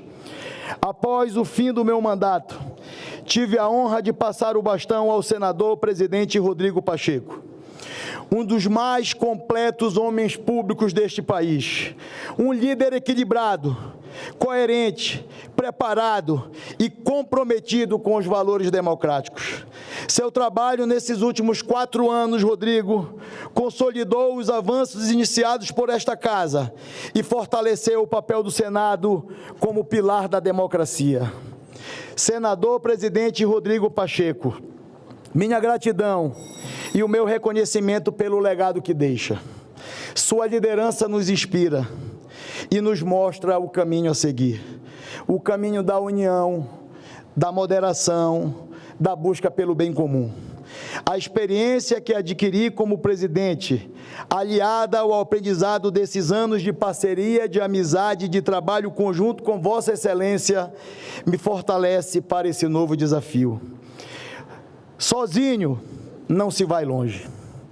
E por isso peço humildemente apoio de cada uma das senadoras e de cada um dos senadores. Peço o seu voto de confiança. Juntos podemos enfrentar e vencer os grandes desafios. Juntos podemos construir um Brasil mais justo e um parlamento mais unido e mais forte. Cada senador e cada senadora, reafirmo, tenha a certeza de que desta casa será, cada vez mais, a casa da boa política.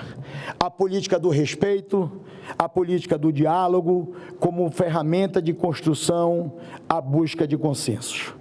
Somos uma casa de iguais e seremos uma casa de iguais. Enfim, encontrarão um aliado dedicado à defesa das prerrogativas parlamentares, à independência do Senado e o fortalecimento da nossa federação. Cada senadora, cada senador pode ter a certeza do meu constante empenho na consolidação do espaço do Senado na agenda política brasileira, no processo legislativo, na formulação de políticas públicas, na fiscalização do Poder Executivo, na representação dos estados e dos municípios, no fortalecimento da nossa federação e na pacificação nacional. Reafirmo meu compromisso com o Colégio de Líderes, sua importância estratégica nos trabalhos da Casa e, para além dos partidos, ouvirei cada senador e cada senadora. Sempre fui muito bem recebido por todos e todas, e sempre recebi e sempre receberei bem. Tenho a humildade de saber conversar. Quem pensa diferente. Aprendi que a divergência é sempre uma oportunidade e um aprendizado para o crescimento. Sei que há algo maior que nos une. Por isso, peço a cada um e a cada uma esse novo voto de confiança. Não me falta vontade, não me falta coragem, não me falta disposição para enfrentar e vencer os desafios e se colocar diante de nós. Tampouco me falta experiência. Aos brasileiros e brasileiras, renovo meu compromisso com a federação, Com a defesa da federação, a riqueza de um país é a riqueza de seus estados, e a riqueza de cada estado é a riqueza dos seus municípios. A minha luta será sempre para os que os municípios brasileiros venham ocupar o centro do nosso arranjo federativo. Fortalecer o município é dar a cada cidadão o direito à cidade, que é onde se constrói e é onde se exerce a verdadeira cidadania. Aos brasileiros e brasileiras, renovo meu compromisso com o desenvolvimento do nosso país. Vamos trabalhar por um Brasil mais justo, mais próspero e mais unidos. Vamos fortalecer estados e municípios, priorizando a descentralização para onde a vida do cidadão acontece, valorizando o Pacto Federativo, uma das minhas maiores lutas. Vamos trabalhar pelo Brasil, promover a geração de emprego, crescimento econômico, desenvolvimento social, saúde pública, educação de qualidade e segurança para todos.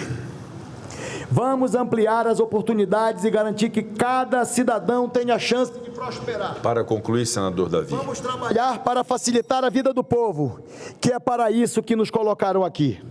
Vamos fazer o que é certo para o Brasil, com responsabilidade fiscal, com seriedade e equilíbrio, resistindo aos discursos fáceis, às curtidas em redes sociais e aos aplausos momentâneos. O nosso juiz será o futuro. Vamos defender a Constituição, proteger a democracia, o Estado de Direito. Prometo desempenhar pela segunda vez com responsabilidade e ânimo renovado a missão de presidir o Senado Federal e conduzir esta casa com respeito e dedicação. Agradeço a todos os senadores e senadoras pelo companheirismo, pela oportunidade do diálogo e pela atenção de me ouvirem. E agradeço especialmente àqueles que têm acompanhado nesta caminhada. Quero agradecer a todas as lideranças, a todos os partidos que confiaram na nossa candidatura.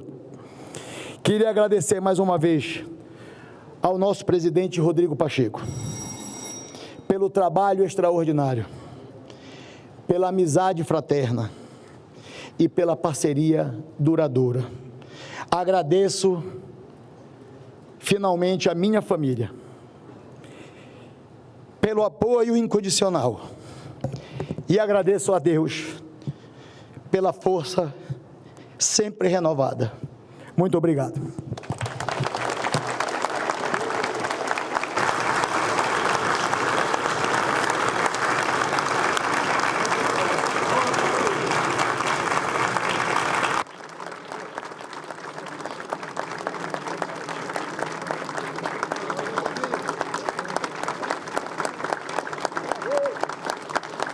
Agradeço ao senador Davi Alcolumbre por seu pronunciamento. Concedo a palavra nesse instante ao candidato senador Eduardo Girão pelo prazo de 15 minutos.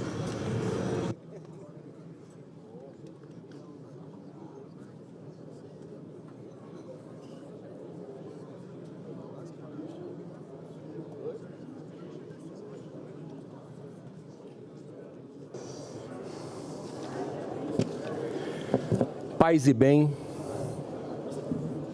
senhoras senadoras, senhores senadores, eu queria inicialmente cumprimentar minha família,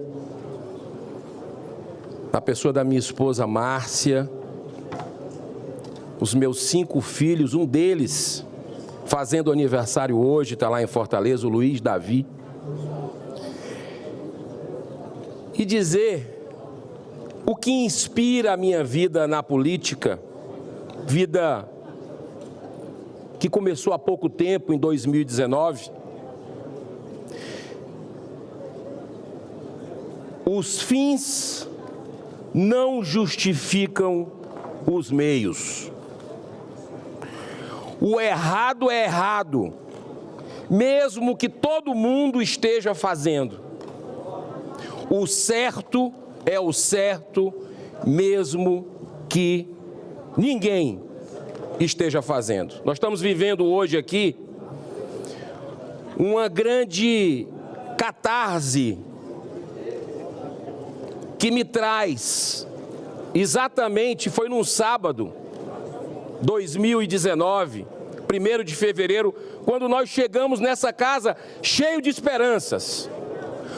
brasileiro fez uma campanha de fora para dentro, não apenas na eleição, para nos trazer para o Senado, com a esperança de renovar essa casa, com a esperança de que o Senado se aproximasse da sociedade. E nós conseguimos, naquela época, através do voto transparente, aberto, derrotar o favorito para continuar no poder. Ali, na junção daqueles senadores que estavam chegando com os que ainda estavam aqui, reacendeu a esperança e o povo brasileiro comemorou. Mas essa lua de mel com a sociedade demorou muito pouco.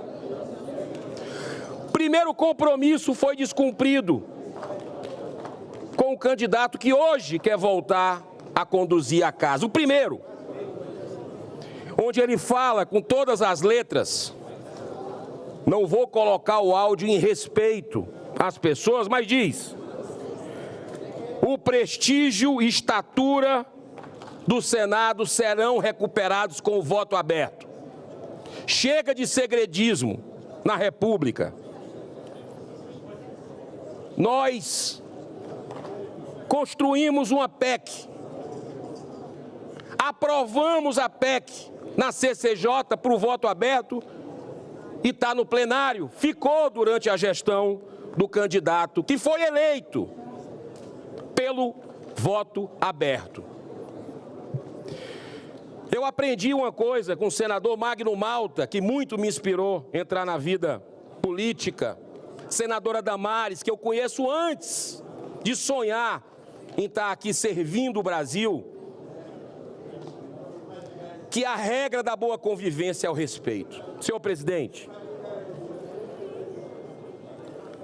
de lá para cá, de 2019 para cá, o Senado só se afundou. A gente precisa entregar a verdade para as pessoas. Eu sou um parlamentar que ando nas ruas, vou nos mercados, muitos aqui também, vou nas feiras, falo com alguém que é de esquerda, de direita, que é contra governo, a favor de governo, e a nossa imagem está péssima. E não sou eu que estou dizendo, não.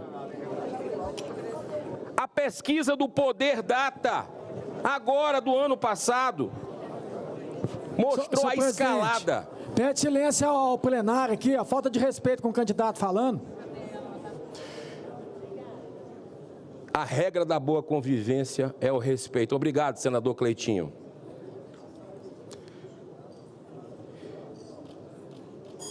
Naquele momento que a gente chegou aqui, o Senado estava 35% de péssimo perante a sociedade.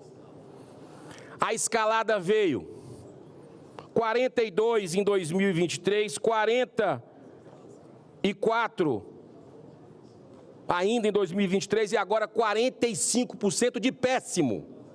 A aprovação perto de 10% dessa casa. Essa é a verdade que a gente precisa encarar. E nós temos aqui, senhor presidente, eu acho que o grande problema nosso foi não ter enfrentado. Nós tivemos várias oportunidades, tanto na presidência anterior quanto na sua. O reequilíbrio entre os poderes que foi perdido. A censura voltou ao Brasil depois da redemocratização. A revista Cruzoé, em 2019, durante a gestão do candidato do continuismo que quer voltar, foi censurada pelo STF, numa matéria do amigo do meu pai, que falava de relações de ministros, de ministro com o ex-presidiário, presidiário na época, condenado em 3 instâncias por lavagem de dinheiro e corrupção, por dezenas de juízes. citado centenas de vezes em delações premiadas com nome. O Senado ficou assistindo à censura. Não parou por aí. Nós tivemos, vai completar agora 6 anos, um inquérito irregular, sem fim, que um ex-ministro do Supremo Tribunal Federal colocou, que é o inquérito do fim do mundo, onde a mesma pessoa, o mesmo ministro, julga, é a vítima, é o promotor, é tudo, é o dono da bola. A Constituição da República Federativa do Brasil é rasgada dia sim, dia não, aqui do nosso lado. E esse Senado se acovarda. Todos nós somos corresponsáveis por essa derrocata dessa casa. A população está nos assistindo agora. Recebi a informação que a audiência é recorde em vários veículos. O que é que ela espera de nós, afinal? Nós vimos o discurso, agora, que me antecedeu, falando de rede social, de like, já sinalizando controle da mídia, que é o sonho de consumo dos poderosos de plantão, para controlar, para calar o brasileiro. O PL da censura passou sob a presidência do candidato do continuismo. A gente precisa lembrar disso. Um espectro político da direita, dos conservadores desse país, não se sentem representados pelo que acabou de ouvir aqui da outra tribuna do candidato do continuismo. Aqui não é clube privado que um passa o bastão para o outro, faz acordões, vai tu para aquela comissão. Isso não deveria ser correto. Cargos. Nós viramos aqui um balcão de emendas há muito tempo. O Congresso cada vez mais com dinheiro, com chavos, troca de favores. Isso é desigual, é uma concorrência desleal. Eu sou a favor de acabar com emenda parlamentar. Isso é um desvio de função. Está lá a nossa prerrogativa constitucional. Fiscalizar o poder executivo, fazer leis, não é gerir orçamento, não é mandar, porque aqui, senador Cleitinho, pessoas como o senhor, verdureiro, saiu lá de baixo, cada vez mais vai ficar difícil pessoas comuns do povo quererem vir para essa casa, quererem ir para a Câmara dos Deputados, porque o orçamento que um senador distribui nos seus estados é cerca de 60 a 70 milhões de reais todos os anos. Isso é algo surreal, isso fora o secreto, fora a troca de apoio e muitas votações. Como é que alguém vai conseguir entrar com a concorrência dessa? Completamente desleal, desproporcional, para se perpetuar no poder. Vou acabar.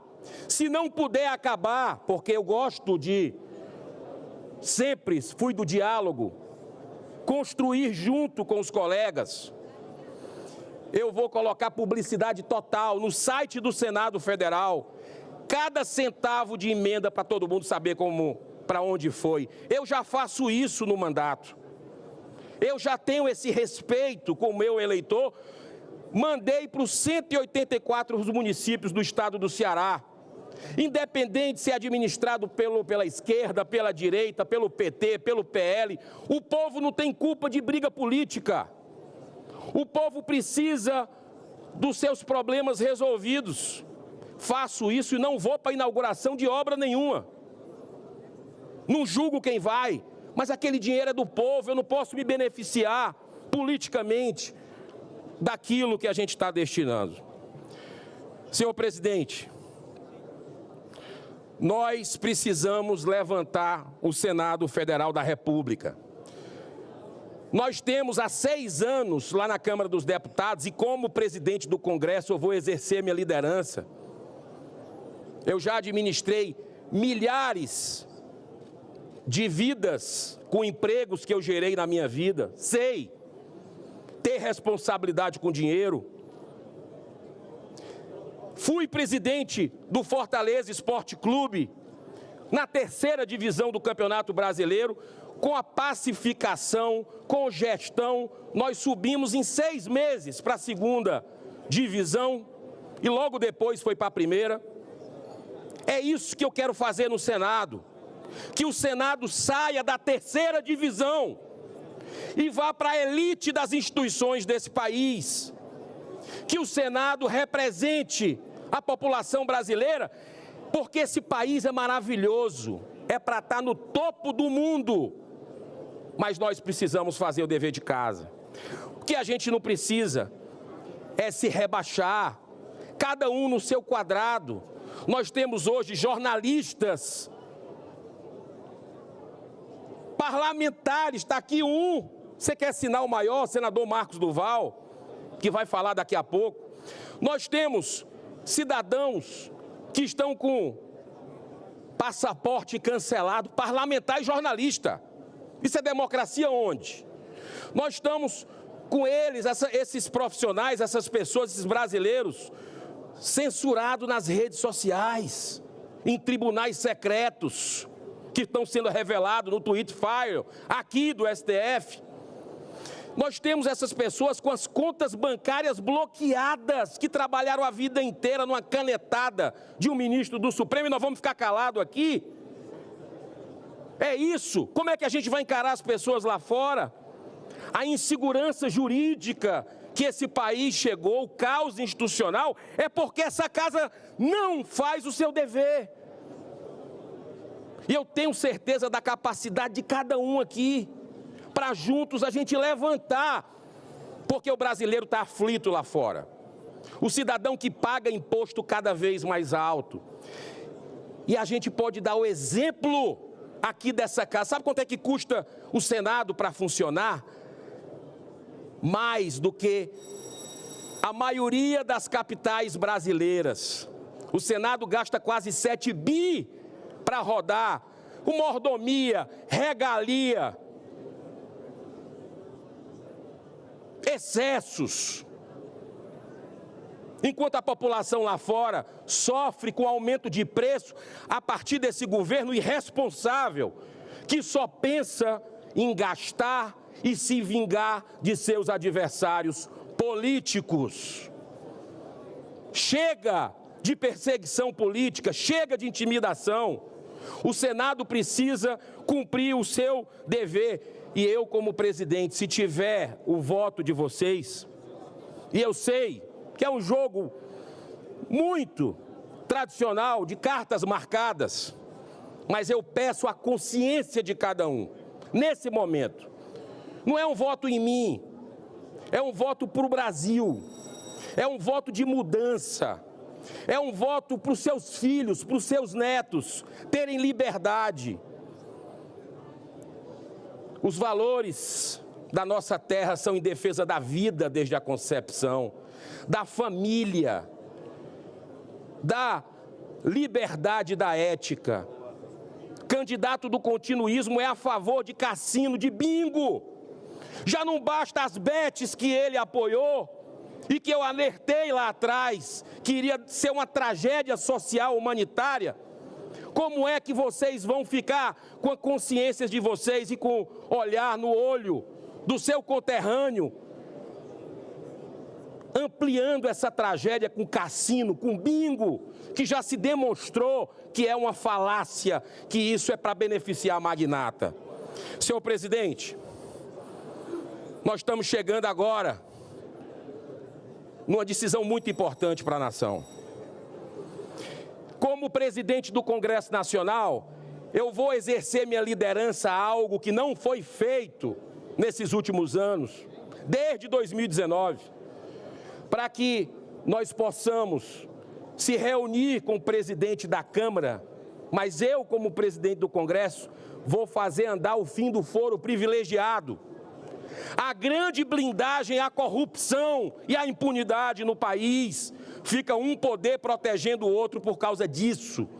Vou exercer a liderança para votar logo a PEC antidrogas, que nós votamos aqui e que parece um jogo combinado. Sociedade pergunta, quer vota lá, espera. Vou também colocar para votar o retorno da prisão em segunda instância. A impunidade nesse país não pode nos levar a um abismo de insegurança que nós estamos vendo hoje. Nos países do mundo é assim, nos grandes países de ponta é a prisão em segunda instância. Também vou exercer a liderança para que possamos, de forma muito responsável, fazer um pedido de impeachment. O primeiro em 200 anos do Senado Federal, que sempre se escondeu dessa sua responsabilidade, que vai ter um efeito pedagógico para cada um ficar no seu quadrado. São 60 pedidos.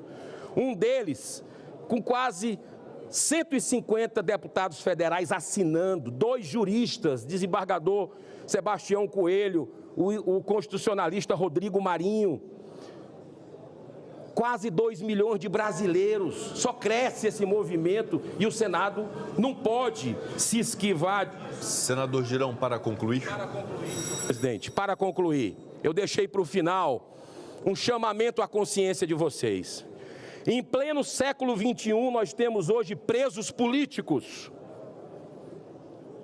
que estão com as suas famílias devastadas, sem direito à defesa, ao contraditório, os seus advogados sem acesso aos autos.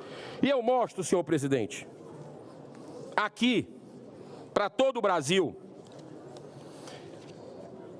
um retrato que eu considero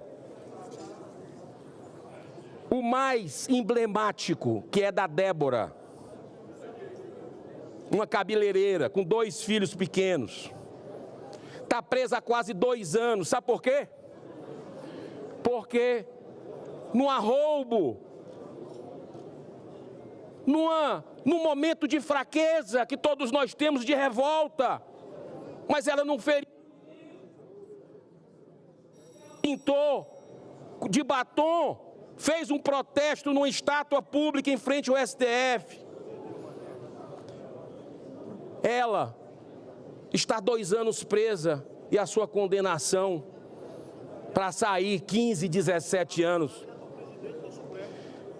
A frase é do próprio presidente hoje do Supremo Tribunal Federal. Então, senhor presidente, nós não podemos conviver com presos políticos que estão sendo massacrados hoje no Brasil, e isso não é correto, porque se fala em pacificação e não faz anistia. É muito bom falar em pacificação e não agir. A anistia é prioridade. Nós vamos trazer direto para o plenário do Senado Federal, para que possamos colocar digitais. Está todo mundo vendo a injustiça sem limites. Senhor presidente, eu peço... Para concluir, senador Girão. Eu peço o voto de cada colega aqui. Cada colega. Um voto que não é em mim, é no Brasil, eu já falei. Mas um voto que vai repercutir para a eternidade. E eu peço o seu voto aberto, transparente, porque é assim que a gente vai conseguir levar cada vez mais a população, o Senado junto para a população e a população junto para o Senado. Eu peço seu voto. Um voto na mudança. Um voto numa transformação que a gente precisa fazer, e nós vamos fazer com muito diálogo, com muito equilíbrio, mas com muita coragem, porque política tem que ter coragem, integridade e, sobretudo, coerência.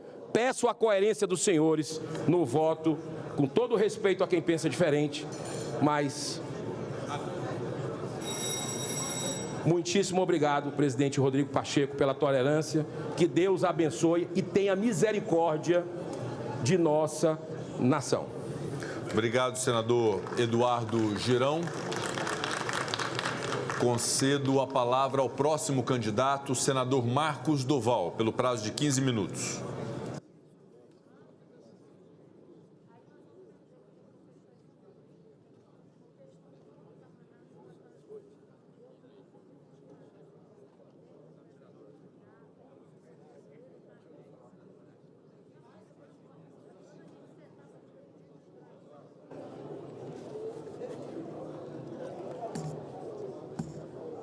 Boa tarde a todos.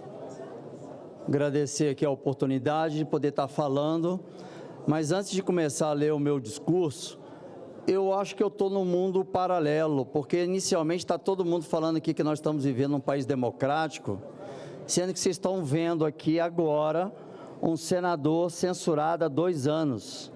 Um senador que, o fato de eu estar aqui agora, eu vou receber uma multa de R$50 mil. Eu mandei agora para todos os senadores no aplicativo do WhatsApp a decisão do Alexandre de Moraes me proibindo de estar aqui.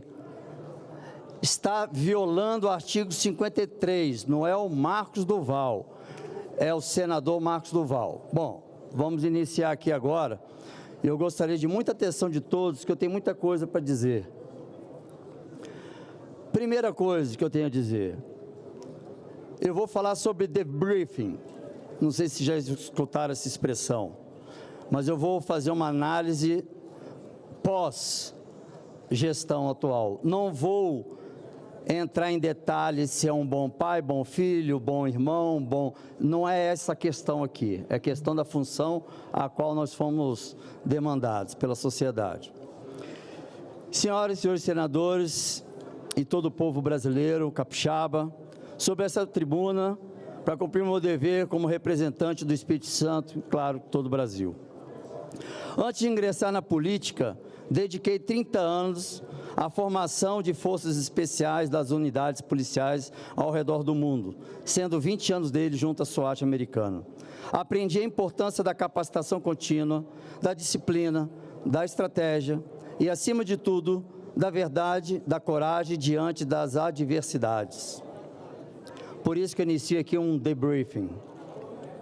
Hoje, como senador, minha principal arma para defender a população é a minha voz, é esse local que eu estou. Mas isso foi me retirado de forma ilegal e inconstitucional.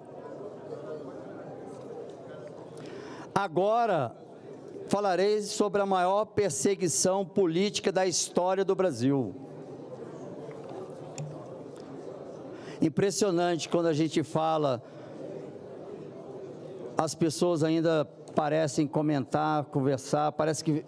Eu acho que eu estou sozinho no mundo paralelo, eu e Girão, não é possível. Porque as pessoas não estão prestando atenção nas coisas que eu vou começar a dizer aqui. Isso pode mudar lá no final, aquela pessoa que pode passar fome e morrer porque não tem o que comer. Não é porque não tem picanha, não vai ter o que comer. E o que eu vou dizer aqui pode fazer a diferença disso. Sejamos responsáveis pela vida humana. Fui submetido... Bom, vou falar sobre a história. O que está em jogo aqui não é apenas a minha liberdade de expressão, mas a independência do Congresso Nacional. Se um senador hoje pode ser censurado, perseguido, calado, sem qualquer base legal, qualquer outro de vocês aqui, senadores e senadoras, poderão ser o próximo.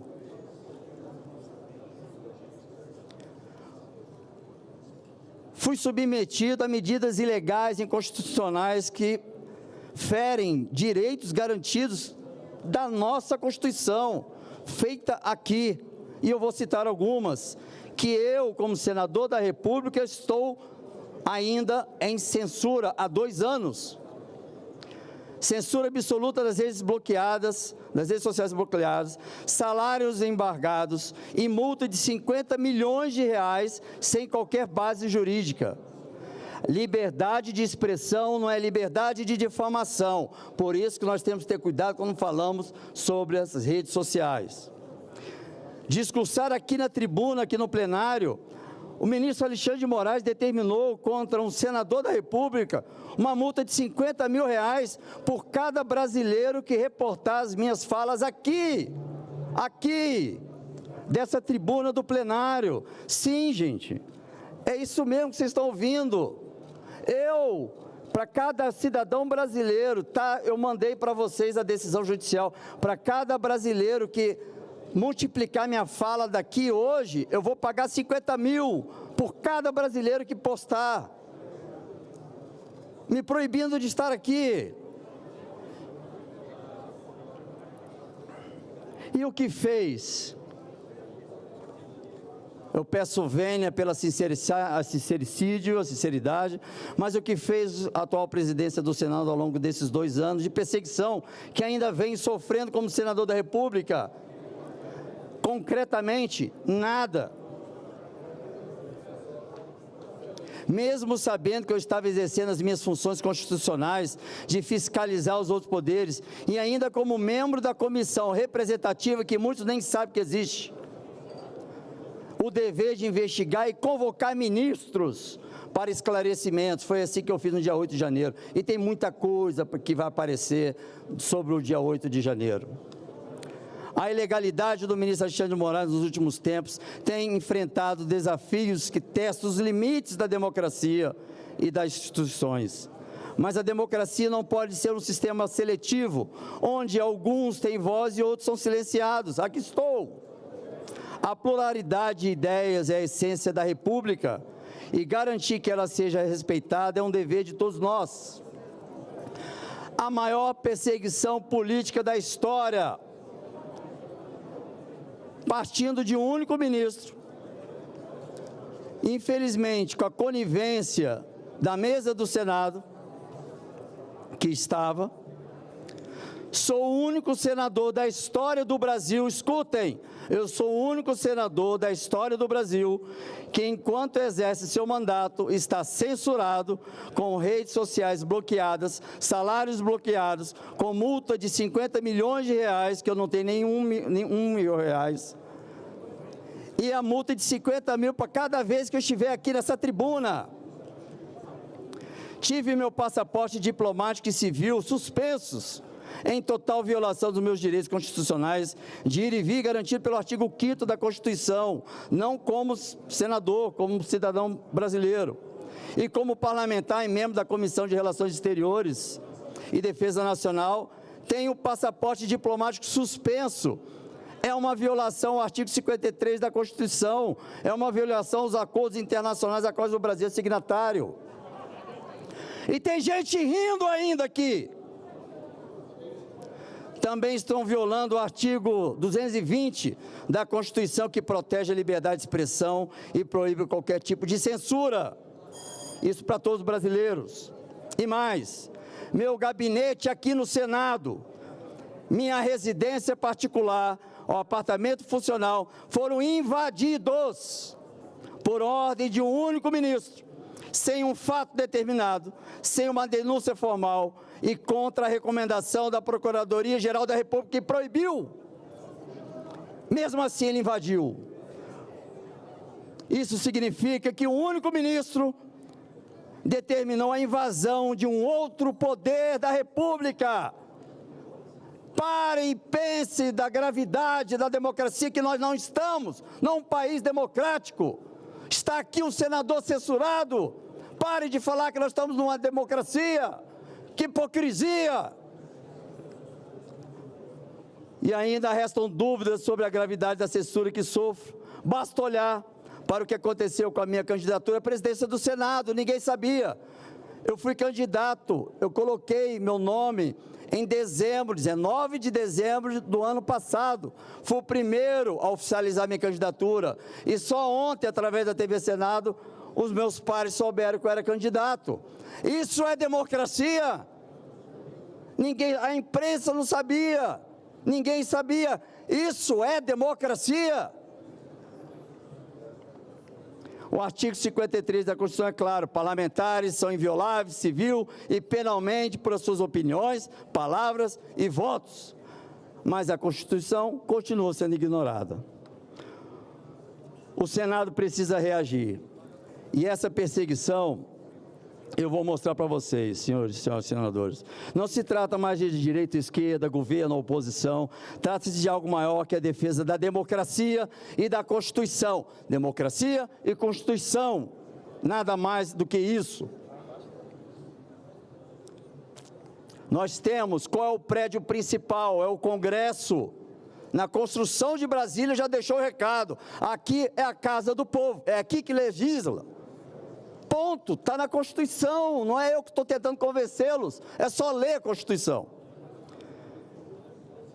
Se permitirmos que um senador censurado, perseguido, amanhã, como eu disse, pode ser um de vocês.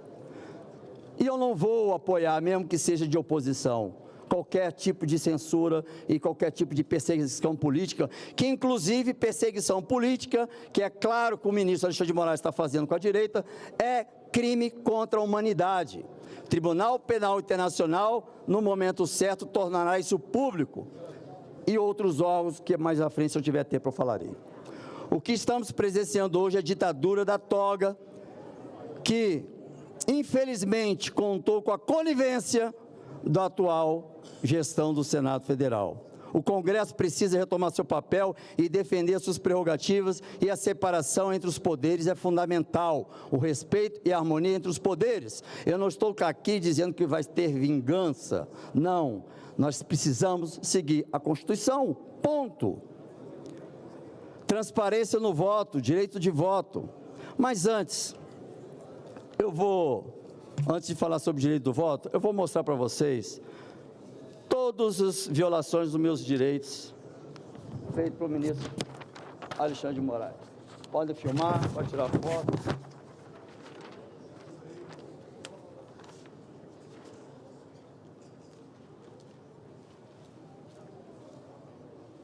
Tem mais ali para puxar, quem quiser pode puxar.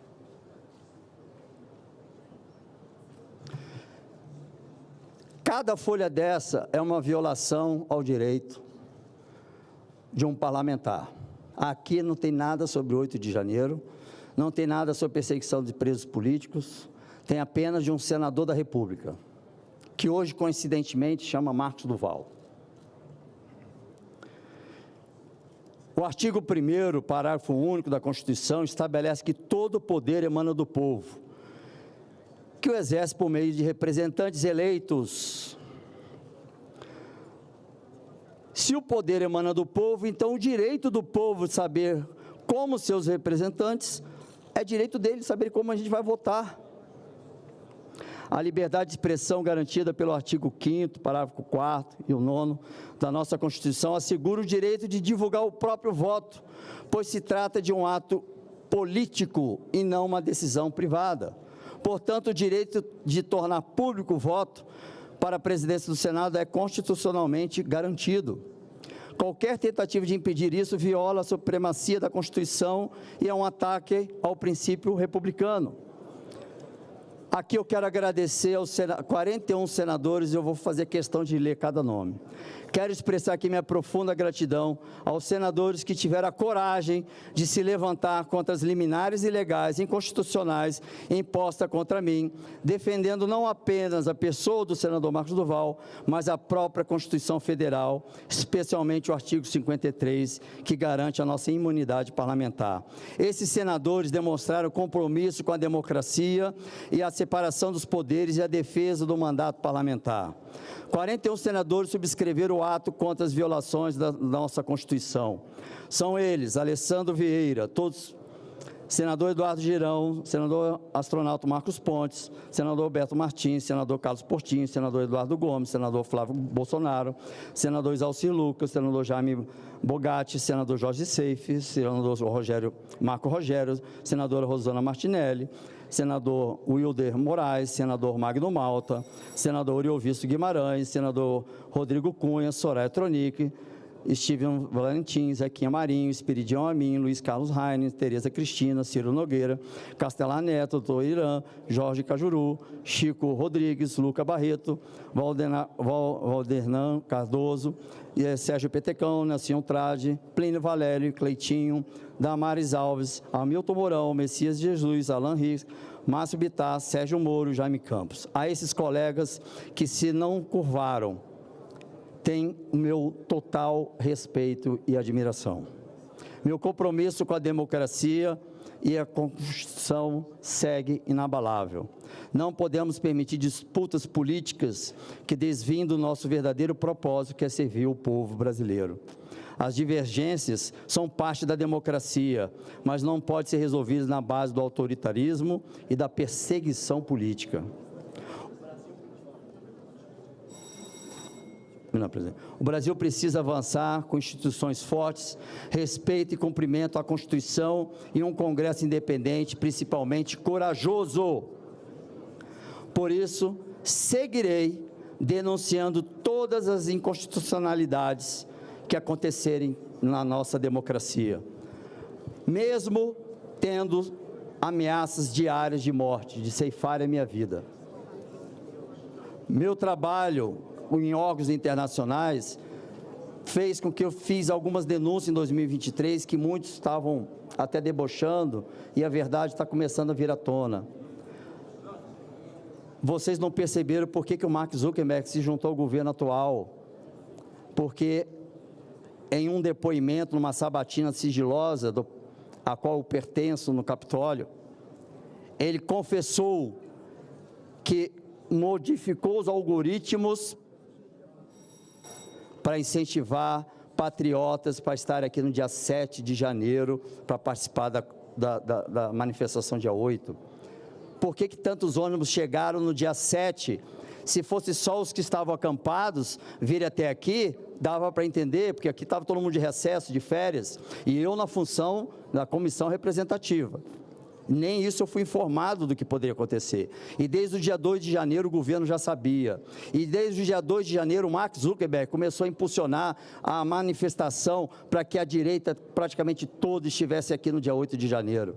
Vocês vão saber disso porque a verdade vai vir à tona com documentos. Isso eu não estou dizendo porque ouvi dizer, ou porque ouvi falar, ou por achismo.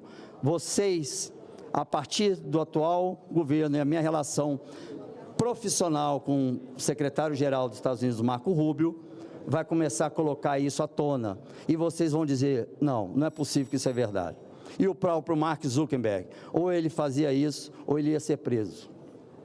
Não é à toa que ele estava sentado na primeira fila. Não é à toa que todos os donos das Big Techs, das redes sociais, estavam na primeira fila na posse do Donald Trump. Vocês acham que é o quê? E tem 3.000 páginas só do Mark Zuckerberg, falando da interferência do ministro Alexandre de Moraes nas eleições para presidente. 500 páginas do antigo Twitter, o X, do Elon Musk. E a briga do X com o Alexandre de Moraes aqui não era porque não tinha um representante, não, era por minha causa. Porque eu botei publicamente documentos falando da interferência nas eleições. E ele quis de qualquer jeito tirar do ar, e o Elon Musk não queria me tirar do ar. E a briga foi por conta do senador Marcos Duval. Vocês vão ver isso também, documentados. Gravem o que eu estou dizendo aqui, porque no dia que acontecer, vocês vão dizer, nossa, é verdade o que o senador falou. Para concluir, senador Marcos Duval. Encerro deixando claro para todos que prefiro ser um lutador solitário do que um covarde no meio da multidão. Obrigado, presidente. Senhor presidente. Obrigado, senador Marcos Duval. Senhor presidente. Próximo. Senhor presidente. Não há possibilidade, senhor presidente. Por favor, senador Marcos. O senador Magno. Me permita, porque essa fase é uma fase realmente sagrada de pronunciamento dos candidatos à presidência do Senado e nós não podemos franquear a palavra, infelizmente. Peço desculpas a Vossa Excelência.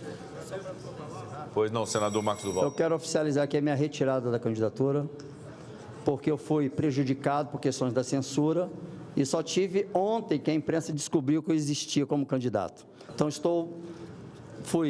não fui de forma democrática um candidato, Então, aqui estou retirando porque ficou inviável a possibilidade de uma eleição. Perfeitamente, Obrigado. senador Marcos Duval. Fica retirada a candidatura do senador Marcos Duval por manifestação própria. Concedo a palavra à próxima candidata, senadora Soraya Tronic, que tem a palavra pelo prazo de 15 minutos.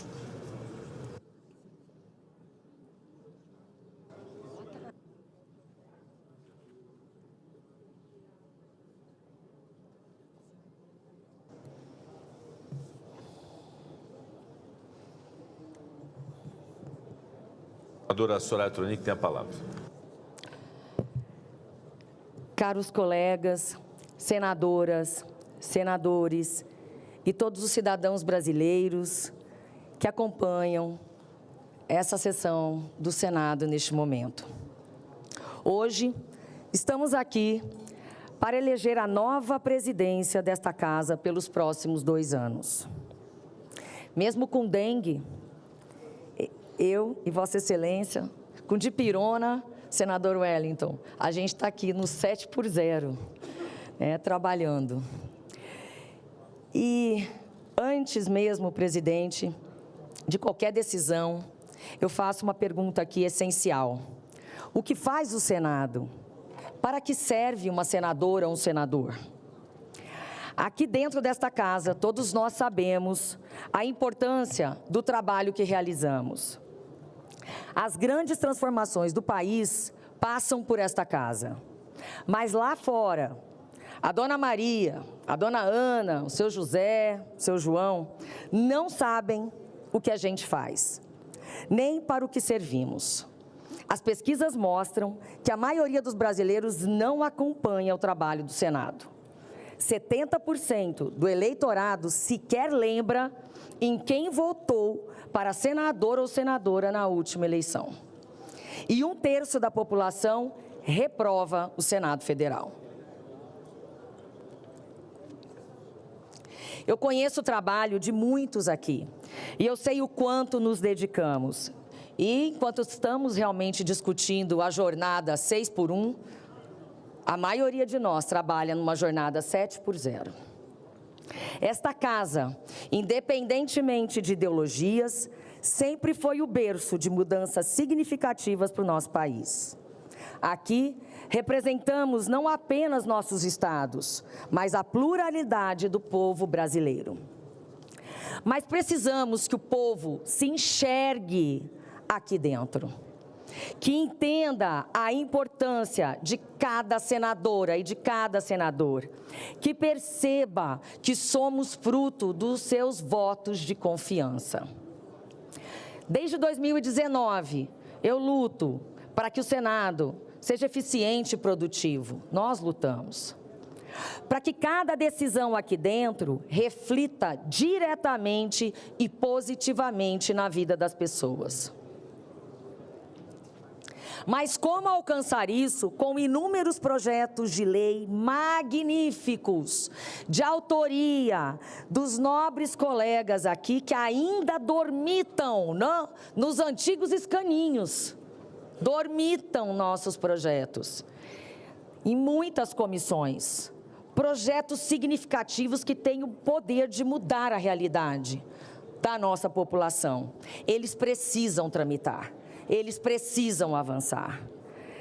A população exige um Senado mais ágil, transparente e comprometido, e nós não podemos decepcioná-los.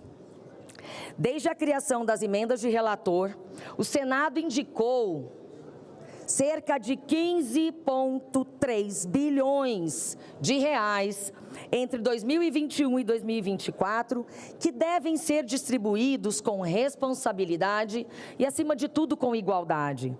Pois quando esta eleição aqui acabar, o vencedor será presidente de todos nós, será presidente dos 81.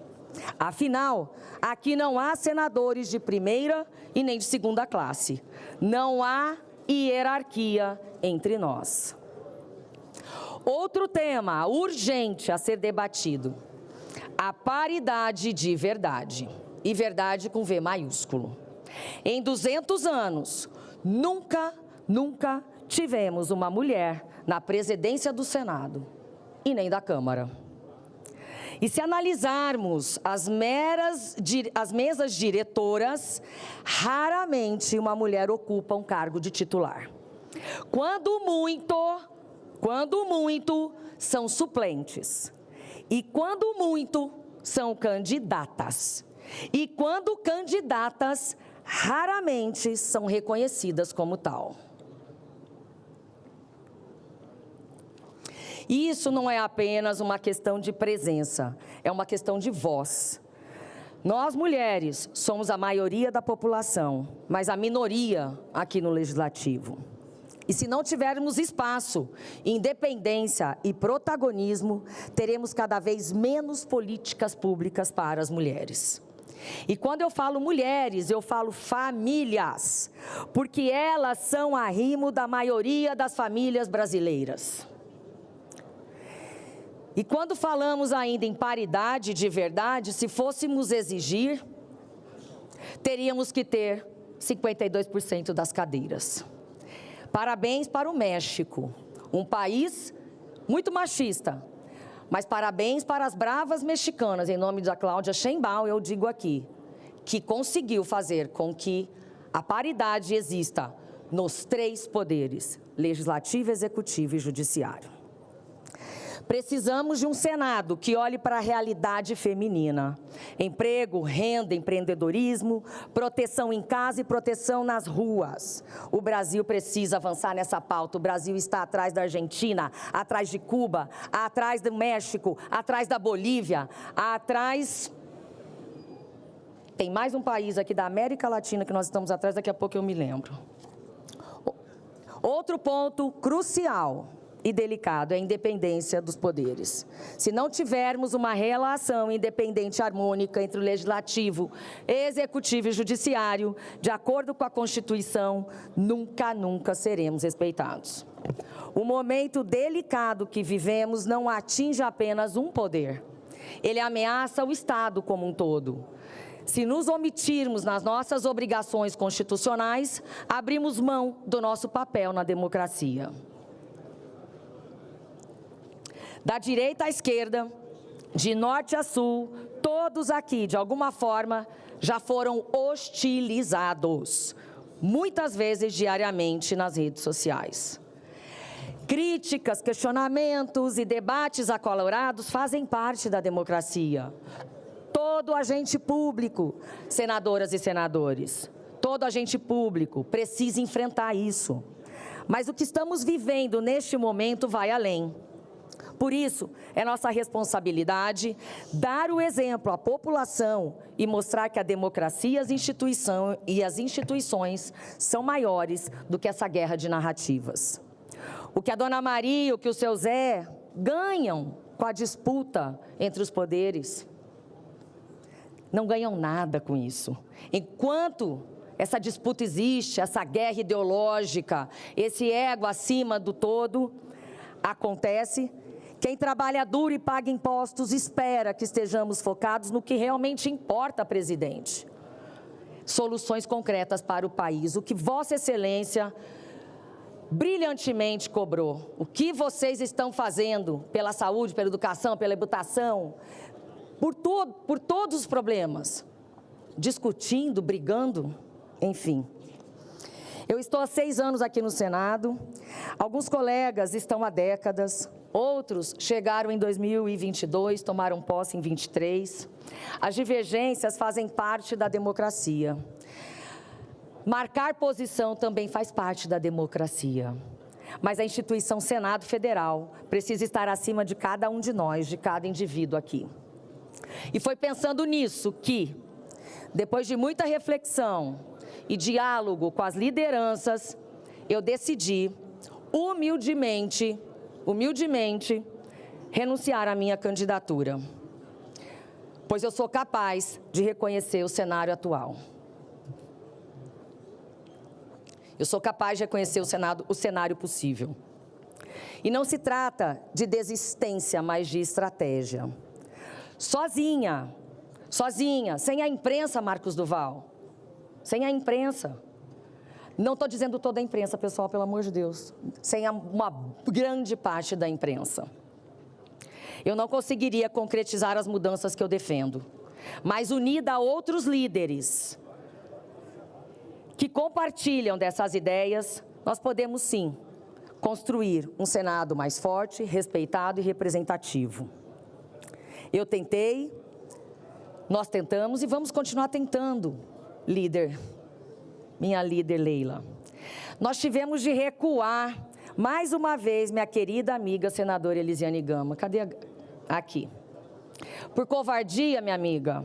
Jamais. Foi por coragem, foi por inteligência e pragmatismo, Elisiane, que demos um passo para trás para dar inúmeros passos para frente. Muito obrigada pela caminhada, muito obrigada, muito obrigada. E começamos bem, senadora Elisiane, minha líder Leila, Tamares, Tereza, Leitão, todas que estão aqui. Começamos bem. Começamos com a senadora Daniela Ribeiro, como a primeira mulher a ocupar a secretaria da mesa. Um aplauso. Daniela, você merece. Jamais plantarei ilusões entre os brasileiros, isso não faz parte da minha conduta, por isso aqui, estrategicamente, de forma pragmática, eu entendo que eu preciso recuar. Porque o meu Mato Grosso do Sul, que é o estado que mais cresce no Brasil, precisa continuar crescendo. E não serei eu que fecharei as portas. Não serei eu que atrapalharei o crescimento do meu estado, da população a quem eu devo meu mandato e a quem eu devo satisfações. Além disso, temos todas as mulheres que representamos aqui, todos os dias com jornadas triplas, e todos os brasileiros que pagam impostos merecem que o Senado realmente os represente. Foi para isso que trabalhei nesses últimos 6 anos, e isso sempre será minha prioridade. Eu tenho certeza de que este movimento, feito atendendo ao pedido da presidente do meu partido, a grande deputada Renata Abreu, cadê a Rê? A Rê estava aqui agorinha, que foi a pessoa que me lançou, que foi a pessoa que acreditou em mim, foi por ela também. O trabalho dela serviu para iniciar os debates importantes para que isso acontecesse. Meu querido amigo senador Eduardo Gomes, agradeço a ti também. Esses debates que levarão a um Senado mais transparente, eficiente, equitativo e mais representativo do povo brasileiro, em especial das mulheres, a quem tenho a honra de representar nessa casa, minha líder Leila Barros. Quero aqui parabenizar os meus colegas candidatos, senador Marcos Pontes, Marcos Duval, Eduardo Girão e Davi Alcolumbre pela coragem.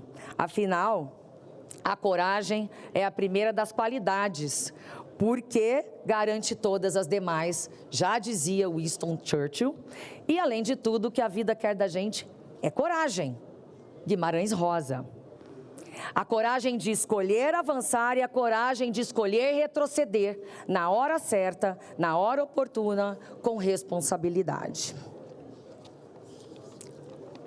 Portanto, deixo aqui, de maneira firme, senador Davi Alcolumbre e caros colegas, ao retirar a minha candidatura e reconhecer o óbvio ululante, que é a preferência nacional de todos aqui representados, então é a preferência do Brasil, senador Davi Alcolumbre.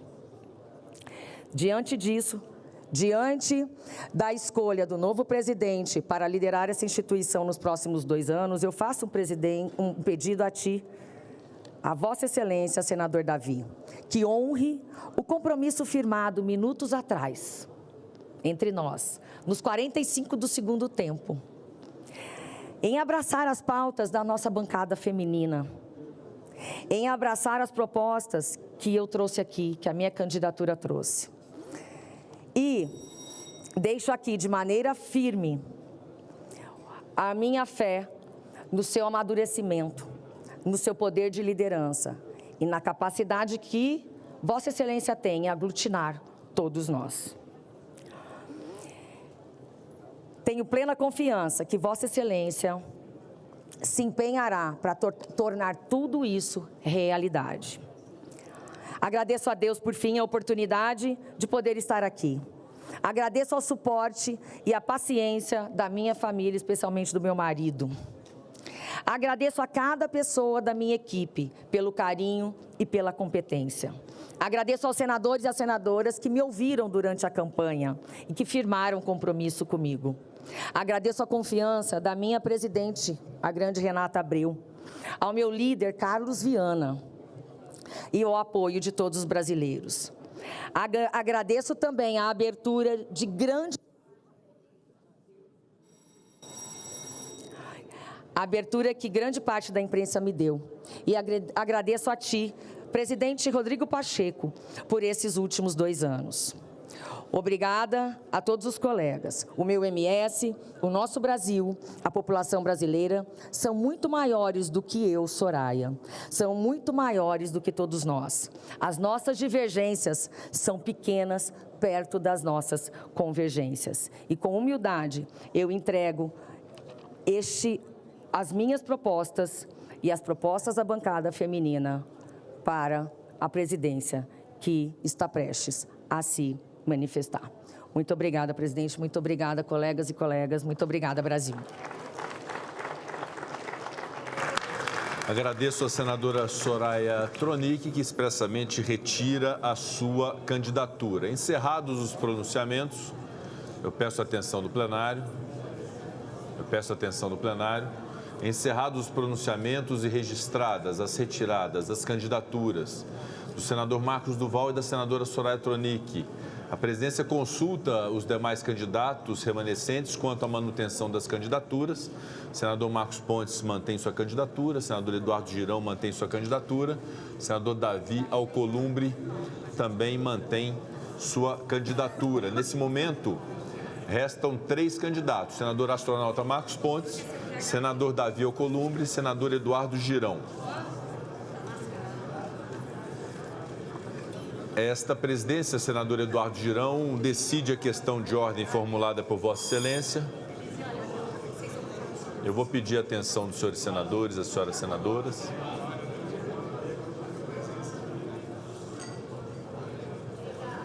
Para a decisão da questão de ordem suscitada pelo excelentíssimo senador Eduardo Girão, cuida-se de questão de ordem que impugna a realização da eleição dos membros da mesa por escrutínio secreto.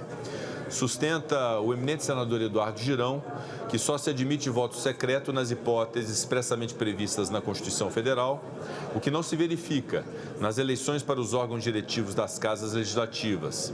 Requer Sua Excelência, ao final, que as eleições para a mesa sejam realizadas por intermédio de votação ostensiva, voto aberto. Feito esse breve relato, passo a decidir.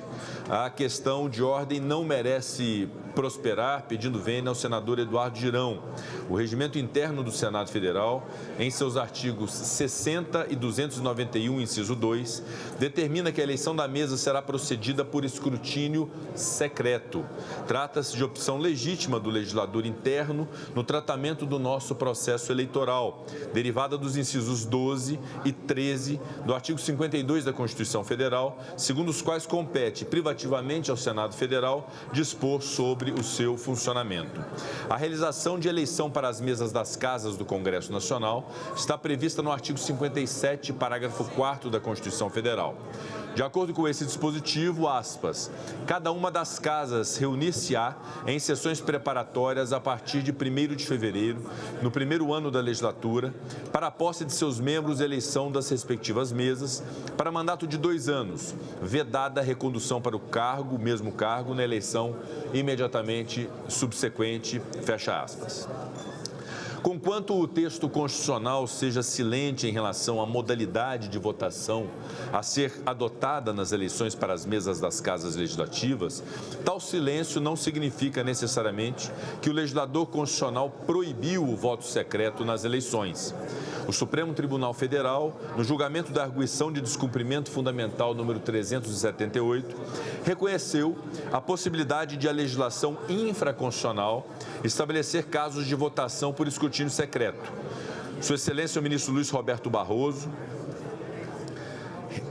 relator para o acórdão da referida arguição, manifestou-se nesse sentido durante o julgamento, aspas, a Constituição prevê algumas hipóteses de votação secreta. Eu não acho, porém, que a que o elenco de casos de votação secreta presentes na Constituição seja absolutamente fechado. É possível que em determinado documento infraconstitucional preveja-se o voto secreto. Alguém poderia imaginar que o regimento interno da Câmara pudesse prever alguma hipótese de votação secreta legítima. Acho até que poucas, mas algumas. Uma de todos reconhece legítima é, por exemplo, a eleição da mesa da casa, fecha aspas. É, portanto, compatível com a Constituição a realização de votação secreta nas eleições para a mesa diretora, não havendo qualquer razão para que se recuse a aplicação dos dispositivos regimentais que a prevêem. Ressalta-se que negar vigência a tais dispositivos é adotar a modalidade de votação e adotar a modalidade de votação ostensiva implicaria ainda violação ao princípio geral contido no inciso 3 do artigo 412 do Regimento Interno, que impossibilita a prevalência de decisão de plenário sobre norma regimental. Isto posto, peço vênia ao nobre senador Eduardo Girão, autor da questão de ordem, e a rejeito, assim como em outras situações das eleições anteriores da mesa do Senado Federal, inclusive proferida pelo senador veneziano Vital do Rego, primeiro vice-presidente, que na ocasião da minha candidatura à recondução, conduziu aquela sessão e decidiu de igual modo com o que se decide nesse momento. Portanto, pedindo vênia, a fim de assegurar a realização da votação da eleição da mesa por escrutínio secreto, conforme determina o regimento interno do Senado Federal, é que rejeito a questão de ordem. Determina a Secretaria-Geral da Mesa que confeccione as cédulas para a votação. Em razão da existência de mais de um candidato ao cargo de presidente do Senado, a eleição será procedida por meio de cédulas que contêm o nome dos candidatos em ordem alfabética de seus nomes parlamentares. Nesse sentido, será o seguinte o procedimento a ser observado e peço a atenção dos senhores senadores Jacques Wagner, senador Otto Alencar, senador Carlos Fávaro, senador Eduardo Braga. Peço atenção para os encaminhamentos do método de votação. Será observado o seguinte procedimento. As cédulas serão rubricadas previamente por esta presidência e pelo vice-presidente, senador veneziano Vital do Rego.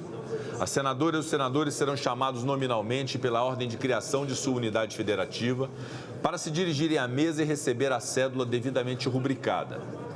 Em seguida, a senadora ou o senador chamado deverá dirigir-se a alguma das cabines de votação localizadas atrás da mesa, onde deverá pôr seu voto na cédula e inseri-la em envelope. Após a aposição do voto, a senadora ou o senador deverá dirigir-se à mesa, onde, na urna nela localizada, depositará o envelope com a cédula e deverá assinar em seguida a lista de votação fornecida por servidor da Secretaria-Geral da Mesa. Só poderá ser assinalada com um X uma opção na cédula de votação, sob pena de anulação do voto, caso haja mais de uma assinalada ou caso esteja presente qualquer outra anotação. Encerrada a chamada nominal, esta presidência procederá à nova chamada daqueles senadores e senadoras que ainda não tenham exercido o seu direito de voto. Haverá uma segunda chamada para aqueles que eventualmente não compareçam à primeira chamada. Os votos serão apurados por esta presidência com o auxílio do terceiro e do quarto secretários, senadores Chico Rodrigues e Stevenson Valentim, sob a supervisão de um escrutinador indicado por cada um dos candidatos. As cédulas retiradas da urna serão contadas e confrontadas com o número de votantes. Será considerado eleito o presidente do Senado Federal, o candidato que obtiver, no mínimo, a quantidade de votos equivalente à maioria absoluta da composição da Casa, ou seja, 41 votos. Se nenhum dos candidatos obtiver maioria absoluta de votos, realizar-se-á segundo escrutínio com os dois candidatos mais bem votados.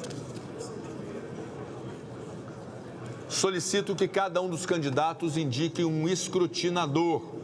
Senador astronauta Marcos Pontes. Senadora Soraya Tronic, indicada pelo senador Marcos Pontes. Senador Davi Alcolumbre. Senador Everton.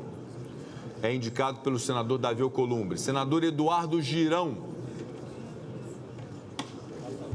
Senhor presidente, o senador Marcos Duval, não sei se ele...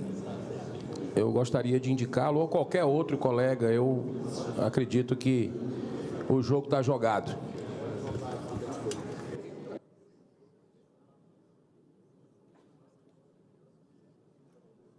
Senador Marcos Duval, indicado pelo senador Eduardo Girão.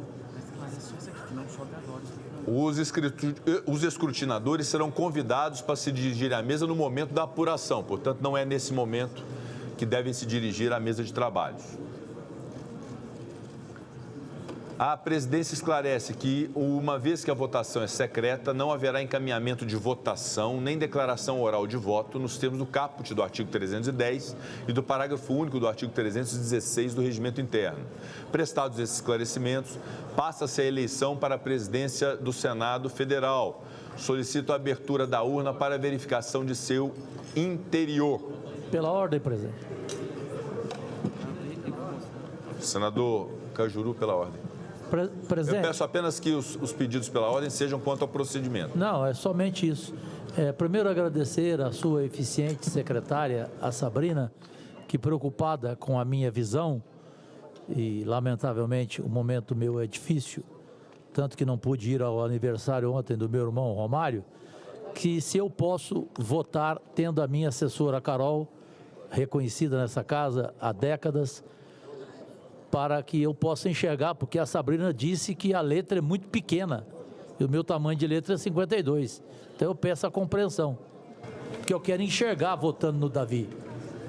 Senador Jorge Cajuru, diante da situação peculiar de saúde de Vossa Excelência, com problemas de visão, fica autorizado que Vossa Excelência seja assistido no momento da votação. Estando a urna vazia, declaro aberta a votação. Abriu. Antes de iniciarmos a chamada pela ordem da inscrição das unidades federativas, esta presidência determina que possam votar, e consulta o plenário, certamente todos estarão de acordo, para que votem em primeiro lugar, com ordem de preferência, a senadora Mara Gabrilli e o senador Wellington Fagundes, em razão das peculiaridades. Portanto, autorizada a votação da senadora Mara Gabrilli e do senador Wellington Fagundes antes da ordem natural pelos estados.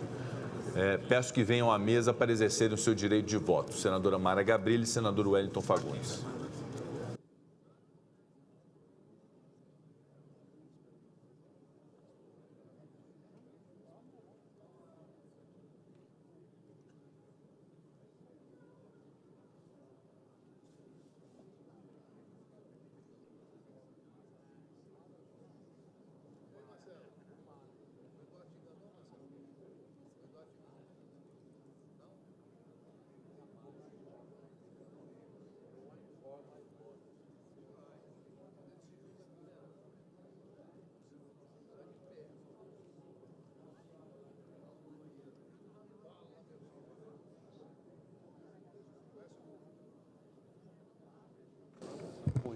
Presidente, pela ordem, presidente, só enquanto está assinando pois não, senador Eduardo Girão. Para fazer um questionamento, já era esperado, né, a rejeição da minha questão de ordem, eu inclusive na leitura fiz isso, eu só queria entender o seguinte, só para ver a coerência da coisa.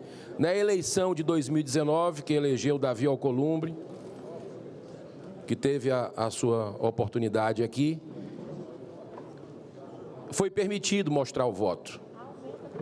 Agora virou uma violação ao regimento interno, não é o mesmo regimento interno? Eu queria só entender o que é que mudou em relação a isso. A previsão do regimento interno é nesse sentido, senador Eduardo Girão, mas, obviamente, essa presidência não pode estabelecer um salvo-conduto para esse tipo de conduta, cuja apreciação deve se dar, eventualmente, pelo Conselho de Ética com a sua autonomia. Portanto, mas ficar a critério, eventualmente se provocado... Não, absolutamente. Eventualmente se provocado o Conselho de Ética, o Conselho de Ética que deve decidir. Mas, de fato, na eleição de 2019, eu próprio, ao votar no presidente Davi Alcolumbre, abri o meu voto e não tive nenhum tipo de provocação ao Conselho de Ética em relação a essa minha conduta. Vossa Excelência tem toda a razão.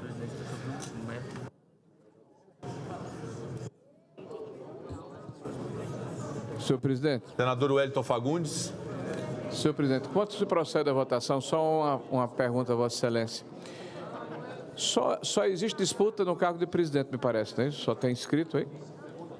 Tem alguma outra função onde há disputa? A princípio, sim, senador Rogério Marinho, mas nós estamos cuidando da eleição da presidência.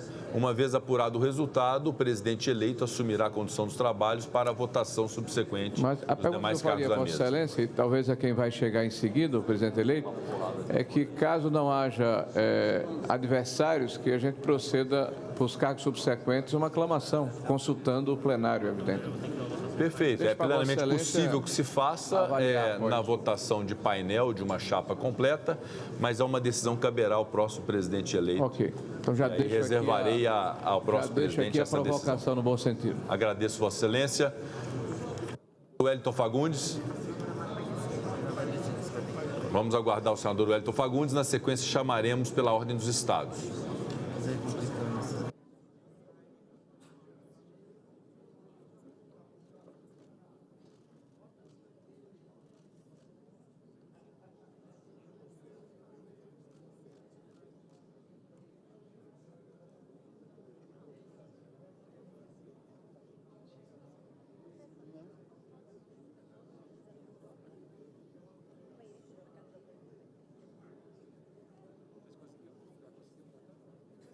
Presidente, pela ordem. Com a palavra pela ordem, senador Jaime Campos. Meu colega, senador Jaime Magata, está aqui. Ele quer me dar uma procuração para que eu possa votar em nome dele também aqui. O Xará está me fazendo essa solicitação, se é possível aqui, para o bom andamento aqui. O Jaime Campos votaria pelo Jaime Magata, se é possível. Infelizmente não, senador Jaime Campos. É indeferido o pedido de Vossa Excelência. 3.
Peço a presença do senador Wellington Fagundes, que tem preferência para votar.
Convido para o processo de votação os representantes do Estado da Bahia, senador Ângelo Coronel, senador Jacques Wagner, senador Otto Alencar.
Convido para o processo de votação os representantes do Estado do Rio de Janeiro, senador Carlos Portinho, senador Flávio Bolsonaro, senador Romário.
Senador Flávio Bolsonaro.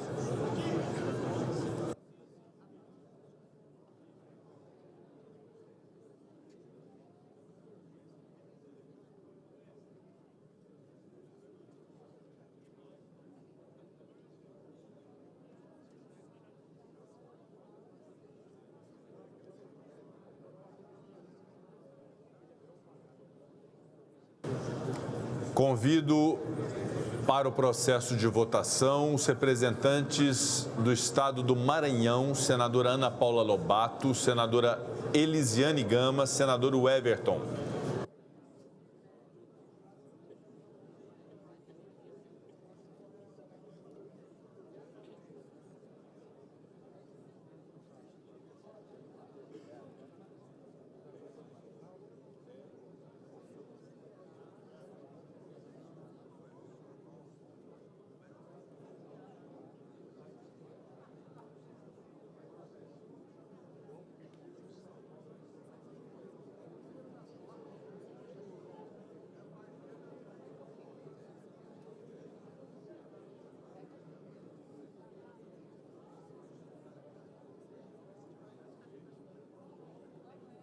Senadora Ana Paula Lobato, senadora Elisiane Gama, peço que venham à mesa diretoras para a votação.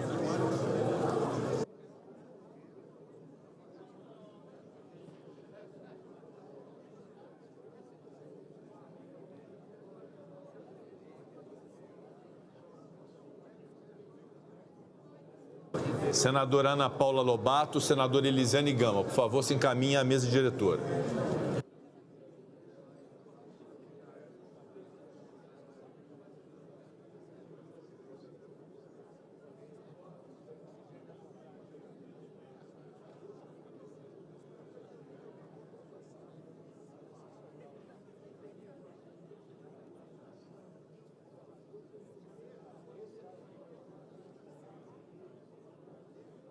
Convido os representantes do Estado do Pará, senador Beto Faro, senador Jader Barbalho, senador Zequinha Marinho.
Convido os representantes do Estado de Pernambuco, senador Fernando Dueire, senador Humberto Costa, senadora Tereza Leitão.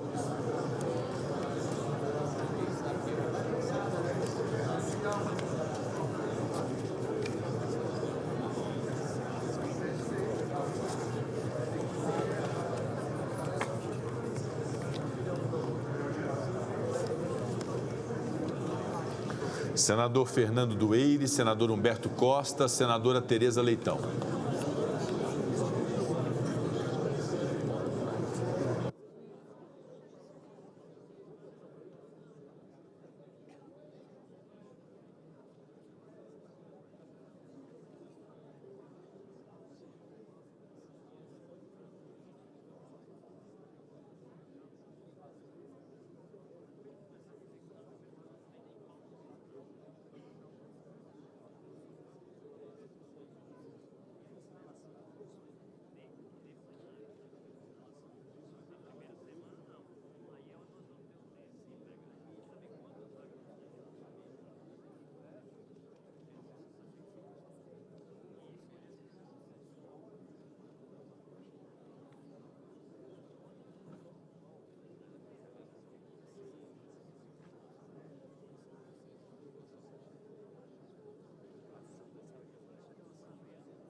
Convido os representantes do Estado de São Paulo, senador astronauta Marcos Pontes, senador Giordano e senadora Mara Gabrilli já exerceu o seu direito de voto. Portanto, senador astronauta Marcos Pontes, senador Giordano, peço que se encaminhe à mesa diretora.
Convido os representantes do Estado de Minas Gerais para o processo de votação.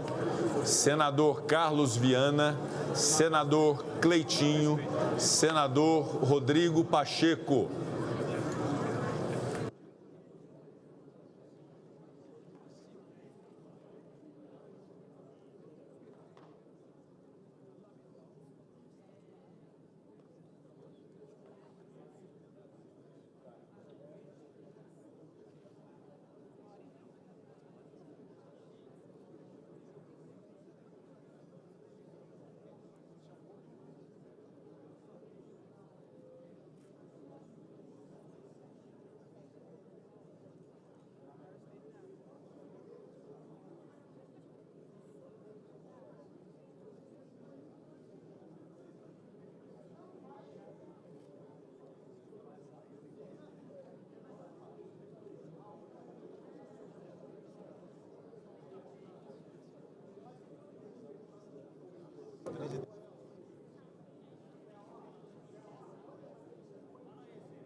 Convido os representantes do Estado de Goiás, senador Jorge Cajuru, senador Vanderlan Cardoso, senador Wilder Moraes.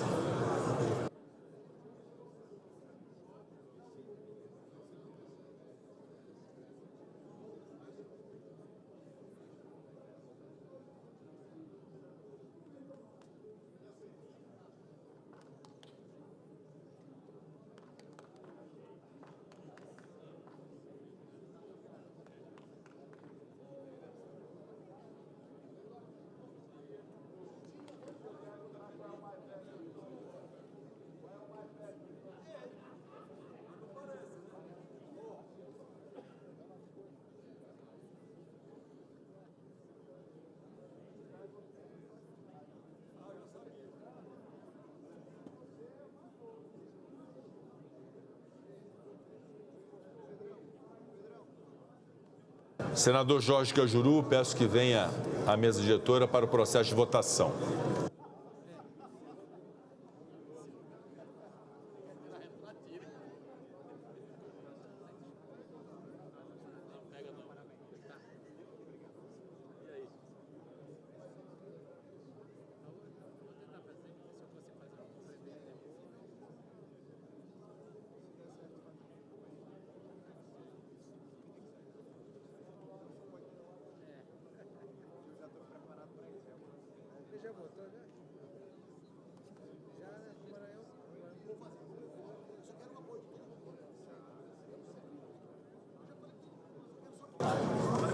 Convido os representantes do Estado do Mato Grosso, senador Carlos Fávaro, senador Jaime Campos, o senador Wellington Fagundes já exerceu seu direito de voto.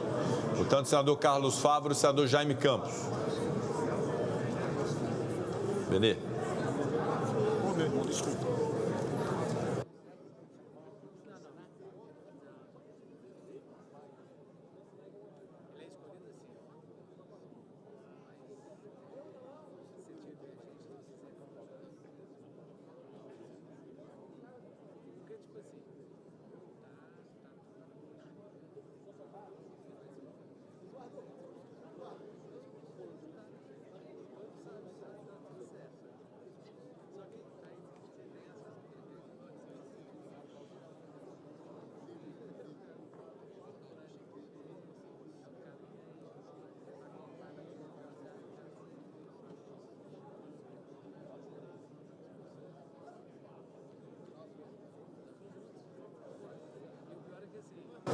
Convido os representantes do Estado do Rio Grande do Sul, senador Hamilton Mourão, senador Luiz Carlos Reins e senador Paulo Paim.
Convido os representantes do estado do Ceará, senador Camilo Santana, senador Cid Gomes, senador Eduardo Girão.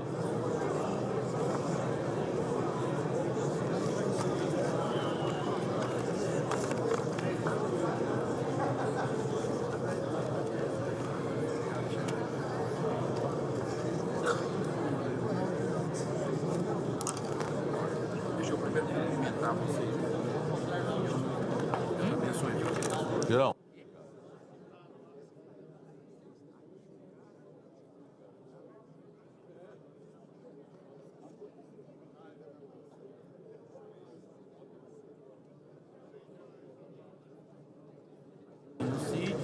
Senador Camilo Santana.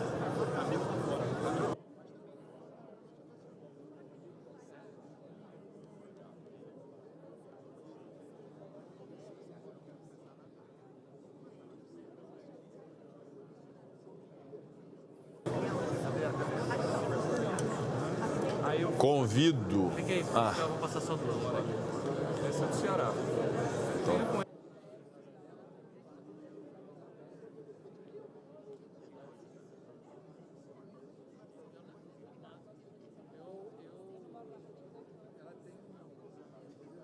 Convido os representantes do estado da Paraíba, senadora Daniela Ribeiro, senador Efraim Filho, senador Veneziano Vital do Rego.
Convido os representantes do estado do Espírito Santo, senador Fabiano Contarato, senador Magno Malta, senador Marcos Doval.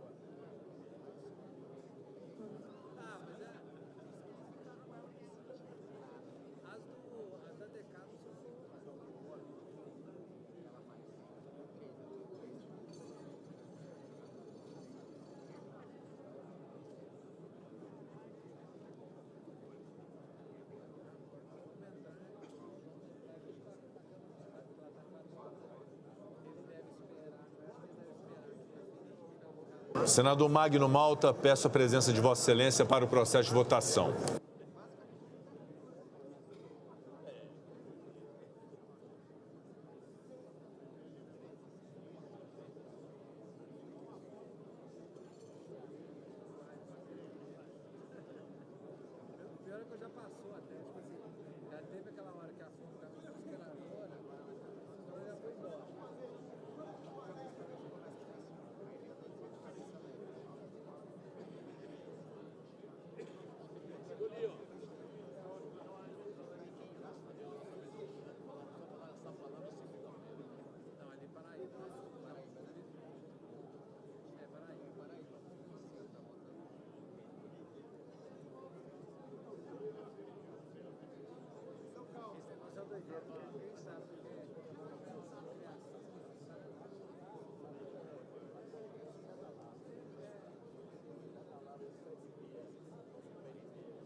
Convido os representantes do estado do Piauí, senador Ciro Nogueira, senador Marcelo Castro, senador Wellington Dias.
Convido os representantes do estado do Rio Grande do Norte, senador Rogério Marinho, senador Stevenson Valentim, senadora Zenaide Maia.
Tudo bem? Prazer em vê-la, tá? Bom, muito bom vê-la. Vou chamá-la já. Convido os representantes do estado de Santa Catarina, senador Espiridião Amin, senadora Ivete da Silveira, senador Jorge Seife.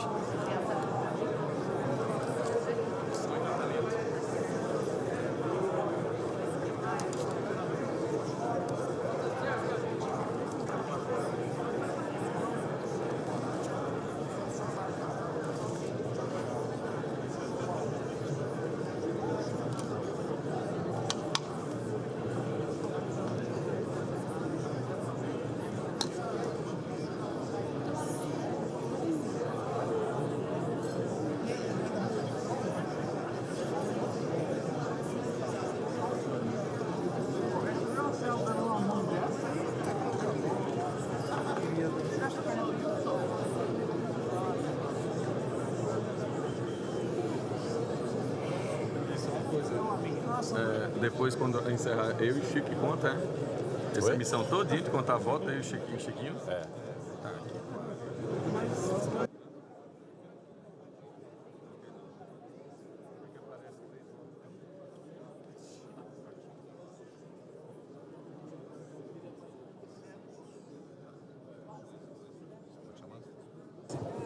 Senhor presidente, enquanto decorre a votação, Vossa Excelência me permite?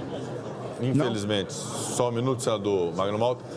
Representantes do Estado de Alagoas, senadora doutora Eudócia, senador Fernando Farias, senador Renan Calheiros. Senador Renan.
Convido os senadores do Estado de Sergipe, senador Alessandro Vieira, senador Laércio Oliveira, senador Rogério Carvalho. Um abraço. Obrigado, Renan.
Convido os representantes do Estado do Amazonas, senador Eduardo Braga, senador Omar Aziz, senador Plínio Valério.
Presidente.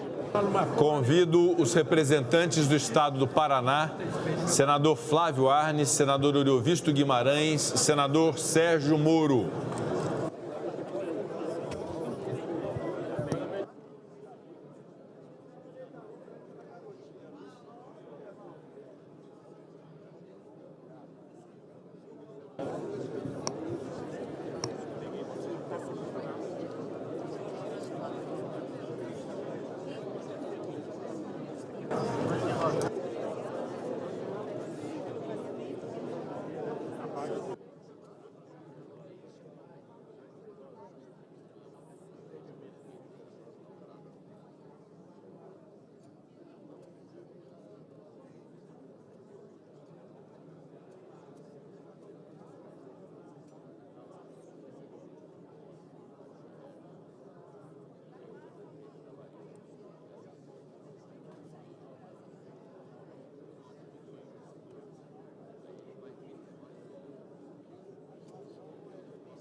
Convido os representantes do Estado do Acre, senador Alan Rick, senador Márcio Bittar, senador Sérgio Petecão.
Convido os representantes do Estado do Mato Grosso do Sul, senador Nelsinho Trade, senadora Soraya Tronic, senadora Tereza Cristina.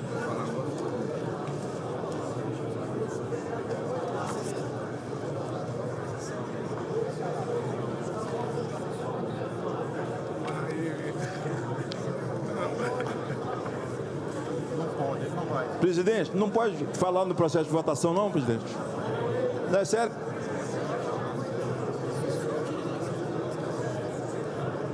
Nós vamos ter o processo agora, eu vou ter que chamar os senadores, advertir os que eventualmente não tenham ouvido, então peço compreensão de Vossa Excelência, senador Magno. A menos que fosse alguma coisa de procedimento, mas vamos evitar agora pronunciamentos no processo de votação.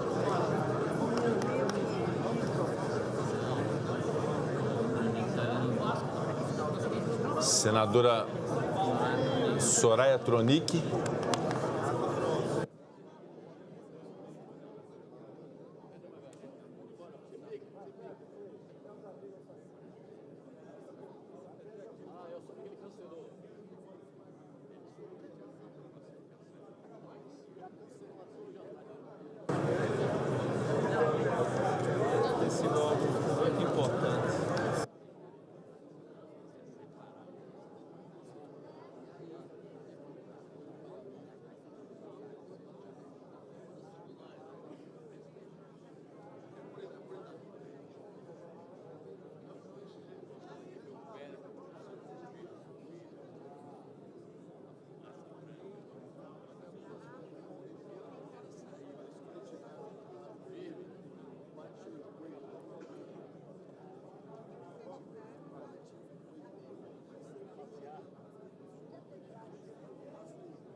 Convido os representantes do Estado de Rondônia, senador Confúcio Moura, senador Jaime Bagatoli, senador Marcos Rogério.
Convido os representantes do Estado de Tocantins, senador Eduardo Gomes, senador Irajá, senadora professora Dorinha Seabra.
Convido os representantes do Estado de Roraima, senador Chico Rodrigues, senador Dr. Irã, senador Messias de Jesus.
Convido os representantes do Estado do Amapá, senador Davi Alcolumbre, senador Lucas Barreto, senador Randolfo Rodrigues.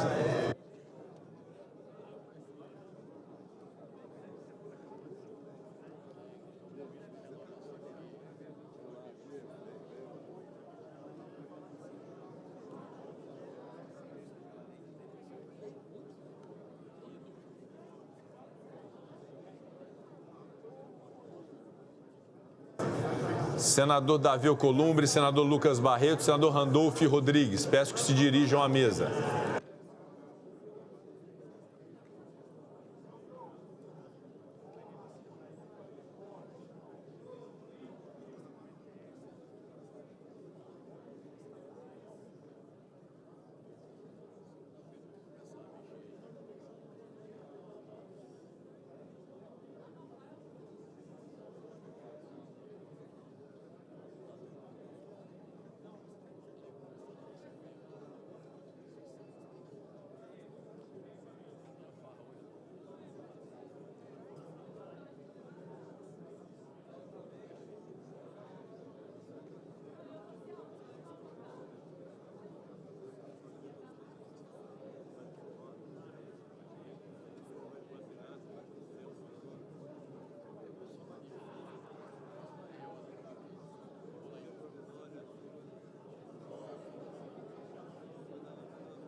Convido os representantes do Distrito Federal, senadora Damares Alves, senador Isalci Lucas, senadora Leila Barros.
Senador Camilo Santana. Senador Camilo Santana.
Todos já votaram.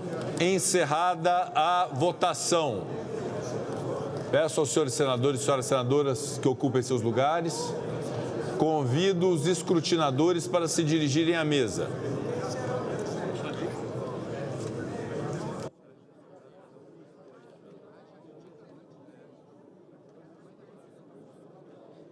Senadora Soraya Tronic, senador Everton, senador Marcos Duval são os escrutinadores, indicados pelos 3 candidatos. Fica atento aí. Para ver se eu pego a palavra. Magno Malta. Senador Pacheco, o senhor falou Magno Malta? Marcos Duval.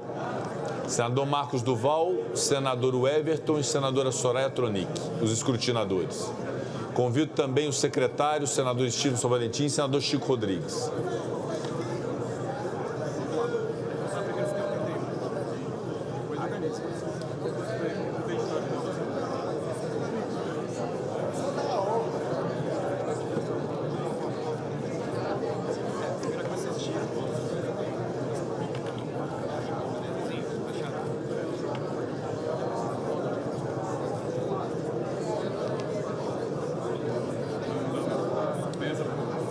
Atento aí, tá beleza.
Foram encontradas na urna 81 cédulas, número que coincide com o número de votantes.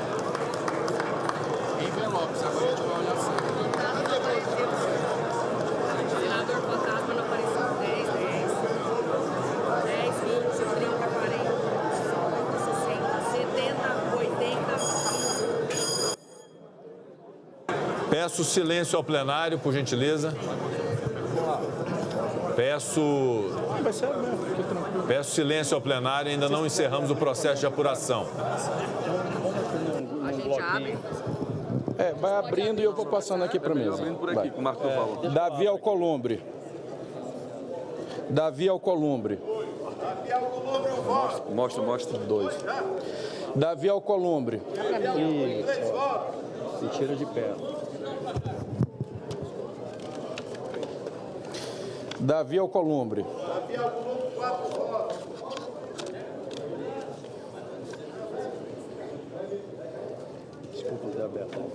Davi Alcolumbre. 5 votos. Eduardo Girão.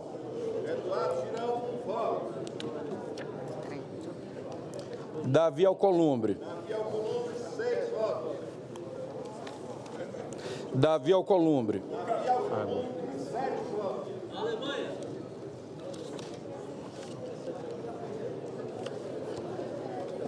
Davi Alcolumbre. 8 votos. Davi Alcolumbre.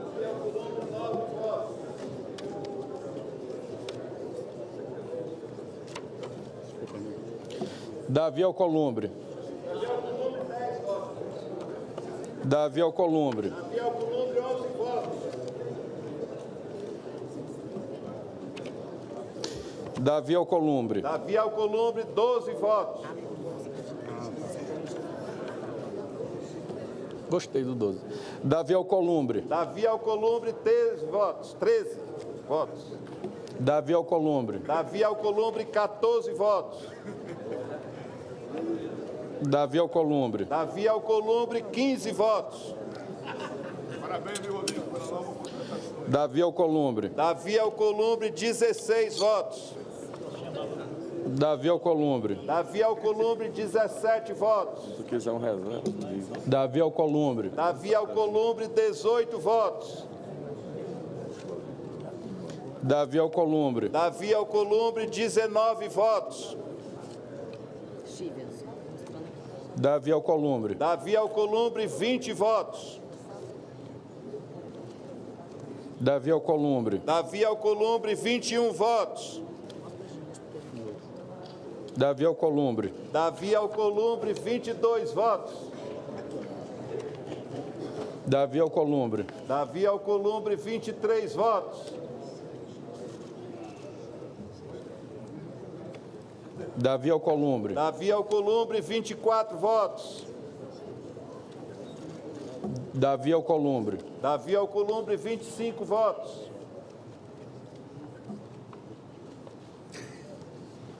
Davi Alcolumbre. Davi Alcolumbre, 26 votos. Já que eu erro aqui para ver. Davi Alcolumbre. Davi Alcolumbre, 27 votos. Davi Alcolumbre. Davi Alcolumbre, 28 votos. Davi Alcolumbre. Davi Alcolumbre, 29 votos.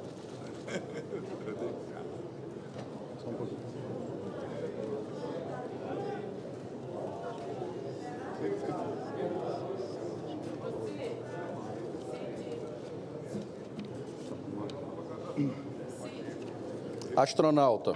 Astronauta, 1 voto. Davi Alcolumbre. Davi Alcolumbre, 30 votos.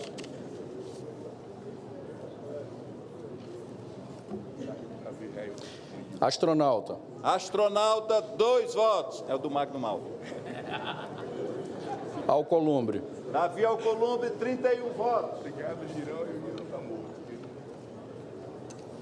Alcolumbre. Davi Alcolumbre, 32 votos.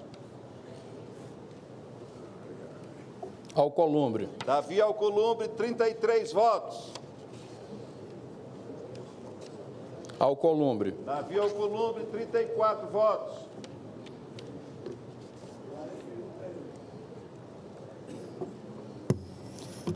Alcolumbre. Davi Alcolumbre, 35 votos. A Leila aqui está contando. Alcolumbre. Davi Alcolumbre, 36 votos. Alcolumbre. Davi Alcolumbre, 37 votos. Alcolumbre. Davi Alcolumbre, 38 votos. Alcolumbre. Davi Alcolumbre, 39 votos. Alcolumbre. Davi Alcolumbre, 40 votos. Astronauta. Astronauta, 3 votos. Alcolumbre. Davi Alcolumbre, 41 votos. Astronauta.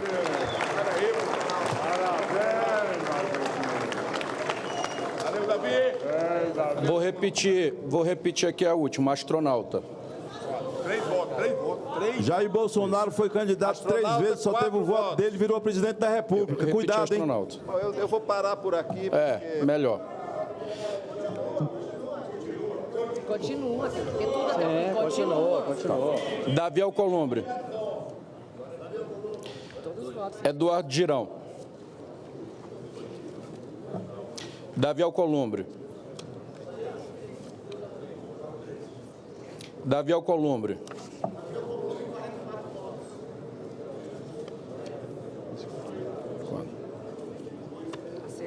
Alcolumbre. No mundo inteiro. sua cassação. Alcolumbre. Capaz, você acha? Não, é a TV. Girão. Não, 3. 3. Girão, 3. 3. Alcolumbre.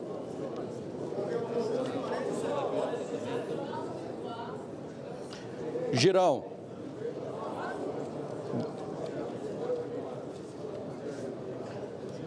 Girão. Alcolumbre.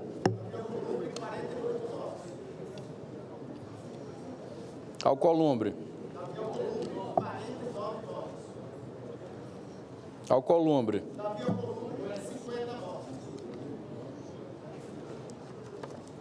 Alcolumbre.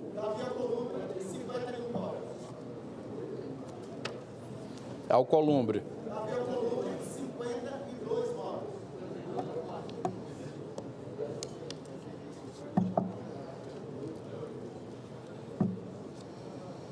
Alcolumbre.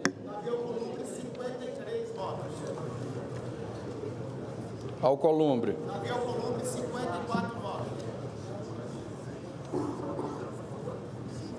Alcolumbre. 55. 55-4. Alcolumbre. Alcolumbre. Alcolumbre. Alcolumbre. Alcolumbre. Alcolumbre.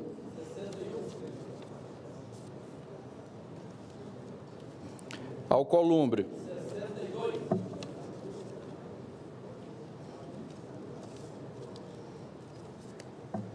Davi. Novo candidato. Davi.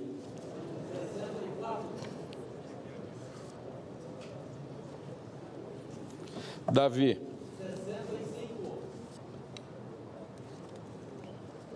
Davi.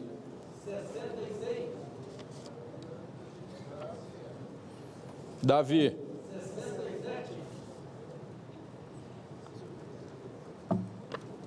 Davi.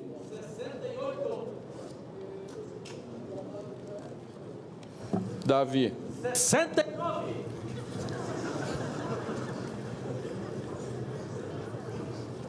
Davi. 70.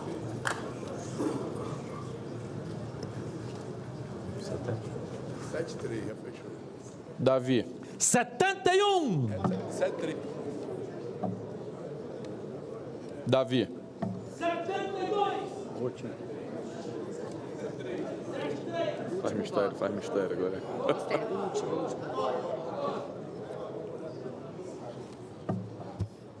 Alcolumbre. Taetai.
Senhores senadores, senhoras senadoras, é o seguinte o resultado da votação. Senador astronauta Marcos Pontes, 4 votos. Senador Davi Alcolumbre, 73 votos. Senador Eduardo Girão, 4 votos. Nenhum voto em branco. Total, 81 votos de senadores e senadoras. Tenho a honra de proclamar eleito presidente do Senado Federal, que exercerá o mandato no biênio 2025-2026, o senador Davi Alcolumbre. Agradecendo a todos os candidatos que participaram desse pleito, cumprimentando o senador Davi Alcolumbre, externando minha profunda gratidão aos senhores senadores e senhoras senadoras. Convido o presidente eleito do Senado Federal, o senador Davi Alcolumbre, para ocupar a presidência do Senado Federal. Muito obrigado.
Eu filmei.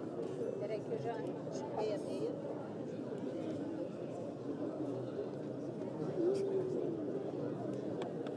Meia, 9925 3400. 3400.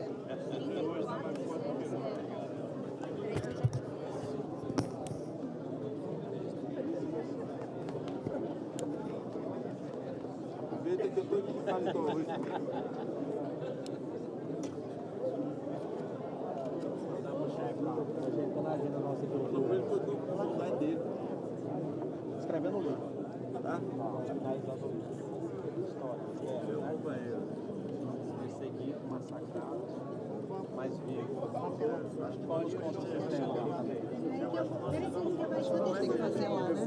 Eu acho que ele tinha mandado. Chegou 98, 99. Chegou 99. Não, chegou 98. Isso aí, mandar. Marcar presença, daqui a pouco começa a minha lá. Não, já mandei. É que na hora que ela queria o vídeo, eu mandei ela, mas... Davi! Isso, Davi! manda um oizinho pra mim. Você mandou? Filma. Falei, cadê?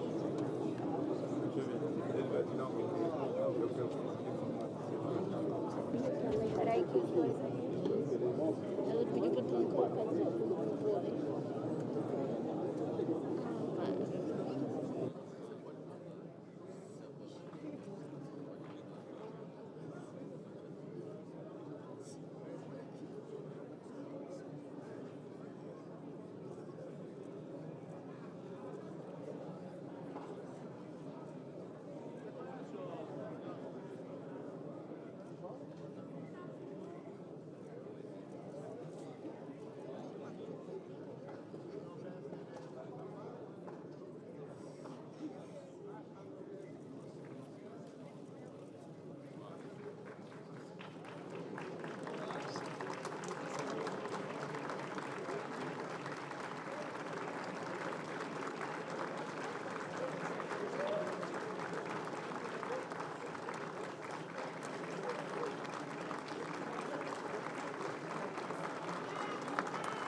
a campanha.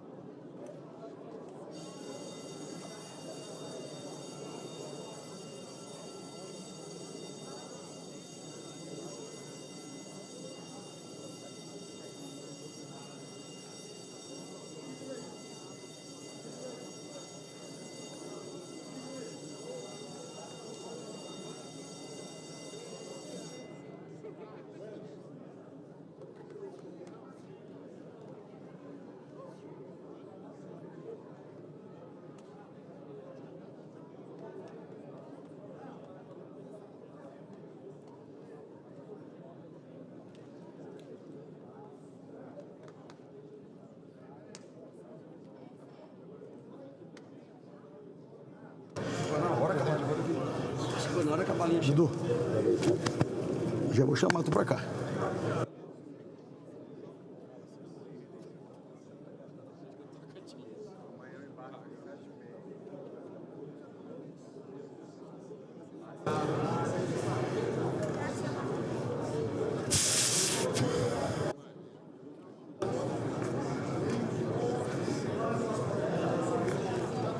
Senhoras senadoras, senhores senadores, muito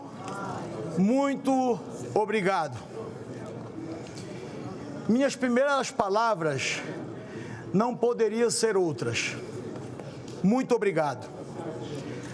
A cada senador, a cada senadora, pela confiança novamente em mim depositada. Tenham certeza de que buscarei ao longo dos próximos 2 anos fazer jus a essa confiança, consolidada na votação expressiva com que vossas excelências me honraram no dia de hoje. Trabalhando como sempre fiz, com muita dedicação, com muita humildade, com muito respeito a cada dia dessa nova missão. Tenham certeza que eu continuo igual. Volto a presidir o Senado Federal, mas continuo sendo um senador, como cada um dos senhores e das senhoras, nem maior nem melhor do que ninguém. Não estou definitivamente em busca de protagonismo. Não é isso que me move a estar aqui. Eu quero ser um catalisador do desejo deste plenário e ajudar a construir os consensos que forem necessários para melhorar a vida da população brasileira. Porque esse deve ser, sim, o destino final de nossas ações. Fazer com que leis, o Estado, o governo, ajudem o cidadão, tornem a vida dele melhor, mais fácil e principalmente mais digna. É isso que deve nos nortear, muito mais do que qualquer desejo pessoal pelo protagonismo. Afirmo isso porque, há exatos 6 anos atrás, neste plenário, tive a honra de ser eleito pela primeira vez para presidir esta casa com 42 votos. Hoje, 6 anos depois, com a unidade política de partidos que pensam diferente, o painel marca 73 votos à nossa candidatura.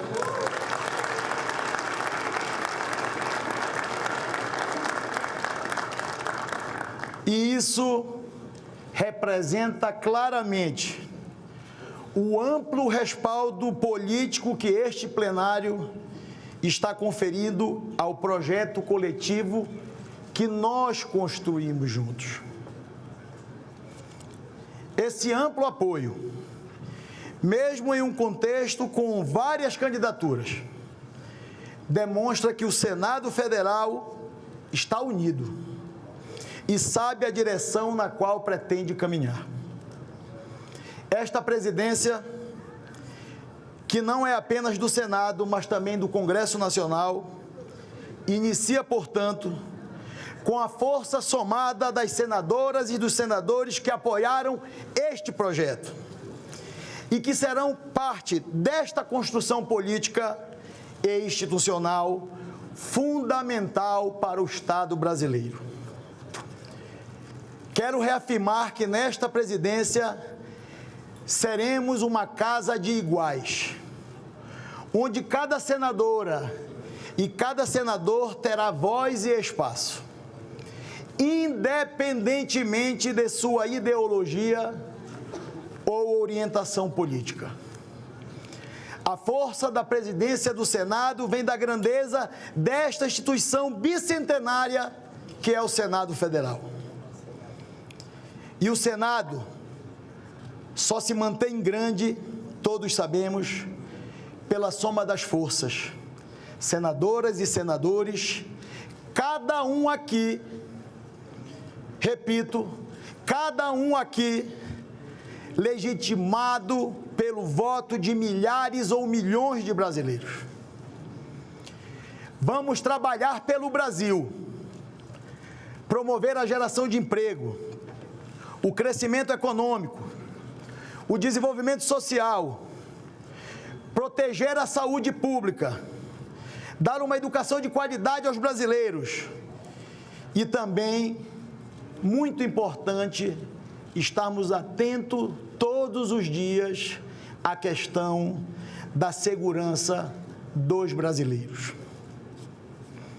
Todos aqui estamos genuinamente imbuídos da missão de contribuir para a solução dos problemas do presente e para a construção de um futuro mais próspero e mais justo.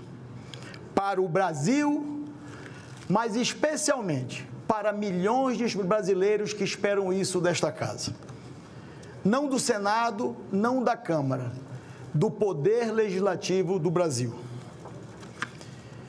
Neste momento, minha alegria e minha gratidão só não são maiores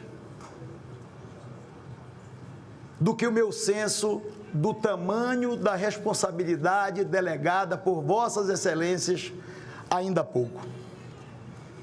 Peço o apoio de todos e de todas, para que juntos possamos guiar o Senado e o Congresso Nacional com altivez, com equilíbrio e independência, sempre focados em favor do Brasil e dos brasileiros. O Brasil clama por pacificação, por um ambiente de respeito e cordialidade, onde as diferenças sejam vistas como oportunidade de crescimento. Nosso compromisso enquanto instituição, o sentido dos nossos mandatos, é buscar atender os anseios do cidadão, daquele que está lá fora deste plenário, observando os políticos de um modo geral, tentando enxergar quando uma política pública vai impactar verdadeiramente ou positivamente na sua vida. É nesse contexto que o Congresso Nacional deverá ser o porta-voz do sentimento dos brasileiros que nos colocaram aqui. Pensar e agir no sentido de facilitar a vida do cidadão, dando mais oportunidades, mais liberdades, mais sonhos. Por vezes, isso nos exigirá um posicionamento corajoso perante ao governo, ao judiciário, à mídia ou ao mercado. Nem sempre agradaremos a todos, mas é importante que seja dito hoje: este Senado este Congresso Nacional não vai se omitir, nem vai vacilar para tomar as decisões que melhorem a vida das pessoas. Antes de cada enfrentamento, de cada votação sensível, uma pergunta deverá ecoar em nossas mentes: esse projeto ajuda ou atrapalha o povo? A vida do cidadão que represento será impactada positivamente por essa nova lei? É essa visão que eu quero convidá-los a partilhar comigo, e meu trabalho diário será contribuir para que o Congresso Nacional seja todos os dias, a todos os instantes, porta-voz deste sentimento. Vamos trabalhar juntos pelo desenvolvimento do nosso país, pela geração de emprego, pela saúde pública de qualidade, por uma educação forte e por um Estado mais seguro.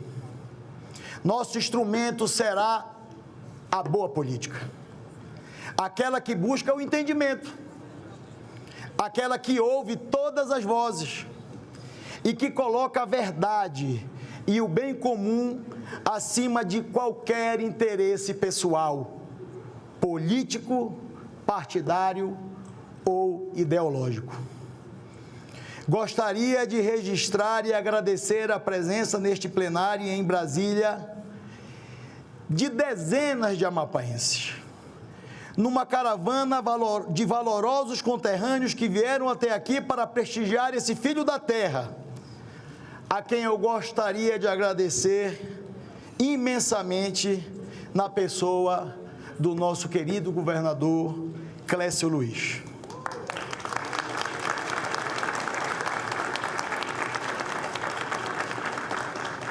O Amapá, meu estado, que me honrou para estar aqui e que me confiou a honrosa missão de representá-lo nesta casa, saiba que carrego o seu nome e a nossa gente no meu coração. Mais uma vez, e nunca é demais, eu gostaria de agradecer aos senadores e senadoras que confiaram em mim e depositaram novamente esta oportunidade de liderar o indispensável trabalho do Senado em prol do Brasil. Agradeço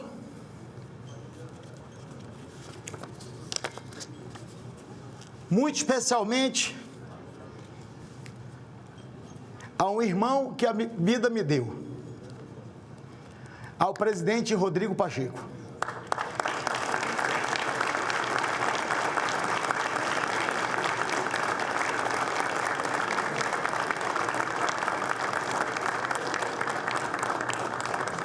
Por seu notável trabalho à frente desta casa, quando nos guiou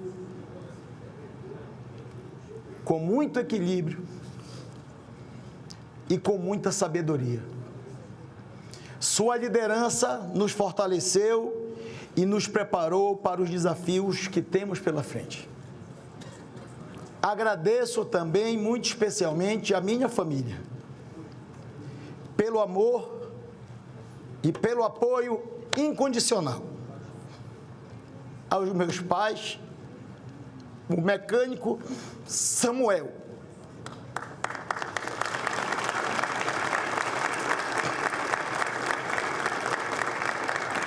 e a minha mãe, Júlia, a minha esposa, Diana, e aos meus filhos, Davi e Mateus.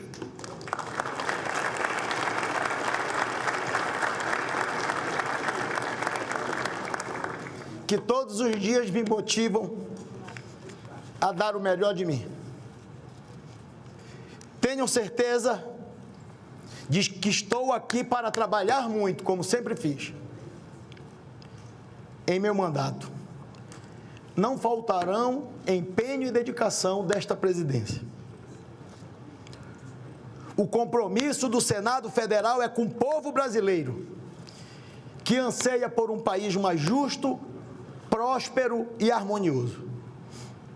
Trabalharemos incansavelmente para garantir a todos, como estabelece a nossa Constituição, o direito à igualdade,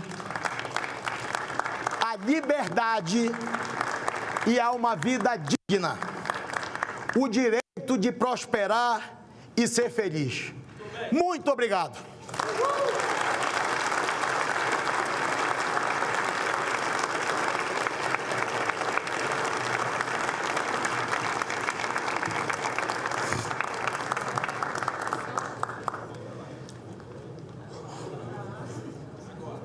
A presidência convoca as senadoras e os senadores para a segunda reunião preparatória, a realizar-se em seguida neste plenário, destinada à eleição e posse dos demais cargos que irão compor a mesa do Senado Federal, que exercerá o mandato do biênio 25 e 26. Está encerrada a reunião.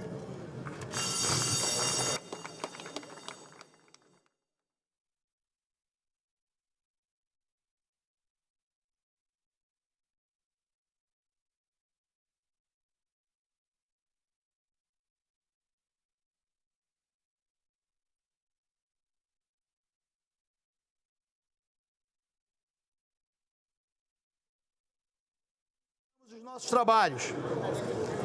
A número regimental, declaro aberta a segunda reunião preparatória da terceira sessão legislativa ordinária da 57ª legislatura. A presente reunião preparatória destina-se à eleição e posse dos demais cargos que irão compor a mesa do Senado Federal, que exercerá o mandato no biênio 25 e 26. A presidência informa que foram recebidas as seguintes candidaturas que formam chapa única.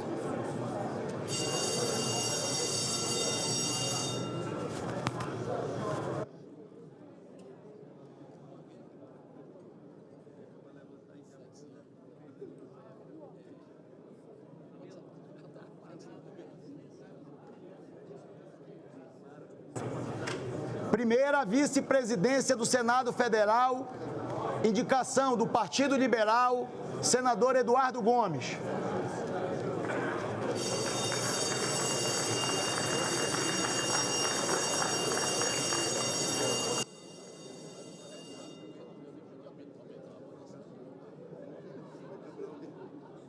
Atenção, por gentileza.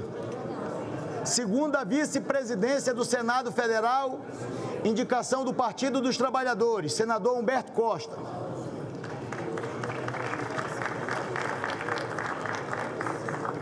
Primeira secretaria, indicação do PSD, senadora Daniela Ribeiro.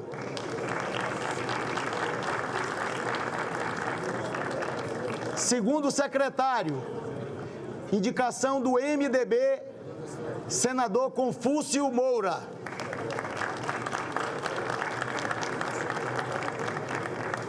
Terceira secretária, indicação do PDT, senadora Ana Paula Lobato.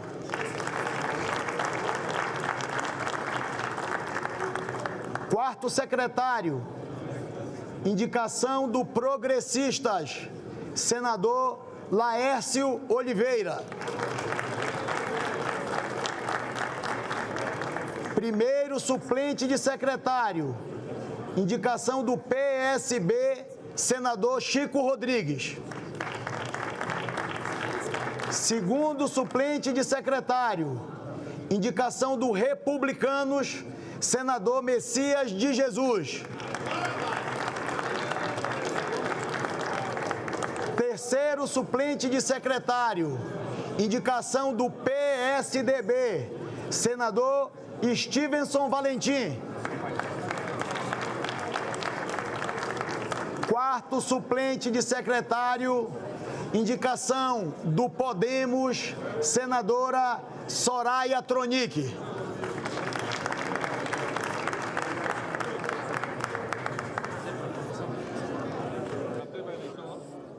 Eu queria a atenção do plenário e o apoio do plenário para nós procedermos à votação por aclamação da chapa completa.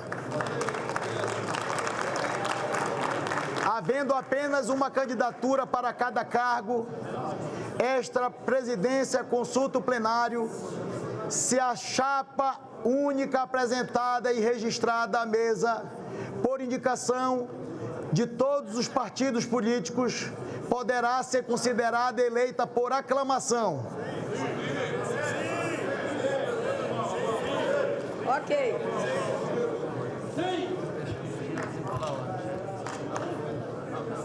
Havendo concordância da unanimidade do plenário do Senado Federal, declaro eleita por aclamação a chapa única registrada para a legislatura 2025-2026.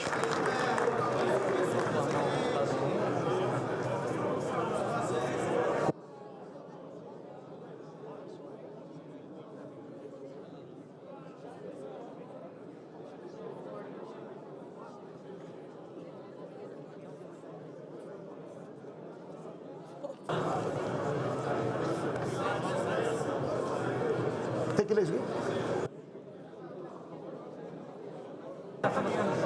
A presidência comunica ao plenário que, de acordo com o artigo 65, parágrafo 6º do Regimento Interno do Senado Federal, as indicações para as lideranças partidárias deverão ser feitas no início da sessão legislativa e comunicadas à mesa em documento subscrito pela maioria dos integrantes da respectiva bancada.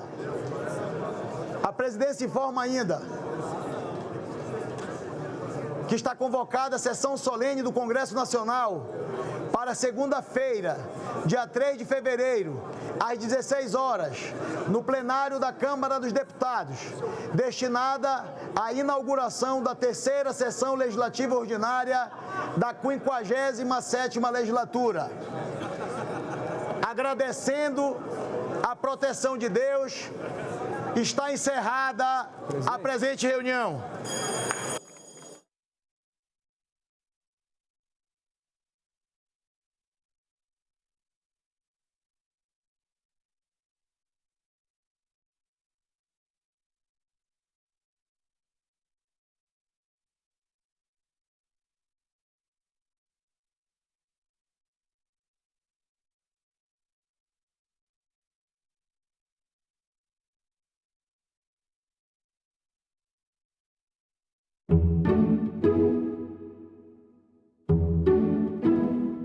Estudos relatam que a metade dos alunos já demonstram que ficam mais dispersos a partir do uso do celular dentro da sala de aula. O senhor relaciona o abuso ou o uso excessivo de telas ao jogo? Eu acredito que é uma teia muito perigosa. Salão Nobre, hoje, 8 horas da noite, aqui na TV Senado.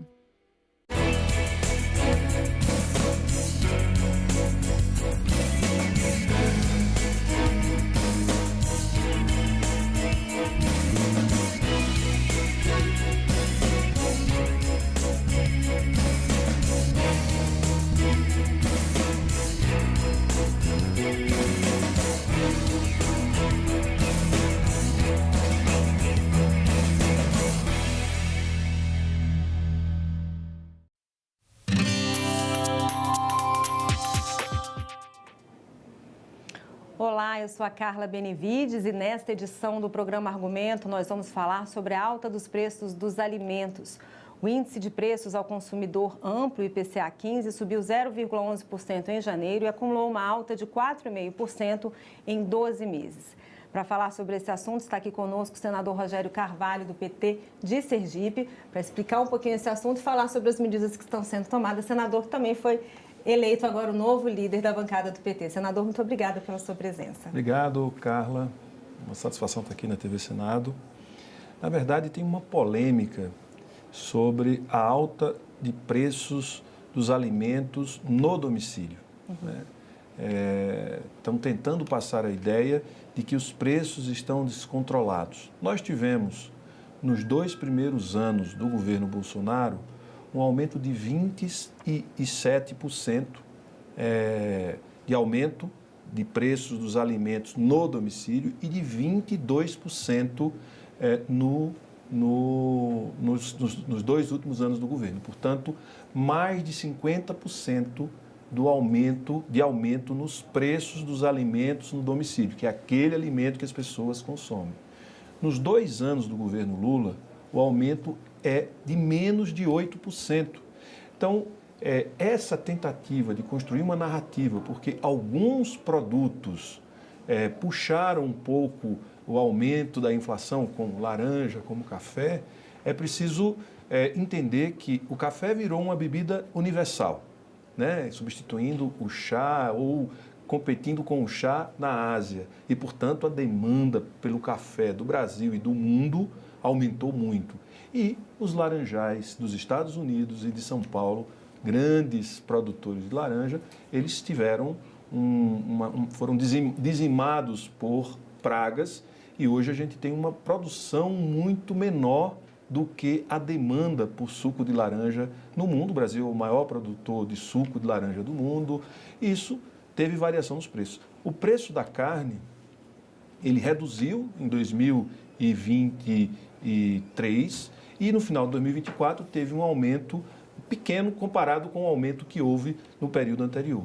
Então, essas variações, elas têm uma sazonalidade, com exceção do café e da laranja, que requer aumento de produção de área plantada por conta do aumento da demanda ou por conta de morte ou de eliminação de pomares, no caso da laranja, em função de pragas que devem ser controladas. Então, isso não é o nosso maior problema. Agora, o governo está atento àqueles produtos que possam ter compensação do ponto de vista de regulação de mercado, ou seja, não ter uma oferta menor quando pode ser resolvido pela oferta, né? Tem produtos que não tem como, porque não existe essa oferta no mundo. O mundo inteiro está demandando mais do que se produz. Você falou que o governo está atento. Que medidas que o governo tem tomado aí para tentar controlar isso? O governo não pode intervir no mercado, controlar preços. Isso já passou esse tempo, né? O que o governo pode é acompanhar a variação de preços de determinados alimentos e ver a possibilidade de, por exemplo, investir no PAA, no Programa de Alimentação da Agricultura Familiar, né? Aquisição de alimentos pelo PAA para poder aumentar o recurso disponível nessa área. Por exemplo, eu estou botando de minhas emendas individuais, junto com um outro deputado do meu estado, a gente está colocando 5 milhões de reais de emendas individuais para aquisição de alimentos, para poder a gente aumentar a oferta e garantir que a produção de alimentos aumente no campo, para que aqueles alimentos que compõem a cesta básica e que são os alimentos consumidos pela população tenha uma redução de preço. Eu estou falando de uma iniciativa pessoal, enquanto senador, mas o governo tem esta possibilidade de aumentar recursos para aquisição, programa de aquisição de alimentos e, com isso, estimular o aumento da produção desses produtos que compõem a cesta básica, produtos in natura que compõem a cesta básica. A redução do dólar poderia ajudar também na redução dos preços? Sim, mas a redução do dólar não é uma medida dirigida à área de produção de alimentos, não é uma medida que se reflete a partir do aumento da demanda, da oferta de produtos. A redução do dólar, a variação do dólar interfere nos alimentos que têm preços internacionais, definidos internacionalmente, certo? Que são as commodities. E o governo tem trabalhado nesse sentido também, quando fez a intervenção com venda de dólar para garantir o fluxo de dólar no mercado de câmbio brasileiro. E o dólar que chegou a 6,29, quase 6,30, baixou para 5,80, 5,85 e deve se estabilizar, apesar da gente viver um momento de turbulência em função das medidas que vêm sendo adotadas pelo novo presidente dos Estados Unidos, com essa história de corta, aumenta a tarifa para o Canadá, para o México, para a China, daqui a pouco para o Brasil, para a União Europeia. Ou seja, a gente não sabe, ele está criando uma confusão muito grande para tentar disfarçar que ele não vai conseguir atender as promessas e não vai realizar as promessas que ele mesmo fez ao povo americano. Então, ele está confundindo e criando essa fumaça que é muito prejudicial para o cenário econômico internacional. Essa atuação em relação ao setor produtivo, tentar, né, fazer isso tudo, a questão de baixar os juros também do Pronamp, de quem dedica aí especialmente para para a produção de produtos da cesta básica. O senhor acha também que precisaria alguma atuação em relação às famílias de baixa renda, que é quem sofre mais com o preço dos alimentos? Veja, os alimentos, em termos de a cesta básica, os alimentos já têm um benefício que é o não pagamento de imposto federal. Alguns estados também não cobram mais ICMS. Então, eu acho que isso e a reforma tributária isenta tanto os produtos alimentícios da cesta básica, aqueles que são mais consumidos, fica com tarifa zero, ou seja, não tem imposto nenhum sobre esses produtos, o que deve diminuir o preço. Mas veja, nós estamos falando de oferta e demanda, nós estamos falando de variação cambial, que mesmo as medidas domésticas, algumas medidas domésticas, não conseguem equacionar no curto espaço de tempo e depende de outras variáveis. Quando se trata de demanda em alguns casos, você pode aumentar a produção e é rápido. De um semestre para o outro, você aumenta a produção. Tomate, você aumenta a produção. Batata, você aumenta a produção. Vários itens da cesta básica, você aumenta a produção. Arroz, feijão, né? Mais laranja, são 3 anos para um pomar começar a botar. Café, são quantos anos para o pomar, ou para uma plantação de café ser produtiva? Então, algumas culturas requerem um certo tempo.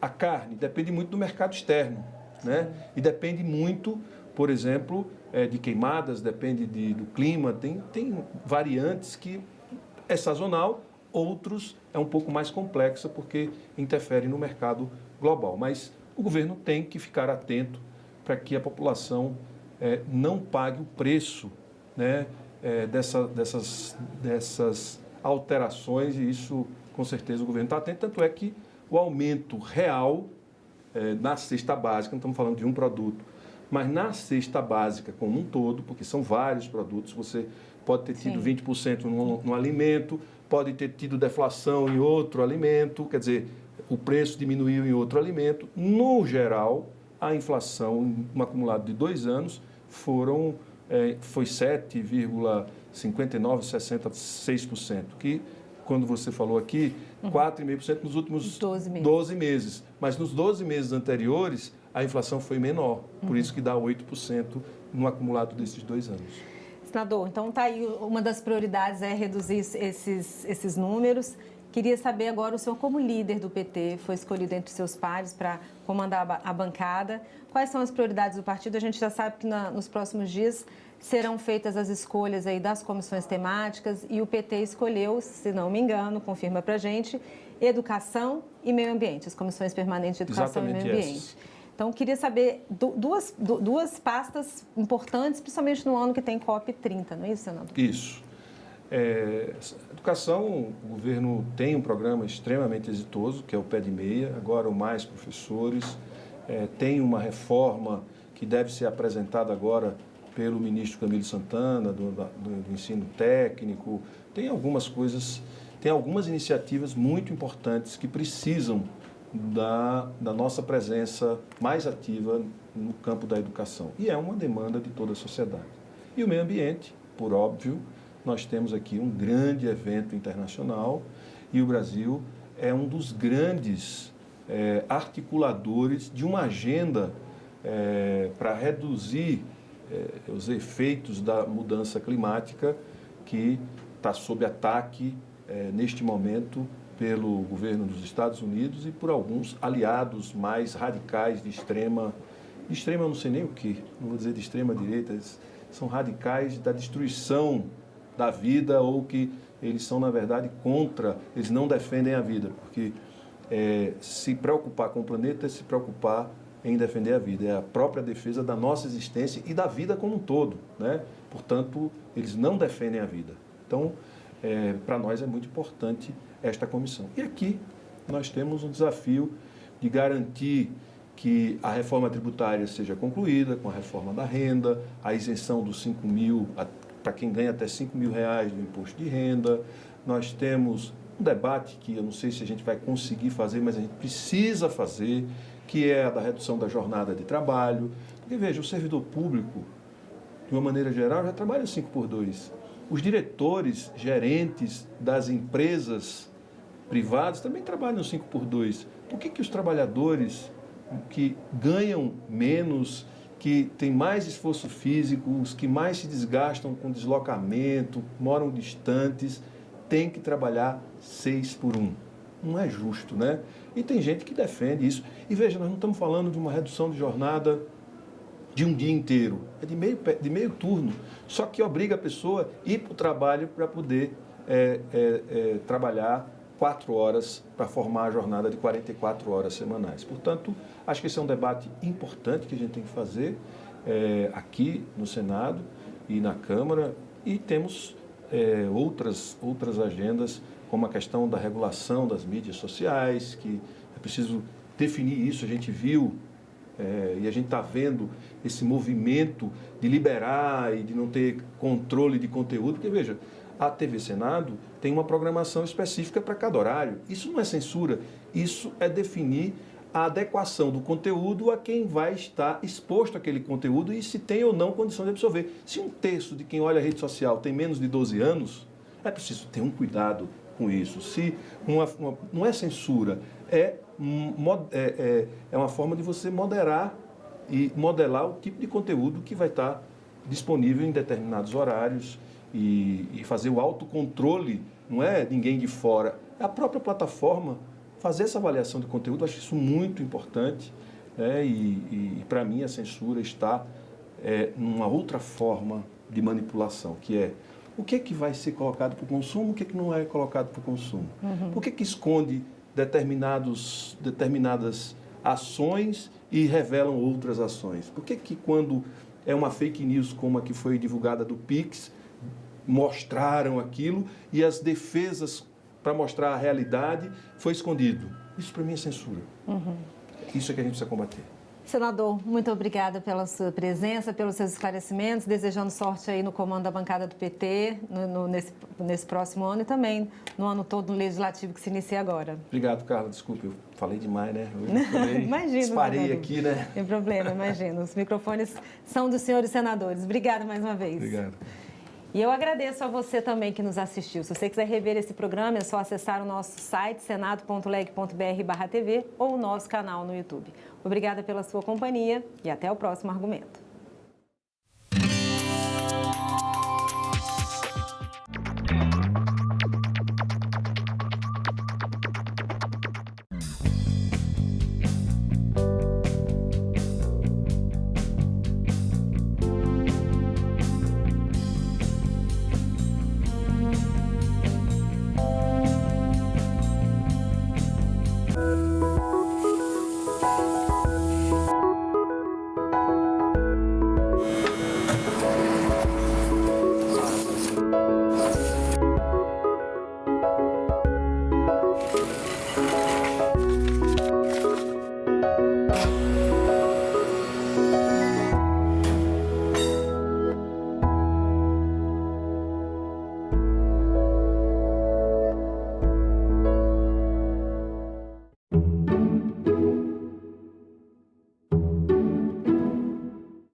Boa noite. Hoje é quarta-feira, 5 de fevereiro, e o Senado Notícias está no ar. A mesa do Senado, eleita no sábado, é ocupada por senadores de acordo com a proporcionalidade de cada partido no Senado. A composição atual da mesa foi garantida por meio de um acordo entre as lideranças e o novo presidente da Casa, o senador Davi Alcolumbre. A cada 2 anos, o Senado passa por uma nova eleição para decidir quem vai presidir a casa. Mas a mudança vai além do presidente. todo o comando interno, a chamada Mesa do Senado também é eleita, assim como são redefinidos os integrantes e presidentes das comissões permanentes. Pela Constituição Federal, essas escolhas devem respeitar critérios de proporcionalidade partidária. Partidos e blocos maiores têm direito a maior representação. O novo presidente do Senado, Davi Alcolumbre, garantiu que todos esses critérios serão seguidos. Todos os partidos políticos que estão no Senado Federal estão hoje na mesa diretora do Senado. Isso não é exercer a democracia, o debate, o diálogo e o entendimento. Então eu não só falo disso, eu busco fazer. E por isso eu acho que o melhor caminho para o Brasil, para a defesa dos interesses do povo brasileiro, é a pacificação, é a conciliação, é a união nacional em favor das causas que verdadeiramente precisam ser ditas pelo Parlamento brasileiro.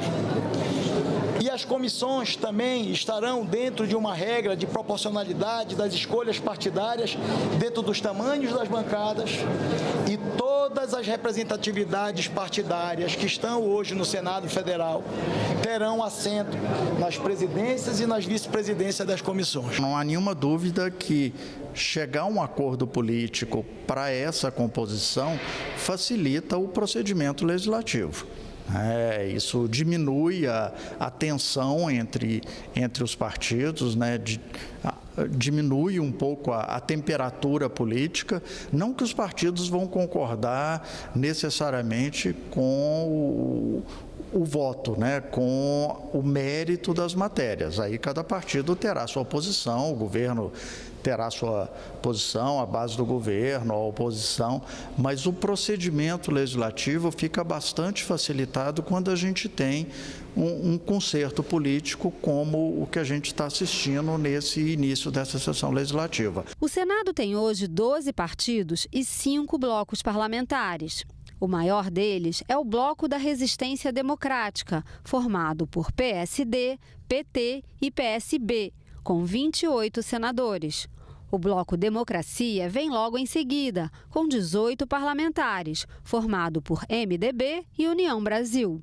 O Bloco Parlamentar Vanguarda tem 15 senadores e é formado por PL e Novo. O Bloco Independência tem 10 senadores, do Podemos, PSDB e PDT. Mesmo número de parlamentares do Bloco Aliança, formado pelo Progressistas e pelo Republicanos. O número de blocos hoje é relativamente pequeno no Senado. Nós temos 4 ou 5 blocos, o que facilita, inclusive, a composição das comissões, porque quando a gente tem uma fragmentação partidária muito grande, a composição das comissões fica difícil. A redução no número de partidos e blocos no Congresso começou com uma emenda constitucional de 2017. Ela criou a chamada cláusula de barreira, que estabelece um desempenho mínimo nas eleições para o acesso a recursos do fundo partidário e também ao tempo de propaganda eleitoral gratuita. Essa medida provocou a fusão e a coligação entre partidos e blocos, reduzindo a fragmentação e facilitando o processo legislativo. Isso ajuda bastante tanto a governabilidade quanto o funcionamento interno da casa, né? Menos partidos significa menos lideranças, menos divisão de cargos dentro de cada comissão. Então, o processo legislativo também é facilitado por causa dessa composição que o Senado possui hoje. E no bicentenário do Senado, vitória delas. A senadora Daniela Ribeiro foi eleita a primeira secretária da mesa do Senado. Essa é a primeira vez que uma mulher ocupa o cargo. Além dela, outras 2 senadoras integram a mesa. Ana Paula Lobato, na 3ª secretaria, e Soraya Tronic, na 4ª suplência.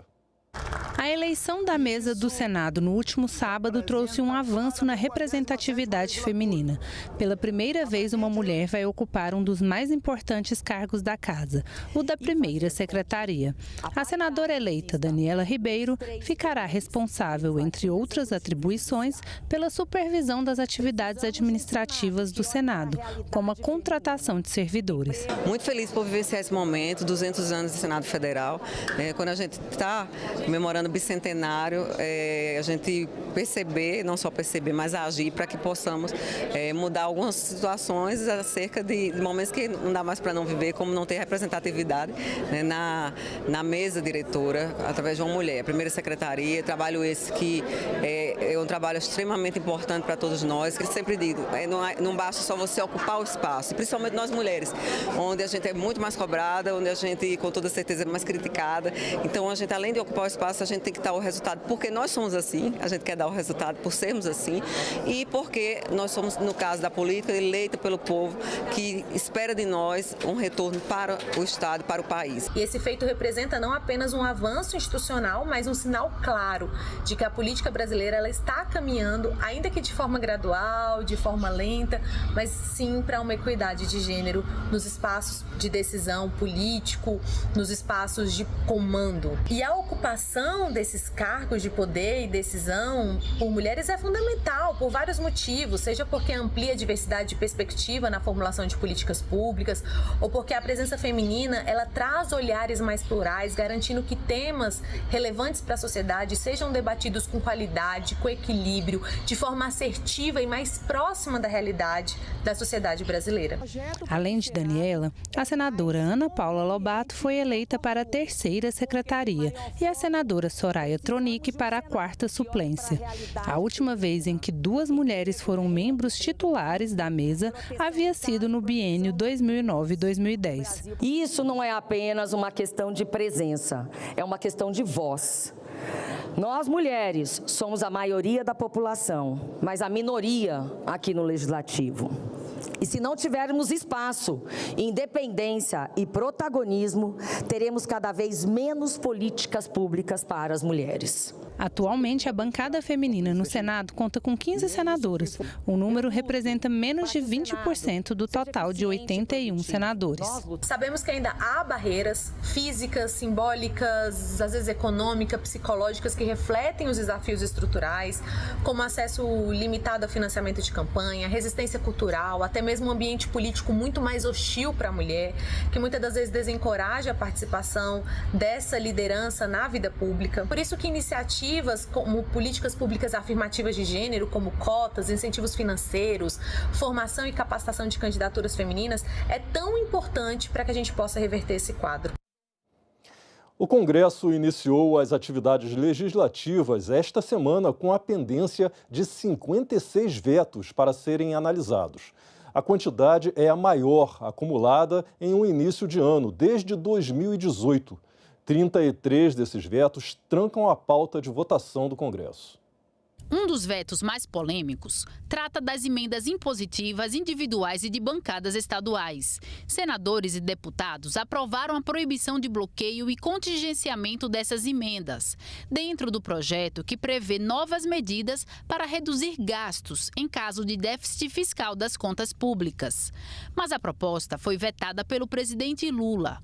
A justificativa segue o entendimento do Supremo Tribunal Federal de que as emendas parlamentares devem ter o mesmo tratamento de bloqueio e contingenciamento das despesas discricionárias do Poder Executivo. Cabe agora ao Congresso Nacional decidir se mantém ou não o veto do presidente da República.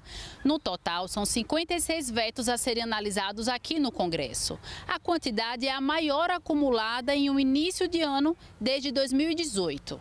E 33 desses vetos podem trancar a pauta do Congresso se não forem votados. Um dos projetos que regulamenta a reforma tributária também teve 46 dispositivos vetados. Entre eles, o que retira a redução de alíquota de alguns serviços financeiros e de segurança da informação. Nós temos aí que discutir agora também os vetos, porque foi vetado alguns artigos. e nós vamos discutir isso na reunião do Congresso. A senadora Mara Gabrilli é autora de um dos projetos vetados pelo presidente. O projeto que dá direito à indenização por dano moral e concede pensão especial à pessoa com deficiência por conta do Zika vírus foi vetado na íntegra. A gente está falando de uma coisa que é uma obrigação do Estado.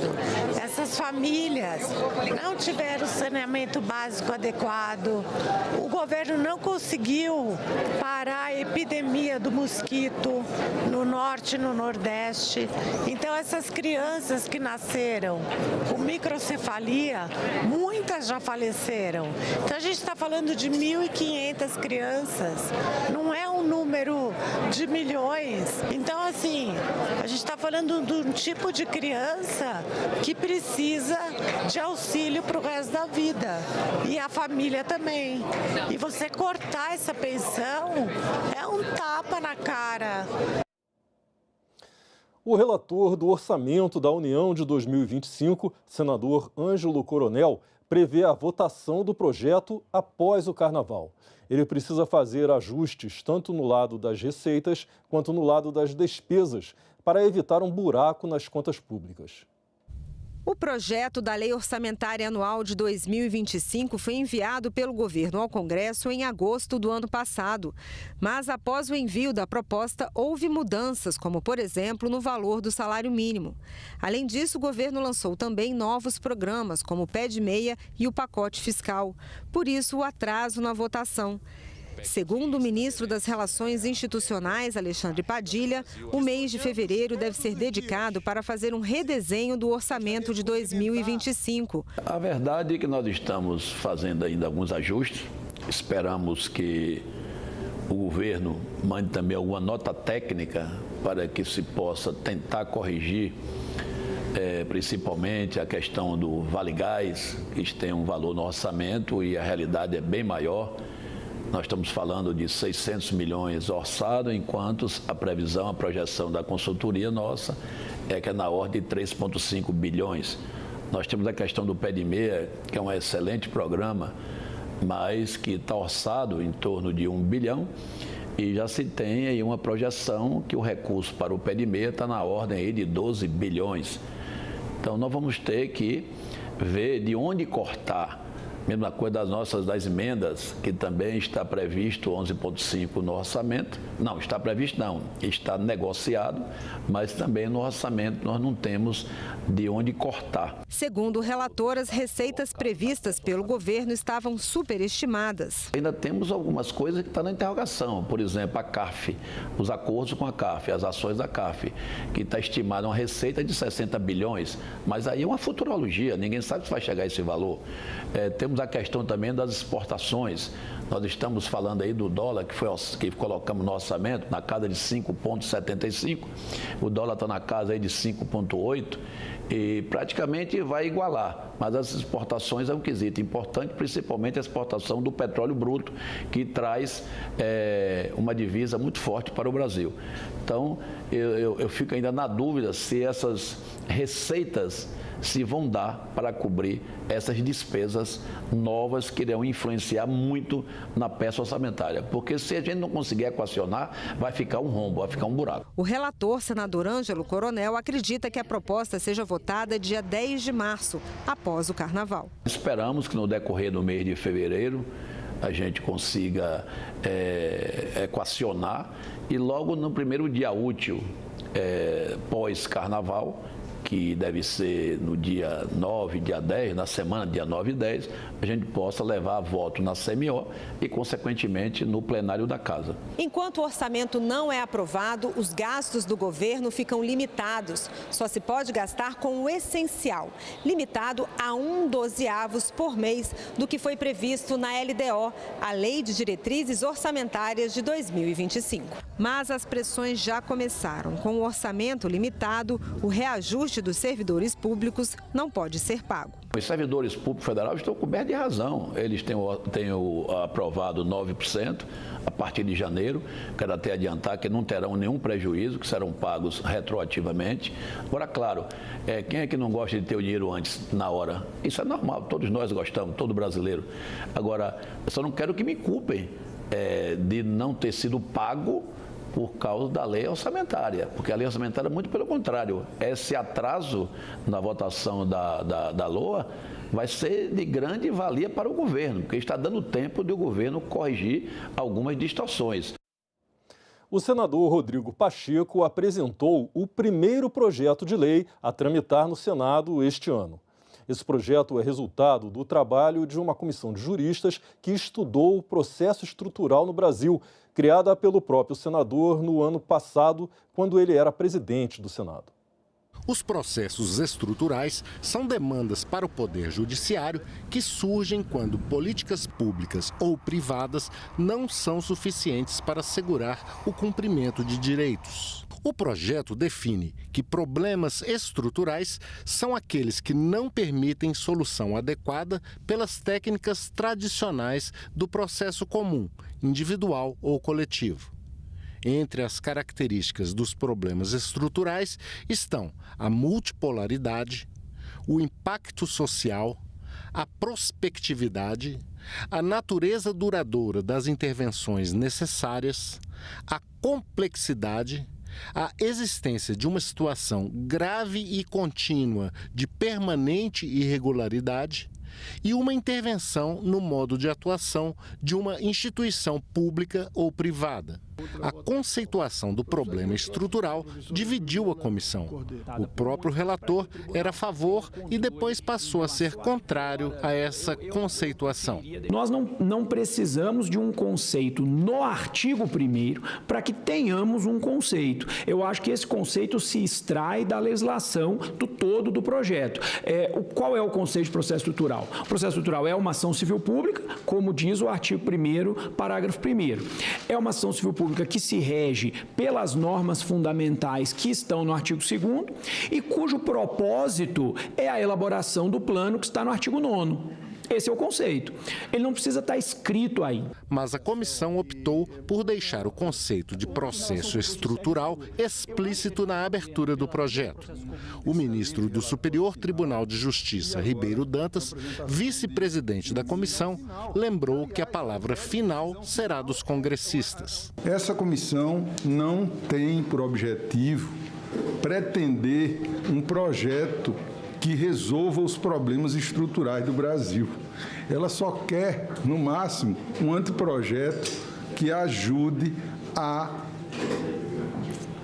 digamos, delinear as balizas principais para a efetivação dos processos estruturantes no nosso judiciário. Nós não somos os legisladores, nós somos apenas os experts que os legisladores convidaram para lhes fornecer um material inicial a respeito do qual eles sim vão decidir. E agora uma correção. Durante a cobertura das eleições para a presidência do Senado, cometemos um equívoco ao informar que o senador Eduardo Girão, que foi um dos candidatos, era formado em administração de empresas e que teria MBA em gestão empresarial, o que não é verdade. O senador Girão, na realidade, foi empresário por muitos anos, tendo atuado principalmente nos setores de segurança privada e hotelaria. Ele foi eleito para o Senado em 2018 para representar o Ceará com mais de 1.300.000 votos. Pelo equívoco, pedimos desculpas. E nós ficamos por aqui. Você pode rever as reportagens desta edição na nossa página na internet, senado.leg.br/tv. Muito obrigado pela sua companhia e continue sintonizado aqui na TV Senado.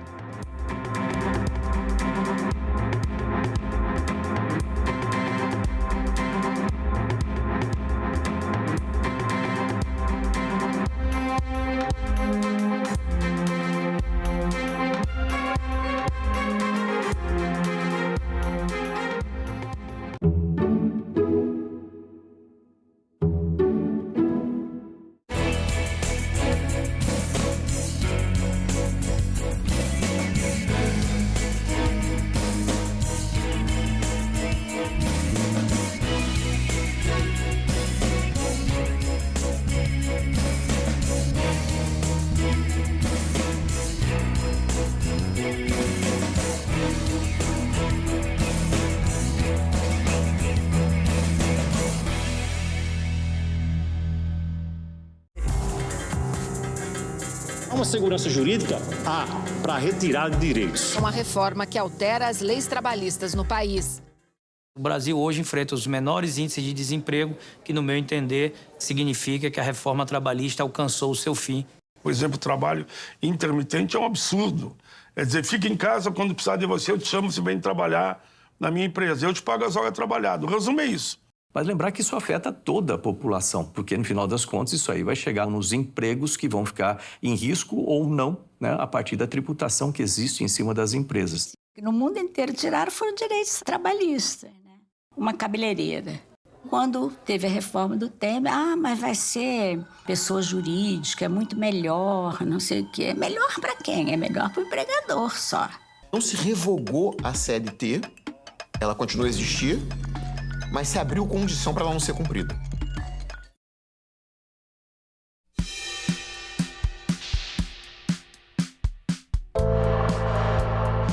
A gente vai continuar a luta em defesa do pequeno agricultor brasileiro, em especial do agricultor de Roraima, dando a eles condições de trabalho, condições para prorrogar suas dívidas e para que eles tenham mais condições e estrutura para trabalhar. Estamos esperando ansiosamente que em 2025 a gente venha inaugurar o Linhão de Tucuruí, que é de uma emenda minha, a Lei 14.182, e finalmente será concluído esse sonho para o povo de Roraima até setembro de 2025. Além disso, nós temos ainda uma luta grande em favor do enquadramento dos servidores do ex-território federal de Roraima. Já enquadramos mais de 4.000 servidores, mas ainda há muita gente que merece e que está fora, e nós vamos continuar lutando por isso. Estudos relatam que a metade dos alunos já demonstram que ficam mais dispersos a partir do uso do celular dentro da sala de aula. O senhor relaciona o abuso ou o uso excessivo de telas ao jogo?